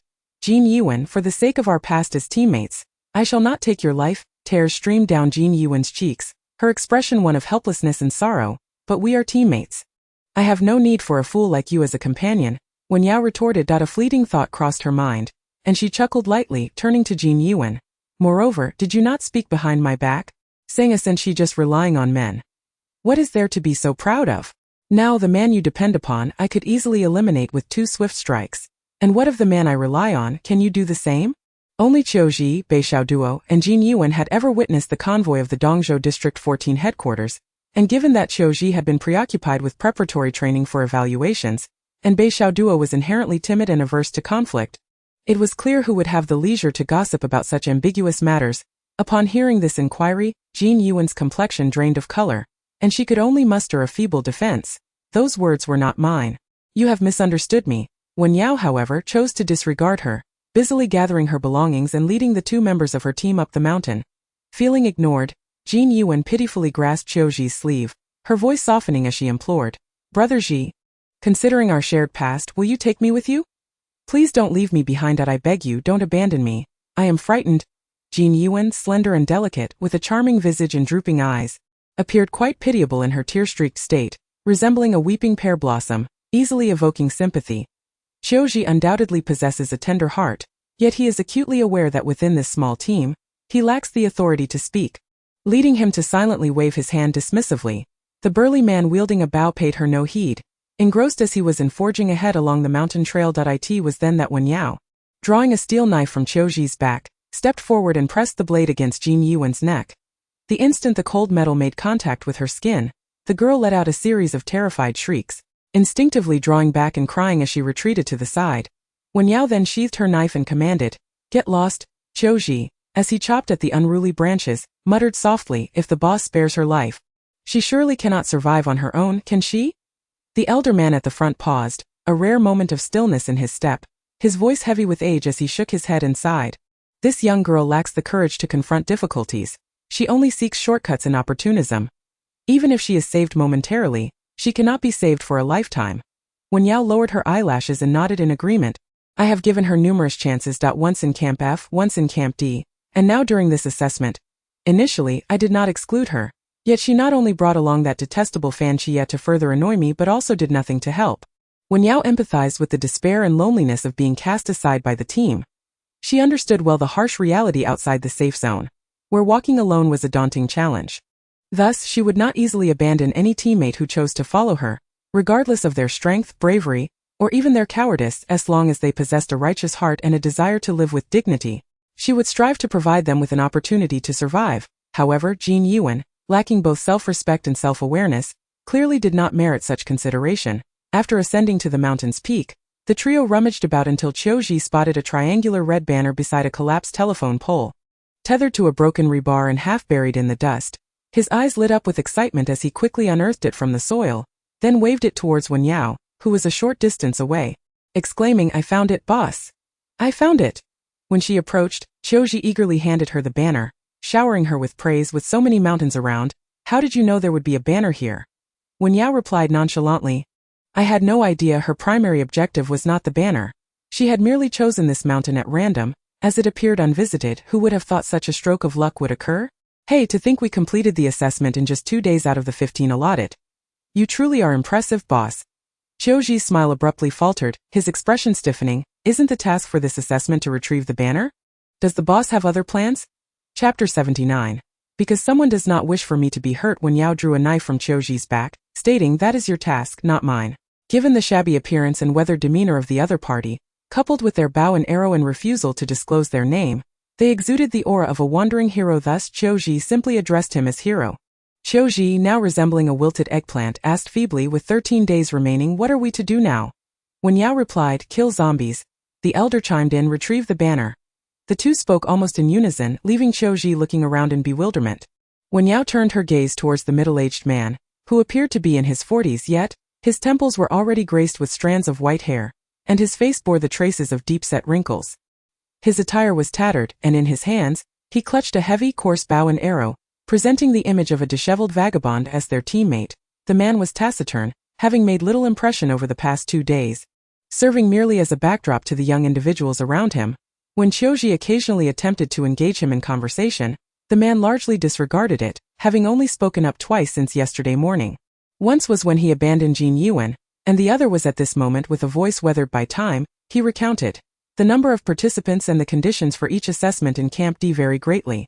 The evaluation criteria are determined in rotation by the instructors of each group, and this time it fell to Instructor Fan. However, he is a ruthless individual, fond of bloodshed, and his standards are exceedingly unreasonable. Young lady, if you possess such abilities, you might as well seize other banners and then distribute them judiciously among them. Qiuji, utterly perplexed, exclaimed, "Why?" Yet Wen Yao swiftly grasped the underlying meaning of the man's words. The rationale, of course, was to ensure their survival rate. It was true that in Dongzhou, the strong were revered, but it did not equate to the notion that the strong could act with impunity, especially when humanity's true foes were not other humans. If they were to endorse mutual slaughter, humanity would inevitably face extinction. As Qiuji secured the banners and descended the mountain, he found himself at a loss for whether to feel joy or sorrow. The joy stemmed from having teamed up with two formidable individuals, while the sorrow arose from the same fact. How could they be so outstanding? Their excellence was almost absurd, aspiring to claim all the banners. With an iron blade in hand, Wen Yao expressionlessly dispatched the oncoming adversaries as they lunged at her. Once she had harvested this wave of energy, a thought struck her, and she tightened her grip on the hilt. Addressing the approaching Qiuji, "Zombies do not require your intervention, but you have a crucial task." Qiuji immediately perked up, eager to listen. "What is it?" Wen Yao instructed. "Protect me and ensure I do not sustain any injuries. If danger arises, you must alert me, and if necessary, shield me." After a day of handling firearms, she realized that wielding a blade felt infinitely more natural, thus she opted for the convenience of close combat with the zombies. Understanding that it would likely expose her to greater risk of injury, Qiuji was initially reluctant to acquiesce, as who would willingly bear the pain for another? Yet, the leader was a significant figure, one who had once saved his life. "All right, I will shield you from any harm." After saying this, Qiuji appeared a bit bewildered. "But speaking of which, leader, weren't you previously unafraid of pain or the bites of those zombies?" Why now? Wen Yao regarded him with an impassive expression, causing Qiuji to hastily retreat, gripping his blade and standing aside, nervously exclaiming, "I meant no offense. I was merely curious, just asking." Back in Camp F, they had fought together against countless zombies, and their leader had shown no fear, sustaining injuries along the way. Yet from yesterday to today, she seemed to be deliberately avoiding harm, even instructing him to clear away branches and thorns that might graze her arms. Before the calamity struck, she was the type who, even at the slightest hint of injury from a monster's bite or scratch, would be enveloped in concern by her family, to the extent that even a mere needle prick or a faint bruise on her knee would elicit their heartfelt sympathy. However, over the past 7 years, in her relentless pursuit of survival and the completion of arduous tasks, she has repeatedly transcended her sensitivity to pain, becoming accustomed to fleeing while injured, with no one ever paying heed to her superficial wounds. Injuries are an inevitable part of venturing into the world, which is precisely why he posed such a dilemma for her, seeking a pretext to tease and chastise her playfully. In this moment, as Qiuji inadvertently inquired, she felt as if she had suddenly come to a realization. The gentle breeze rustled the leaves in the forest, and the sunlight, shrouded in mist, trickled through the dappled shade, casting a serene ambience upon the uneven ground strewn with stones and wild grass. Amidst the tranquility, over 10 kilometers away from Gangqiao City, Wen Yao felt her heart flutter slightly faster. Her fingers grazed the hilt of her knife, and she instinctively lowered her eyelashes. "Because someone does not wish for me to be harmed. In this tumultuous era of strife, those who feigned kindness towards her were either wary of her strength, coveting her beauty, or recognizing her utility. No one would selflessly grant her advantages without ulterior motives. The only exception was Mingchen. Although he was irreverent and not entirely virtuous, seemingly troubled in his mind, his demeanor towards her was indeed distinct from that of others." Chapter 80. Her entire faith in life is herself. In the days that followed, Wen Yao sheathed her firearm, opting instead to wield a knife. Having been accustomed to cold weapons for so many years, even though this iron blade was not as adept in her hands as the silver moon blade once was, she handled it with ease. With her exceptional physical constitution, coupled with the awakening of her abilities and the healing of her wounds, she was brimming with energy. Soon, accompanied by 2 teammates, she ascended several mountain peaks, gradually uncovering other banners. For the remaining trainees, some of whom were even hesitant to strike at zombies, her trio formed an overwhelming force. Occasionally, Wen Yao encountered other teams of trainees, most of whom recognized her.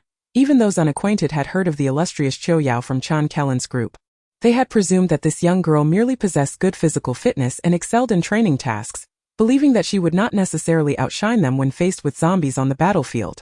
However, upon encountering her in actual combat, they discovered she was a true powerhouse, far more formidable than their instructors. Not only was her wilderness survival skill exceptional, but her knife techniques were also unparalleled. Dispatching zombie heads was akin to slicing through watermelons, each stroke precise and unfaltering, with skin as fair as jade and an enchanting beauty that captivated all who beheld her. She appeared to be an innocent and lovely girl at first glance. Yet, once placed upon her battlefield, she transformed into a true warrior. Clad in unremarkable black tactical attire, her decisive and refined movements exuded the aura of a commanding officer of a battle team. In just 10 short days, she had acquired 9 banners, some discovered by her team, while others were seized from those who fought amongst themselves. A testament to her undeniable prowess, her team, originally consisting of 3 members, has burgeoned to 20, 30, 60. Each individual possesses a modicum of self-awareness. None dared to confront her, the formidable leader, for the sake of snatching the flags. Rather than futilely opposing her, they opted to join forces. Consequently, those who once engaged in fierce skirmishes have now chosen to adopt a more laid-back approach, aligning themselves with her. After all, it is not merely one squad that lacks flags. Rather, it is a collective absence among all. Even Qiu Ji, nearly worn to a frazzle, has benefited from Wen Yao's singular ascent, becoming the center of attention, surrounded by admirers eager to curry favor. Men pat him on the shoulder, offer him cigarettes, and inquire, "Brother, what does your leader intend to do with so many flags?" Indeed, within Camp C, a single squad need only acquire 1 flag. Her multitude renders them seemingly superfluous. Qiu Ji, basking in the flattery, chuckled with a hint of vanity. "Curious to know?" Several men perked up, responding in unison. "Absolutely." Qiu Ji shrugged nonchalantly. "Honestly, I have no idea." The men scoffed and dispersed, shaking their heads in disbelief. The assessment task is accompanied by rewards. Each flag corresponds to 10 gold coins. Thus, securing flags not only grants access to Camp C but also equates to earning gold. The more, the merrier. Yet, Wen Yao shook her head. Turning to the elder by the water's edge, diligently cleaning his bow and arrows. "Elder, there are currently 74 survivors. Even if we obtain the final flag, we will only have 10. How should we allocate them?" The elder paused in his task, chuckling. "You are quite the formidable youth. Please do not refer to me as elder, for I truly do not deserve such a title." However, Wen Yao insisted, "When I first set out, I did not contemplate these matters at all. It was your words that awakened me." At that moment, her mind had been solely occupied with leveling up and vanquishing zombies, indifferent to the fates of others. Yet, a single remark from the elder sparked an epiphany within her. Regardless of her circumstances or identity, she could steadfastly adhere to her own path. This time, she would no longer relentlessly pursue the paths of others but would resolutely uphold her own. Thus, she could shatter the unjust assessment rules and establish an entirely new framework. Dark clouds rolled overhead, and the rain lightly cascaded, dampening the young woman's brows and lashes. As she gazed at the ripples on the water's surface, memories of that day on the castle terrace, when Mingchen had posed a question, flooded her mind. She yearned to express that even now, she continued to live for her beliefs. However, her faith had transformed. It was no longer tied to the northern continent, nor to the 13th district base, nor to any individual. It was solely about herself. Her entire belief system revolved around her own essence, the warmth and light she fervently craved amidst the cold, chaotic darkness of this tumultuous era. She would strive to become a true powerhouse. As long as she existed, so too would the light. The final flag was discovered by a female trainer, who, seemingly convinced of Wen Yao's capabilities, did not hand it to her squad leader but directly presented it to Wen Yao, entrusting her with the decision. By the stream, a scattered group rested by the water's edge, all weary from their arduous journey and the relentless battle against the undead. Yet, amidst them, Wen Yao stood serenely by a shallow part of the stream, calmly selecting pebbles from the water. These stones, polished smooth and round by the rushing currents, resemble exquisite jade, captivating in their beauty. Observing this, Qiu Ji could not help but inquire, "Elder sister, what do you intend to do with this?" Realizing something, he added, "You plan to use it for voting shortly." However, Wen Yao shook her head. "No, I simply find it visually appealing."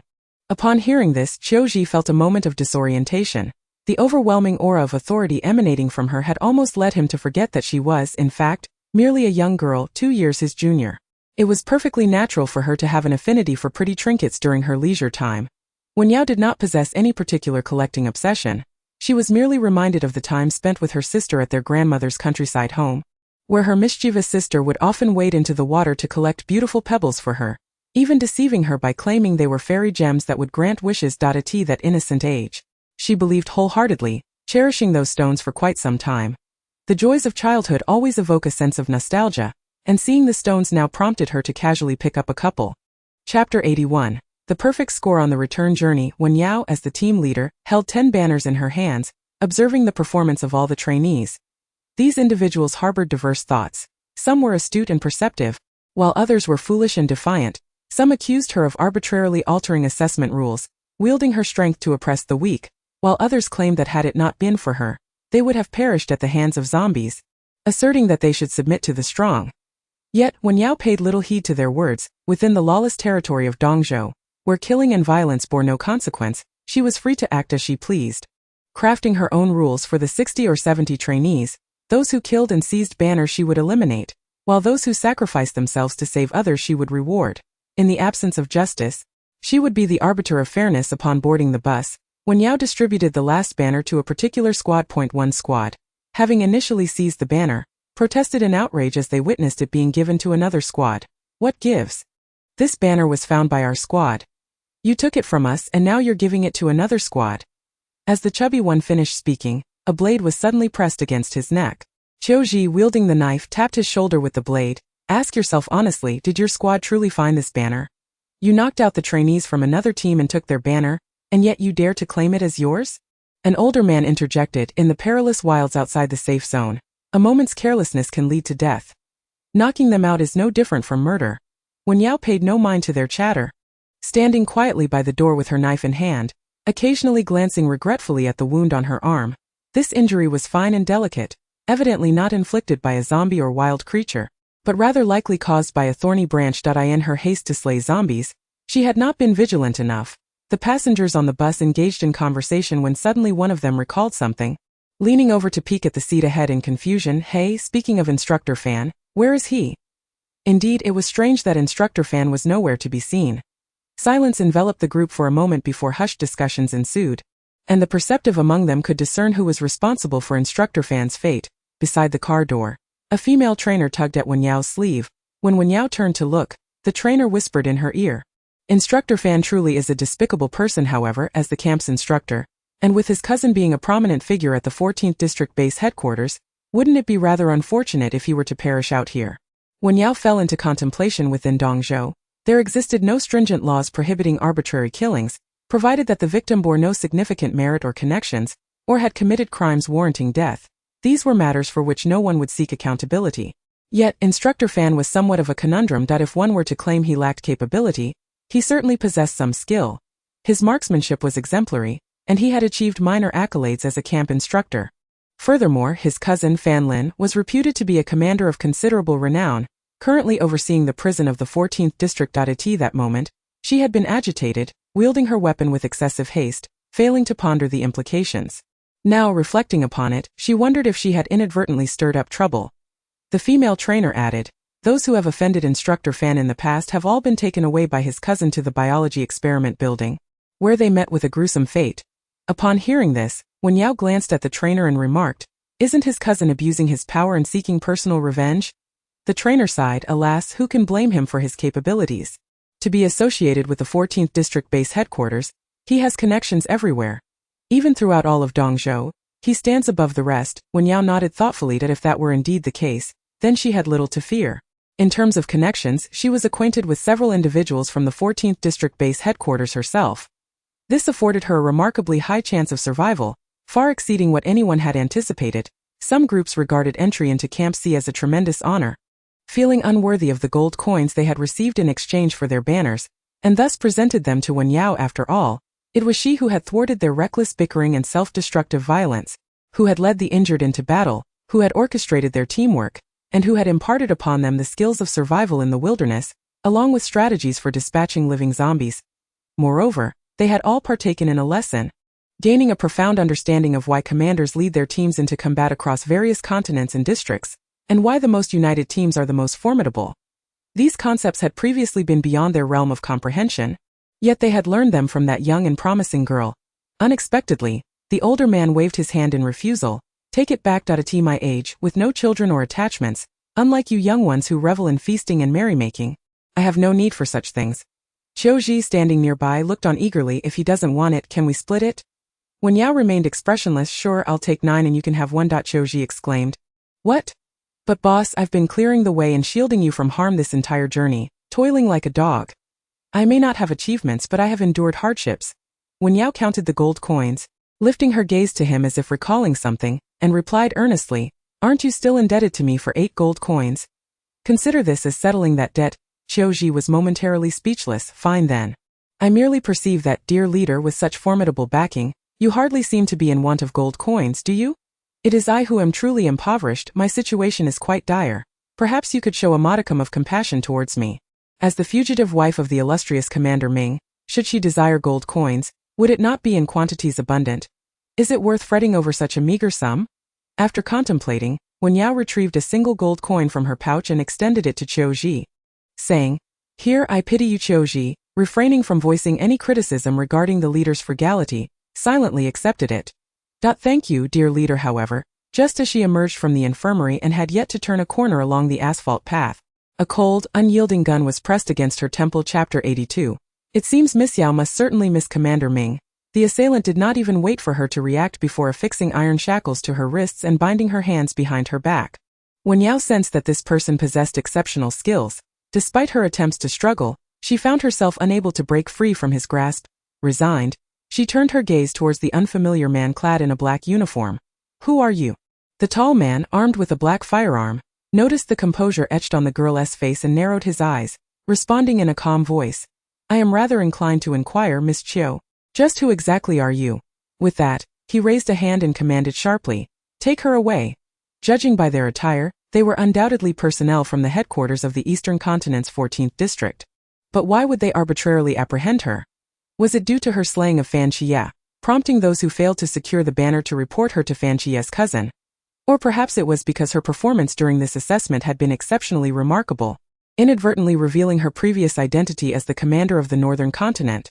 Or could it be a combination of both reasons? Reflecting on this, she realized there were indeed only these two possible motives.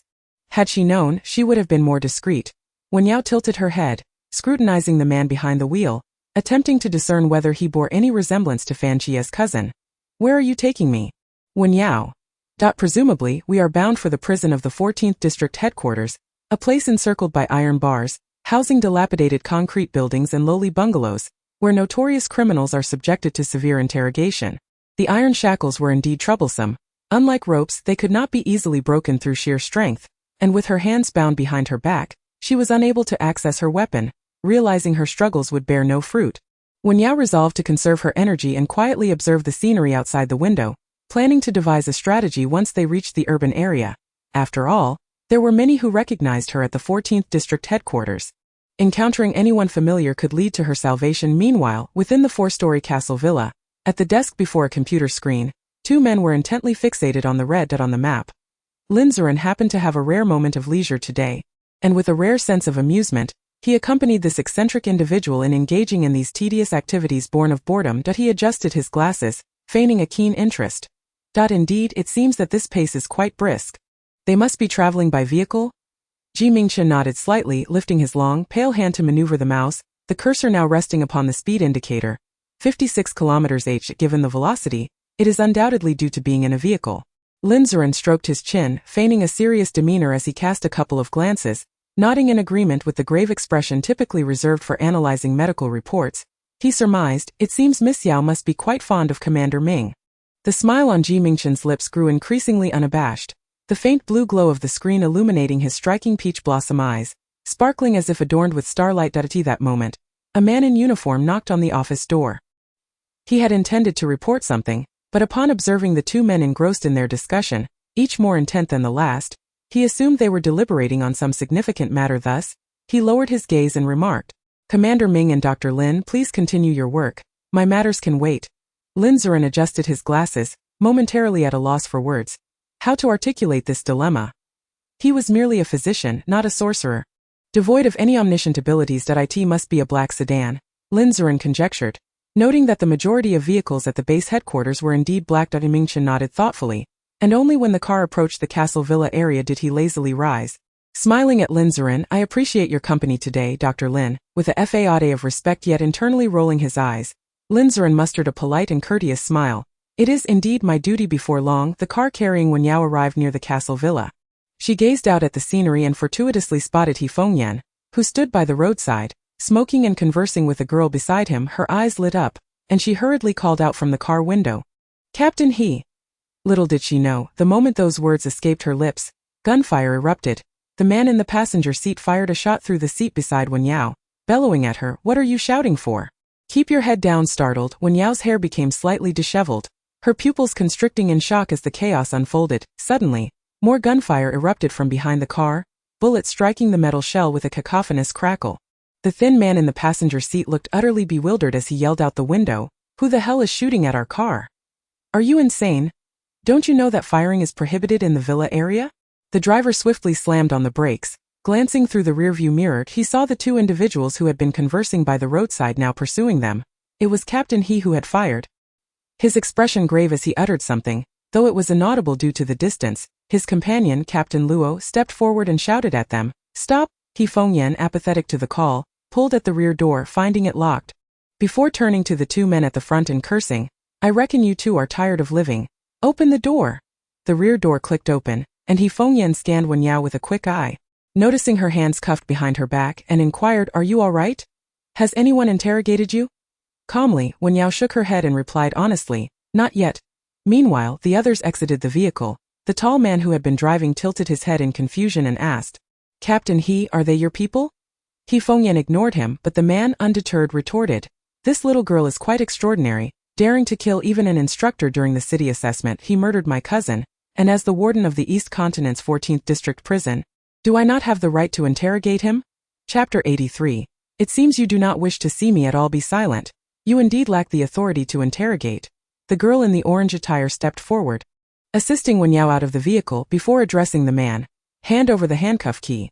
The man accompanying Captain Fan found himself somewhat intimidated by the situation. After all, both He Fengyan and Luo Xianxing were prominent figures in the East Continent's 14th District. One was chiefly responsible for safeguarding the biological research building esteemed by Commander Ming, while the other oversaw the port waters east of Gangqiao City. With two formidable leaders demanding a person, even the most compelling reasons would compel compliance. Though both were commanders, Captain Fan was merely a prison warden.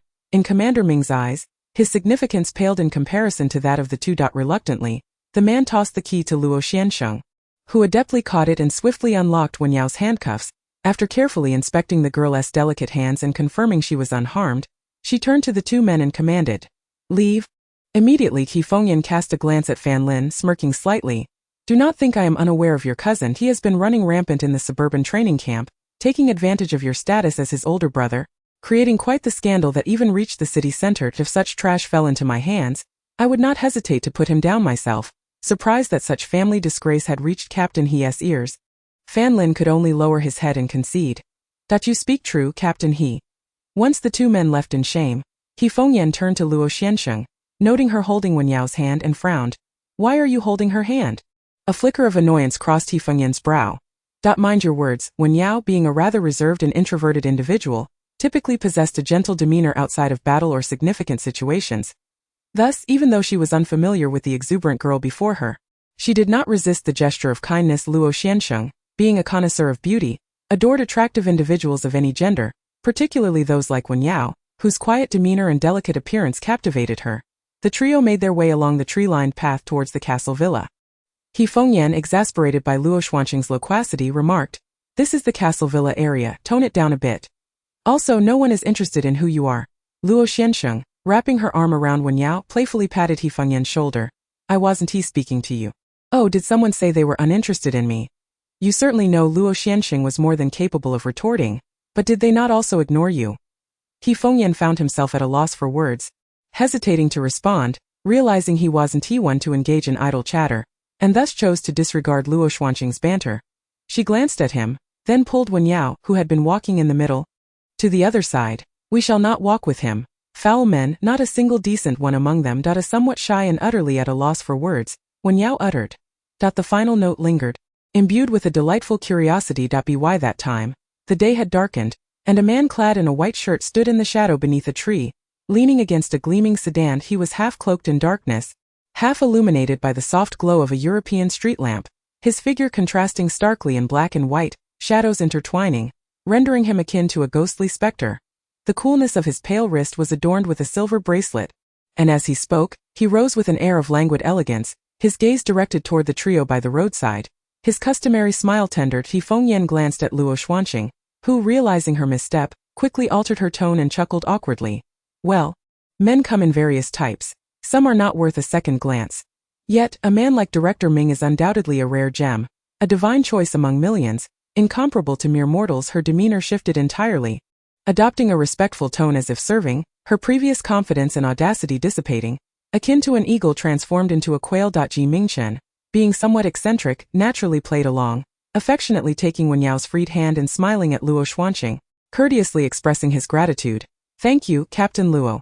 Once Luo Xuanqing and the others departed, Mingchen turned his attention to the gentle beauty he had not seen for several days. He gently pinched the soft palm of the girl with his thumb and, bending slightly, asked with a smile, was it enjoyable to go outside the city to slay zombies? Mingchen observed her hand retract, his gaze momentarily faltering. Oh, it's acceptable for others to hold hands, but not for him. He lowered his eyelashes, glancing at the empty space where her hand had been, the smile on his face fading. It seems you are not at all eager to see me. Wen Yao, rubbing her numb palm, looked up, completely bewildered by how he had reached such a conclusion. However, Mingchen chose not to elaborate further, casually slipping his hands into his pockets as he walked ahead. Wen Yao gazed after the retreating figure, utterly perplexed by his sudden change in mood. This man was as unfathomable as the depths of the ocean. When they ascended to the 5th floor of the ancient castle villa, Wen Yao pondered for a moment and in a gentle tone asked, "Are you unhappy?" Chapter 84. Does that mean you were thinking? Upon hearing her words, Mingchen halted but did not respond, standing at the entrance of her suite. Wen Yao found herself in a quandary.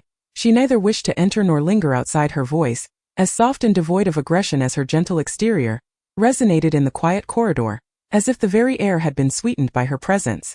Mingchen, with his long eyelashes lowered, patiently awaited her anxious explanation, and at last, a smile blossomed on his coolly handsome face, as warm as a spring breeze brushing against her, leaning down beside her ear. He breathed. Does that mean you were thinking? Wen Yao instantly tensed. She had known it all along, this cunning fox. Shall I bathe first, then go find him? What was the purpose? As she absorbed the ambiguous words, her ears inexplicably flushed with warmth, and her stiff mind struggled to process for a moment before finally recalling the intent. To check if she was injured. Realizing this, she lowered her gaze, casting a wistful glance at her left arm. Injuries on the arm are easily noticeable. Wen Yao rummaged through every garment in her wardrobe, only to find that the clothing consisted of either short sleeves or loose long sleeves, the kind that could be effortlessly rolled up, exposing any injury should someone lift her sleeve for inspection. After much deliberation, she unearthed a shirt-style white dress. Although it too had long sleeves, it differed in that the cuffs featured 2 buttons, making it impossible to roll them up once fastened. After taking a shower and donning clean, tidy attire, Wen Yao approached the door of the suite at the end of the corridor, clutching a bag filled with coins. By this time, night had fallen, and the opulent retro hall remained unlit, illuminated only by the flickering glow of candlelight. As Wen Yao knocked, Mingchen was still engrossed in lighting candles. Only after he had brightened the entire living room did he turn his attention to Wen Yao, beckoning her to sit. Wen Yao couldn't help but express her astonishment at the sight of the countless candles illuminating the room. The warm orange flames danced erratically, casting a radiant glow that highlighted the leather sofa and the transparent glass coffee table, as well as the nooks and crannies of the vintage living room. Although Wen Yao had visited this place several times before, the absence of electricity and windows made it perpetually dim, rendering everything indistinct. This time, however, she could clearly discern the layout of the living room. Surrounding the central sofa were long tables, bookshelves, renowned artwork, and various decorative items, with the most striking feature being a row of exquisite glass vases, each containing a single rose. The roses varied in their state. Some had wilted and withered, a few petals scattered on the edge of the table, while others were vibrantly fresh, glistening with dew, evidently just recently picked. Such a lavish setting evoked memories of a fairy tale she had read as a child. Why have you lit so many candles? Wen Yao inquired, unable to contain her curiosity as she settled beside him. Mingchen reclined on the sofa, his shirt buttons barely fastened, his hand resting on his forehead, exuding an air of languid charm and sensuality. His almond-shaped eyes glinted playfully, fixating on her with a lingering, ambiguous gaze. "Do you not find it beautiful?" Wen Yao stole a fleeting glance at him, unable to meet his gaze again, feeling a twinge of guilt as she replied, "It's lovely, just perhaps a bit excessive." Mingchen casually plucked a rose from the coffee table, lightly brushing it against her nose a couple of times before handing it to her. "Little wooden head, why are you so lacking in romantic sensibility?" The soft petals of the rose brushed against her nose, causing a tickling sensation accompanied by a subtle fragrance. Wen Yao instinctively reached out to accept it, an inexplicable wave of anxiety surfacing within her. In moments of tension, one often feels compelled to fill the silence, prompting her to recall the matter at hand. She quickly placed the bag of coins on the coffee table and fibbed. "I didn't get injured this time." Mingchen reached out to take the bag just as she set it down. Whether intentional or not, the warmth of her fingertips lightly grazed the coolness of his hand. "What is this?" Mingchen observed her bashful reaction, a slight smile playing at the corners of his lips. With his pale, slender hand, he casually lifted the bag of coins, shaking it slightly. "So much?" Chapter 85. "As long as the one you kill is not me." Wen Yao nodded and elucidated. "The assessment for Camp D is conducted in small groups. By obtaining the banners, one can earn gold coins. I secured all the banners and then distributed them among them, after which some of the trainers rewarded me with these gold coins." Mingchen turned his head to glance at her, observing her earnest explanation, his peach blossom eyes shimmering with joy. "Did I see that?" he replied, lowering his long eyelashes, his hands reverently untying the bag of coins. His focused gaze and meticulous movements made it seem as if the contents were not mere coins but rather a meticulously prepared gift just for him. Wen Yao then diverted her gaze to her palm, where, unbeknownst to her, her nails had left several small crescent imprints. After Mingchen opened the bag, he tipped it upside down, spilling the coins onto the table before them, which cascaded forth with a clatter. The metallic sound mingling with the crispness of glass. However, it was not solely coins that tumbled out, but also two lustrous, rounded pebbles. As he beheld the striking black and white stones, a glimmer of intrigue flickered in his eyes, as if he had stumbled upon something remarkably delightful, and he reached out to pick them up. Noticing this, Wen Yao quickly extended her hand toward him. "These are not." Yet the captivatingly beautiful man under the candlelight curved his lips and turned to meet her gaze. "Are these also gifts for me?" With such words already spoken, how could she deny it without appearing insincere? "Oh well, it was merely 2 stones. If he liked them, let him have them. I found them by the creek and thought they were lovely, so I selected 2. Mingchen regarded her obedient demeanor and listened to her melodious, gentle words, feeling an involuntary flutter in his heart. Unable to restrain himself, he tentatively reached for her wrist, intending to draw her closer. Wen Yao, uncertain of his intentions, felt a mix of tension and confusion, but before she could inquire, the man before her seemed to discover something, lifting her wrist to scrutinize it closely, asking, "What happened to your hand?"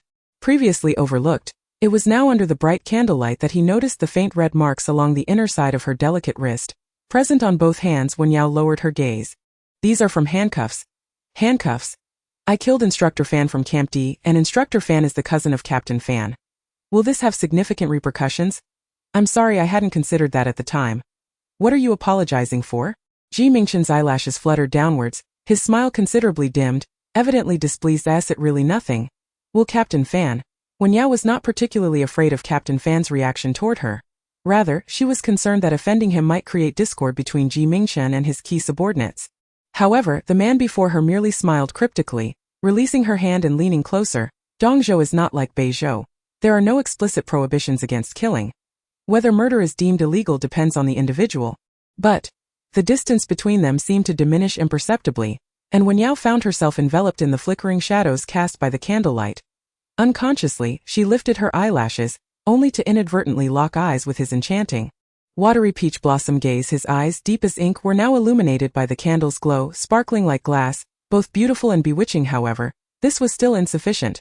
The charming rogue leaned closer to her ear, his soft, husky voice laced with mirth as he whispered, "As long as the ones you slay are not me, I shall forever safeguard you." Wen Yao, already on edge, felt her heart race uncontrollably at his proximity. "As long as it's nothing, you can have the gold coins. I shall take my leave now." With that, as if fearing something, she hastily stood and departed. Mingchen watched her retreating figure, which fled in a flurry, and chuckled softly for quite some time, only reaching for the pale jade pebble on the coffee table once her white silhouette vanished beyond the door. He gently rolled it in his palm, contemplating. It truly feels like a dream. Once standing on opposing sides, the girl who had never hesitated to strike him down now relinquished her sharp claws, resembling a docile kitten willing to yield to his whims. In truth, he had always understood Wen Yao well. Her heart was pure, loyal, and kind were it not for their battlefield encounters, and if one were to disregard all allegiances, one would discover her character to be remarkably amiable, nearly devoid of temper. Should you seek her comfort, she would offer it. If you desired something from her, she would most likely oblige. She delighted in assisting anyone in need. In the past, during their time in Beizhou, she had been just so, standing by Shen Yichuan with unwavering gentleness and steadfastness, silently protecting their comrades. Yet what of Shen Yichuan? He failed to perceive the brilliance akin to pearls and jade. The gentle, thoughtful care was lost on him, as if he were a blind man without eyes. In those moments, he often found himself consumed with jealousy, pondering what might have transpired had they not been adversaries. Had he encountered Wen Yao first, he did not know if she would like him, but he would undoubtedly do everything in his power to protect her, to treat her well, ensuring that no one but him could ever seize an opportunity. Mingchen, in an exquisite mood, released the pebble from his grasp, allowing it to clatter delicately upon the glass coffee table. In the glow of flickering candlelight throughout the room, the man reclined on the sofa, his enchanting, shimmering peach blossom eyes shedding their softness and depth, gradually unveiling a wild and wicked exuberance hidden beneath the surface, brimming with endless delight and a sense of vengeful satisfaction. Shen Yichuan, do not let me encounter you again. From now on, each time we meet, I shall smile at you. Chapter 86. How accustomed he once was, now how difficult it is to endure. Beizhou Linhe City, base headquarters of District 13. A short, round-headed man hurriedly descended from a vehicle, breathlessly informing the waiting man in black outside.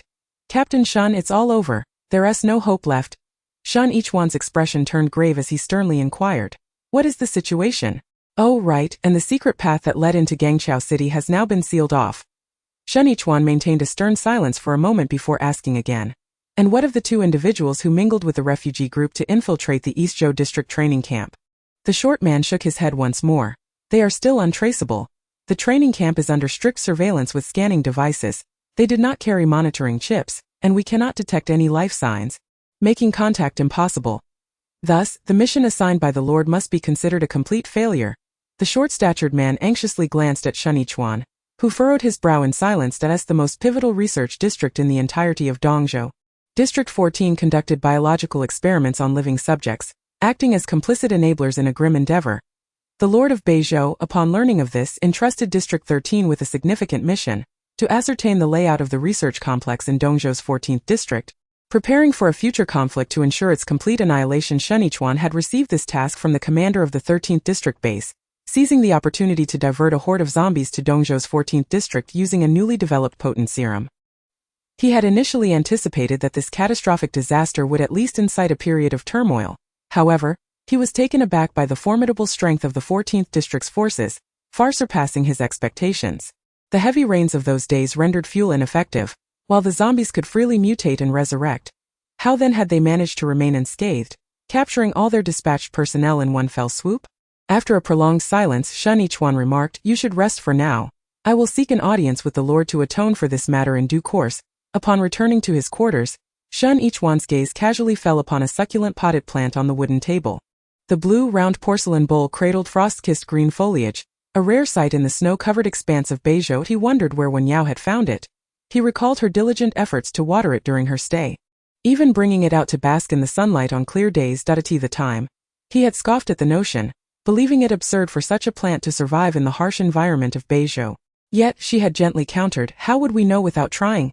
Remarkably, the succulent had thrived against all odds, surviving until now. He often mused that in tumultuous times, one should adapt to the chaos. It was no longer an era of abundant material resources and peace. He had frequently wrestled with trivial, inconsequential emotions, deeming such reflections as sentimental and wasteful of time.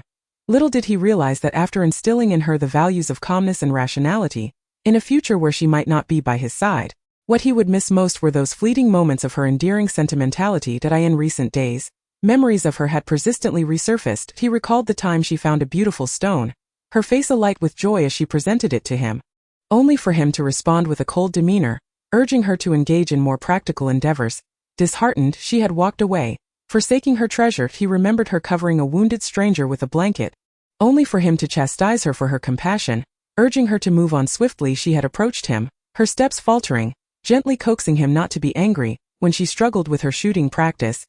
Hitting the target only 1 out of 10 times, he had deemed her efforts wasteful and passed her weapon to another teammate, only to find her watching him cautiously, fearful of disappointing him as she tugged lightly at his sleeve. Ultimately, he had taken the time to accompany her to the summit of Tsongping Mountain, where they spent an entire night watching the snow, promising to help her find her family, which had quelled her minor grievances. There were countless such moments. Their 7 years together felt interminably long, filled with myriad shared days, to the extent that the ease with which he had once navigated life now rendered him restless.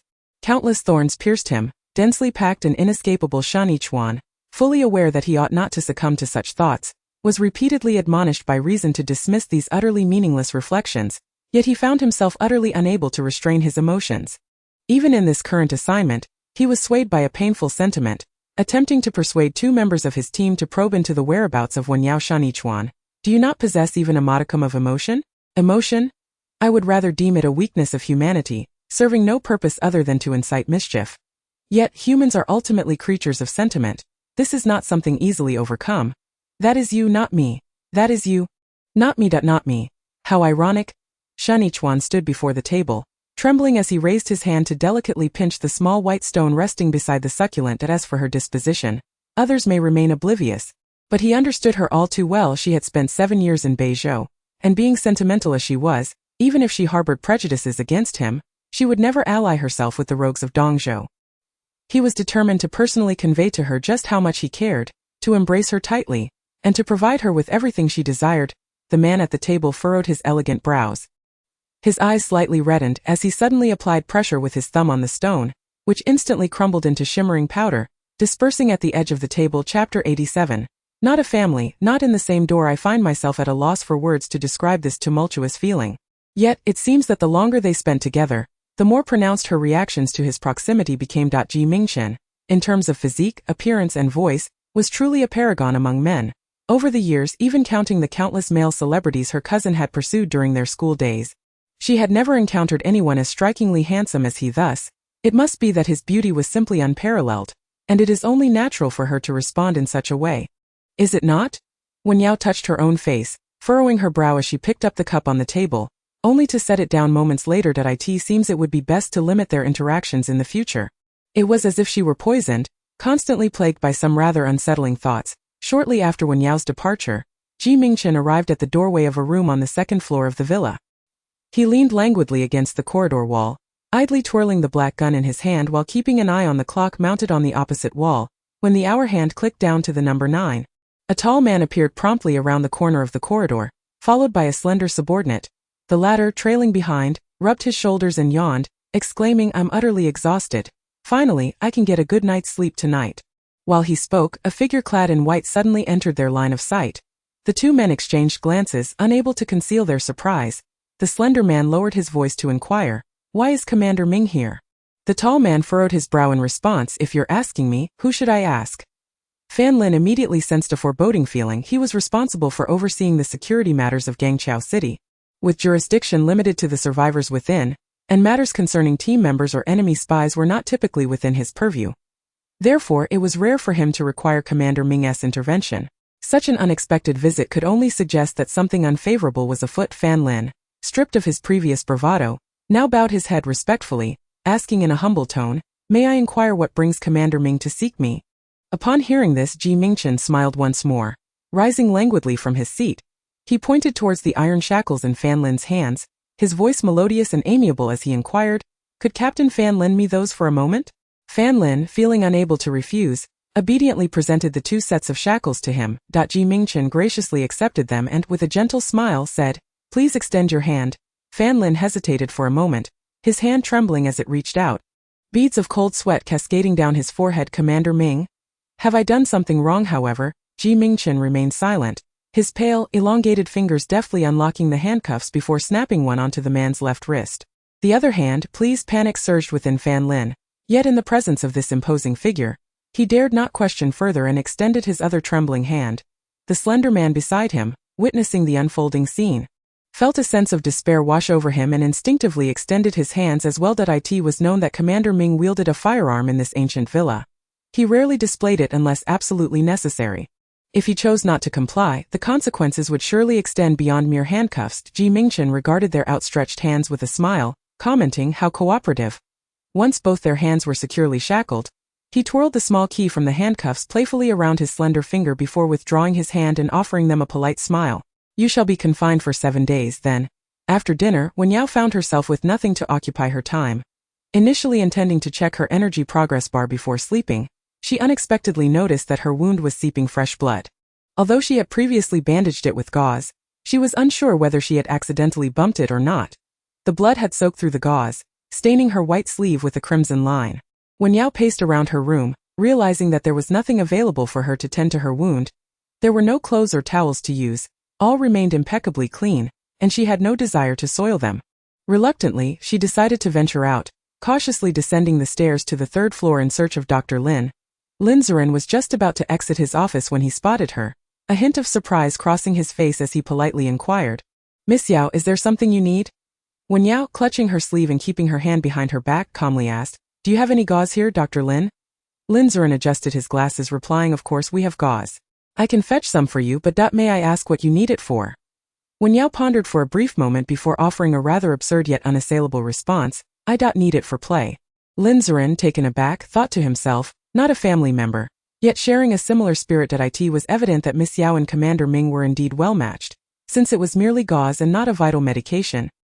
He generously retrieved a substantial stack, smiling respectfully as he said, I hope you enjoy your playtime, Wen Yao. Thank you. As she turned with the gauze in hand, Lin Ziren suddenly called out to her.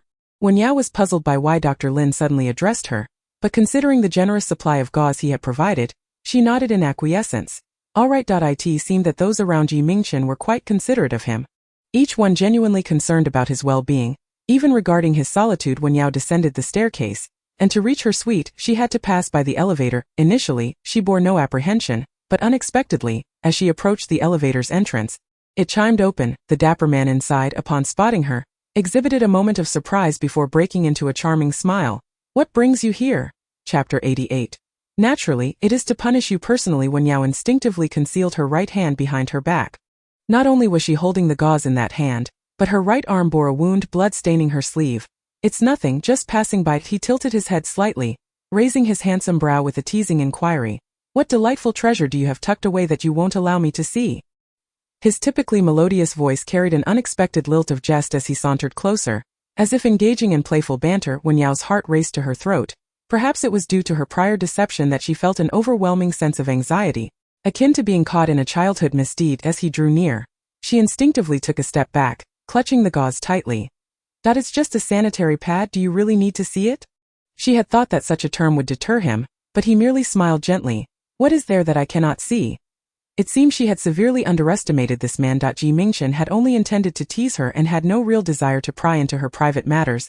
Yet as he leaned in to glance down, he clearly noticed the crimson trace upon her sleeve. The stark line of blood, illuminated by the bright overhead lights, stood out against the pure white fabric of her sleeve, distinctly revealing it was not an accidental stain, but rather the result of a wound on her arm. Wen Yao felt an intense wave of nervousness, desperately seeking an excuse to escape this oppressive situation. But it was evidently too late. The warmth radiating from his wrist contrasted sharply with her own, leaving her with no choice but to lower her gaze and weakly explain. It's not a bite from a zombie. I just accidentally scratched myself with the button at her sleeve undone. He gently rolled up her sleeve, revealing the hastily and unsightly bandaged gauze. Mingchen ceased his jovial demeanor, the smile on his face dimming slightly. As he grasped her wrist and led her towards the elevator, Wen Yao cautiously assessed his expression, fearing his displeasure, and hastily clarified. It's really not serious. To me this doesn't count as an injury. So just before she could finish, he pressed his fingertip to his own nose, his voice carrying a playful undertone. Little liar, your nose will grow longer if you keep spinning tales. Wen Yao gazed at the glaring fluorescent light. What do you intend to do with me? Naturally, it is to punish you personally. As the conversation unfolded, the door was gently closed, and she was pressed down onto the adjacent hospital bed, her sleeves being rolled up in the process. Lacking medical knowledge and not particularly adept at bandaging wounds, the gauze on her hands was haphazardly wrapped, tied in a tight knot that Mingchen struggled to unravel for quite some time before ultimately conceding and fetching a pair of scissors. Wen Yao gazed at the scissors, her heart fluttering with apprehension. What are you doing? Hearing the nonsensical question escape her lips due to her nervousness, the man chuckled softly. Do I look like I'm redoing your dressing? Wen Yao fell silent, quietly observing as the bandage was meticulously snipped away. Sitting on the bed, she gripped the wrinkled sheets tightly, while Mingchen leaned forward, his presence looming over her. From her vantage point, she could see the delicate curve of his lowered eyelashes and the elegant arch of his nose, each detail strikingly perfect outside. A gentle rain began to fall, the soft patter against the glass providing a serene backdrop. The room was enveloped in silence, save for the faint sound of glass vials clinking and the ethereal rhythm of rain, mingled with their barely audible breaths, and the inexplicably quickening beat of her heart. Perhaps due to the familiarity of the situation, Wen Yao recalled the day Mingchen had saved her. Upon waking, he had also been clad in white, tending to her injured arm that he always seemed to embody a leisurely and unruffled demeanor. Albeit occasionally bordering on eccentricity, yet his gentleness and patience remained unwavering. Mingchen. Wen Yao's lashes fluttered downwards, grappling with the inexplicable urge to speak yet finding herself at a loss for words. Unlike the time she was grievously injured, this time her wounds were merely superficial, and the slight pain paled in comparison to the overwhelming presence of the man before her. Once the minor injury on her arm was flawlessly bandaged, he straightened up and inquired, "What did you want to say?" Noticing her cheeks flush as she cast her gaze down in silence, Mingchen's lips curved into a subtle smile as he pressed further. "Are there any other injuries?" Wen Yao quickly shook her head. "No, there aren't." Mingchen extended a finger, lifting her chin to meet her slightly flustered, shimmering gaze. "Are you truly unhurt?" His fingertip was warm against her skin, causing her to instinctively shiver. Locking eyes with his deep, alluring gaze, she fought to maintain her composure in the charged atmosphere. "I'm really fine." "Very well, I'll trust you once more," Mingchen replied, pulling her sleeves down with a smile. "If I discover that you've been concealing anything from me, next time I might just have to strip you down for a thorough examination."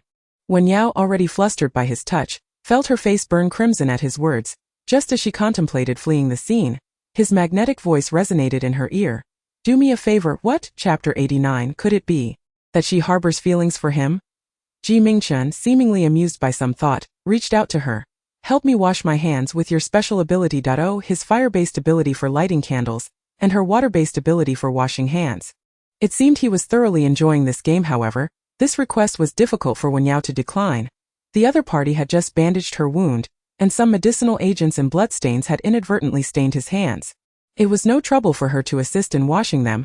She gathered a small sphere of water in her palm and gently poured it over his hands. Mingchen, compliant as ever, intertwined his fingers in front of her and began to wash them delicately. The droplets fell onto the tiled floor, producing a faint sound, while the man's voice, rich and slightly hoarse, caressed her ears with a warm breath. Further amplified by the ambiguous address, creating an unsettling atmosphere. Wen Yao's heart raced, and she ultimately could not restrain herself. Mingchen, you promised." Yet, the charming rogue displayed no self-awareness, gazing at her innocently with lowered eyes. "What?" "Maintain your distance." Mingchen's gaze momentarily faltered beneath his long lashes before he replied. "I share my fire with you, yet you deny me the pleasure of your water. What logic is this?" Wen Yao's face flushed crimson as she inhaled deeply. However, when confronted with his flawless and innocent visage, she began to question whether the issue lay with her. Mingchen had always been this way. Perpetually playful, his mind seemingly unhinged. Perhaps it was unintentional. Maybe she was overthinking it? Wen Yao's fingers curled, and in a soft voice she murmured, "Thank you for bandaging my wound, and if there's nothing else, I shall take my leave." After awkwardly uttering this line, she dared not meet his gaze, swiftly stepping back before turning to leave. Yet, just as her hand grasped the doorknob, a magnetic and husky voice called out from behind, "Wen Yao." Upon hearing this intimate call of her full name, Wen Yao's heart fluttered, as if something was about to emerge, leaving her feeling exceedingly anxious. Mingchen lifted his eyelids to look at her, the light reflecting in his peach blossom eyes, twinkling like scattered stars, revealing a hint of deep affection and helplessness. "Do you truly not understand? Or are you merely pretending to be oblivious?" The atmosphere fell into an oddly prolonged silence, until eventually, Wen Yao could no longer bear it and opened the door, saying, "It's very late, and I must report to the training camp tomorrow." Mingchen watched her flee through the doorway, lowering his gaze to his own hands. After a moment, flames flickered in the pale palms, evaporating the remnants of moisture. Once the mist cleared, he allowed his lashes to droop slightly. Feeling a tinge of melancholy, despite his ears reddening and his breath becoming erratic, he still resisted any form of contact with her. While he could initially interpret her shyness as mere bashfulness, the recurrence of her behavior began to cast doubt upon his certainty. Had she truly failed to forget Shen Yichuan? Or was it, as Shen Yichuan claimed, that the person she despised the most was, in fact, him? Even if her body could not withstand his deliberate seduction, did her heart genuinely resist approaching him? Was her kindness merely a debt to repay rather than a true affection? Finally, with trembling lashes, she lowered her gaze and gently rolled up her sleeve, poking at her slightly numb arm. The wound on her arm, treated with medicine, felt almost painless, refreshing and comfortable. Mingchen, once a medical student, had indeed performed well. The bandages he applied were neither too tight nor too loose, neatly arranged, and even the final knot was more aesthetically pleasing than any she could tie. Fashioned into a delicate bow, Wen Yao gazed at the wound on her arm for a while before lowering her sleeve to cover her face. After a prolonged moment of reflection, she eventually managed to steady her racing heart and flushed cheeks. For a fleeting instant, she found herself uncertain as to whose predicament was more dire, hers or his. A nagging doubt crept into her mind. Could it be that she harbored feelings for him? Yet, their acquaintance had been rather brief. She had cherished her affections for Shen Yichuan for so many years. How could she possibly develop an inclination for someone else so easily, merely because a new face had appeared? Was she, perhaps, a concealed femme fatale, falling for every charming figure who crossed her path? As for Mingchen, throughout her months in Dongzhou, there had been numerous instances when Wen Yao secretly questioned whether Mingchen had feelings for her. However, upon careful contemplation, she was inclined to believe that he did not. His nature was such that he flitted about like a fox spirit, flirting with everyone he encountered. Whenever their gazes met, he would cast alluring glances in return. While others condemned him, he feigned innocence, adopting a Navi demeanor as if to inquire, "What have I done?" When others fell prey to his charm and blushed, he would mock them with a light-hearted jest, embodying a philosophy of beauty-wielding power. Playing with the hearts of mortals, she vividly recalled his audacious remarks in the snowy expanse of Beizhou. "You claim there's merit in following Shen Yichuan. You would be better off with me. I shall ensure you are well fed and clothed, with no worries for the rest of your life. Your knife is rather unappealing. How about I trade it for a gun? To be pierced by Miss Wen's own hand would be an honor. Beautiful individuals ought to be with others of equal allure, just as you and I did." In the snowy fields of Beizhou, there was a time when he lay battered and bloodied, on the brink of death.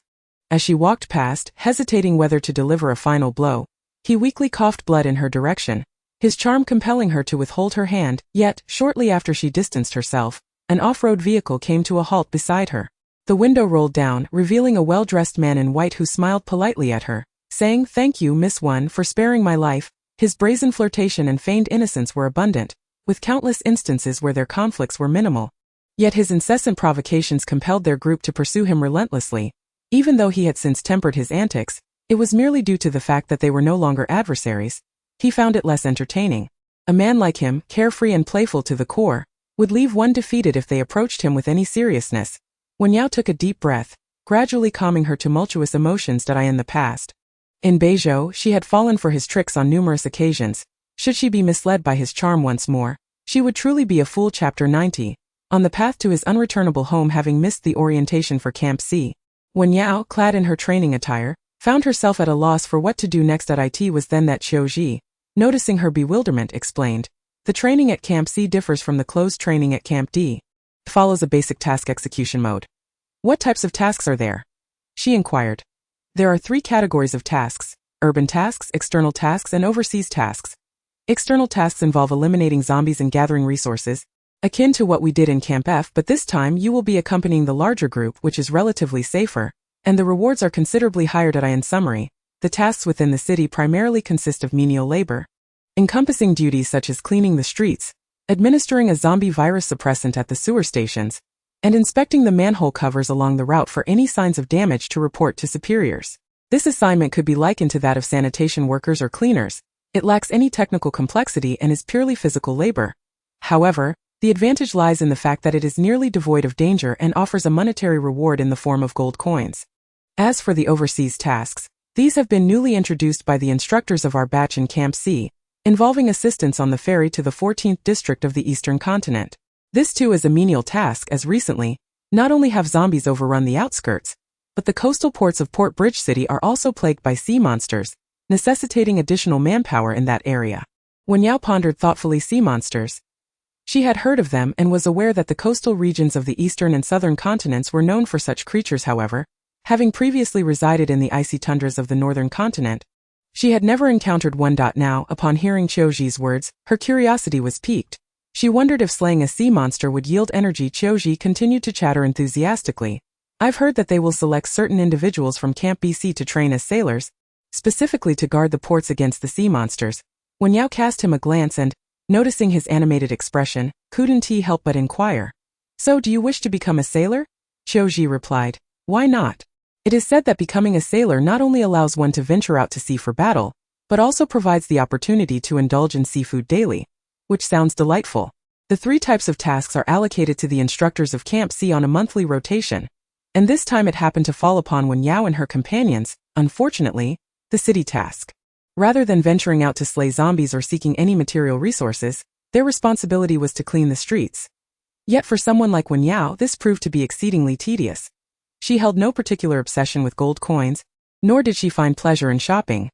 The only purpose this task served for her was to explore the map and earn coins for Mingchen. By the end of the month, she had accumulated a small pouch of coins and had become quite familiar with the 4 major districts of Port Bridge City. On the evening of the last day of the month, after a heavy rainfall, Wen Yao, Qiuji, and the nameless uncle completed a day of cleaning duties, and were now taking a brief respite in a dilapidated garage beneath a concrete building. Gazing through the endless curtain of rain in the abandoned city, the uncle fixed his murky eyes on a low, flat-roofed house across the way, lost in thought for a full half-hour. Until the rain began to subside, Qiuji cast several puzzled glances in that direction and asked Wen Yao, what do you think he is staring at? Later, she learned by chance that the nameless uncle did indeed have a name. He simply felt unworthy of one and thus refrained from sharing it with others. He had spent 7 years searching for his wife and daughter, filled with remorse, yet despite his good deeds and daily prayers, heaven still answered him with an indefinite farewell. Wen Yao found it hard to comprehend. After all, it is a place where you once lived. Don't you have any sentiments attached to it? Qiuji dismissed this notion entirely. Sentiments? Do you mean the sorrow of my mother's early death? Or the memories of my father, that drunkard who would beat me when he was intoxicated? Before the outbreak of the zombie crisis, I was still in school, enduring daily beatings that left me battered and bruised, only to attend class afterward. In the end, he blamed me for not gaining admission to a prestigious school, claiming I brought him shame. During that time I often thought to myself, this wretched world, let it be destroyed. Little did I expect that one day it truly would be. Though Qiuji spoke with indignation and wore a disdainful expression, he could not help but redden his eyes when mentioning his parents and family. Unfortunately, Qingzhou City lies too far from Dongzhou District 14, which has long since become a desolate and perilous wasteland. During the monthly task settlement, there was a 3-day respite. On her way back, she inexplicably thought of Mingchen and this cold, reshuffled world. Everyone possesses their own story and past. Beishao Duo has one, Qiuji has one, and the nameless uncle has one. So what kind of tale does Mingchen, the leader of Dongzhou District 14, carry? To think, she found herself quite curious. Would no one ever know? Did that mean he would only share it with her? Chapter 91. East Coast Harbor. Wen Yao had a rough understanding of Mingchen's missions. As the most formidable ability user in the entire base, he personally undertook the task of collecting samples of mutated organisms from various hazardous zones. The reagents under study at the base were classified, so he rarely brought many people along, typically only taking Maisha and Didahu with him. These 2 had accompanied him since the early days of the apocalypse and were considered his trusted confidants. Wearing the heaviest crown, he bore the greatest risks, accomplishing tasks that no one else could. Setting aside his eccentricities, there was something admirable about him. Wen Yao was unsure why Mingchen had not informed her before his departure this time. But after bidding farewell to He Fengyan, she proceeded as usual to the living room of his suite. In his absence, the grand, vintage living room was devoid of even a single lit candle. The atmosphere was haunting, reminiscent of a haunted house. She approached the sofa, placing the bag in her hand on the glass coffee table, then bent down to untie it, extracting a jumble of trinkets. Throughout the entire month, she had been wandering the urban area of Gangqiao City, visiting several abandoned decorative shops, rummaging and collecting a few amusing little items. There were miniature motorcycle models that looked remarkably real, beautifully colored rainflower stones, and 2 somewhat damaged yet still vibrant crystal ball toys. In times of peace, these items might have held some aesthetic value, but in an apocalyptic world where survival was paramount, they became worthless, mere burdens that no one cared for. Previously, Wen Yao would only gather small, beautiful stones that she could carry with her. She had never paid attention to such odds and ends. After placing the gold coins and a hodgepodge of items on the coffee table, Wen Yao inexplicably felt like a scavenger. Although the collection was exquisite and beautiful, it appeared cheap and ordinary in the lavishly decorated living room. She wondered whether he would even cherish them regardless. If he did not find them valuable, he would likely discard them himself. After all, she had merely picked them up on a whim. On that day, Wen Yao only stayed at the ancient castle villa for a brief period before departing. During the following 2 leisurely days, she ventured to the eastern coastal area of Guangzhou City.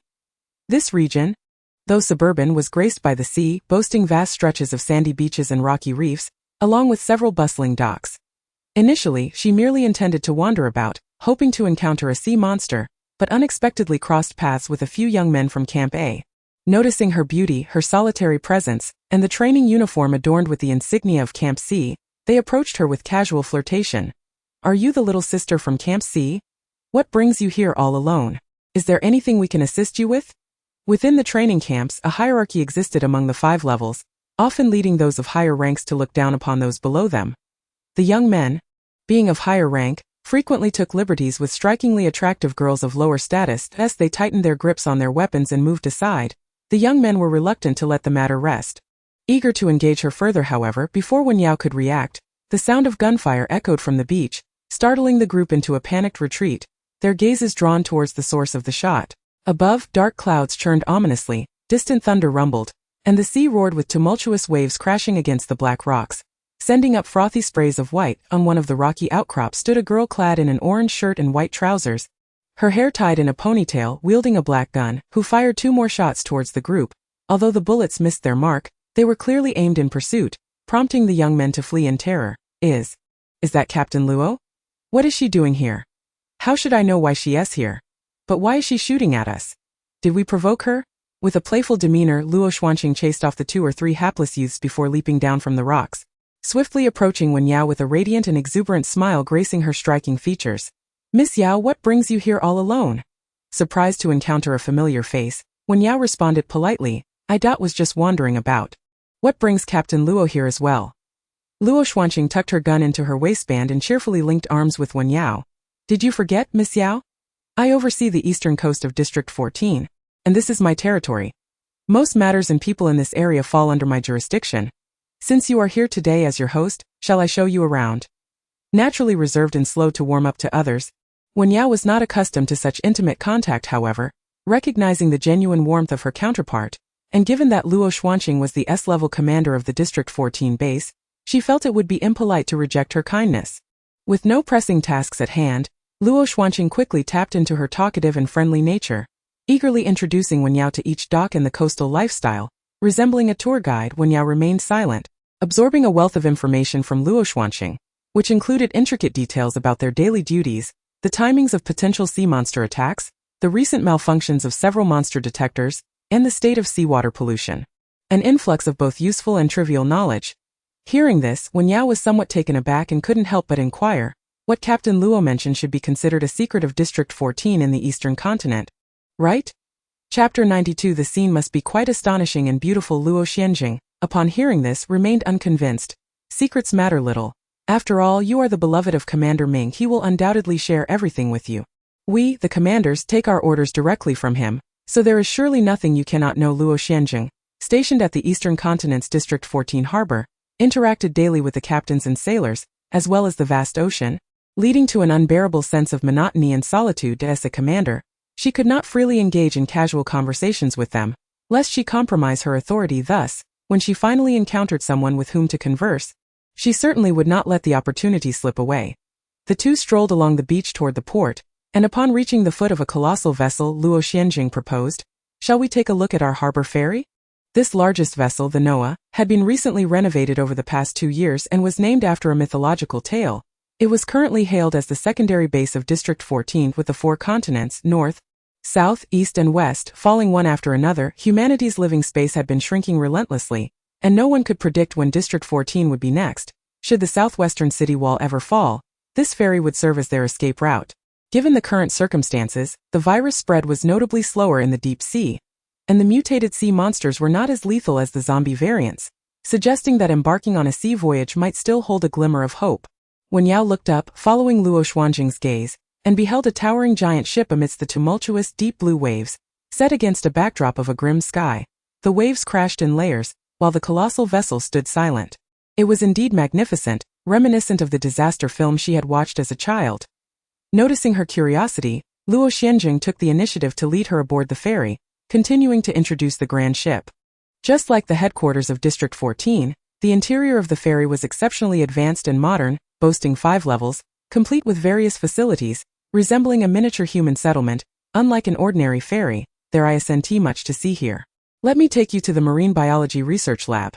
The scenery there is truly beautiful. As she spoke, Luo Xianjing grasped Wen Yao's hand and guided her down the stairs to the -1 level. The two traversed a lengthy metallic corridor, and soon arrived at the Marine Biology Research Lab. In the center of the lab stood a rectangular research table, surrounded on 3 sides by transparent glass containers filled with a blue, translucent liquid within which floated various marine creatures. There were jellyfish, fish, and algae, and as the water current swirled, the blue wave-like light shimmered across Wen Yao's lovely features. For a moment, she felt as though she were wandering through an ocean park.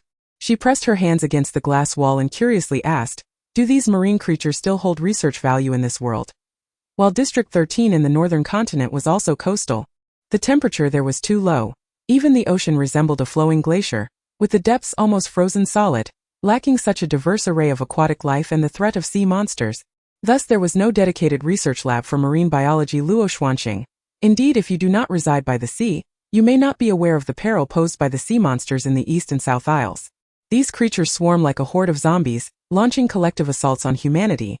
You may simply perceive them as the zombies of the water. They are, in fact, mutated beings resulting from a zombie virus. They attack vessels, assault ports, and even encroach upon human habitats. Our research into the characteristics of marine life and the resulting sea monsters parallels the study of various zombie mutations, as we analyze their reproductive and regenerative methods to comprehend their traits, thereby enabling us to defend against their assaults and eradicate them. Wen Yao nodded thoughtfully, realizing that survival was no easy feat in any region. The North Isle is perpetually beset by extreme cold and snowstorms. The West Isle suffers from drought and is plagued by sandstorms and tornadoes, while the relatively hospitable Southeast Isles face not only the zombie crisis but also the threats of tsunamis and swarms of sea monsters. Luo Xuanqing guided Wen Yao to a crescent-shaped cabin, which featured a circular window. Gazing through it, they could see a distant glass wall, adorned with flickering red dots, resembling some sort of alarm system. Are you familiar with the southwestern city wall?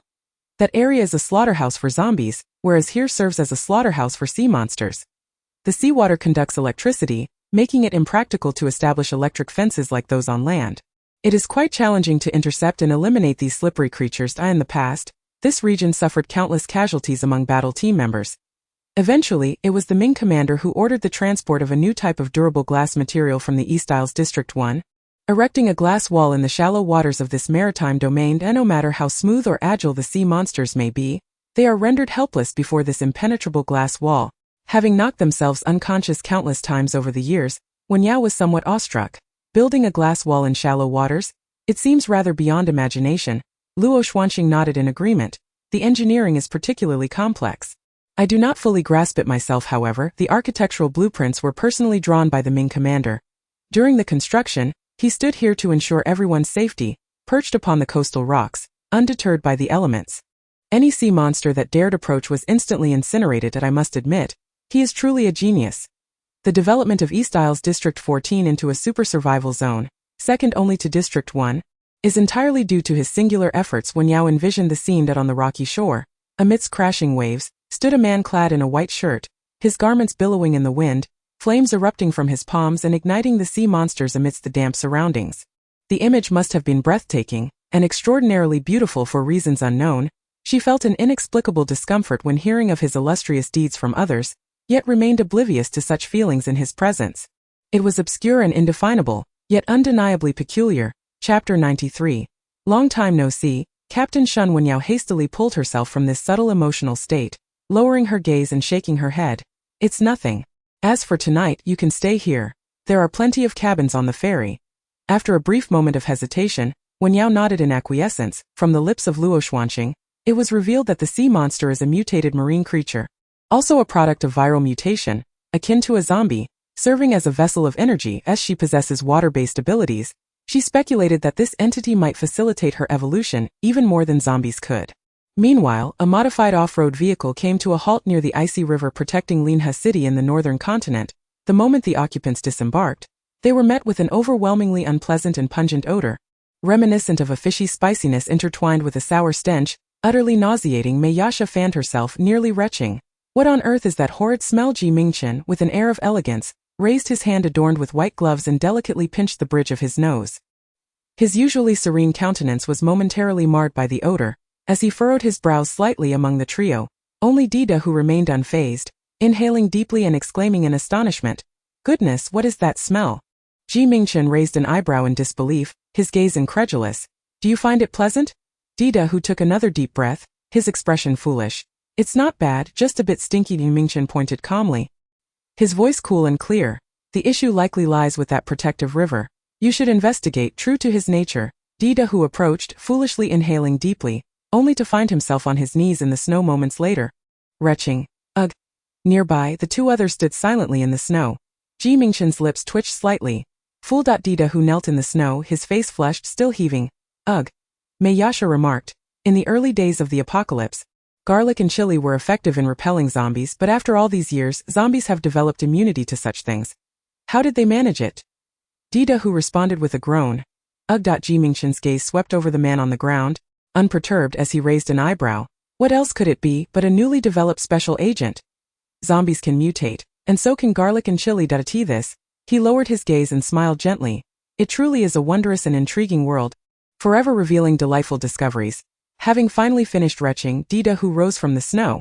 So what the boss means is that we in the Eastern Continent's District 14 could also replicate this, luring zombies to their District 13 in the Northern Continent? Not to mention that our Guangzhou city lacks a protective river. Can the climate of the Eastern Continent possibly compare to the icy expanse of the North? High-temperature gas molecules disperse rapidly. With this agent, we might end up suffocating ourselves before the zombies are driven away. Mingchen sighed softly, his long lashes casting shadows. Indeed, it may not be prudent to use their own tactics against them.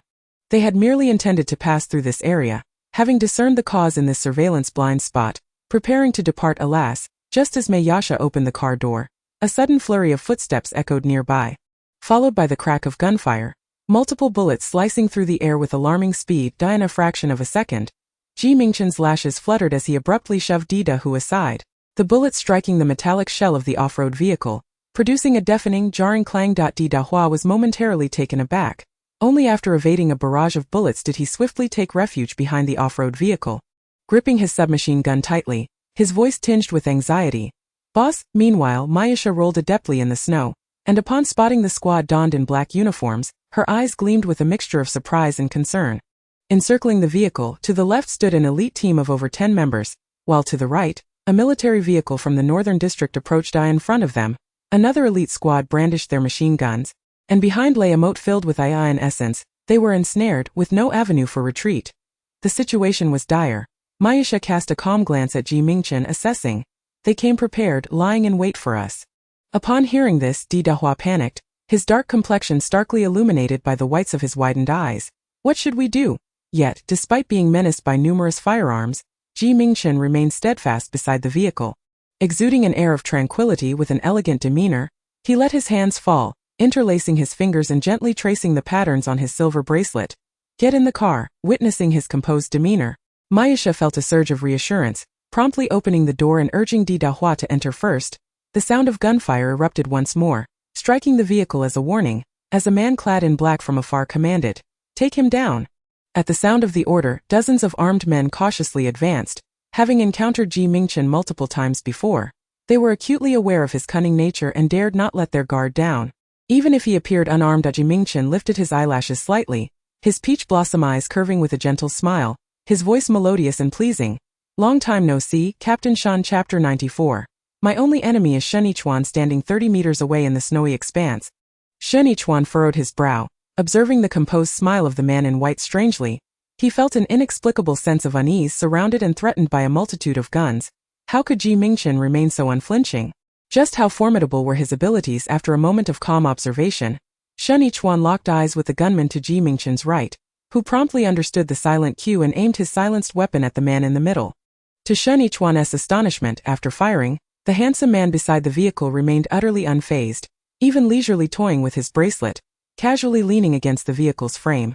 His beautiful peach blossom eyes still sparkled with a smile, as the gently falling snowflakes landed softly on his lightly frosted lashes. Was he aiming but missed? No, that was not the issue. Where did the bullets go? The gunman wielding the silenced weapon was perplexed.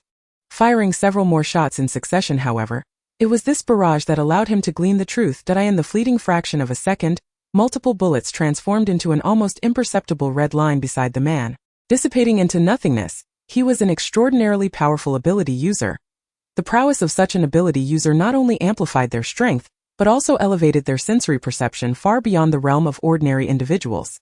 For them, consciousness could transcend time itself, akin to a film playing at a slow speed. The minuscule interval between the retina receiving information and transmitting it to the cerebral cortex could be distorted and elongated in their perception.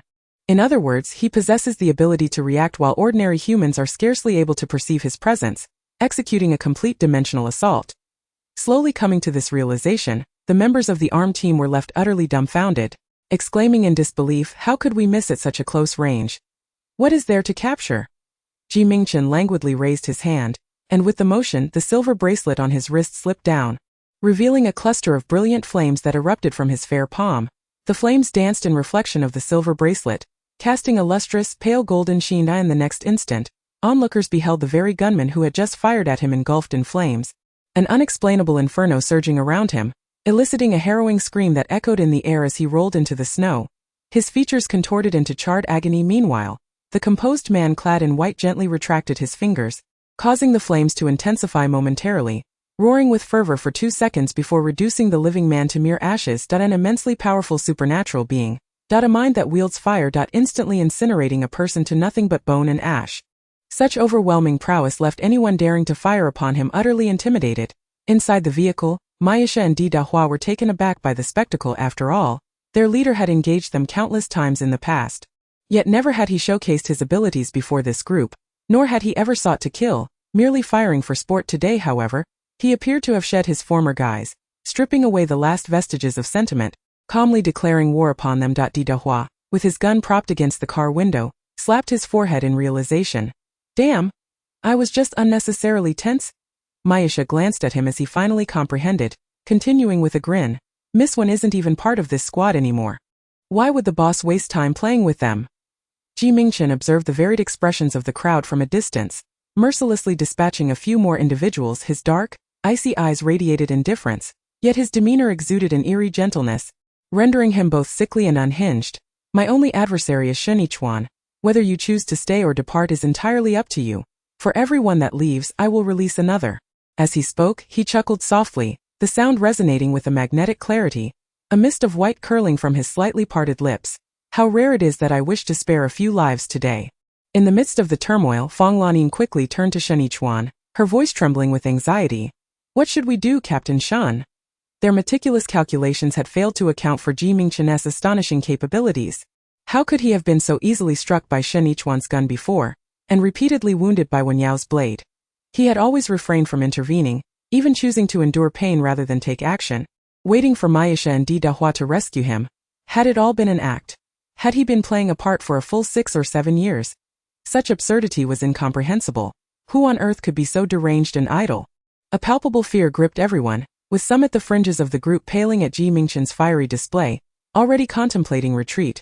Only Shen Yichuan maintained his composure, gazing steadily at Mingchen, his brows slightly furrowed, his eyes sharp as an eagle, attempting to decipher the intentions behind his languid demeanor. The two men locked eyes, tension palpable between them. One exuded a calm, steady presence, while the other radiated a roguish nonchalance. Amusement glimmering in his gaze. In an instant, Shen Yichuan raised his hand and commanded with utmost seriousness, "Fang Lanin, take them and retreat." Fang Lanin glanced at the opposing side, her expression laden with concern. "Captain Shen." Yet, Shen Yichuan remained resolute. "Retreat? Understood." Before long, the snowfield beside the icy river was left with only Shen Yichuan. The tall figure of the man clad in a sleek black outfit, wielding a dark firearm, stood unwavering. His features were chiseled, with sharp brows and piercing eyes, deep as an abyss. Despite being at a disadvantage and witnessing his comrades turn to ashes before him, he displayed not a trace of discomposure. Fear, astonishment, or sorrow, there was none of it in his gaze, only an impenetrable darkness devoid of emotion. Inside the vehicle, Didahua felt an inexplicable unease and whispered, "Do you think Captain Shen has awakened an ability too? Is he also an ability user?" Chapter 95. The less one has, the more one wishes to show off. Mingchen narrowed her eyes slightly. Being a spatial ability user, She could typically differentiate between ability users and ordinary individuals. However, today as Shen Yichuan appeared markedly different, she realized she could not quite discern him. She was unable to classify him as an ordinary person, nor could she sense the presence of his spiritual essence. Had Shen Yichuan awakened an ability as well? Was he also a formidable ability user? But how could that be? It had barely been 2 months since their last meeting. How could he have awakened an ability in such a short span? Beizhou was entirely unaware of the secrets behind the ability awakening agent, and had not conducted any research on it whatsoever. Even if, theoretically, he had awakened an ability using the agent, he would not have become a formidable ability user in such a brief time. With that thought, Mayasha delivered a sharp slap to Di Dahu. Stay alert, do not underestimate him. Ji Mingchen observed Shen Yichuan lost in contemplation, though he was less concerned with the latter's change in strength and more preoccupied with what Wen Yao had once found appealing about Shen Yichuan. This question had crossed his mind numerous times, ultimately concluding that it was due to their shared allegiance as comrades. He believed that had he been the one to encounter Wen Yao first, Shen Yichuan would have been rendered irrelevant. Yet now he discovered that even after saving Wen Yao's life, despite her now being considered a part of Dongzhou, and although he could offer her far greater advantages than Shen Yichuan, she seemed rather indifferent to his intentions. This led him to question whether Wen Yao truly favored someone like Shen Yichuan. Steadfast, reserved, and fond of donning black attire, Shen Yichuan stood still, inexplicably unnerved by the man's gaze fixed upon him. What do you intend to do? He had assumed that Captain Shen never pursued personal interests under the guise of duty. Gathering such a number of people to besiege him must indeed harbor ulterior motives, right? Could it truly be for Wen Yao? On the boundless snowfield, only one vehicle remained alongside 2 men, one clad in black and the other in white. As Ji Mingchen finished speaking, he arrived directly before Shen Yichuan, smiling gently, his footsteps circling around Shen Yichuan, the snow crunching softly beneath him. The north wind howled, and fine snowflakes danced in the air. Though neither had made a move, their auras and gazes engaged in a silent duel. Upon hearing Wen Yao's name, Shen Yichuan had now discerned the other's intentions. Ji Mingchen, you will not kill me. Nor do you dare to. Ji Mingchen played with the flames in his palm, laughing nonchalantly. How can Captain Shen be so certain? Shen Yichuan offered a faint smile, his expression markedly different from Ji Mingchen's flamboyant and captivating demeanor. His calmness exuded an undeniable aura. If you kill me, you will only drive her further away. What does it matter that you saved her this time? Over the past 7 years I have rescued her countless times. In her moments of utmost vulnerability and despair, it was I who helped her rise. I personally taught her to be brave and resilient, guiding her to overcome adversity and face challenges head-on. Ji Mingchen was taken aback by Shen Yichuan's tranquility today, even more surprised by the steady conviction with which he spoke. Is it merely because you saved her once? Or because you, as the commander of the base, can provide her with a superior standard of living? He scoffed, exhaling a plume of mist as if he found the notion absurd. Do you really think Wen Yao values such things? It appears you do not understand her at all. From what he had observed today, Ji Mingchen concluded that his interest in Wen Yao was not merely a superficial desire for her beauty. He would allocate resources to her, risk himself to save her, and conceal his true abilities to engage with her. Despite his carefree demeanor, it was highly probable that he genuinely cared for her. This affection in itself was his Achilles heel. Emotion is humanity's greatest vulnerability, regardless of one's strength. A truth Shen Yichuan had comprehended deeply over the years. As he spoke, he cast a sidelong glance filled with latent menace at the man in white. Noting his expression, she is kind to everyone. You may have saved her, and perhaps she would reciprocate, but she will never love you, nor will she truly depend on you, for fundamentally, you are not of the same kind. Ji Mingchen lowered his long lashes, his gaze darkening slightly. Is that so? What if I were to claim she is already my partner? Shen Yichuan appeared to have heard a jest. The less one possesses, the more one seeks to flaunt it. That if she truly were your partner, why would you not dare to bring her to Beizhou to confront me?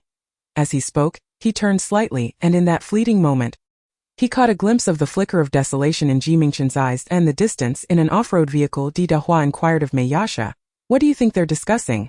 Mayasha, her arm weary from holding her weapon, replied, that I don't know. Without another word, she swiftly delivered a slap. Di Dahua quickly shielded his head, his expression one of innocent grievance. I wasn't speaking ill of the boss this time. I was merely stating the truth. Before he could finish, he witnessed the man in black suddenly manifest a golden blade in his hand. In the blink of an eye, that blade pierced the heart of the man in white. In the next moment the blade was withdrawn, crimson blood splattering against the grey misty sky. Both Mayasha and Di Dahua widened their eyes in shock, hastily raising their weapons. Boss? Regrettably, it was too late. Chapter 96. Then why does she not love him? Shen Yichuan had already rolled in the snow, evading the gunfire, while Mingchen lay sprawled in the vast white expanse. Blood droplets mingled with frost and snow cascaded down, leaving striking crimson stains upon the man's porcelain-like visage, reminiscent of meticulously painted plum blossoms by an artist, adding a stunning vibrancy to his countenance. As Mayasha and Didahu rushed over, Shen Yichuan had already vanished from sight, yet they were oblivious to anything else. Hastily kneeling to assist the man lying in the snow, Didahu pressed his hand against Mingchen's wildly beating heart. Feeling the warmth of blood surging through his palm, stunned with fear, he exclaimed, "What should we do? The boss has been injured in the heart." Mayasha too sensed that their leader had truly lost his mind. Shen Yichuan was deliberately provoking him, distracting him, and he had even allowed himself to be wounded.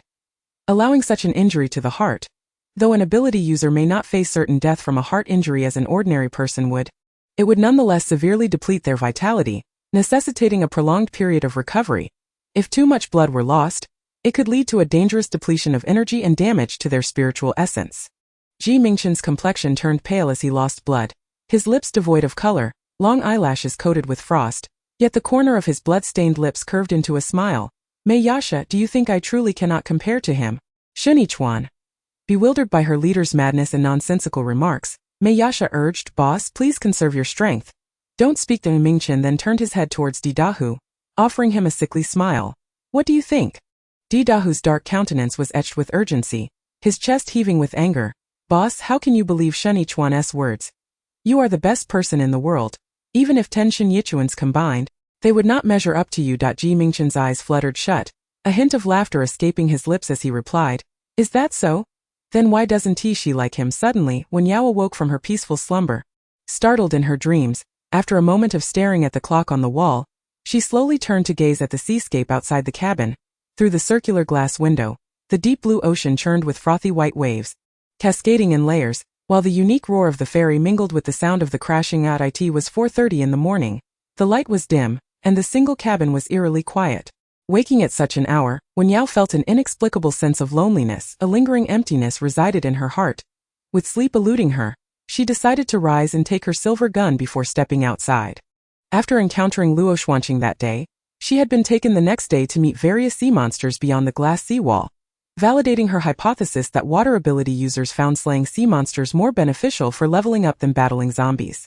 Hence, she proposed to Luoxuanqing to remain at the east coast harbor of Port Bridge City. Luoxuanqing, with her lively and cheerful personality, not only agreed enthusiastically but also provided Wen Yao with a comfortable cabin room, taking the time to personally teach her how to wield her gun against the sea monsters. Thus, Wen Yao had resided on this grand vessel for a week. As she descended the stairs that day, Luoxuanqing, who had just finished a meeting with the sailors, brightened upon seeing her, smiling warmly. "Oh, Miss Yao, why are you up so early today?" Wen Yao returned her smile gently. "I couldn't quite sleep." Luoxuanqing stepped forward, linking her arm with Wen Yao's and remarked, "That's perfect. Today we can practice shooting together for an extra hour." Wen Yao, naturally reserved and slow to warm up, found it challenging to connect with others quickly.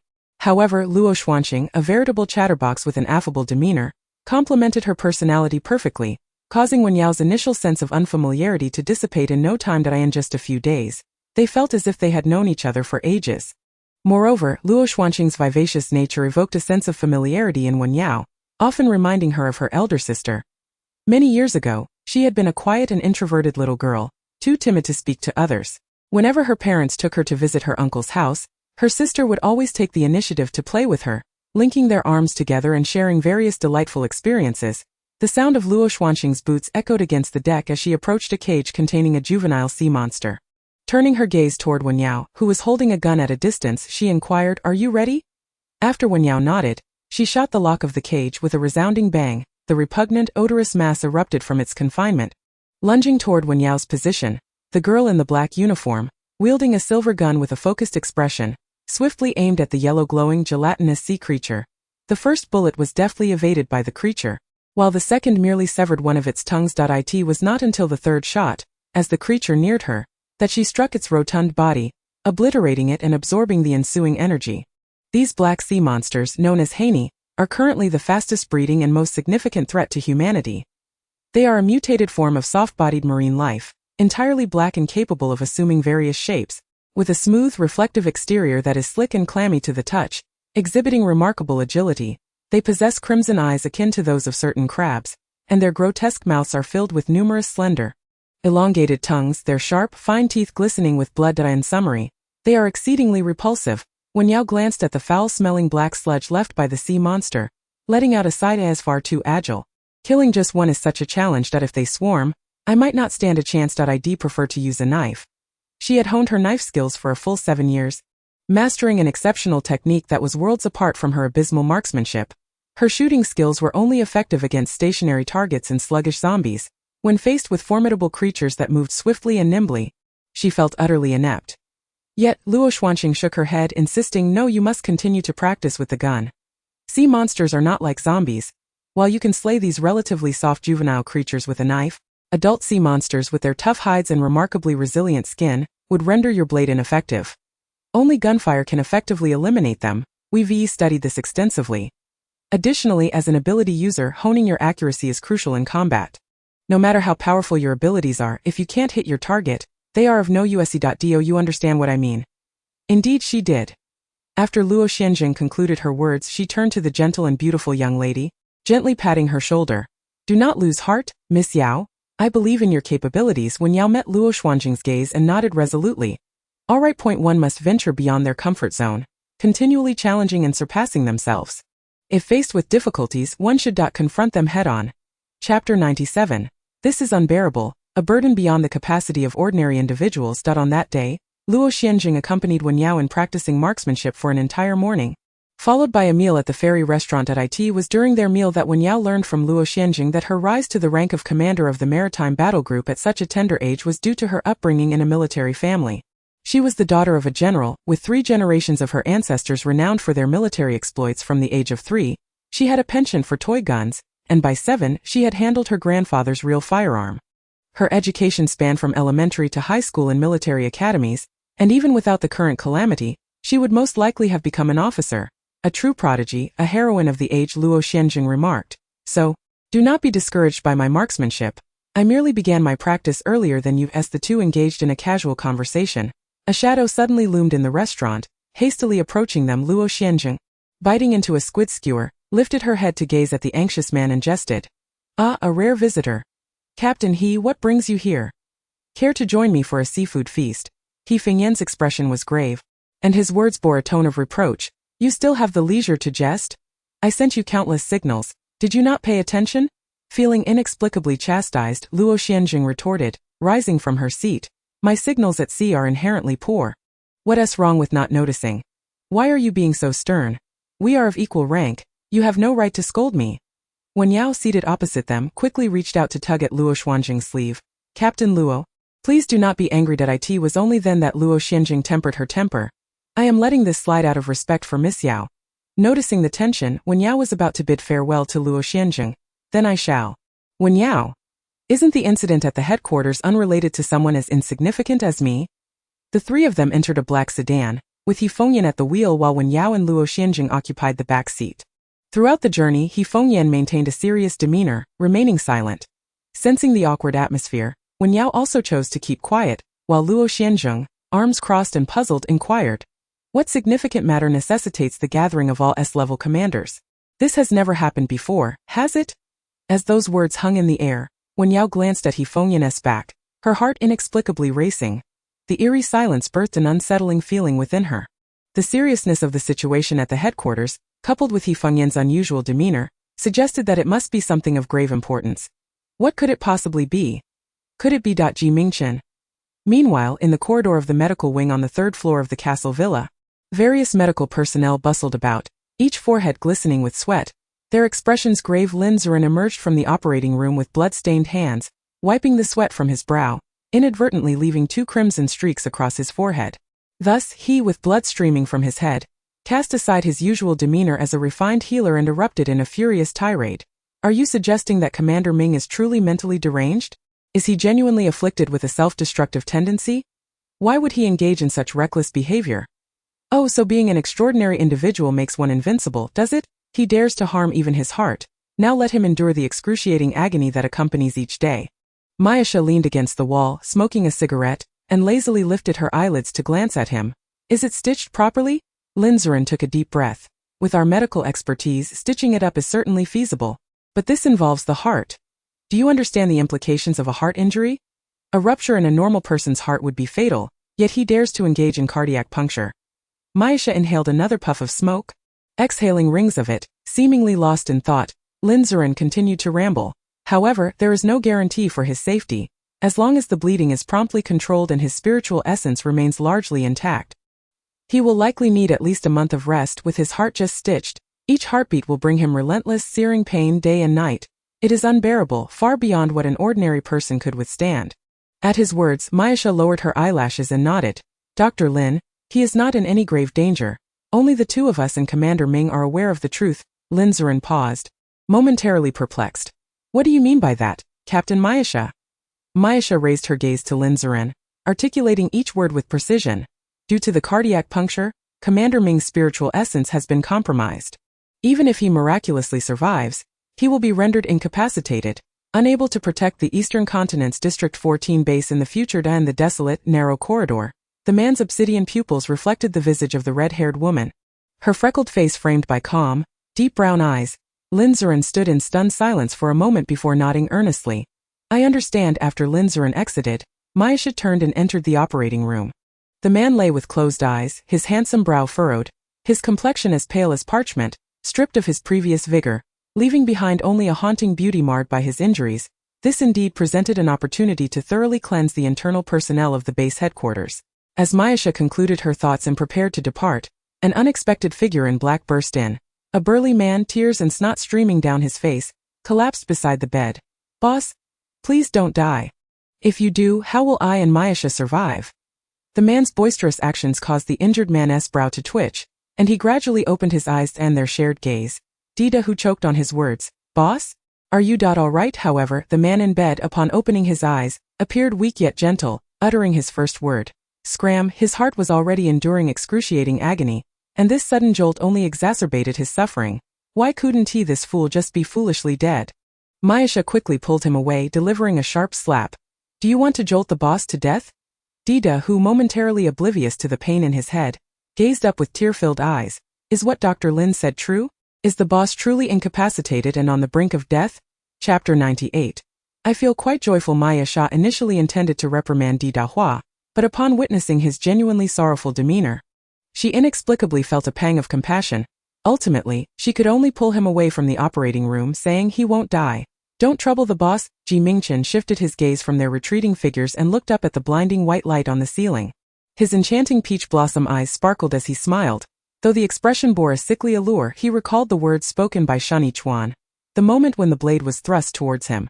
In that instant he could have evaded, yet he chose not to. That time he thought, since Shen Yichuan was so resolute, so confident, why not take a gamble? To see, ultimately, who would emerge as the true loser. When Lin Zuren entered, concerned that the light might be too harsh for the esteemed officer's eyes, he instinctively reached for the switch, dimming the brightness several degrees. Mingchen noticed the movement and turned his head towards him, a habitual smile gracing his lips. Thank you, Lin Zuren inquired with genuine concern. How are you feeling now, Officer Ming? Lin Zuren thought to himself. Forget it, his mind was never particularly sharp, and now, suffering from pain, it was even more muddled. Understanding was necessary. He stood in a professional capacity, diligently explaining various postoperative precautions, and placed a painkiller beside him, saying, Officer Ming, please rest well. I shall not disturb you further. In this tense atmosphere, her inner unease intensified. Wen Yao hurriedly ascended to the second floor. Just as she was about to press the elevator button, the doors opened with a chime, revealing a man clad in a white coat. Lin Zuren, walking with his head down, caught sight of Wen Yao and was momentarily taken aback. Miss Yao? Wen Yao felt an inexplicable tension, as if foreboding was in the air.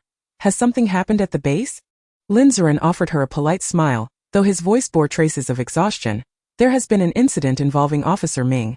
You should go see him. He is in the ward on the third floor. Wen Yao stared blankly at Dr. Lin, who, feeling reluctant to elaborate further, added, the situation is not optimistic. Wen Yao's expression tightened, her entire being momentarily frozen in place, her hands instinctively curling into fists at her sides. The previously hollow sense of anxiety now felt like a silver needle dropping to the ground, bouncing a few times and producing a jarring sound that resonated in her ears, leaving her with a dull ringing. All right, I understand. Wen Yao was unsure how she bid farewell to Dr. Lin.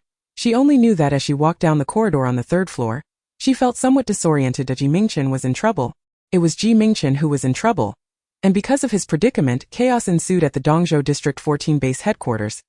All along, Wen Yao harbored a rather fatal weakness, an inclination to develop a certain degree of dependency on others, subconsciously regarding those around her as immensely significant. Perhaps it was the 15 years of being shielded before the catastrophe, where her family provided an overwhelmingly warm sense of security, or perhaps the painful separation from loved ones in the early days of the disaster left her with profound repercussions. Her experiences led her to unconsciously regard her comrades, superiors, and other friendly acquaintances as family, harboring an instinctive fear of their potential demise. She had always aspired to overcome this vulnerability. Thus, upon arriving in Dongzhou, she preferred to cultivate her strength in solitude rather than depend on anyone else. However, in this very moment, she realized that she had developed a certain emotional reliance on Mingchen. Unbeknownst to her, he had begun to occupy her thoughts intermittently, and the mere knowledge of his presence brought her a profound sense of safety. The news of his severe injuries and precarious condition after their separation of several days struck her as particularly difficult to bear. In this world, no one treated her with such unselfish kindness as he did. Without Mingchen in District 14 of Dongzhou, it felt as though she truly had no home as an ability user. Mingchen was protected by spiritual energy, so even though his heart was injured, it was merely comparable to a serious external wound in an ordinary person and did not hinder his normal activities. He chose a hospital bed for himself and reclined languidly upon it, falling into a deep slumber, half conscious and half asleep. Due to excessive blood loss and intense cardiac pain, time passed unnoticed until, as he gradually regained his senses, he became aware of subtle movements nearby. Something soft brushed against his fingers, tickling him, while an object seemed to rest upon his wrist, accompanied by a gentle warm breath that caressed his sleeve. Realizing something, the man who had been resting against the headboard suddenly opened his eyes. It felt like the early hours of the morning. The air was cool and refreshing, and a dim, deep blue glow seeped through the cracks in the curtains. The room was quiet, illuminated only by a softly glowing orange bedside lamp, casting a faint light. The spot where she had touched him stirred a tingling sensation beneath the fabric, momentarily overshadowing the excruciating pain he endured. Little did he expect that before his plans could come to fruition, he would be met with an unexpectedly gentle and docile presence. His wrist was being used as a pillow by her, and on her tranquil sleeping face, her long raven-black eyelashes glistened with moisture. Her shallow breaths were gentle, and her soft pink lips appeared exquisitely supple. Mingchen found himself unable to resist gazing at her for a while. Swallowing hard, yet he hesitated to move. He felt a yearning for her, tempered by a fear of shattering this hard-won moment of beauty. It wasn't until his arm grew numb and the person beside him sensed something that she drowsily lifted her head. Their eyes met. Wen Yao's gaze shimmered as she asked, "Did you faint? Why didn't you wake up when I called you last night?" Chapter 99. Perhaps a lover is more suitable than family. Mingchen raised an eyebrow, his voice slightly hoarse from prolonged sleep. "You called me last night." Although Wen Yao had merely intended to express concern, the resonance of his magnetic, soothing voice instantly altered the atmosphere. Bathed in the warm glow of orange light, the man leaning against the headboard wore a faint smile at the corners of his lips, his peach blossom-like eyes shimmering with emotion. Despite his injuries, he donned a white shirt in a casual manner, the crumpled collar revealing his snow-white skin and delicate collarbones. Further down, faint crimson stains were visible where his chest had been bandaged. Although he should have appeared as a pitiful figure suffering from severe wounds, his visage transformed even the most tragic sight into a haunting beauty, evoking more sympathy than his usual spirited demeanor. Wen Yao dared not gaze at him any longer. She nodded slightly and confessed, "I heard Dr. Lin's words. I just called out to you, but when you didn't wake, I refrained from calling again. You won't be in any mortal danger, will you?" Mingchen scrutinized the girl's face, and upon noticing the glistening tears clinging to her eyelashes, his heart stirred. He tilted his head slightly and asked, "What's the matter? Are you afraid I might die?" Oh, Bai Qidai had hoped for something more, yet she still regarded him as merely family. Wen Yao felt her presence in his resting area was rather presumptuous, and sensing the atmosphere was oddly awry, she decided to excuse herself. "I'm glad you're all right. Please rest well. I won't disturb you." As she stood, poised to leave, a hand suddenly reached out and grasped her wrist. The moment their skin touched, a cool sensation coursed through her, causing Wen Yao's heart to skip a beat, while the man's low, sultry voice whispered in her ear, "Perhaps lover would be a more fitting term than family." The air seemed to freeze at that instant, as if the term lover had struck a chord. Wen Yao's ears began to flush. "Mingchen, I thought you didn't mean it that way." After tentatively voicing her thought, the man's deep, abyss-like gaze locked onto hers, scrutinizing her expression for the evidence of her burgeoning feelings for him. What do you mean by that? Wen Yao asserted, you clearly don't like me. Mingchen, however, was in no rush to confess. Instead, he patiently caressed her delicate wrist, gradually enticing her heart. Oh, did I say that? The tingling sensation spreading throughout her body made the atmosphere palpably intimate, leaving Wen Yao utterly flustered. On that day, the day you saved me, I thought. Mingchen raised an eyebrow at her words, suddenly tightening his grip and pulling her to sit on the bed. The abruptness of the move caught Wen Yao off guard, nearly causing her to topple onto him, but Mingchen steadied her shoulder, leaning closer with a slight bend of his waist. Darling. In that moment, Wen Yao felt her fingers tingle, paralyzed by the intimacy. She could only breathe in the warm scent emanating from him, which now mingled with a faint trace of blood alongside the familiar floral fragrance. Mingchen's fingers gently entwined in her hair, his cool lips brushing against her ear, his sultry breath whispering, in such a situation, who could tell who you thought I was? If I were to tell you now that this is precisely what I mean. Wen Yao's heart quivered, her hand instinctively clutching the wrinkled bedsheet. Mingchen, however, showed no intention of retreating. He gently turned her head to meet his gaze, captivated by the enchanting allure in her eyes. His lips almost grazing her face. So, my dear, are you willing to? The proximity, the posture, and the words were driving her to madness. Wen Yao felt her mind blanking in an instant, her entire being seemingly ensnared by some spell. Rendered utterly motionless. I don't know. Then shall we give it a try? What do you say? Mingchen observed that she did not recoil from his intimate touch and took a further step, guiding her hand to rest upon his shoulder while his hand caressed the back of her head, tenderly brushing her hair. The distance between them narrowed even more, their breaths intertwining. Wen Yao could hear the slightly hurried rhythm of his shallow breathing, as well as the thunderous pounding of her own heart. Deafening and utterly disorienting, she was uncertain if this could be considered affection for him, yet she recognized that even knowing this man harbored ulterior motives, she could no longer withstand it. It was as if she instinctively relinquished her resistance, willingly succumbing to the allure of his enticing facade. He had ensnared her in a trap, and now she seemed unable to escape. Wen Yao resigned herself to this fate, while the man before her chuckled softly, burying his head. Then a warm, soft sensation pressed against her lips, gradually descending, grinding slowly, nibbling and exploring. In that fleeting moment, her vacant mind erupted into a spectacle of fireworks, the intoxicating tingles transforming into a cascade of sparks that coursed through her veins, rendering her limbs and body numb. Under this physiological stimulation, her long lashes fluttered, and her beautiful clear eyes became misty with a haze. In her daze, Wen Yao sensed something shattering, as if something ignited within her, causing her body to tremble. She instinctively resisted but found herself ensnared even tighter. The back of her head was held firmly by his hand, which gradually slid down to steady her shoulders, while her hands clenched the fabric of his shirt in a tight grip. Mingchen did not close his eyes. Instead, he continued to draw her deeper into this abyss with his desire-laden peach blossom gaze. As their lips moved in a rhythmic dance of kissing, the sensuality of his pale, attractive Adam's apple slowly undulated. The subtle sound of moisture broke the silence, the impulses hidden within her body igniting like wildfire, every cell clamoring for contact.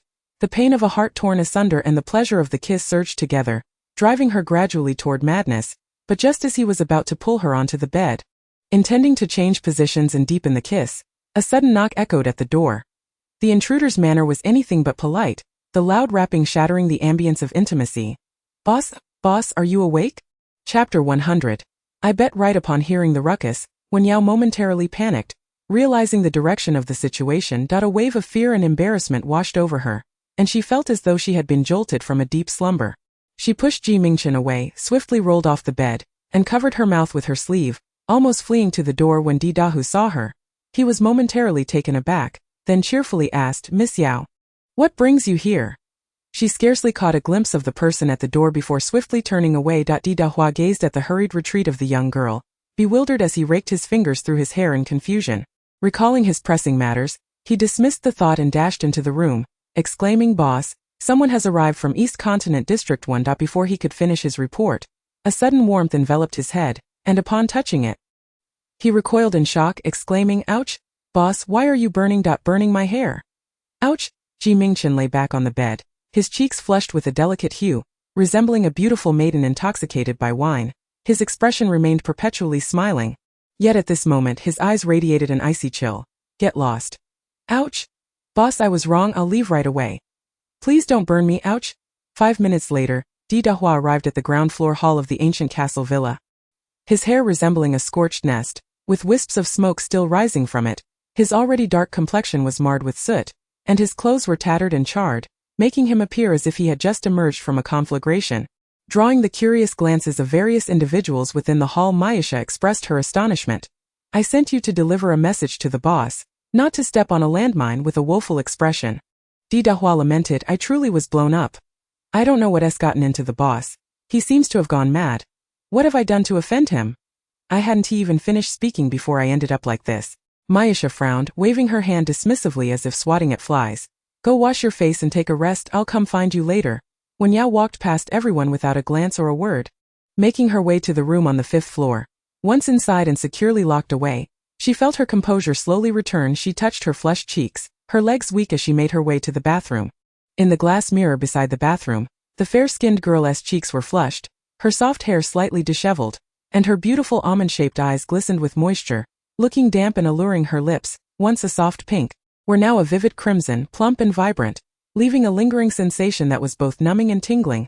Wen Yao lowered her lashes, turning on the faucet, the sound of rushing water filling the air as it cascaded over her delicate, slender fingers. Compared to family, perhaps a lover would be more fitting. That was precisely what I meant. So, darling, would you be willing to? And then she found herself drawn into a whirlpool of temptation. Wen Yao turned off the faucet, momentarily unsure of whose predicament was more troubling. Mingchen, with his inherently proud and elegant demeanor, always akin to a beautiful dove wary of others taking advantage of him, yet what was he doing now? Luring her into a pitfall? She had once threatened him with a knife, devoid of any compassion or sympathy, yet now she found her feelings entangled and her thoughts in disarray, nearly succumbing to his charm, almost ending up in bed with him. It all felt utterly absurd. When Mingchen emerged from the shower, a sudden gush of blood erupted from the bandaged area on his chest, the tearing pain intensifying. Resigned, he had no choice but to call for Dr. Lin next door to have him stop the bleeding and redress the wound. Not long ago, Lin Zuren encountered Miss Yao as she exited this hospital room. He greeted her, yet she completely ignored him, leaving him perplexed at her suddenly flushed face. Now, upon seeing Commander Ming, he fully comprehends the situation. Lin Zuren finds himself at a loss for words. After meticulously dressing the man's wounds, he earnestly advises the pallid figure on the bed. "Commander Ming, although your injuries are not life-threatening and do not impede your mobility, you still require ample rest. As for Commander Ming's personal life, Lin Zuren has no jurisdiction over it, nor does he concern himself with the commander's peculiar tastes or penchant for thrill. However, he performed the heart suturing surgery, and their relationship now is that of doctor and patient, rather than superior and subordinate. As a physician, he does not wish for his painstaking efforts to be callously squandered, nor does he desire for his patient to disregard treatment and act recklessly." Yet, despite Lin Zuren's earnest admonitions, the handsome man on the bed smiles thoughtfully and remarks, "I had a hunch."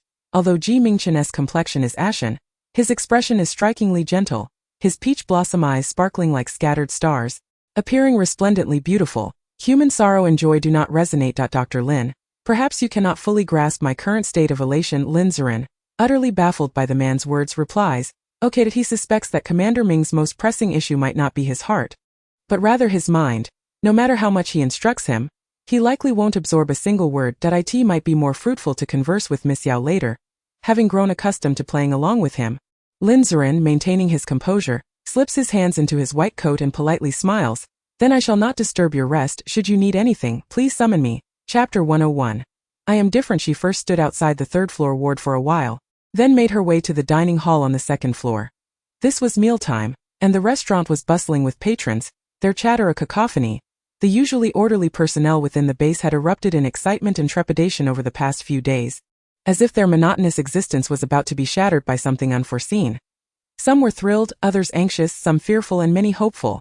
What exactly is the situation with Commander Ming? What did Dr. Lin say? Alas, his heart was pierced. He underwent a night-long suturing surgery, and due to excessive blood loss, he fainted multiple times. What more is there to discuss? But I sent he an ability user. Shouldn't an ability user, with their spiritual essence as protection, be less susceptible to fatality? His life is precariously preserved, but what of the rest? Dr. Lin likely fears accountability, hence his vague assurances that the commander is out of danger. Captain Mei reassured everyone that their leader would be fine, yet astute observers could easily infer the gravity of the situation. Take Dahu, for instance. He and Captain Mei have followed Commander Ming for so many years. If the commander were truly unharmed, How could this robust man weep so profusely? Moreover, did you not witness the morning's events? In the first district of Dongzhou, news has arrived that someone is already here. I suspect that the fate of our Dongzhou District 14 is indeed about to change. Wen Yao. Upon hearing such brazen discussions, coupled with the image of the desolate hospital ward's entrance, she finally grasped the source of the disquieting atmosphere. It was the grave injury sustained by Mingchen that had precipitated the disintegration of the situation. Along with the unrest among those at the headquarters of District 14. People feared that he was on the brink of becoming incapacitated, anxious that he would no longer be able to safeguard District 14. Thus they speculated on who the new commander would be, contemplating the future of District 14 and their own fates in the absence of Commander Ming's protection. Their concern was not for others, but solely for themselves. As for Mingchen, once the warmth of camaraderie dissipated, no matter how glorious and esteemed he had been in the past, nor the sacrifices he had made for District 14. The moment he lost his value, he lost the loyalty of all. Now, as he lay on his sickbed, barely clinging to life, no one paid him any heed, while some still indulged themselves in food and drink, betting on who the new base commander would be, fretting over their personal destinies. This is the apocalypse, a time when everyone is gripped by fear for their own survival. Even someone as formidable as Mingchen, and even those who had once shown him utmost respect, were not exempt from this reality. Wen Yao, with a tumultuous heart, took a cup of milk and a slice of toast, choosing a seat by the window. As she settled in, long-buried memories surged forth, and she unexpectedly recalled an incident. It was during the early days of the apocalypse when they were fleeing to the safe zone of Linhe City. She remembered a robust young man named Hua Zhu, whom everyone teasingly referred to as Iron Pillar. He was also a close friend of Shen Yichuan, but unlike the lascivious Lu Fide, he was kind-hearted and generous, willing to undertake any dirty, laborious or arduous task, and eager to shoulder what others deemed troublesome. Initially, Wen Yao had been intimidated by his fierce appearance, but over time she discovered that his character was entirely at odds with his looks. He was gentle and warm-hearted, a quintessential good soul. Moreover, having a younger sister at home, Hua Zhu took particular care of her, affectionately calling her Yao Mei and always sharing his treats with her first. He was, aside from Shen Yichuan, the second person who made Wen Yao feel a profound sense of security during that tumultuous time. Yet even such a good person, after a tragic accident that led to the loss of his leg and his subsequent value, was ultimately gunned down by Shen Yichuan. On that stormy night, she witnessed the heated argument among several individuals, their eyes reddened with emotion. One cried out in despair, "How could we betray Brother Iron Pillar, who has always treated us so well? Killing him is utterly immoral. Even if we brought him to the safe zone of Linhe City, what then? Are there doctors who can fit him with a prosthetic leg? Are there any rehabilitation facilities? Even if there were, could we afford it? Regardless of whether he meets an untimely end or not, death is inevitable. He himself has expressed a willingness to embrace it, as he wishes not to burden us. What fault do we bear in this matter?" That evening, Shen Yichuan was enveloped in silence. After extinguishing the cigarette in his hand, he lowered his eyelashes, his voice heavy as he spoke to the girl beside him, whose eyes were reddened. "I do not gamble with human nature, especially not with the essence of humanity in times of despair." "Why?" "Because the essence of human nature is fundamentally self-serving. Are you the same?" "I am as well. I can strive to save you, yet I cannot promise to never abandon you. Thus, at all times, you must learn to be resilient. You must render yourself useful and valuable, and never rely too easily on anyone, including me." The man gazed into the girl's clear and beautiful eyes, revealing a rare tenderness, yet unable to conceal the sorrow and pain within. "Do you understand? The essence of human nature is, indeed, self-serving. Are you the same?" "I am as well." As she recalled these past events, Wen Yao felt no tumult in her heart. She picked up a piece of bread, tearing it apart as she munched on it, muttering to herself, "I am different no matter how cold and dark the world may be, nor how selfish and indifferent humanity becomes in the face of apocalypse. She would never betray those who have shown her kindness. She could maintain strength and rationality, but she would never extinguish her conscience." Therefore, after finishing her breakfast, Wen Yao promptly sought out Dr. Lin to inquire in detail about Mingchen's condition.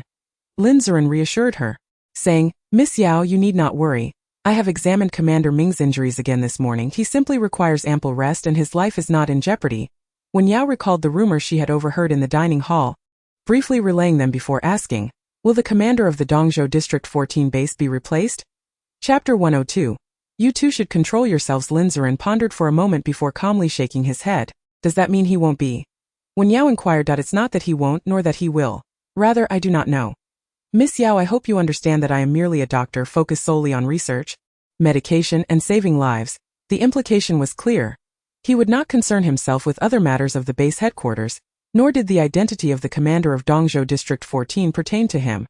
It seemed that those who thrived in the castle villa were all astute individuals, who would not recklessly align themselves when the situation was unclear, nor would they speak thoughtlessly when Yao did not press him further, simply nodding in acknowledgement. All right, thank you. As the young girl turned to leave, Lin Ziren called out to her once more. There is one more thing. Adjusting his framed glasses and rubbing his nose, he continued, Commander Ming's injuries require tranquility.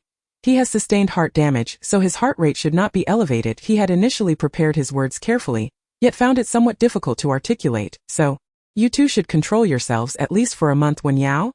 Lin Ziren with a serious demeanor remarked, I can comprehend your feelings, having been apart for a while, but at this moment Commander Ming's injuries are rather delicate.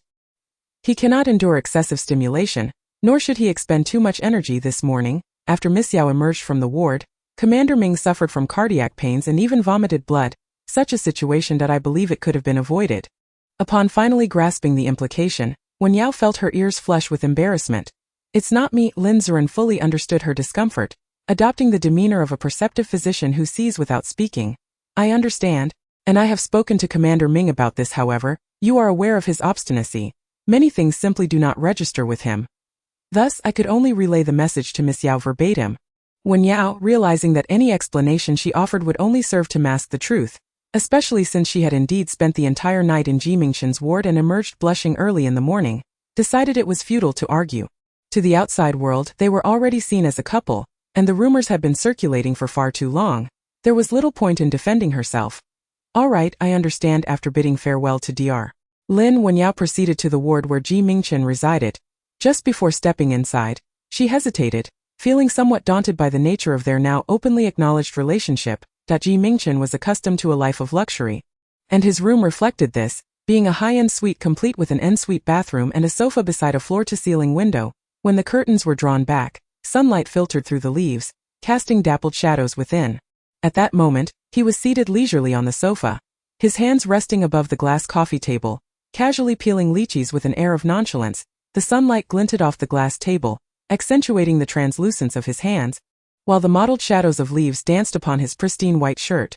The scene, bathed in the soft glow of the early morning light, resembled a work of art. Truly, Mingchen appeared to possess an innate sense of leisure, oblivious even in the face of adversity. Wen Yao lingered at the entrance for a moment, and Mingchen, noticing the commotion by the door, paused as well. After a brief wait, he looked down with a smile. What's the matter? Darling? Are you shy to see me now? Wen Yao then stepped inside and settled onto the sofa beside him. As she did, Mingchen had just finished peeling the last segment of lychee, his long, pale fingers casually extending towards her lips with the fruit. Initially intending to decline, Wen Yao found herself caught off guard as the cool, smooth lychee flesh brushed against her lips, an unfamiliar sensation akin to a kiss exchanged from a man. Both soft and sweet, imbued with the fragrance of lychee, leaving her momentarily dazed and instinctively reaching out to take it. Mingchen observed her ears reddening, and with a gentle smile, he lowered his gaze. I am feeding you. Next time, just open your mouth. His voice was clear and magnetic, resonating like jade, and even in the broad daylight, Wen Yao felt a shiver of sweetness. After calming herself with a lychee, she looked down and said, Could you speak properly? Mingchen, having just peeled another lychee, extended his glistening fingertip towards her once more. What makes you think I'm not speaking properly? Well, perhaps it is not his fault at all, but rather her own predicament, as she increasingly succumbs to his allure. Finding it hard to endure even the sound of his voice, Wen Yao disregarded his words and reached for the lychee, opting to divert the conversation. On a serious note, what are your plans now? Mingchen, seemingly unable to suppress the corners of his lips, continued to gaze at her with a smile. What plans? Wen Yao replied, You may not be aware, but during my visit to the restaurant I overheard others discussing you. They are concerned that your injuries may prevent you from fulfilling your duties as commander, and have begun to speculate on who the new leader of the Dongzhou 14th district will be. Mingchen raised an eyebrow. Concerned for me? Wen Yao nodded. Is their speculation true? What if you truly step down from your position as base commander? What would happen then? Mingchen pondered for a moment, the smile on his face slightly fading. If I were to become useless, it would matter little. I would simply wander the streets, homeless. Is he serious? Chapter 103. Unable to recognize one's own partner? Wen Yao found it hard to believe, but you have made significant contributions to the Dongzhou 14th district. How could they treat you this way? In Beizhou, even retired commanders receive a guarantee of livelihood as long as the base remains intact. Mingchen pinched a lychee between his fingers, but this is Dongzhou, not Beizhou. Dongzhou has never wasted resources on those deemed useless, and they are even reluctant to retain the unproductive. Having spent time in the training camp, you are aware that most retired commanders seek positions as instructors there, often competing fiercely for such roles. Do you know why? As he spoke, he peeled another lychee, while Wen Yao had already been fed 3 and shook her head in refusal. Noticing her disinterest, Mingchen ceased peeling, instead picking up a clean cloth to gently wipe his jade-like fingers, his movements deliberate, because at all times they must ensure they maintain their rights and value. Dongzhou is a realm where strength reigns supreme. When one holds power, they are revered and enjoy the finest of everything. Yet, once they fall from grace, they possess nothing. Wen Yao was taken aback, her clear eyes unwaveringly fixed upon him. Observing her obedient demeanor akin to a little puppy, Mingchen made an effort to suppress his smile. After a moment of contemplation, Wen Yao inquired, "What about your father? Isn't he the lord of Dongzhou? With him around, you shouldn't truly find yourself destitute, should you?" Mingchen shook his head, a hint of desolation and disappointment evident on his face. "Can you guess why he is the lord of Dongzhou?" Wen Yao fell silent, nearly forgetting that he was notorious for his ruthless ambition. The sunlit room remained quiet for a long time, until she finally lowered her gaze and spoke softly. "It's all right. You still have me. Even if the entire Dongzhou 14th district were to forsake you, I would not." Although her earnings were modest, she could still support a man, provided he was not too demanding. Mingchen was not surprised to hear such words from Wen Yao, but when she finally uttered them, he could not help but feel a stirring in his heart, raising his gaze to look deeply into hers. The youthful visage of the girl exudes tranquility and gentleness. Her expression perpetually serene. Sunlight cascades upon her face, illuminating the delicate fuzz upon her fair skin. And in her eyes, there exists neither hesitation nor confusion. She is eternally portrayed as resolute and steadfast. With a heart that is pure and ardent, she embodies sincerity. This is Wen Yao, a radiant sun amidst the frigid winds and snow of the North Continent, and the singular light in the darkness of his world that he perceives. Each time Mingchen gazes upon the remarkable Wen Yao, he cannot help but ponder, how could anyone in this world bear to forsake her? That fool, Shen Yichuan, may perhaps never comprehend the priceless treasure he has lost. After a brief interlude, Mingchen escorted Wen Yao to a private suite on the 5th floor of the ancient castle. Along the way, Wen Yao observed him with caution, yearning to assist yet inexplicably hesitating. "Did not Dr. Lin advise you to rest well? Why then have you brought me here? Furthermore, given your grievous injuries, are you truly permitted to wander outside your ward?" This concern was not unfounded. Wen Yao cast him a few glances, obediently drawing near, her fingers brushing against the silky fabric of his shirt, adopting an intimate pose as she lightly looped her arm through his. Mingchen's lips curved upward. "Your kindness is much appreciated, my dear." Upon entering the living room, he initially intended to proceed to the bedroom. Yet as he passed the sofa, his eyes inadvertently fell upon an assortment of curiosities on the coffee table. Alongside a pouch filled with gold coins, there lay an array of peculiar and exquisite trinkets. Wen Yao followed his lead, momentarily taken aback by the collection of oddities. Having not visited this place in such a long time, she had forgotten the sentiments that compelled her to leave them here.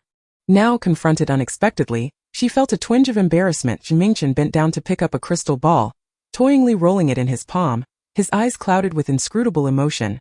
"Did you send this to me?" Mingchen fixed his gaze upon her, as if attempting to decipher the myriad thoughts hidden within her gentle and beautiful countenance. "When did this occur?"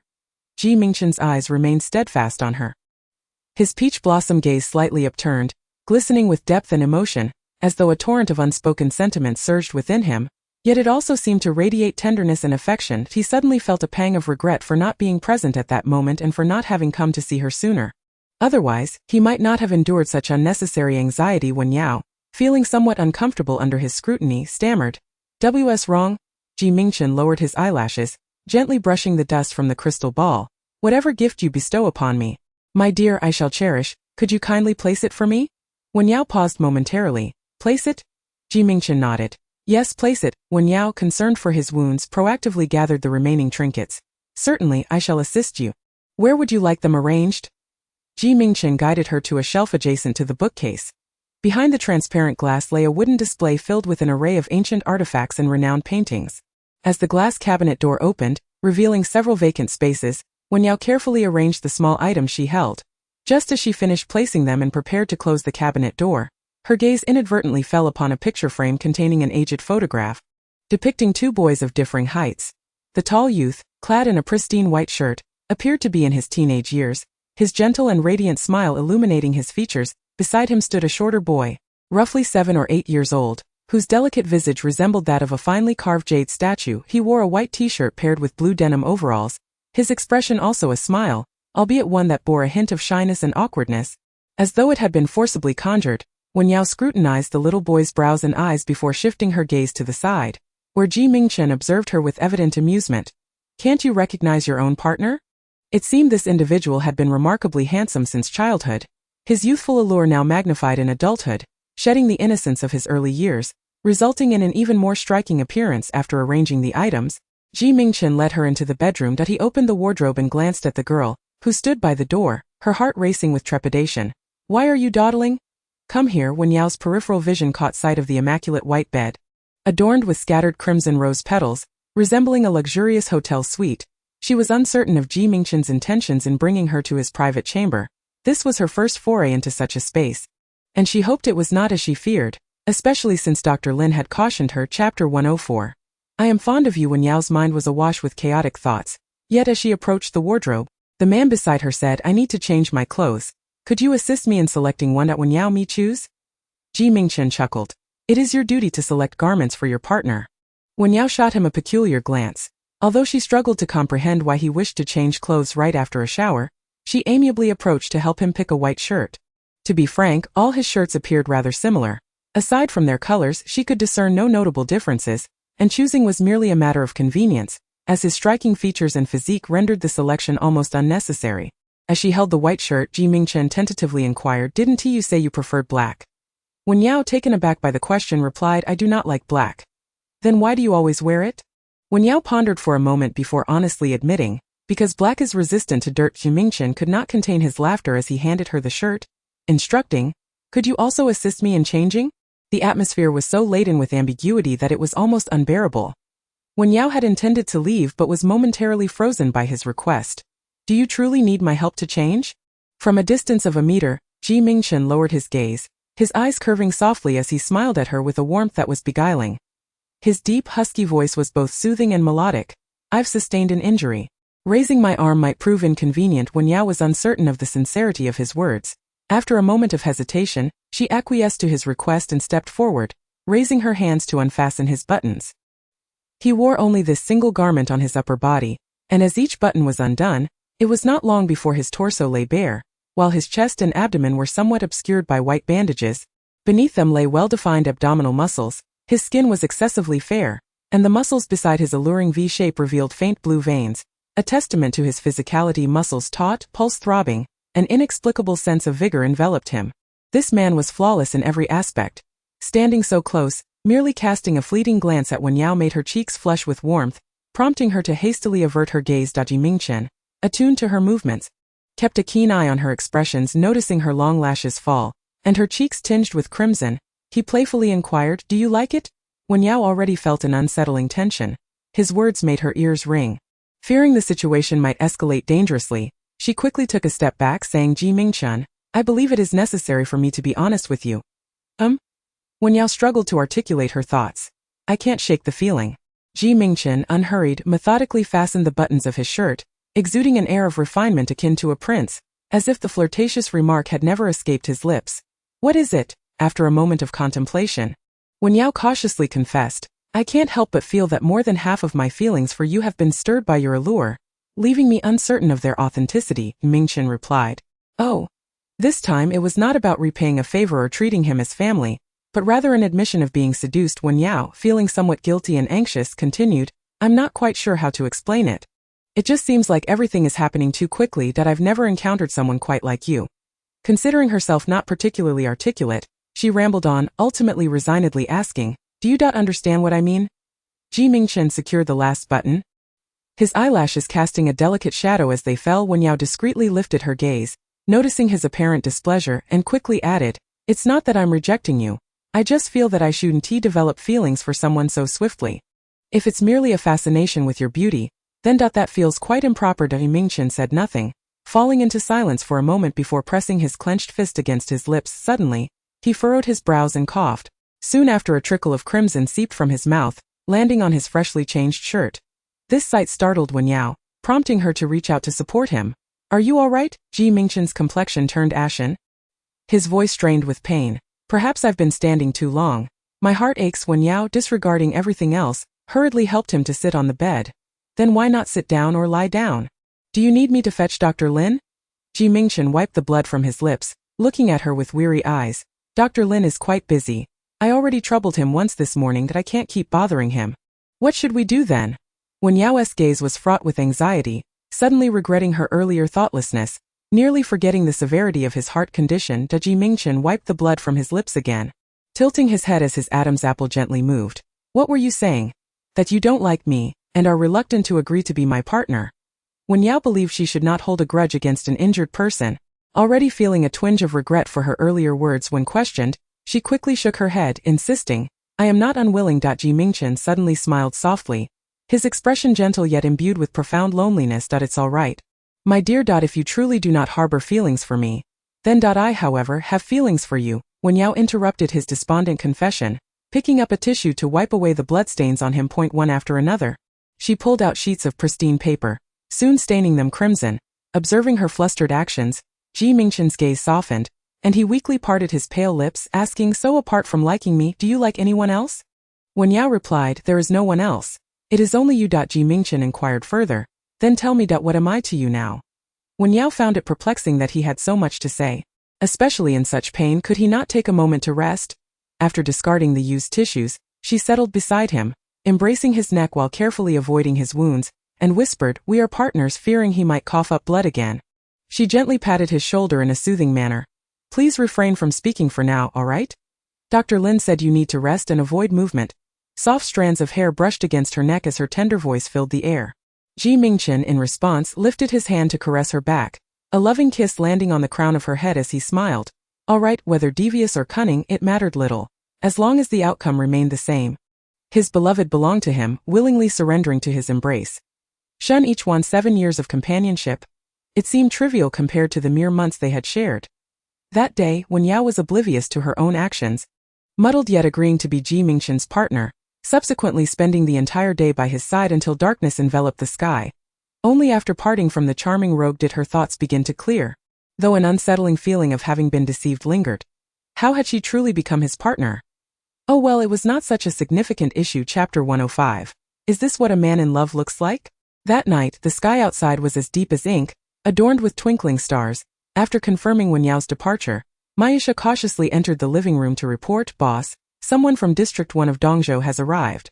They've been waiting in the tea room for a day." Mingchen nodded. "They have not left."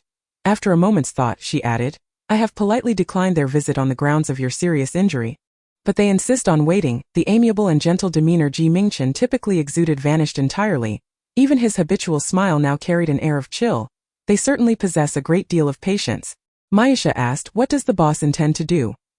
Mingchen lowered his long lashes, pondering for a moment before replying, "I shall meet with them shortly." He picked up a smooth, pale jade pebble from the coffee table, idly toying with it in his palm. Upon hearing her words, his gaze momentarily faltered. Mingchen immediately lowered her head. "It was my inconsiderate remark, such a splendid opportunity, yet the boss has failed to mention it?" Mingchen had not given it much thought initially, but upon Meiya's inquiry, he could not help but ponder. He had spoken about everything today, so why was this matter excluded? In retrospect, it seemed that deep within his heart, there lingered a thread of uncertainty and fear. He could entice Wen Yao, play the victim to elicit her sympathy, and subtly flirt to make her his companion. Yet he was unsure whom her heart would ultimately favor if she were to choose between him and Shen Yichuan. Casting a glance at Meiya's puzzled expression, Mingchen raised his slender hand to massage his temples, his beautiful peach blossom eyes now tinged with a hint of melancholy. "Meiya, do you truly believe I can compare to the 7 years they have spent together? Meiya? Is this what a man in love is like? Constantly lost in thought, plagued by insecurities?" It was somewhat shocking for Meiya to witness the boss, who usually exuded confidence, become so sentimental. "Boss, forgive my candor, but even if you were to combine 10 Shen Yichuans, they would still pale in comparison to you. In terms of looks, strength, status, and love for Miss Wen, what aspect does the boss not overshadow that obscure Captain Shen? If it were not for Miss Wen, who would even know who Captain Shen is?" Mingchen lowered his eyelashes, feeling a twinge of disappointment at this realization. You do not understand her. She is, in fact, a person of deep affection. He had envied Shen Yichuan for countless days and nights, enduring so many wounds in the snowy plains of Beizhou, and now he had painstakingly cultivated his feelings for so long, yet, upon achieving his desire, a sense of unease had arisen that he feared that a scoundrel could never truly bask in the light, feared that Shen Yichuan's words held truth, feared that he might see hesitation and wavering in her eyes, and was even more afraid that her indecision would pierce him deeply.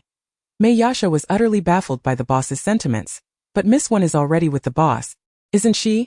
Mingchen recalled Wen Yao's words from earlier that day, remaining silent. Mei Yasha continued. No matter how steadfast one's affection, it can eventually fade. Miss Wen may be a slow-burning, affectionate person, but she is also resolute. Knowing what she desires, she would not make a foolish choice. Mingchen suddenly looked towards Mei Yasha with clarity. The living room fell into a brief silence before he commanded. Do me a favor. Mei Yasha?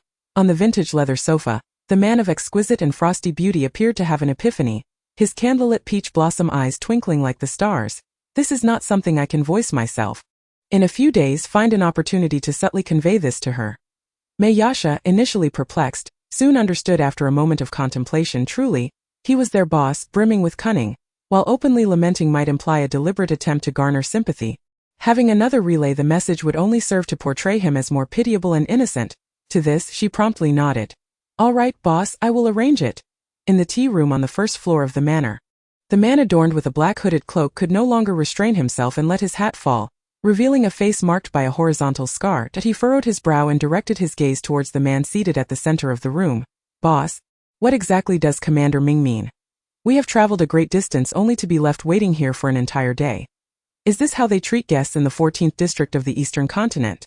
Another cloaked figure speculated. Could it be that he has indeed sustained grave injuries, rendered unconscious and unaware of his surroundings? After all, he is Mingchen. There is no one in the entire northern continent who could rival him. How could he possibly have been stabbed in the heart?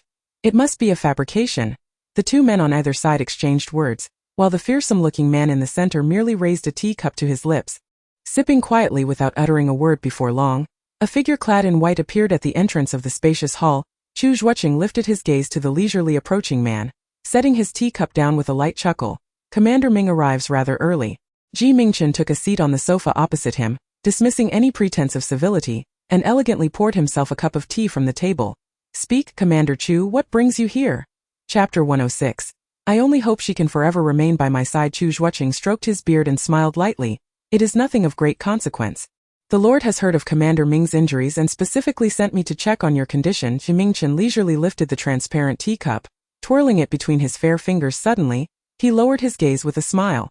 Though the smile appeared gentle, a chill lurked in his eyes. Check on me? He must be concerned about whether I am alive or dead. What are you saying, Commander Ming? You are the Lord's own son. What father would wish for the demise of his child? I fear Commander Ming is perhaps a bit muddled from his injuries. Mingchen fell silent, gently placing the teacup down and reclining languidly against the back of the sofa. His beautiful peach blossom eyes fixed on Chu Zhuoqing, cool and scrutinizing. Not receiving a hint of cooperation, Chu Zhuoqing's expression turned serious. Commander Ming, I hope you understand that the 14th district of the Eastern Continent is still part of the Eastern Continent. Even if your ecological system is thoroughly developed, you currently lack the capability to stand independently apart from the Eastern Continent. Mingchen dismissed this notion with a glance downward. Thus, I hope you can cooperate with the Lord and submit your base's research data and awakening agents to the headquarters of the Eastern Continent for redistribution. Mingchen's fingers lightly tapped the back of the chair as he smiled cryptically. After all that has been said, this must be your true intent.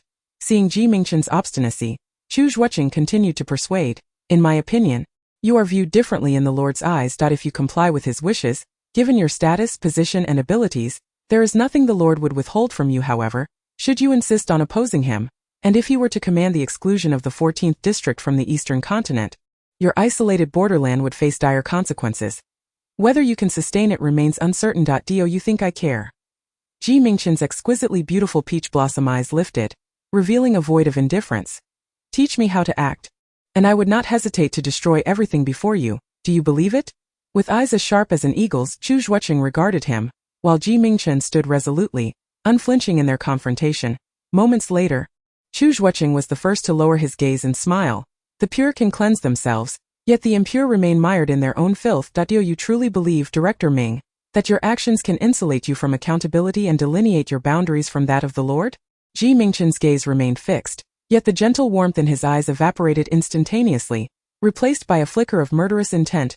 Zhuoqing, fully aware of his vulnerabilities, deliberately remarked, "In life, one must not forget the path that brought them here, nor the origins of their formidable lineage that has led them to this very moment.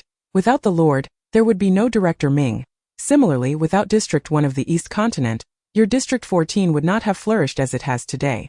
Mingchen's mood darkened to an extreme, yet just as he prepared to act decisively, the silver bracelet on his wrist inadvertently struck the wooden armrest of the sofa, producing a delicate, crisp sound from the collision. The spark of fury within him was extinguished without a trace, as he tenderly caressed the bracelet and gradually lowered his hand. His suppressed hostility somewhat abated. It was not yet the moment to sever ties. He thought, his wound still required healing, and Wen Yao needed the entire District 14 to safeguard her gradual growth. He could disregard everything else, but he could not place her in perilous danger. Leaving her homeless. Mingchen then adjusted his sleeve and smiled at the man across from him. "It must be a laborious task for you, Officer Chu, to play the intermediary. Let us take a step back. I shall personally prepare the documents for you, but I must temporarily retain the ability awakening serum for my own purposes." On a stormy night, in the Rose Garden Chapel, a sudden flash of lightning illuminated the entire garden, causing countless vividly colored flowers, drenched by the cold rain, to sway wildly. The deep blue sky served as a backdrop to a sea of roses, resembling blood, creating a scene both magnificent and ominous. "You little bastard, you wretched spawn!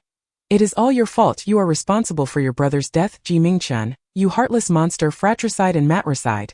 You are a creature of innate evil. Ha ha ha ha ha. Escape? Do you think you can escape? Those children perished because of you. Do you understand? Their lives were sacrificed for your existence. You are born of a filthy lineage, and unless you perish, you will never escape. We have been inseparable for 7 years. Her body bears the marks of my training. What do you have to compare with me and the past we share? She will never cherish you, nor will she genuinely rely on you. For at her core you are fundamentally different. Her heart can never belong to you. Like father, like son. You are merely a fade of gold, concealing the decay within, your essence steeped in filth and depravity. The pure can cleanse themselves, yet the impure remain mired in their own filth. Do you truly believe, Director Ming, that your actions can insulate you from accountability and delineate your boundaries from that of the Lord? A cacophony of chaotic and disordered voices of condemnation from countless individuals echoed in his mind, as if a looped player had been installed, incessantly replaying their accusations. The sound of leather shoes echoing on the stone steps resonated until the man clad in white strolled to the church's upper chamber. His pale, slender hand resting upon the transparent ice coffin, his brow furrowed deeply, enduring the excruciating pain that tore at his heart and head, he parted his thin lips, his voice a clear yet somber melody mingling with the rain outside. "Brother, for the sake of the Eastern Continent's District 14, I have done all that I could now. I seek nothing more than her eternal companionship." Solely mine. That night, Wen Yao retired early, but was abruptly awakened by the sound of thunder in the early hours. In a daze, she rose from her bed and walked to the door. As her hand grasped the doorknob, she turned it open, only to discover something had fallen onto the red carpet at her doorstep. Rubbing her eyes, she bent down to retrieve it, finding a rose. Freshly plucked, its leaves a vibrant green, petals full and crimson, adorned with glistening droplets of water. It was quite a sight. When Yao glanced towards the door at the end of the corridor and, clutching the rose, turned back. Imitating Mingchen's flower arrangement technique, she gently placed it into the pen holder on her desk. Chapter 107. The loneliness of the housekeeper. However, she was reluctant to squander time. Thus, in the days that followed, aside from her daily care for the injured, she enlisted Luo Xuanqing to teach her marksmanship. Conveniently, there was a professional training ground within the castle villa area, designated for the routine training of S-level commanders from the base. With not much to attend to in the castle, Luo Xuanqing decided to bring Wen Yao there for shooting practice. The training ground was typically crowded, yet in light of Mingchen's situation, everyone was preoccupied with other matters, rendering their usual training less of a priority, which inadvertently benefited Wen Yao. And the stillness of the night, the vast shooting range was occupied solely by Luo Xuanqing and Wen Yao. Clad in black tactical gear, Wen Yao aimed her weapon at a distant moving target and, seizing the moment, fired a shot. Afterward, she bent down to pick up a bottle of mineral water from the ground and approached Wen Yao, saying, "You've made significant progress, Yao. Let's call it a day." Wen Yao, deeply engaged in her practice, realized it was quite late and nodded in agreement. The two of them exited the training ground side by side, and as they strolled along the tree-lined path near the castle villa, Luo Xuanqing casually inquired, by the way, why don't you just have Commander Ming teach you marksmanship directly?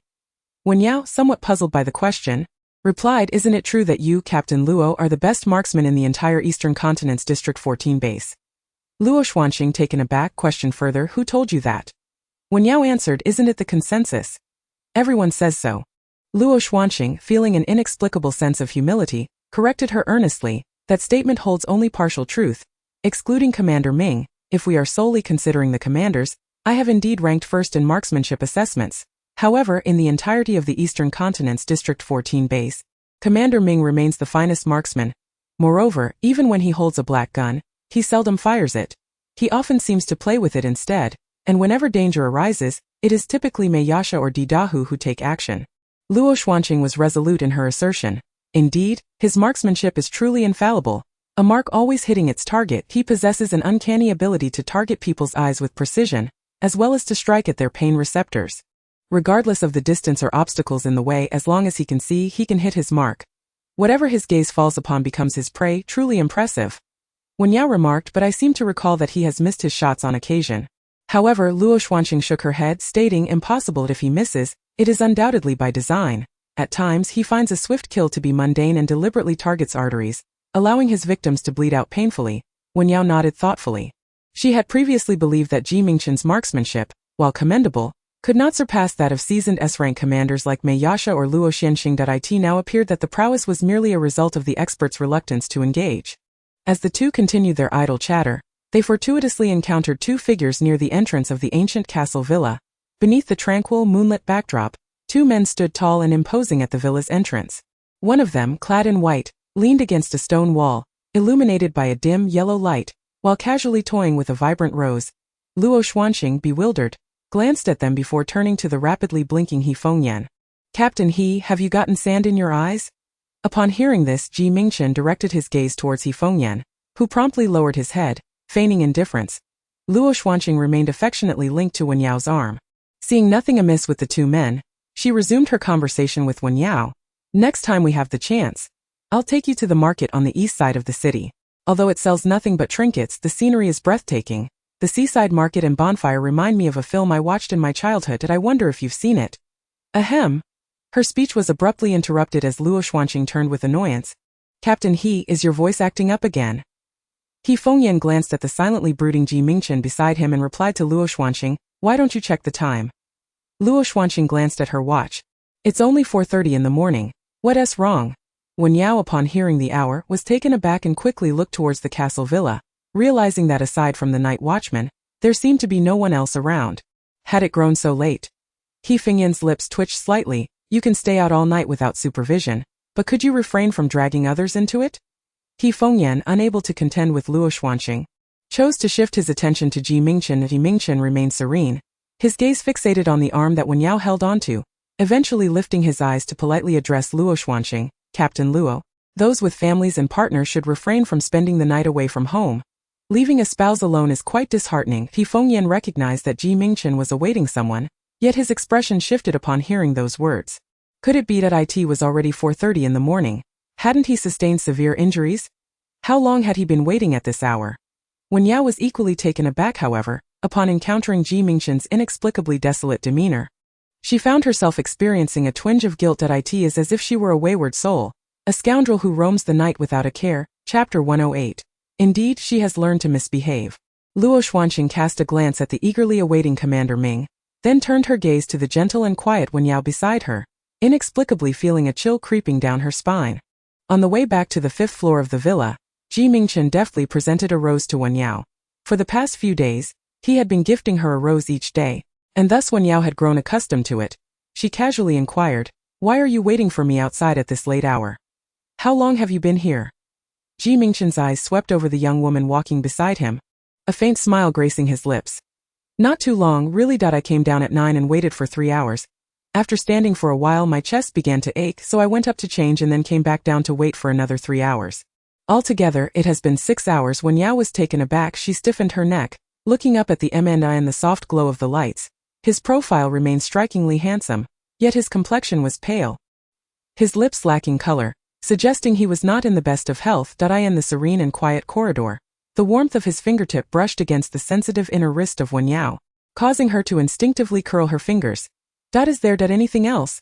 After withdrawing his hand, Mingchen did not leave but stood quietly in the carpeted corridor, his long lashes casting shadows over his eyes, exuding an air of noble elegance, much like a finely chiseled statue of a deity. 6 hours, my dear, and you intend to walk away just like that?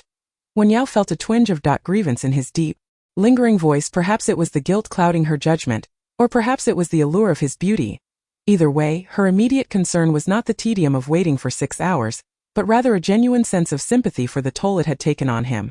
Given that he had sustained serious injuries and his mind was already somewhat compromised, his actions were understandable. After a brief moment of hesitation, Wen Yao took the initiative to wrap her arms around his waist and gently embraced him. I'm sorry? Mingchen gazed at the soft beauty who had willingly thrown herself into his arms, his throat constricting slightly. Instinctively, he placed his hand on her back and leaned down to meet her gaze. Your sincerity seems rather lacking. As his high nose bridge lowered, the tip of his nose accidentally brushed against hers, the touch cool and refreshing. His voice, rich and slightly husky at that moment, mingled with the fragrant scent surrounding him, which made Wen Yao's cheeks flush. Remembering Dr. Lin's words, she felt it unwise to succumb to his charms at such a time, and instinctively pressed her hands against his shoulders. Mingchen. You shouldn't. Mingchen's lashes fell, as if afraid to ignite any spark. His lips grazed her ear, his warm breath caressing her neck, as he feigned ignorance with a low husky tone.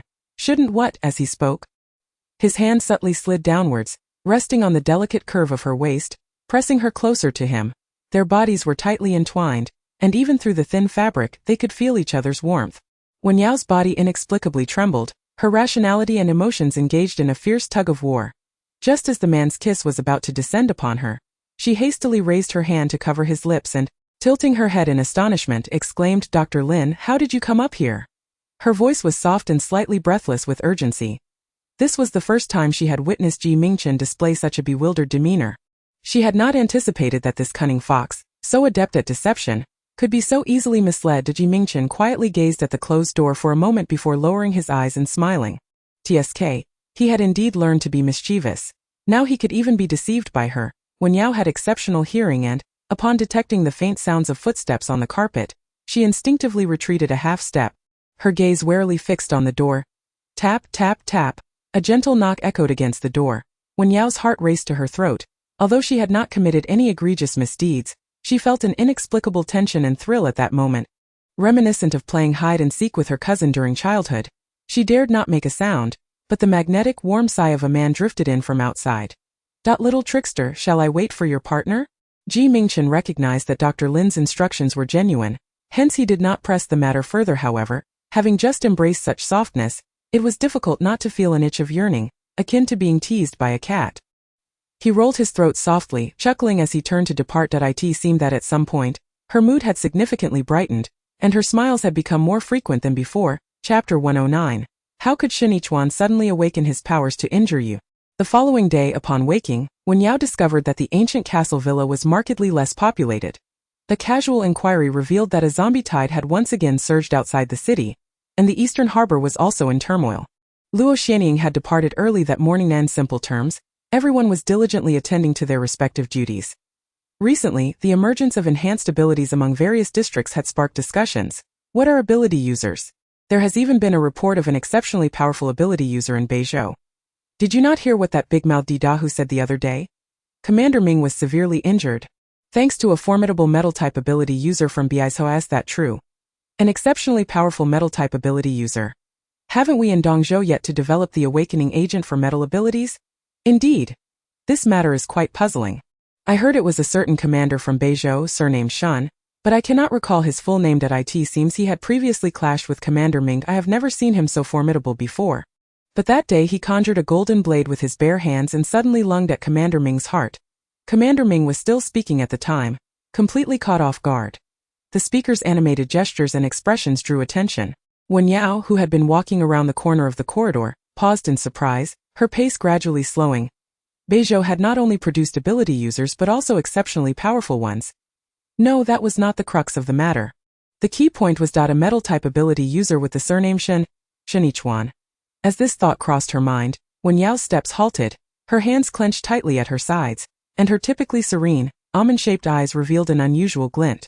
The emergence of individuals with extraordinary abilities in the northern continent had indeed been mentioned by Luo Xuanqing in passing a few days ago during her firearms practice. At the time, she felt a vague sense of something amiss but did not delve deeper into her thoughts. In retrospect, this realization was profoundly unsettling. The gradual appearance of these extraordinary individuals across the 4 continents should not have occurred until a year later. And Shen Yichuan's awakening of his powers was at least 6 months away, certainly not this early. Once their group dispersed, Wen Yao turned with a serious expression and made her way back towards the elevator. With less than 3 months remaining until her own awakening, she pondered. Had Shen Yichuan truly awakened his abilities already? Why? Wen Yao closed her notebook and quickly exited, descending to the 4th floor of the ancient castle villa. Recently, Mingchen seemed to be preoccupied with unknown matters, rarely found in the hospital room, and mostly occupied in the office on the 4th floor. Coincidentally, he was present at that moment. The weather was rather dreary. Even in the morning, the sky was shrouded in thick clouds, casting a somber light that made the illuminated interior all the more vibrant. Until that moment, Mingchen sat in the office chair, his hand resting against his temple, intently focused on the computer screen before him. Noticing movement by the door, he lifted his eyelids and smiled faintly. What's the matter, darling? Did you finally remember me since no one else is around to play with you today? His voice, smooth and magnetic, bore an inexplicable hint of melancholy. Wen Yao, her mind consumed by thoughts of Shen Yichuan, had little inclination to entertain other matters. She approached Mingchen, grasping the sleeve of his shirt. Her previously gentle tone now laced with an ambiguous urgency. I need to ask you something. She cast her gaze down at her empty hand. I'm not just teasing you. I genuinely have something to discuss. Mingchen raised an eyebrow slightly, unfazed as he emphasized. Yet you've deceived me. As he 3.5 years old. Wen Yao decided to be forthright, asking directly, is what they said true? Shen Yichuan has awakened his abilities. Mingchen was taken aback by her words. What? They said that Shen Yichuan was the one who harmed you, so has he truly awakened his golden ability? Mingchen fell silent, his peach blossom eyes narrowing as he fixed his gaze intently on the young woman before him. Seemingly probing for answers within her eyes, her pupils remained as clear and beautiful as ever. Yet they held a mixture of anxiety, anger, an urgent desire for answers, and disbelief at this revelation. Yet, notably absent was the concern he had hoped to see. Maya disclosed this information to her, but her primary focus was on the fact that Shen Yichuan had awakened his golden abilities, rather than on whether he was the one who had harmed him. The two held each other's gaze for a moment, Mingchen's eyelids fluttering downwards, his long eyelashes concealing the fleeting disappointment in his eyes. Wen Yao felt the atmosphere grow slightly cooler, observing the man before her who had suddenly fallen silent, sensing that he appeared to be somewhat discontent. What was troubling him now? After a moment's thought, she patiently explained, I didn't mean to deceive you last night. It was Dr. Lin who instructed me. Mingchen turned his face back to the computer screen, his voice gentle and Wen Yao tilted her head closer to him. Can I continue asking now? Mingchen gently rubbed his temples and said, my dear, feel free to inquire. What else could I possibly conceal from you? The tone was imbued with a lingering melancholy. This man was as inscrutable as the depths of the sea. It was not a new phenomenon for Wen Yao to struggle to comprehend Mingchen's thoughts, seeing him in such a state of dejection. She could only surmise that this inquiry might touch upon his pride. After all, he was so formidable. How could he possibly be outmatched by Shen Yichuan? This singular misstep, where Shen Yichuan struck at his heart, must have left him feeling humiliated, prompting him to keep the reasons for his injury shrouded in mystery, until who inadvertently let the truth slip that I am not prying into your privacy. Nor do I intend to mock you. Mock me? Oh, not only do I feel no sympathy, but I might even find it amusing. Mingchen's voice was heavy with the weight of his wounds. It is nothing, merely that he took advantage of my restraint and plunged a knife into my back. When Yao envisioned that scene, it felt all too familiar. Shen Yichuan, composed, rational and astute, while Mingchen, though powerful, was somewhat lackadaisical and, crucially, not particularly astute. His words always outnumbered his strikes, and he must have engaged in idle chatter with Shen Yichuan, which led to his ambush. He epitomized the archetype of a villain who meets his downfall through excessive verbosity. With a soft sigh, Wen Yao inquired, is it not true that Beizhou lacks research on the awakening agents for supernatural abilities? How then did Shen Yichuan awaken his power so swiftly? Chapter 110. It was not that he triumphed, but rather that Shen Yichuan was utterly defeated. Mingchen was reluctant to hear that name. Each utterance felt like another stab to his wounded heart, especially after she had posed so many aimless questions. Wen Yao remarked, it seems this truly is a butterfly effect. One change leads to a cascade of transformations. According to that dream's narrative, Shen Yichuan is the chosen one in this world. Perhaps my arrival in Dongzhou has bolstered the enemy's forces, prompting the heavens to accelerate his awakening to restore balance to this disparity in power. In simpler terms, he is the male protagonist wielding an unfair advantage. Then why do you not eliminate him? Wen Yao's tone was heavy, clearly tinged with disappointment and frustration. She had initially believed she could surpass Shen Yichuan in strength before his awakening, only to find that he had awakened ahead of her. And moreover, his powers were a formidable metal type that surpassed her water-type abilities in the early stages. Still lost in his previous dismay, Mingchen, momentarily dazed, lifted his head slowly. A gentle breeze wafted through the window, stirring a strand of hair by Wen Yao's temple. She instinctively tucked it behind her ear and asked earnestly, "What I mean is, why do you choose to show him mercy?" Mingchen gazed at Wen Yao, as if seeking confirmation of the authenticity of her words. After all, he was once your comrade in arms and saved your life. I must extend him some measure of leniency, mustn't I? The breeze returned, prompting Wen Yao to once more brush aside the hair that had fallen across her cheek.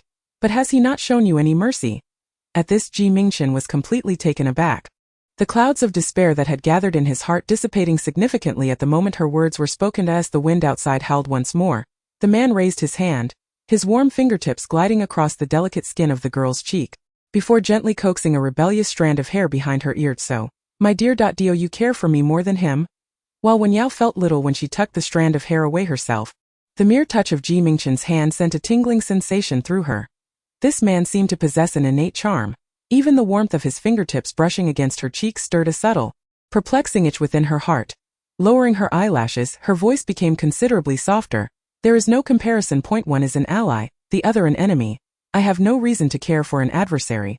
Her voice, soft and calm, caused Mingchen's fingers, still suspended in the air, to falter momentarily, sending a tremor through his heart. In those past years, Shen Yichuan had saved her countless times, yet she had also shielded him from numerous harms. He had saved her life but had also abandoned her. She owed him nothing and their accounts were settled. One must always look forward. There is no need for anyone to dwell in the disputes of the past. Thus, I hope you take care of yourself while out in the world, do not get hurt, and do not show mercy to anyone on my behalf. Wen Yao stated earnestly, meeting Mingchen's gaze. Because even I would not show him any mercy outside. Dark clouds billowed ominously, with distant thunder rumbling intermittently, and raindrops began to fall softly. The wind carried the rain, which drifted through the window, splattering against the transparent tiles below. The strand of hair that had been blown away by the gust was once again set adrift, but this time she could not be bothered. Instead, she walked over to the window and firmly shut it. The droplets on the floor sprang up with her movement, and in the moment before the window slammed shut, they vanished without a trace through the slight gap.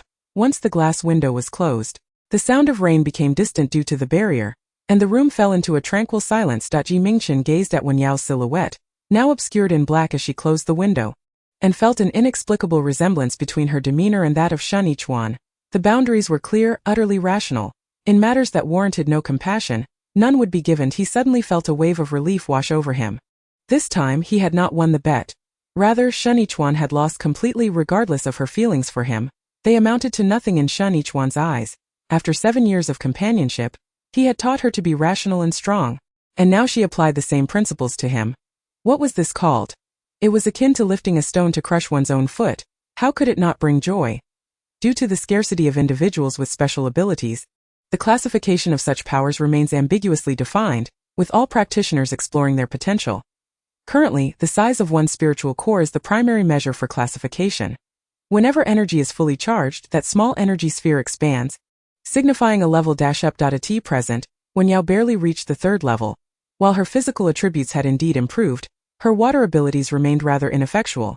Even if she could skillfully manipulate water, it could not inflict significant damage. The distinction between the 1st and 3rd levels is presumably that a 1st-level water sphere would struggle to strike a pigeon, while a 3rd-level sphere might be capable of killing one. Wen Yao. Upon witnessing the astonished yet inexplicably anxious expression of Wen Yao, Mingchen gently prodded the soft cheek of the young girl with his finger, reassuringly saying, "It's all right, my dear. I shall not yield to him next time." However, as Wen Yao gazed upon his still pallid countenance, she found it hard to regard his words with any conviction. She believed that Mingchen was indeed stronger than Shen Yichuan in the early stages, yet the latter's capabilities in the later stages were uncertain. Not to mention, at this very moment, Shen Yichuan, possessing a 5th-level golden ability, had already pierced through Mingchen's heart. An accomplishment that seemed utterly impossible, Yet Shen Yichuan had achieved it. If he were truly the favored child of destiny, then the future held untold uncertainties. After learning the truth from Mingchen, Wen Yao had no intention of lingering. As she rose to depart, Mingchen suddenly grasped her wrist gently. The screen before them was filled with a dense array of text and detailed illustrations, reminiscent of a textbook. Curiously, Wen Yao touched her wrist and followed the man's gaze, inquiring, "What is this?" "It pertains to ability users. It is the latest research data report." Chapter 111. He is truly naive. The text and illustrations on the screen were somewhat perplexing to Wen Yao. Yet she managed to glean two crucial points.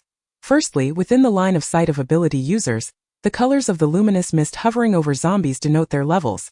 The higher the level, the greater the combat strength, and correspondingly, the energy yield upon their defeat would also be greater.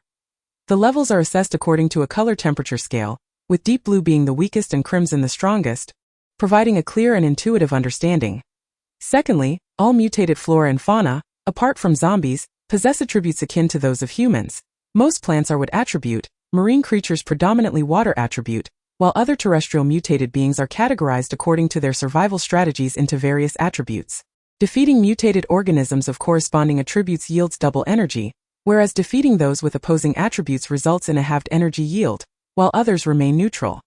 This resembles a game. If awakening an ability signifies the commencement of the game, then comprehending these rules represents a true understanding of the foundational principles of the game. Consequently, Wen Yao understood why Shen Yichuan could attain level 5 while she remained at level 3. Previously, during the decamp mission when they ventured out to slay zombies, or when they practiced shooting at the relatively non-threatening sea monsters at the port, it was akin to merely wandering in a novice village. It was no wonder that the energy yield was so high. With this realization, she turned to the languidly poised man seated beside her and queried, "Then why did you not inform me of this sooner?" Mingchen leisurely lowered his hand from his forehead. "This data has only just been compiled," Wen Yao, skeptical, retorted. "But you must have known." Mingchen raised his gaze to assess her expression, perceiving the emotions flickering in her eyes, and with a gentle smile asked, "Are you displeased?" Wen Yao was momentarily taken aback by his words, hastily shaking her head, suddenly aware that her previous remark might have come across as rather presumptuous. These materials are akin to the secrets of the ability awakening serum. In times when there are few endowed individuals, they remain a little known yet immensely significant confidentiality. The fact that Mingchen is willing to divulge such information to her is already an extraordinary kindness. "No, I merely feel that had I known sooner, perhaps I could have." However, Mingchen interjected, stating that knowing earlier would have been futile, for a weaker level cannot contend with advanced mutations. Such treasures are fraught with peril. It would be more prudent to allow her to explore the training camp on her own, ensuring her safety while she experiments, and once her marksmanship reaches a passing grade and her ability level attains the 3rd tier, he would personally guide her development. "First, let me recover from my injuries for a month. After that, you need not attend the training camp." "Wen Yao?" Mingchen continued. "No need for Captain Luo. I will personally instruct you in marksmanship." Initially, Wen Yao had agreed to accompany Mingchen during his month of recovery, yet after only a few days she found herself unable to remain idle. Mingchen as a man was already living a leisurely life, and now that he was injured, his daily routine became exceedingly relaxed. He either dined, slept, picked roses, or tended to flowers and arranged blocks, mastering the art of leisure while neglecting all serious matters.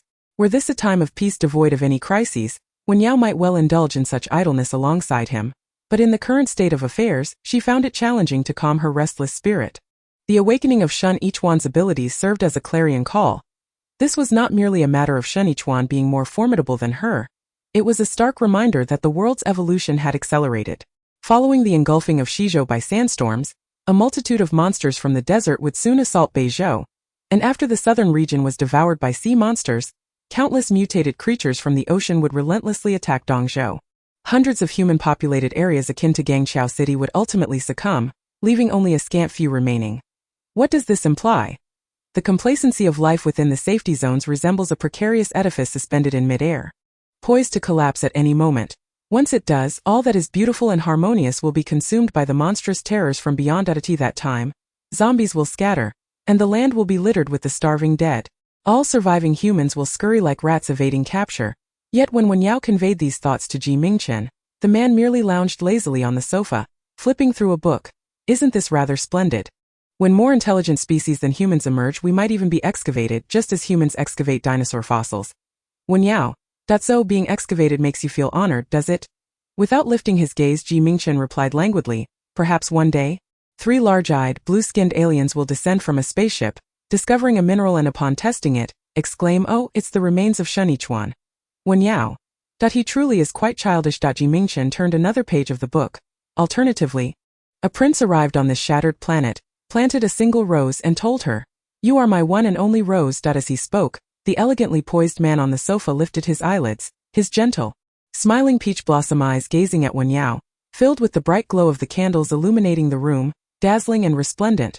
For a moment, Wen Yao was captivated by the man's striking visage. Momentarily distracted. That's not how the story of the little prince goes. Then how would you tell it? Why don't you share it with me? Wen Yao, intrigued by the mysterious black-covered book he was reading, stood up from the nearby sofa and settled beside the man. Seeing her interest, Mingchen generously handed her the book, embodying a spirit of shared observation as the colorful simplistic illustrations came into view. Wen Yao thought, oh, beneath the grandiose cover that rivals world classics lies a children's comic, with words in white speech bubbles, adorned with colorful pinion. She surmised he had likely crafted such a facade to maintain his dignified image as an esteemed official, concealing his inherently childish essence. With a somewhat complex expression, Wen Yao pointed at the book and asked, is it good? Mingchen leaned towards her, it's delightful. Would you like to tell me about it? His voice was smooth, magnetic and tender, his breath warm as it brushed against Wen Yao's neck, stirring a tingling sensation. Wen Yao felt a peculiar sense of dissonance and contradiction emanating from him. Innocent yet cunning? Quite intriguing. Chapter 112. The future is predestined, yet not yet realized. Wen Yao had initially approached merely to look at the book, but now, having been so playfully engaged by him, she felt utterly out of sorts. A random, unexpected question caught her off guard. She lifted her head, her bright, clear apricot eyes gazing at him. Mingchen, observing her bewildered expression, felt an inexplicable softness in his heart. He gently stroked her hair at the back of her head and lazily lifted his gaze toward the crimson curtains. For instance, all of us, including you and me, are merely pawns of fate, destined for a predetermined outcome. Within the light cone lies destiny. The future is already set, it is just yet to unfold. Wen Yao was perplexed by the sudden shift in topic and the esoteric nature of his inquiry. Her limited reading due to the apocalypse leaving her genuinely confused. What do you mean? Mingchen let out a soft chuckle, subtly lowering his hand to rest on the black gun on the sofa, his long fingers deftly twirling it before gripping it firmly in his palm. It means that if someone is destined to be struck by a bullet, that shot has already been fired. Wen Yao found communication with this man somewhat taxing on her mind. Just as she was about to inquire further, the candle flames in the vintage living room suddenly flickered violently. Instinctively, she glanced toward the wine-red curtains, and then the sound of a gunshot pierced the silence of the room. Startling her, Mingchen turned her body slightly and embraced her back, pulling her into his arms. Don't be afraid. In a fleeting moment, a man clad in a black uniform burst forth from the nearby curtains, his gun's muzzle aimed directly at his brow, inflicting a pain so acute that it seemed to threaten to rupture his very vision. Eliciting a tortured whimper from his lips, Mingchen regarded Wen Yao's startled expression with a smile, drawing her closer into his embrace, murmuring, I've always been here. The man on the ground was an ability user. A single gunshot would not prove fatal, for he sought to protect his spiritual essence. Yet, as he finally regained his composure and cast his gaze downward, he found his chest torn apart by an even more formidable and unfamiliar force, promptly followed by a gray, ethereal energy sphere drifting forth from within. The incident had transpired so abruptly that Wen Yao was genuinely taken aback. The curtains were merely 5 meters away, and yet, someone had been there all along. The critical point was that she had just drawn those curtains herself. How could she have been so oblivious? It was inconceivable that she could lack even this modicum of vigilance. He is an invisible ability user of a higher rank than you, and possesses the intent to conceal himself. Thus, it is no wonder you failed to notice him, Mingchen patiently elucidated, his fair and slender fingers subtly moving, as he forcibly extracted the man's spiritual essence from afar, leading to his inevitable demise. Unaware that she had already nestled into Mingchen's embrace, Wen Yao's thoughts remained fixated on the ability user. She stole several glances and at last discerned the man's visage. He was Captain Li? Captain Li oversaw the defense of the southwestern city wall, holding a position comparable to that of Captains Luo and he in District 14 of Dongzhou. A figure of considerable importance as an S-rank commander of the base, a person of significant stature. He had met such a hasty end? Indeed, Mingchen replied, his gaze icy yet a smile gracing his lips. He has been at the base for quite some time, and I have always placed my trust in him. I was merely waiting to ascertain his intentions. But alas, he still sought to kill me. Wen Yao nodded in agreement, a pang of regret stirring within her. Captain Li, the eldest among all the S-rank commanders, appeared to be in his 30s or 40s, characterized by his honest and upright demeanor, and a temperament that was exceptionally affable despite his high standing. He bore none of the airs typically associated with authority. Rather, he exuded a certain amiable charm. She had encountered him on 2 occasions in the dining hall of the castle villa, where he had greeted her with a smile, playfully inquiring whether she still ventured to the southwestern city wall, creating a sense of warmth despite their limited acquaintance. She never imagined Wen Yao lifted her gaze to meet his. Within the depths of his beautiful peach blossom eyes sparkled flickering candlelight, radiating a tenderness akin to flowing water, interlaced with a faint, inexplicable sorrow. At that moment, his obsidian eyes seemed capable of piercing through her very soul, igniting within her a tumult of emotions and heartbeats. Previously, she had struggled to comprehend why Mingchen, despite being revered like a star in District 14 of Dongzhou, surrounded by familiarity and camaraderie, chose to travel only with Dahu and Mei Yesha. It was only later that she understood he too had faced betrayal. In truth, his elevated position, fraught with isolation, had rendered him susceptible to far greater treachery than she could fathom. She had witnessed the selfish and malevolent nature of humanity. Had he not experienced it as well? Reflecting on this, Wen Yao encircled her arms around the man's neck, gently burying her head into the curve of his shoulder, whispering softly, "Do not grieve." Her soft hair brushed against his neck, and her low, gentle voice resonated close to his ear. Mingchen was momentarily taken aback. He had initially intended to seek solace from this encounter, yet he found himself achieving the desired outcome before he even began to speak. The situation appeared to be far easier than he had anticipated. What was pivotal was that not only did she embrace him, but also he cast a glance at the young woman seated upon his lap, unable to suppress a swallow. The book, its black cover now resting on the carpet, lay forgotten as she affectionately wrapped her arms around his neck. How could he possibly resist? After Wen Yao finished her sentence without receiving a response, she lifted her gaze to Mingchen, who was fortuitously looking down at her. His eyes were shrouded in ambiguity, and his voice had taken on a husky tone. "Darling, let us not discuss this for now." "Then what shall we talk about?" "How about where you choose to sit?" Chapter 113, Utterly Unresistant. Initially, Wen Yao had felt no sense of unease. But upon his reminder, her cheeks flushed crimson, extinguishing her earlier desire to provide comfort. She attempted to shift positions, only to be restrained by his hold at her waist. Between partners, there is no need for formality. "What is a leg?" "You may sit wherever you please, Wen Yao." Had they not been engaged in a pleasant conversation moments ago? Why had the atmosphere shifted so abruptly, even altering the colors in her mind? Seeing her face aflame, Mingchen, with a playful smile, proposed, "How about we share a kiss?" Such a shameful suggestion. Who would utter such words so directly? Wen Yao's conscience chastised her, her rationality resisted, yet her body remained rigidly fixed upon his lap. As warmth exchanged between them, leaving her feeling as though under some enchantment. "But Dr. Lin said." Mingchen chuckled softly. "Dr. Lin only mentioned avoiding vigorous activity, not that we cannot kiss." Wen Yao's mind buzzed anew. Whether it was vigorous exercise or kissing, both were equally electrifying. Even the sound of his magnetic, gentle voice was sufficient to provoke flights of fancy. His restless hand crept up to her earlobe, teasingly pinching it in a most suggestive manner, silently beckoning her. Instinctively, Wen Yao met his gaze, and in the dim candlelight, the man's lustful eyes shimmered like scattered stars, his lips, glistening with moisture, parted slightly as his voice became achingly husky. "Is that all right?" At the mere utterance, Wen Yao felt a wave of warmth wash over her. Utterly unresistant, completely unable to withstand. What woman could possibly maintain composure in such a moment? It was not her fault. She truly could not be blamed. After all, they were partners now.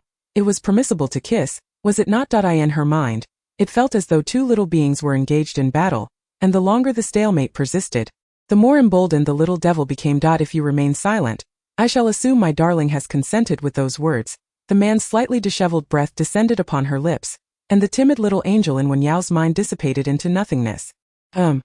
Their bodies pressed together, their lips brushing against one another. In that fleeting moment, it felt as though a million currents surged from the soles of her feet, igniting a wave of warmth and restlessness wherever they touched. It engendered a sense of emptiness and unease, yet it was irresistibly intoxicating, drawing her further into its depths. Mingchen, a man whose allure is utterly captivating, possesses an almost enchanting quality even in the act of kissing. His demeanor is undeniably gentle, devoid of any hint of dominance or oppression, yet he ensnares those around him in an inescapable grasp. He tenderly grazes against her when her breath falters, and when her defenses wane, he suddenly seizes the moment, his fervent lips and tongue gliding like playful fish in water, meticulously attending to her sensations while simultaneously urging her to confront the boundaries of her comfort. After an embrace that stretches over several minutes, Wen Yao finds her cheeks flushed and her hair disheveled, her entire being languishing against him, her hands clutching his shirt in a wrinkled grasp. Mingchen gently brushes against her soft lips, delicately sucking away a droplet of moisture from the plump, crimson petals, his heated breath caressing her rosy cheeks. Do you like it, darling? As he nibbles on her mouth one final time. Wen Yao trembles uncontrollably, an indescribable thrill coursing through her spine. Initially, it was an unfamiliar flutter, which soon morphed into an unbidden surrender, allowing him to take whatever he desired, leaving her utterly defenseless. She once could not fathom Mingchen's clinginess, but now she not only comprehends it but finds herself swayed, even nurturing an unspoken, secret yearning. This man is not merely intoxicating. He is addictive, leading one inexorably towards a certain downfall, reclining contentedly on the sofa. Mingchen, aware of her bashfulness, teasingly remarks, "So sensitive, shall we kiss a little longer?" Wen Yao quickly shakes her head, striving to steady her already tumultuous breathing. "I won't play with you anymore. If we continue, I can assure you, I would completely forget he is a wounded man and unreservedly surrender myself to him." The vintage living room, devoid of flickering candlelight, is shrouded in dimness, casting shadows around the girl in the white dress. With a face flushed as if intoxicated, she touches her heated cheeks, feeling somewhat dazed. "Among the two of us, one must remain clear-headed. I know your mind isn't quite right. If I don't stay alert and play along, it will inevitably lead to trouble." Mingchen? Wen Yao, "Well, I shall take my leave now. I'll visit you tomorrow. Make sure to rest early tonight. Good night." With words softened by shyness, she scarcely dares to meet Mingchen's gaze. Nervously squeezing her damp palms before swiftly turning to exit, the flickering shadows of candlelight dance as her white skirt vanishes through the doorway. Mingchen languorously brushes his fingers across his vibrant lips, then rests his chin in amusement, chuckling for a long while. "Why are you still so shy?" Chapter 114. Forbidden thoughts. As night fell, she intended to get a good night's sleep, yet upon closing her eyes, that peculiar sensation lingered, even infiltrating her fragmented dreams. The dimly lit, European vintage living room, the candlelight and roses upon the glass coffee table, the entwined figures on the sofa, the vividly patterned red carpet, and even Mingchen's face and physique all became the tapestry of her dreams. As for the specifics of her dream, she must not think of it, for to think is to invite censorship. How could she be plagued by such dreams? How could she truly be so bewitched? After gathering her belongings, she took her gun and ascended to the third floor of the ancient castle villa. Upon exiting the office, Lin Zeren inadvertently halted his steps upon encountering her, politely inquiring, "What troubles you, Miss Yao? Is there something amiss?" Lin Zeren continued, "Did you not agree to accompany Commander Ming during his month of convalescence? Why the sudden departure?" The reason was perhaps the ancients spoke truly when they said that a full stomach begets desires. She needed to venture forth to slay some sea monsters or zombies to regain her composure. Lin Zeren realized that he not only failed to comprehend Commander Ming's words but also found himself baffled by Miss Yao's. Wen Yao brushed aside a few strands of hair, concealing a hint of crimson at her ears, and gently replied, "The castle has been rather empty these past few days, so I must trouble you, Dr. Lin, to keep him company and attend to his needs." Lin Zeren protested, "But Miss Yao, you are, after all, the commander's companion. It is hardly appropriate for me to care for him." His true sentiment lay in the fact that he was utterly disinclined to waste time indulging that lunatic in a charade that was becoming increasingly irksome. Feigning ignorance, Wen Yao politely concluded, "Then I must impose upon you, Dr. Lin, that I have matters to attend to and shall take my leave." Watching her hurriedly retreating figure, draped in black, Lin Zeren extended his hand, stammering, "Wait, yet she had already vanished around the staircase corner. Lin Zeren muttered, "Okay." In the fourth-floor office, Mingchen sat with a slight smile, his gaze intently fixed on the moving dots on the computer screen. After a moment, he shifted his attention to the patiently waiting He Fengyan, asking, "What was it you just mentioned?" He Fengyan, who had just delivered a lengthy report, responded, "However, the mutated flora and fauna of the metal element are exceedingly rare. Captain May recently ventured to the northern continent and spent several days in the desolate snowy mountains, yet he did not encounter any specimens of that attribute, Commander Ming." Perhaps He Fengyan continued, "At the juncture of the northern and western continents lies a place known as Shachang. The area outside Shachang is where the desert meets the snowy plains, and there exists a type of mutated beetle that is of the metal element." Surprised by the swift resolution of the issue, He Fengyan thought to himself that Commander Ming was indeed well informed, and he quickly nodded, "Very well, I shall proceed at once." However, with Commander Ming absent, Captain May's solo infiltration into the western continent could prove perilous. Mingchen spoke in a gentle tone. Smiling at He Fengyan, let Mei Yasha go first. Once I have cleared the base of personnel, I shall fetch her. He Fengyan was momentarily taken aback. To be honest, the more gentle the man before him appeared, the more he felt a chill creeping up his spine. Clearing the base of personnel would, without a doubt, result in numerous fatalities. The death of Captain Li had already served as a warning. Those who harbored ill intentions would likely be swept away in the ensuing purge. It had been manageable while Miss Yao was present. For her sake, Commander Ming had likely refrained from taking decisive action against these individuals. Now that Miss Yao had departed, Commander Ming had no reason to hold back. Mingchen's fair and slender fingers rested delicately by her lips as she tilted her enchanting peach blossom eyes. Furthermore, with Captain Li gone and the southwest city wall on the brink of collapse, I kindly ask Captain He to assist in overseeing matters. The suddenly burdened He Fengyan replied. Alright. Chapter 115 pertains to the ships of Beizhou. At the eastern coastal harbor, in a conference hall on the second level of the ferry, Luo Xianying, wielding a black firearm, addressed her subordinates. The recent weather has been dreadful, and the number of sea monsters detected across various maritime regions has far exceeded normal levels. Coupled with the unrest at the southwest city wall, for safety's sake, we shall all remain at the ferry and refrain from venturing out to sea for the time being. She spoke earnestly from the podium in the conference hall, while two young men in the back gazed intently out of the glass window. Oblivious to the icy glare from the stage, they began to discuss animatedly. Hey, look over there. Who is that standing by the railing down below? Their eyes sparkled with excitement as they peered out, catching a glimpse of the deep blue sea and the railing surrounding the deck. At that moment, beside the white railing stood a girl with her hair tied in a ponytail. Clad in black work attire, she leaned against the railing, gazing out at the ocean, her hair fluttering gracefully in the gentle sea breeze, revealing her elegantly contoured profile. Her skin was fair and translucent, her lashes long and curled.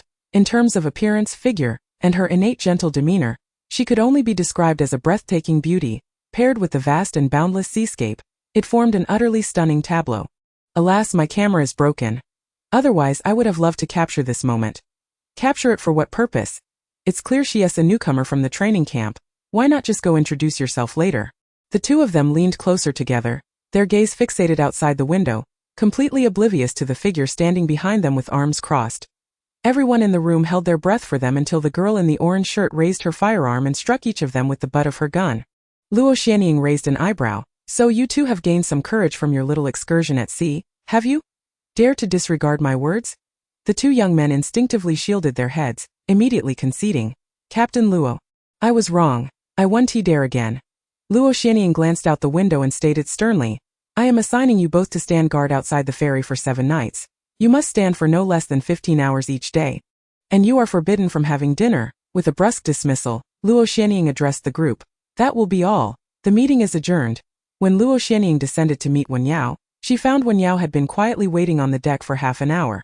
Rushing over, she inquired, Yao, weren't you supposed to be with Commander Ming for his recovery? What brings you over here? Wen Yao turned from the white railing, unsure how to explain. She simply nodded ambiguously. I just came over since there was nothing pressing. Is there anything you need help with here? Luo Xianying chuckled. You have arrived at just the right moment. We have just dealt with the most ferocious wave of sea monster assaults, and the next few days will be our time to recuperate. Allow me to take you out for some leisure. Wen Yao replied, is a love for leisure a characteristic of Dongzhou? How is it that she always seems to be in relaxation mode wherever she goes? As Luo Xianying finished speaking, she eagerly linked arms with Wen Yao and was about to lead her off the deck when a man in a blue uniform approached with hurried steps. His expression was grave, clearly indicating the urgency of the matter at hand. Upon seeing him, Luo Xianying was taken aback. Is there something amiss? Qingheng cast a brief glance at the quietly standing Wen Yao, then nodded in acknowledgement. We have detected unidentified vessels near Stumen Island that we discovered a few days ago. We need you to investigate whether we should take action. Luo Xianying furrowed her brow.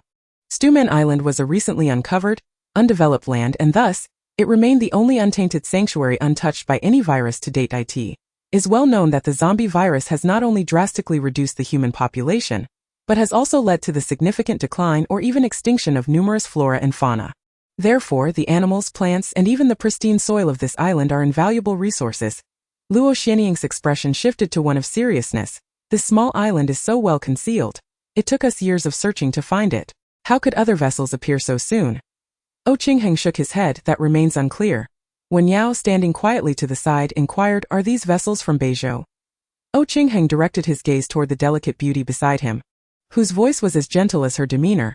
Feeling that she looked somewhat familiar, the vessels displayed on the surveillance do not bear any base markings, so they likely do not. As he spoke, Luo Xianying and Qingheng exchanged knowing glances. Wen Yao continued, moreover, there is a high probability they are from Beizhou's District 13. Although District 13 is also coastal, it lacks the specialized protective harbors found in Dongzhou's District 14 due to the extremely cold weather, which prevents sea monster assaults. At this, Luo Xianying's temper flared. So, what you're implying is that while we toil to explore the island's resources, they are merely lurking behind to reap the rewards. How utterly despicable. We must check the surveillance. A few minutes later, in a surveillance room aboard the ferry, the three stood in silence before the monitor. They had only one vessel. It would not be able to seize control of the island immediately. We must act first. She turned to the man in the blue uniform. This vital resource island must not fall into the hands of those from Beizhou. Qingheng had no objections but asked, given the significance of this matter, should we not report to Commander Ming before making a decision? Luo Xianying shook her head. Commander Ming is exceedingly busy. He does not have the time to concern himself with our affairs. Moreover, the course of action is evident. Even if I were to report to him, he would merely nod in agreement. There is no need for such redundancy. Meanwhile, Wen Yao was engrossed in the surveillance footage, momentarily taken aback by this remark. Is Commander Mingchen truly that busy? From my observations, he seems almost idle. There always seems to be a discrepancy between the Mingchen she knows and the one described by others. Chapter 116. Have you had a quarrel with Officer Ming? As they were to embark on a voyage the following day, that evening, Luo Xuanqing seized the opportunity to take Wen Yao to the market in the eastern district of Gangqiao City. The eastern district is home to survivors and refugees within the city, and the wares sold at the eastern market are little more than tattered trinkets. However, unlike the markets in other districts, this one is situated by the sea, and due to a lack of electrical resources, it is illuminated primarily by bonfires. The abundance of bonfire tents creates a uniquely picturesque beach scene, quite enchanting. On the sandy shore, resonating with the sound of crashing waves, numerous stone huts stand tall, and hundreds of bonfires flicker, resembling a long serpentine dragon of flames. On one side lies the inky blue sea under the moonlit night, with waves surging intermittently, while in the distance stand the dilapidated high-rises. Those who once inhabited these towering edifices, rushing about in their daily lives, are now forced to live in communal arrangements akin to primitive tribes due to this cataclysmic disaster. Evoking a sense of profound nostalgia and reflection as Luo Xuanqing strolled with Wen Yao, she chattered away. This is your first time here, I senti it? I used to come here alone quite often, wandering along the beach, listening to the crackling of the bonfires and the crashing of the waves. It was quite therapeutic. Wen Yao's gaze fell upon a nearby stall, manned by two boys of 7 or 8 years. Their dark skin and gaunt frames accentuated by round, curious eyes that were fixed upon them.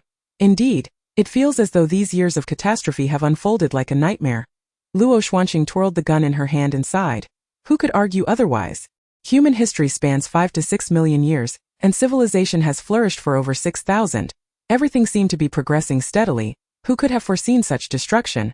A calamity that transpired in the blink of an eye? Do you see that building over there, the tallest one? She gestured towards a particular direction. Following her, Wen Yao spotted a long dilapidated spire amidst the shorter structures. That used to be the television station of Gangqiao City. My cousin worked there. Although his salary was modest, it was respectable. Yet, he always complained about earning too little, living each day in discontent. Whenever my mother and I saw him, he would wear a grimace, lamenting that with a monthly salary of merely a few thousand, even a lifetime of work would not afford him an elevator apartment in Gangqiao City. Luo Xuanqing chuckled. And what is the outcome? Just look at all these high-rises, so many vacant homes. Who lives there? Who dares to live there? And elevator apartments? There is no electricity left. Now everyone has gathered together, pitching tents, lighting bonfires, living communally like primitive tribes. Right? Wen Yao glanced at Luo Xuanqing beside her, sensing an undercurrent of sorrow in her laughter. In this age where the fate of humanity is uncertain, amidst the ever-shifting landscape of calamity, regardless of status, every individual is on edge, and traces of sorrow can be discerned on every face. The two individuals tread lightly upon the sandy terrain, producing a faint rustling sound, a soft whispering of grains. Luo Xuanqing continued, once order crumbles, humanity will come to realize that the most essential aspect of existence is not wealth, possessions, or the accolades bestowed upon us by the world, but rather the act of simply living. To live in peace and health, surrounded by family and friends, is the greatest blessing one could wish for. The briny sea breeze caressed them as Wen Yao lifted her gaze toward the eastern horizon. where white waves surged upon the deep blue sea. The moon hung high in the vast, curtain-like sky, casting its luminous glow upon the tranquil waters. The moon remained the same moon, and the stars were still those very stars. Yet, during the brief span of a few years, this planet had witnessed a cascade of calamities, leaving it scarred and wounded. It seemed that humanity could never escape the reverence owed to nature. Luo Xuanqing remarked, although I do not usually venture out to sea, I must embark on a journey by boat tomorrow. I may not have the time to attend to you, but if you wish to practice your marksmanship against sea monsters, you can join the other sailors remaining on the ferry. However, Wen Yao shook her head resolutely. I will accompany you onto the Sierra. In the past, she had been unaware, but now it was clear that she must embrace the peril of adventure. The sea monsters that besieged the harbor were generally of a lower tier, possessing relatively low energy levels. To expedite her progression, she needed to delve deeper into the ocean, seeking out and vanquishing those more ferocious and formidable creatures. Luo Xuanqing firmly declined. No, it is far too dangerous out there. The waters are not only teeming with monsters but also plagued by tsunamis and whirlpools. Venturing out is akin to courting death, and I would have to protect you. The Captain Ming had never been fond of her, often wishing to rid himself of her presence. She dared not take his precious protege out to sea. Should anything untoward occur, she would surely face dire consequences. Wen Yao recalled her days in the northern continent, safeguarding her comrades, and sighed softly. I truly do not require your protection. Apart from her slightly inferior marksmanship, her other abilities were all of S-grade caliber, at the very least A-grade, and she was hardly inferior to any sailor on the ferry. Nevertheless, Luo Xuanqing persisted, shaking her head. That is still not permissible. No one understands the dangers of maritime navigation better than I do. You should remain here at the harbor. Wen Yao pondered, realizing that perhaps it was due to the fact that every time danger approached, someone had always stood in her stead, leading others to unconsciously regard her as a fragile flower devoid of strength. Luo Xuanqing glanced at the squid skewer in Wen Yao's hand and decided to shift the topic. Why aren't you eating? Are you not hungry? Suddenly, she leaned closer, scrutinizing Wen Yao's eyes intently, and continued to redirect the conversation. By the way, did you have a quarrel with Captain Ming? Chapter 117. Could it be a revolutionary friendship? Wen Yao found herself momentarily taken aback by the question, then shook her head. No, not at all. Luo Xuanqing pressed on. Then why have you traveled all this way while he is still recuperating, insisting on accompanying me to sea?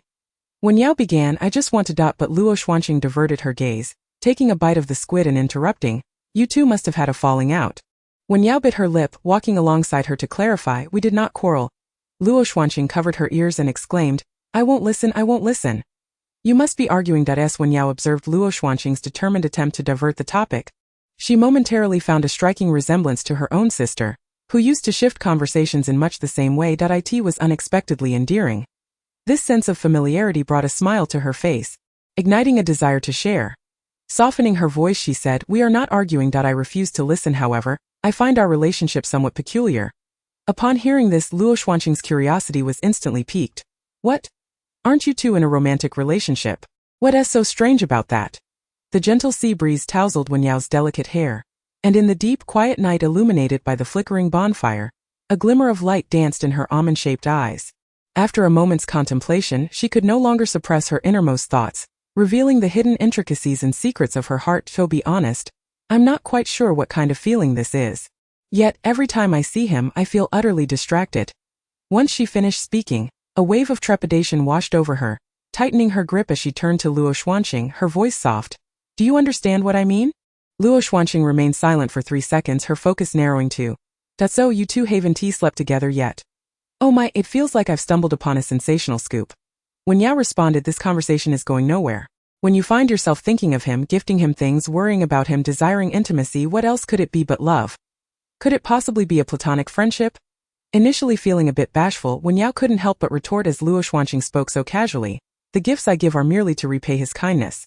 Luo Xuanqing said nothing, but the corners of her lips curled into a subtle smile, her eyes narrowed, clearly displaying an expression of skepticism. Wen Yao continued to defend herself. I used to have feelings for someone else, and it didn't feel like this. Luo Xuanqing tossed aside her finished squid skewer, hands on her hips, and inquired, what was it like when you liked someone else? After pondering for a moment, Wen Yao replied, it was very pure, devoid of ulterior motives, and free from any impurities. I simply wanted to protect him from harm, to become like him. Luo Xuanqing fell into a thoughtful silence for a moment before finally exclaiming in exasperation, Is it possible that you've been mistaken all along? The person you liked in the past was merely a matter of gratitude. It is your feelings for Mingchen that truly represent love. Wen Yao froze in her tracks, her expression momentarily stunned. Luo Xuanqing continued, people aspire to become like their role models. No one wishes to emulate their beloved. Generally, attraction arises between individuals with complementary yet distinctly different personalities. As the saying goes, opposites attract. Furthermore, love is an ensnarement of free will. It is emotional, uncontrollable, and driven by personal desires. These instincts are pure, devoid of selfish motives, thus it cannot possibly be love. Observing Wen Yao's bewildered and innocent expression, Luo Xuanqing gently patted her shoulder and remarked, therefore, my dear Yao Yao, the matter is truly not as complicated as it seems. In essence, there is but one criterion for judgment. Whom do you desire to be with? The feelings you hold for that person constitute love. This may sound crude, yet it bears truth.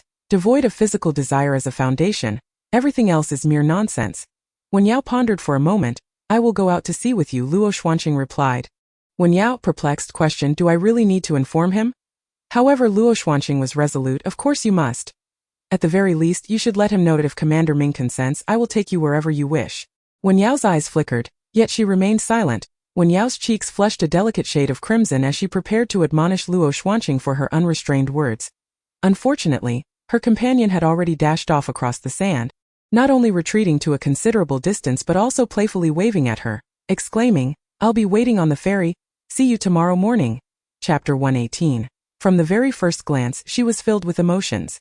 As light rain began to fall on the road back to the ancient castle villa, the cool morning breeze enveloped Wen Yao, who sat inside the car, watching the dilapidated streets slicked by rainwater recede behind her. What complexities could emotions possibly hold? When one finds themselves thinking of another, sending gifts, worrying for them, desiring their company, is that not love? Could it genuinely be something as trivial as revolutionary camaraderie? Might it be possible that all along, she had misconstrued her feelings? The individuals she once liked were merely expressions of gratitude. It was with Commander Ming that she experienced true love. People aspire to embody the qualities of their ideals. No one wishes to mirror their partner's essence. Pure and devoid of self-interest, such sentiments could never be classified as love. Previously, her emotional encounters were shallow, compounded by the tumultuous circumstances of a world in chaos, leaving her little time for introspection. Yet, with this newfound clarity, Wen Yao felt the lingering confusion that had clouded her heart dissipate. What had she truly felt for Shen Yichuan? Perhaps there was a sense of familial reliance and the trust of comradeship. Yet there were no intricate emotions involved. The reason she could repeatedly tolerate his cold and selfish demeanor might have been an unconscious indifference. Thus, she had acted like an emotionless automaton, remaining excessively composed. But what about Mingchen? From the very first moment she laid eyes upon him, her heart was a tempest of emotions, sometimes disdain, at other times fury, evolving into a myriad of conflicting feelings. Even though they had once been adversaries, could she, in all honesty, claim to have genuinely wished to harm him? It did not seem so. It was merely a consequence of differing allegiances and positions, exacerbated by his earlier indiscretions, compelling her to raise her blade against him. There had been numerous instances when he lay grievously injured nearby. Though she had seen him as she passed, she instinctively feigned ignorance, even diverting the attention of her fellow comrades accompanying her on the mission. On that fateful encounter amidst the Tsongping mountain range, when he donned in white walked alongside her, treading upon the snow-laden path, she too relished in that fleeting moment of peace and tranquility, casting furtive glances at him on several occasions. It dawned upon her that, long before, her feelings for him had been distinctly different. Yet, to harbor emotions for an adversary was deemed disgraceful, in contradiction to her stance and at odds with her beliefs at the time. Thus, she quashed all burgeoning sentiments from the outset, repeatedly indoctrinating herself, striving to convince her heart that the one she cherished was Shen Yichuan, while the one she detested was Mingchen. The sense of disconnection weighed heavily within her, and even now that they were together, she often grappled with inner turmoil, displaying a facade of both longing and resistance in his presence. It became clear that one often knows oneself far less than one presumes. In the 7 years that preceded, her perceived affection was not truly for the individual Shen Yichuan, but rather for the obsession she had meticulously forged. All her anguish and dissatisfaction stemmed not from the reality of Shen Yichuan's indifference, but from the unfulfilled nature of her illusory fixation. She had mistakenly conflated admiration, reverence, gratitude, and dependence with love. Hence, the notion of changing one's heart held no validity. In the courtyard of the ancient castle villa, several commanders congregated in a pavilion, engaged in discussions regarding the newly developed fire elemental awakening agent. Fei Qianjiang's son, Fei Kaibua, a rare individual with fire attributes, had been summoned by Commander Ming to participate in the testing due to his notorious idleness and ineptitude. Under the meticulous watch of Professor Fei, he endured a grueling 7 days of pathological reactions, ultimately awakening his fire abilities by midday. Curiosity piqued among the onlookers, they urged him to demonstrate his newfound powers. Fei Kaibua extended his hand, and a cluster of eager faces leaned closer to his palm. The crowd, eyes fixated, waited patiently for a full 3 minutes before a flame, scarcely larger than a candle's wick, flickered to life in his palm, so delicate that it could be extinguished by a mere breath. Observing this, the onlookers furrowed their brows, murmuring in disbelief. Isn't fire elemental ability classified as a potent power? Shouldn't it manifest with greater prowess? To conjure that diminutive flame, beads of cold sweat had already formed on Fei Kaibua's brow as exhaustion set in. The flame extinguished in an instant, leaving behind only a wisp of smoke. Not only was it futile to control such a meager flame, but sustaining it proved to be an overwhelming challenge. Reluctant to be the subject of ridicule, he exerted immense effort to summon a flame no larger than a cotton swab and attempted to direct it towards a nearby green plant. However, as fate would have it, a drop of rain, no larger than a soybean, fell from the pavilion's edge, dousing his flame completely. This turn of events not only darkened Fei Kaibua's countenance but also left the nearby commanders feeling disheartened. Most had witnessed Commander Ming wield his fire abilities, incinerating hordes of zombies in the rain, vanquishing sea monsters upon the ocean's surface, commanding flames with such dexterity that they could grow or diminish at will. Capable of reducing all to ashes by mere thought, this led everyone to presuppose that fire elemental abilities were exceptionally formidable, and that any who awakened such powers would inevitably emerge as a formidable force.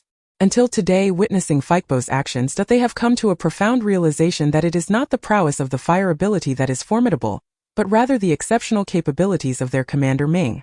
Several commanders hastily waved their hands and dispersed, while Feiqbo, feeling quite discontent, called out to them, "Don't leave, my fire can truly ignite leaves, it is real, I simply did not perform well just now." You all. Before he could finish his sentence, several individuals near the pavilion stood upright, paying their respects to the man in white descending from the black vehicle. Commander Mingchen, holding an umbrella, approached the vicinity of the pavilion, his smile gentle as he inquired, as if genuinely concerned, "How do you feel?" Upon hearing this, Mingchen merely maintained a light-hearted smile. It is merely that young Master Fei has been living too comfortably, lacking in exercise. As Mingchen's words fell, his gaze casually swept, catching sight of a familiar figure. Light rain fell softly, droplets adorning her fair and delicate face, making her appear as though she were painted by the mist of the rain. Lost in thought, her mind a mystery, observing this scene, Mingchen raised an eyebrow and quickly made his way towards her under the umbrella. As he drew nearer, he tilted the transparent umbrella toward her, shielding her from the gentle drizzle, and with a playful curve of his lips asked, "What's wrong, darling? Why aren't you holding an umbrella?" Chapter 119. The meaning of being fond of someone. Wen Yao slightly tilted her head back, her clear eyes fixed upon him. Mingchen laughed. "I'm asking you a question." Before he could finish, the young girl suddenly extended her arms and embraced his neck, having been lightly drenched in the rain. Her form was soft and damp, her breath warm against his ear. Her sudden closeness rendered Mingchen momentarily stiff, his grip on the umbrella tightening, and after a pause, he voiced his confusion. "What's the matter?" "I was thinking, if only the person I met that day in Qingzhou City had been you." Mingchen sensed something unusual about her demeanor, and for a moment, he found himself at a loss, hesitant to make a move. "Why are you suddenly bringing this up?" Wen Yao, fearing her words might seem out of place, loosened her embrace and shook her head lightly. "Nothing, I just said it casually." Mingchen continued to gaze at her with a probing look. Feeling shy under his scrutiny, Wen Yao asked, "Aren't you leaving?" After speaking, she mimicked his earlier gesture, tugging at the silver bracelet on his wrist. "Let us go." He set aside all matters of the day, changed his clothes upstairs, and then took Wen Yao out for a meal. By the time they returned in the evening and the rain had ceased, they arrived at the rose garden, and he remained in a daze. It was evening, and the air was fresh and cool post-rain. Walking amidst the sea of roses, the atmosphere was particularly delightful. Wen Yao walked a couple of steps ahead of Mingchen, her white dress fluttering in the breeze among the flowers. Mingchen's gaze was fixated on her as she bent down to pick a rose. Lost in thought, Mingchen raised an eyebrow, gracefully accepting the flower. "Do you have something you wish to ask of me?" Wen Yao looked up at him briefly before quickly averting her gaze. No, merely imitating his gesture of presenting a rose. She could not fathom why a sense of guilt akin to that of a thief arose within her, as though her intentions towards him were nefarious. Mingchen glanced at the blush adorning her ears. Thoughtfully twirling the rose stem in his hand, then suddenly lowered his gaze with a smile. Truly not. Wen Yao avoided his gaze and gently shook her head. Mingchen bent down to pluck the thorns from the rose stem. Do you know the significance of gifting a rose? Her fingertips felt a chill, and her heart raced in response. Upon entering the ancient clock tower church at the center of the rose garden, Wen Yao experienced a fleeting sensation of being in a dream, the ambience within steeped in age and mystery. When they reached the top level, the entire church was illuminated by brilliant candlelight, casting a golden glow that was both magnificent and beautiful as they gazed down from the railing. Wen Yao leaned over the railing, captivated by this fairy tale-like scene, while Mingchen opened a nearby wooden cabinet drawer, producing a dazzling sapphire necklace from a velvet box. Come here, my dear. Instinctively, Wen Yao looked down and picked it up. What do you want me to wear this for? Do you not find it exquisite? Mingchen replied, then opened another cabinet, this time retrieving a silver, diamond-encrusted crown, meticulously crafted and of exceptional quality. The multitude of tiny diamonds sparkled in the candlelight, nearly blinding her. Mingchen gently brushed Wen Yao's hair aside and placed the crown atop her head, his fingers grazing her jawline as if he were admiring a piece of art, adjusting the diamond crown with great care. She was already remarkably beautiful, and with this slight embellishment, she truly resembled a delicate princess. Wen Yao regarded him with skepticism several times, furrowing her brow, her hand instinctively reaching for her head. Where did you acquire these? Did you not once claim that the people of Dongzhou were a band of thieves? Naturally, they were seized. Wen Yao? Mingchen tenderly arranged the girl's hair, observing her expression, and chuckled as he elaborated. This church was once an international exhibition hall. These are world-class treasures, some worth hundreds of millions, others worth billions. I selected my 2 favorites. If you do not fancy them, there are plenty more for you to choose from. As he spoke, he opened another cabinet door, revealing an exquisitely ornate golden treasure chest, filled with countless rare gems gleaming with radiant light. Wen Yao. To her astonishment, after so many years on the brink of the world's end, she found herself fulfilling the childhood dream of being a fairy tale princess here. Do not feel overly burdened by these treasures. Even if they were cast aside today, they would attract no interest. Choose as you please. Wen Yao, primarily unaccustomed to such lavish jewels, felt an even stronger sense of unreality as she reached out to touch them. It was not a matter of her preferences, but rather whether she could evade zombies and sea monsters while adorned with such heavy items. However, Mingchen seemed to read her thoughts effortlessly, glancing at her briefly before stating, once you've made your choice, I shall keep them safe for you. Wen Yao cast a few uncertain glances at him, unable to restrain her curiosity. Do you truly possess a spatial ability in addition to your fire-based powers? Chapter 120. Just be yourself. Mingchen replied, not exactly, but if you wish to store something you may leave it with me. Wen Yao? With a playful poke at her soft cheek, Mingchen smiled and explained, if an ability user reaches a sufficiently high level they can manifest a spatial storage. Wen Yao, another valuable piece of knowledge acquired. At what level is that attainable? And what level is your ability? She continued the conversation, her clear eyes gazing at him with an earnestness that was almost endearing. Mingchen casually picked up a book, flipping through its pages, but his smile gradually faded as he responded, currently, it appears to be above level 10. As for the level of my ability, it is unlike anyone else's and holds no reference value for you. Noticing his reluctance to divulge more, Wen Yao quickly apologized. I'm sorry, I didn't mean to intrude upon your privacy. After all, individuals of a higher ability level typically prefer to keep such information concealed, so her curiosity had never compelled her to inquire before. Privacy? Mingchen gently turned her head with his finger, meeting her gaze. I have no secrets from you. The warmth of his fingertip against her skin ignited a flurry of thoughts in Wen Yao's mind. Coupled with his declaration of having no privacy, her heart began to race. Seemingly to dispel any misunderstandings, Mingchen patiently elaborated, my abilities stem from my bloodline. They possess no level and have always been this way. You may consider it akin to being at maximum level, yet it differs from the maximum levels of other ability users. He truly is at maximum level. The most astonishing part is that he casually confided this to her?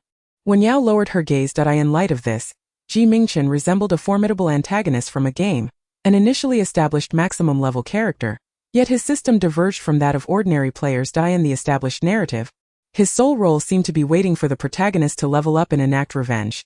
It left her with an unsettling sense of apprehension. That day Mingchen led Wen Yao from the afternoon into the evening, exploring not only the Rose Garden and its central chapel but also selecting charming trinkets and introducing her to his brother. Within the candlelit chapel's upper chamber, layers of white fluttered in the night breeze, causing the flickering flames to dance chaotically, while the outside world lay shrouded in a tranquil darkness, the sea of roses cloaked beneath a deep blue sky. The scene was both hauntingly beautiful and reminiscent of a sinister tale. Wen Yao glanced at the circular altar, instinctively turning to Mingchen. Is that your brother? Yes, my brother. Mingchen's smile had seemingly vanished, and he nodded gently. He was the only family I had in this world. Wen Yao felt a surge of tension. It was reminiscent of her childhood, when her grandmother would take her and her sister to pay respects to their ancestors. Humanity often harbors a profound reverence for the unknown, especially towards the spirits of the departed. Sensing her subtle unease and trepidation, Mingchen decisively took her hand. I merely wish to show you around, there is no need to feel anxious. Wen Yao discreetly cast several glances at Mingchen, observing with precision that he was devoid of his usual smile. This man, who always bore an upward curve at the corners of his lips, regardless of whom he addressed, presented a demeanor of joviality she had never witnessed him lacking before. The sudden absence of his smile left her momentarily taken aback, stripped of that smiling facade. The aura of cold nobility surrounding him intensified, and standing in the atmospheric heights of the cathedral, he resembled a deity that had descended upon the earthly realm. Although the sensation was undeniably foreign, she felt an inexplicable intuition that this was his true self. His smile was merely a guise. He was not inherently a jovial person. At times Wen Yao's hand, which he held, suddenly stirred. Mingchen turned his head towards her. The flickering candlelight illuminated Wen Yao's visage, her eyes soft and gentle. If you are unhappy, you need not smile. Just be yourself. As her calm words fell, Mingchen's gaze upon her abruptly froze. He was astonished that she would articulate such sentiments, yet it did not entirely surprise him. Many years ago, during those days when he was treated as a mere substitute, he could not cry. He could only smile, could not exhibit indifference. He could only feign kindness. Humans are creatures of habit, and over time, he often found it difficult to discern who he truly was. Mingchen turned Wen Yao around, his hand resting on the back of her head as he buried his face in the side of her neck, his voice profoundly low as he murmured, "All right." Previously, wearing this bracelet was her habit and longing. She had hoped to find her sister through it. In retrospect, this hope seemed exceedingly faint. It was merely her obsession that if he genuinely cherished it, wearing it would be just the same. After adjusting the size, Mingchen's palm slid down, his fingertips brushing against her palm, gently twisting. What are you saying? Do I fancy your bracelet? He teased her hand, playfully spreading her fingers apart to intertwine their digits for a moment. Wen Yao's gaze fell upon their joined hands, her ears subtly reddening. I didn't mean for you to return it to me. Mingchen chuckled as he released her hand. Isn't returning it a good thing? Wen Yao suddenly found herself at a loss for words. Her true intention in pulling at his bracelet was, in fact, to emulate his behavior and entice him. Yet, he had simply returned the bracelet to her. In light of this, Wen Yao, who had repeatedly failed in her attempts, Never mind, perhaps I am not cut out for this. I shall give up. Mingchen lowered his gaze, studying her slightly troubled expression. His voice both magnetic and gentle. Is there something you wish to discuss with me? Chapter 121. I was unkind to you in the past. Wen Yao raised her eyes to glance at him, her lashes fluttering as she shook her head. No, primarily because even if there were, she felt too shy to articulate it. Ultimately, she could not match this man's audacity and shamelessness.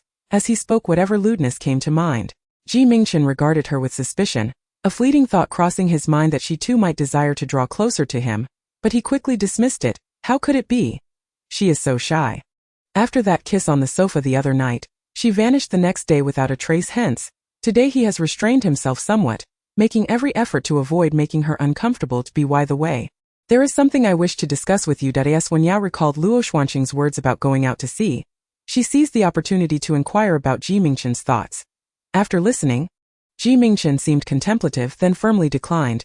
No. Wen Yao furrowed her brows. Why not? Mingchen gently tucked a strand of hair behind her ear and patiently explained. Captain Luo is correct.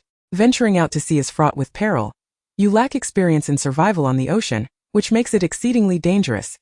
All right, my dear, rest early. Good night. As she gazed at the silhouette of the man turning away, Wen Yao hesitated for half a second, then boldly reached out to grasp his sleeve. Rising on her toes, she pressed a gentle kiss to the man's Adam's apple and asked, What about now? The girl's lips were warm and moist as they grazed against his sensitive skin. Mingchen instantly stiffened, his throat rolling uneasily as he rasped, What are you doing? Is this permissible? Mingchen's unwavering gaze bore into her, his eyes roving over her flushed ears and cheeks, finally landing on her soft, pale pink lips, his dark eyes growing increasingly shadowed. Are you certain? An air of ambiguity quietly stirred in the silent corridor. Before Wen Yao could speak again, Mingchen suddenly placed his hand on her lower back, drawing her closer as he buried his face into her neck, his lips brushing against her earlobe in a light kiss. Do you desire this? The man's alluring presence drew near, his breath and warmth intoxicating. Wen Yao felt her face flush crimson, her heart racing, palms moist with a thin sheen of sweat. She recognized her own nervousness, her shyness and trepidation. Yet this time she did not shy away. Instead, she followed her heart, biting her lip as she entwined her fingers around his neck to show her surprise. He acquiesced. Mingchen paused for 2 seconds, then swiftly lifted her into his arms, carrying her toward the room. This time, they did not head to the living room sofa, but rather to the soft white bed strewn with rose petals. The room was dimly lit by candlelight, casting a hazy pink glow against the burgundy curtains. A sudden gust of wind caused petals from the roses in a transparent glass vase on the bedside to fall, intensifying the air of intimacy and tenderness to an extreme. As Wen Yao sank into the softness of the bed, she barely had time to catch her breath before the man's long fingers grasped her chin, lifting it up, and then a searing kiss descended upon her, sealing all her unspoken sounds. This kiss was far more fervent than the previous two. Mingchen held her jaw firmly, pressing her down onto the bed with an urgency that felt relentless. As if to the point of exhaustion for several moments, Wen Yao felt as though she was not nestled in the bedding, but rather submerged in the ocean, struggling against the sensation of drowning. She was forced to endure this fervent embrace, and just as she felt on the verge of losing her breath, the man before her pulled back slightly, a warm smile in his breath brushing against her cheek. So, Wen Yao's face burned, her breath erratic, unable to process the sudden surge of light, hastily covering her eyes with her hands. Mingchen, however, was unwilling to relent. He gently removed her hand, pressing it into the soft bed, and teasingly said, "Tell me, did I want to know?" Not receiving a response as she closed her eyes, he buried his face in her jelly-like crimson lips, his voice husky and laden with suppressed desire. "I wish to understand my darling's intentions. Will you tell me, please?" Wen Yao was suddenly stirred, her entire body trembling, and she blinked dazedly, her beautiful apricot eyes shimmering with a veil of moisture as she gazed at the handsome visage of the man so near. She bit her tingling lip and spoke in a voice so soft it barely registered. "It means I like you. It was, and it's simply because of your allure." Mingchen's expression froze momentarily, his dark pupils reflecting her slightly breathless, bashful countenance as if flames were igniting all around. The desire to possess her entirely intensified to its peak at that moment. Yet a final thread of rationality lingered, caught in a haze of uncertainty.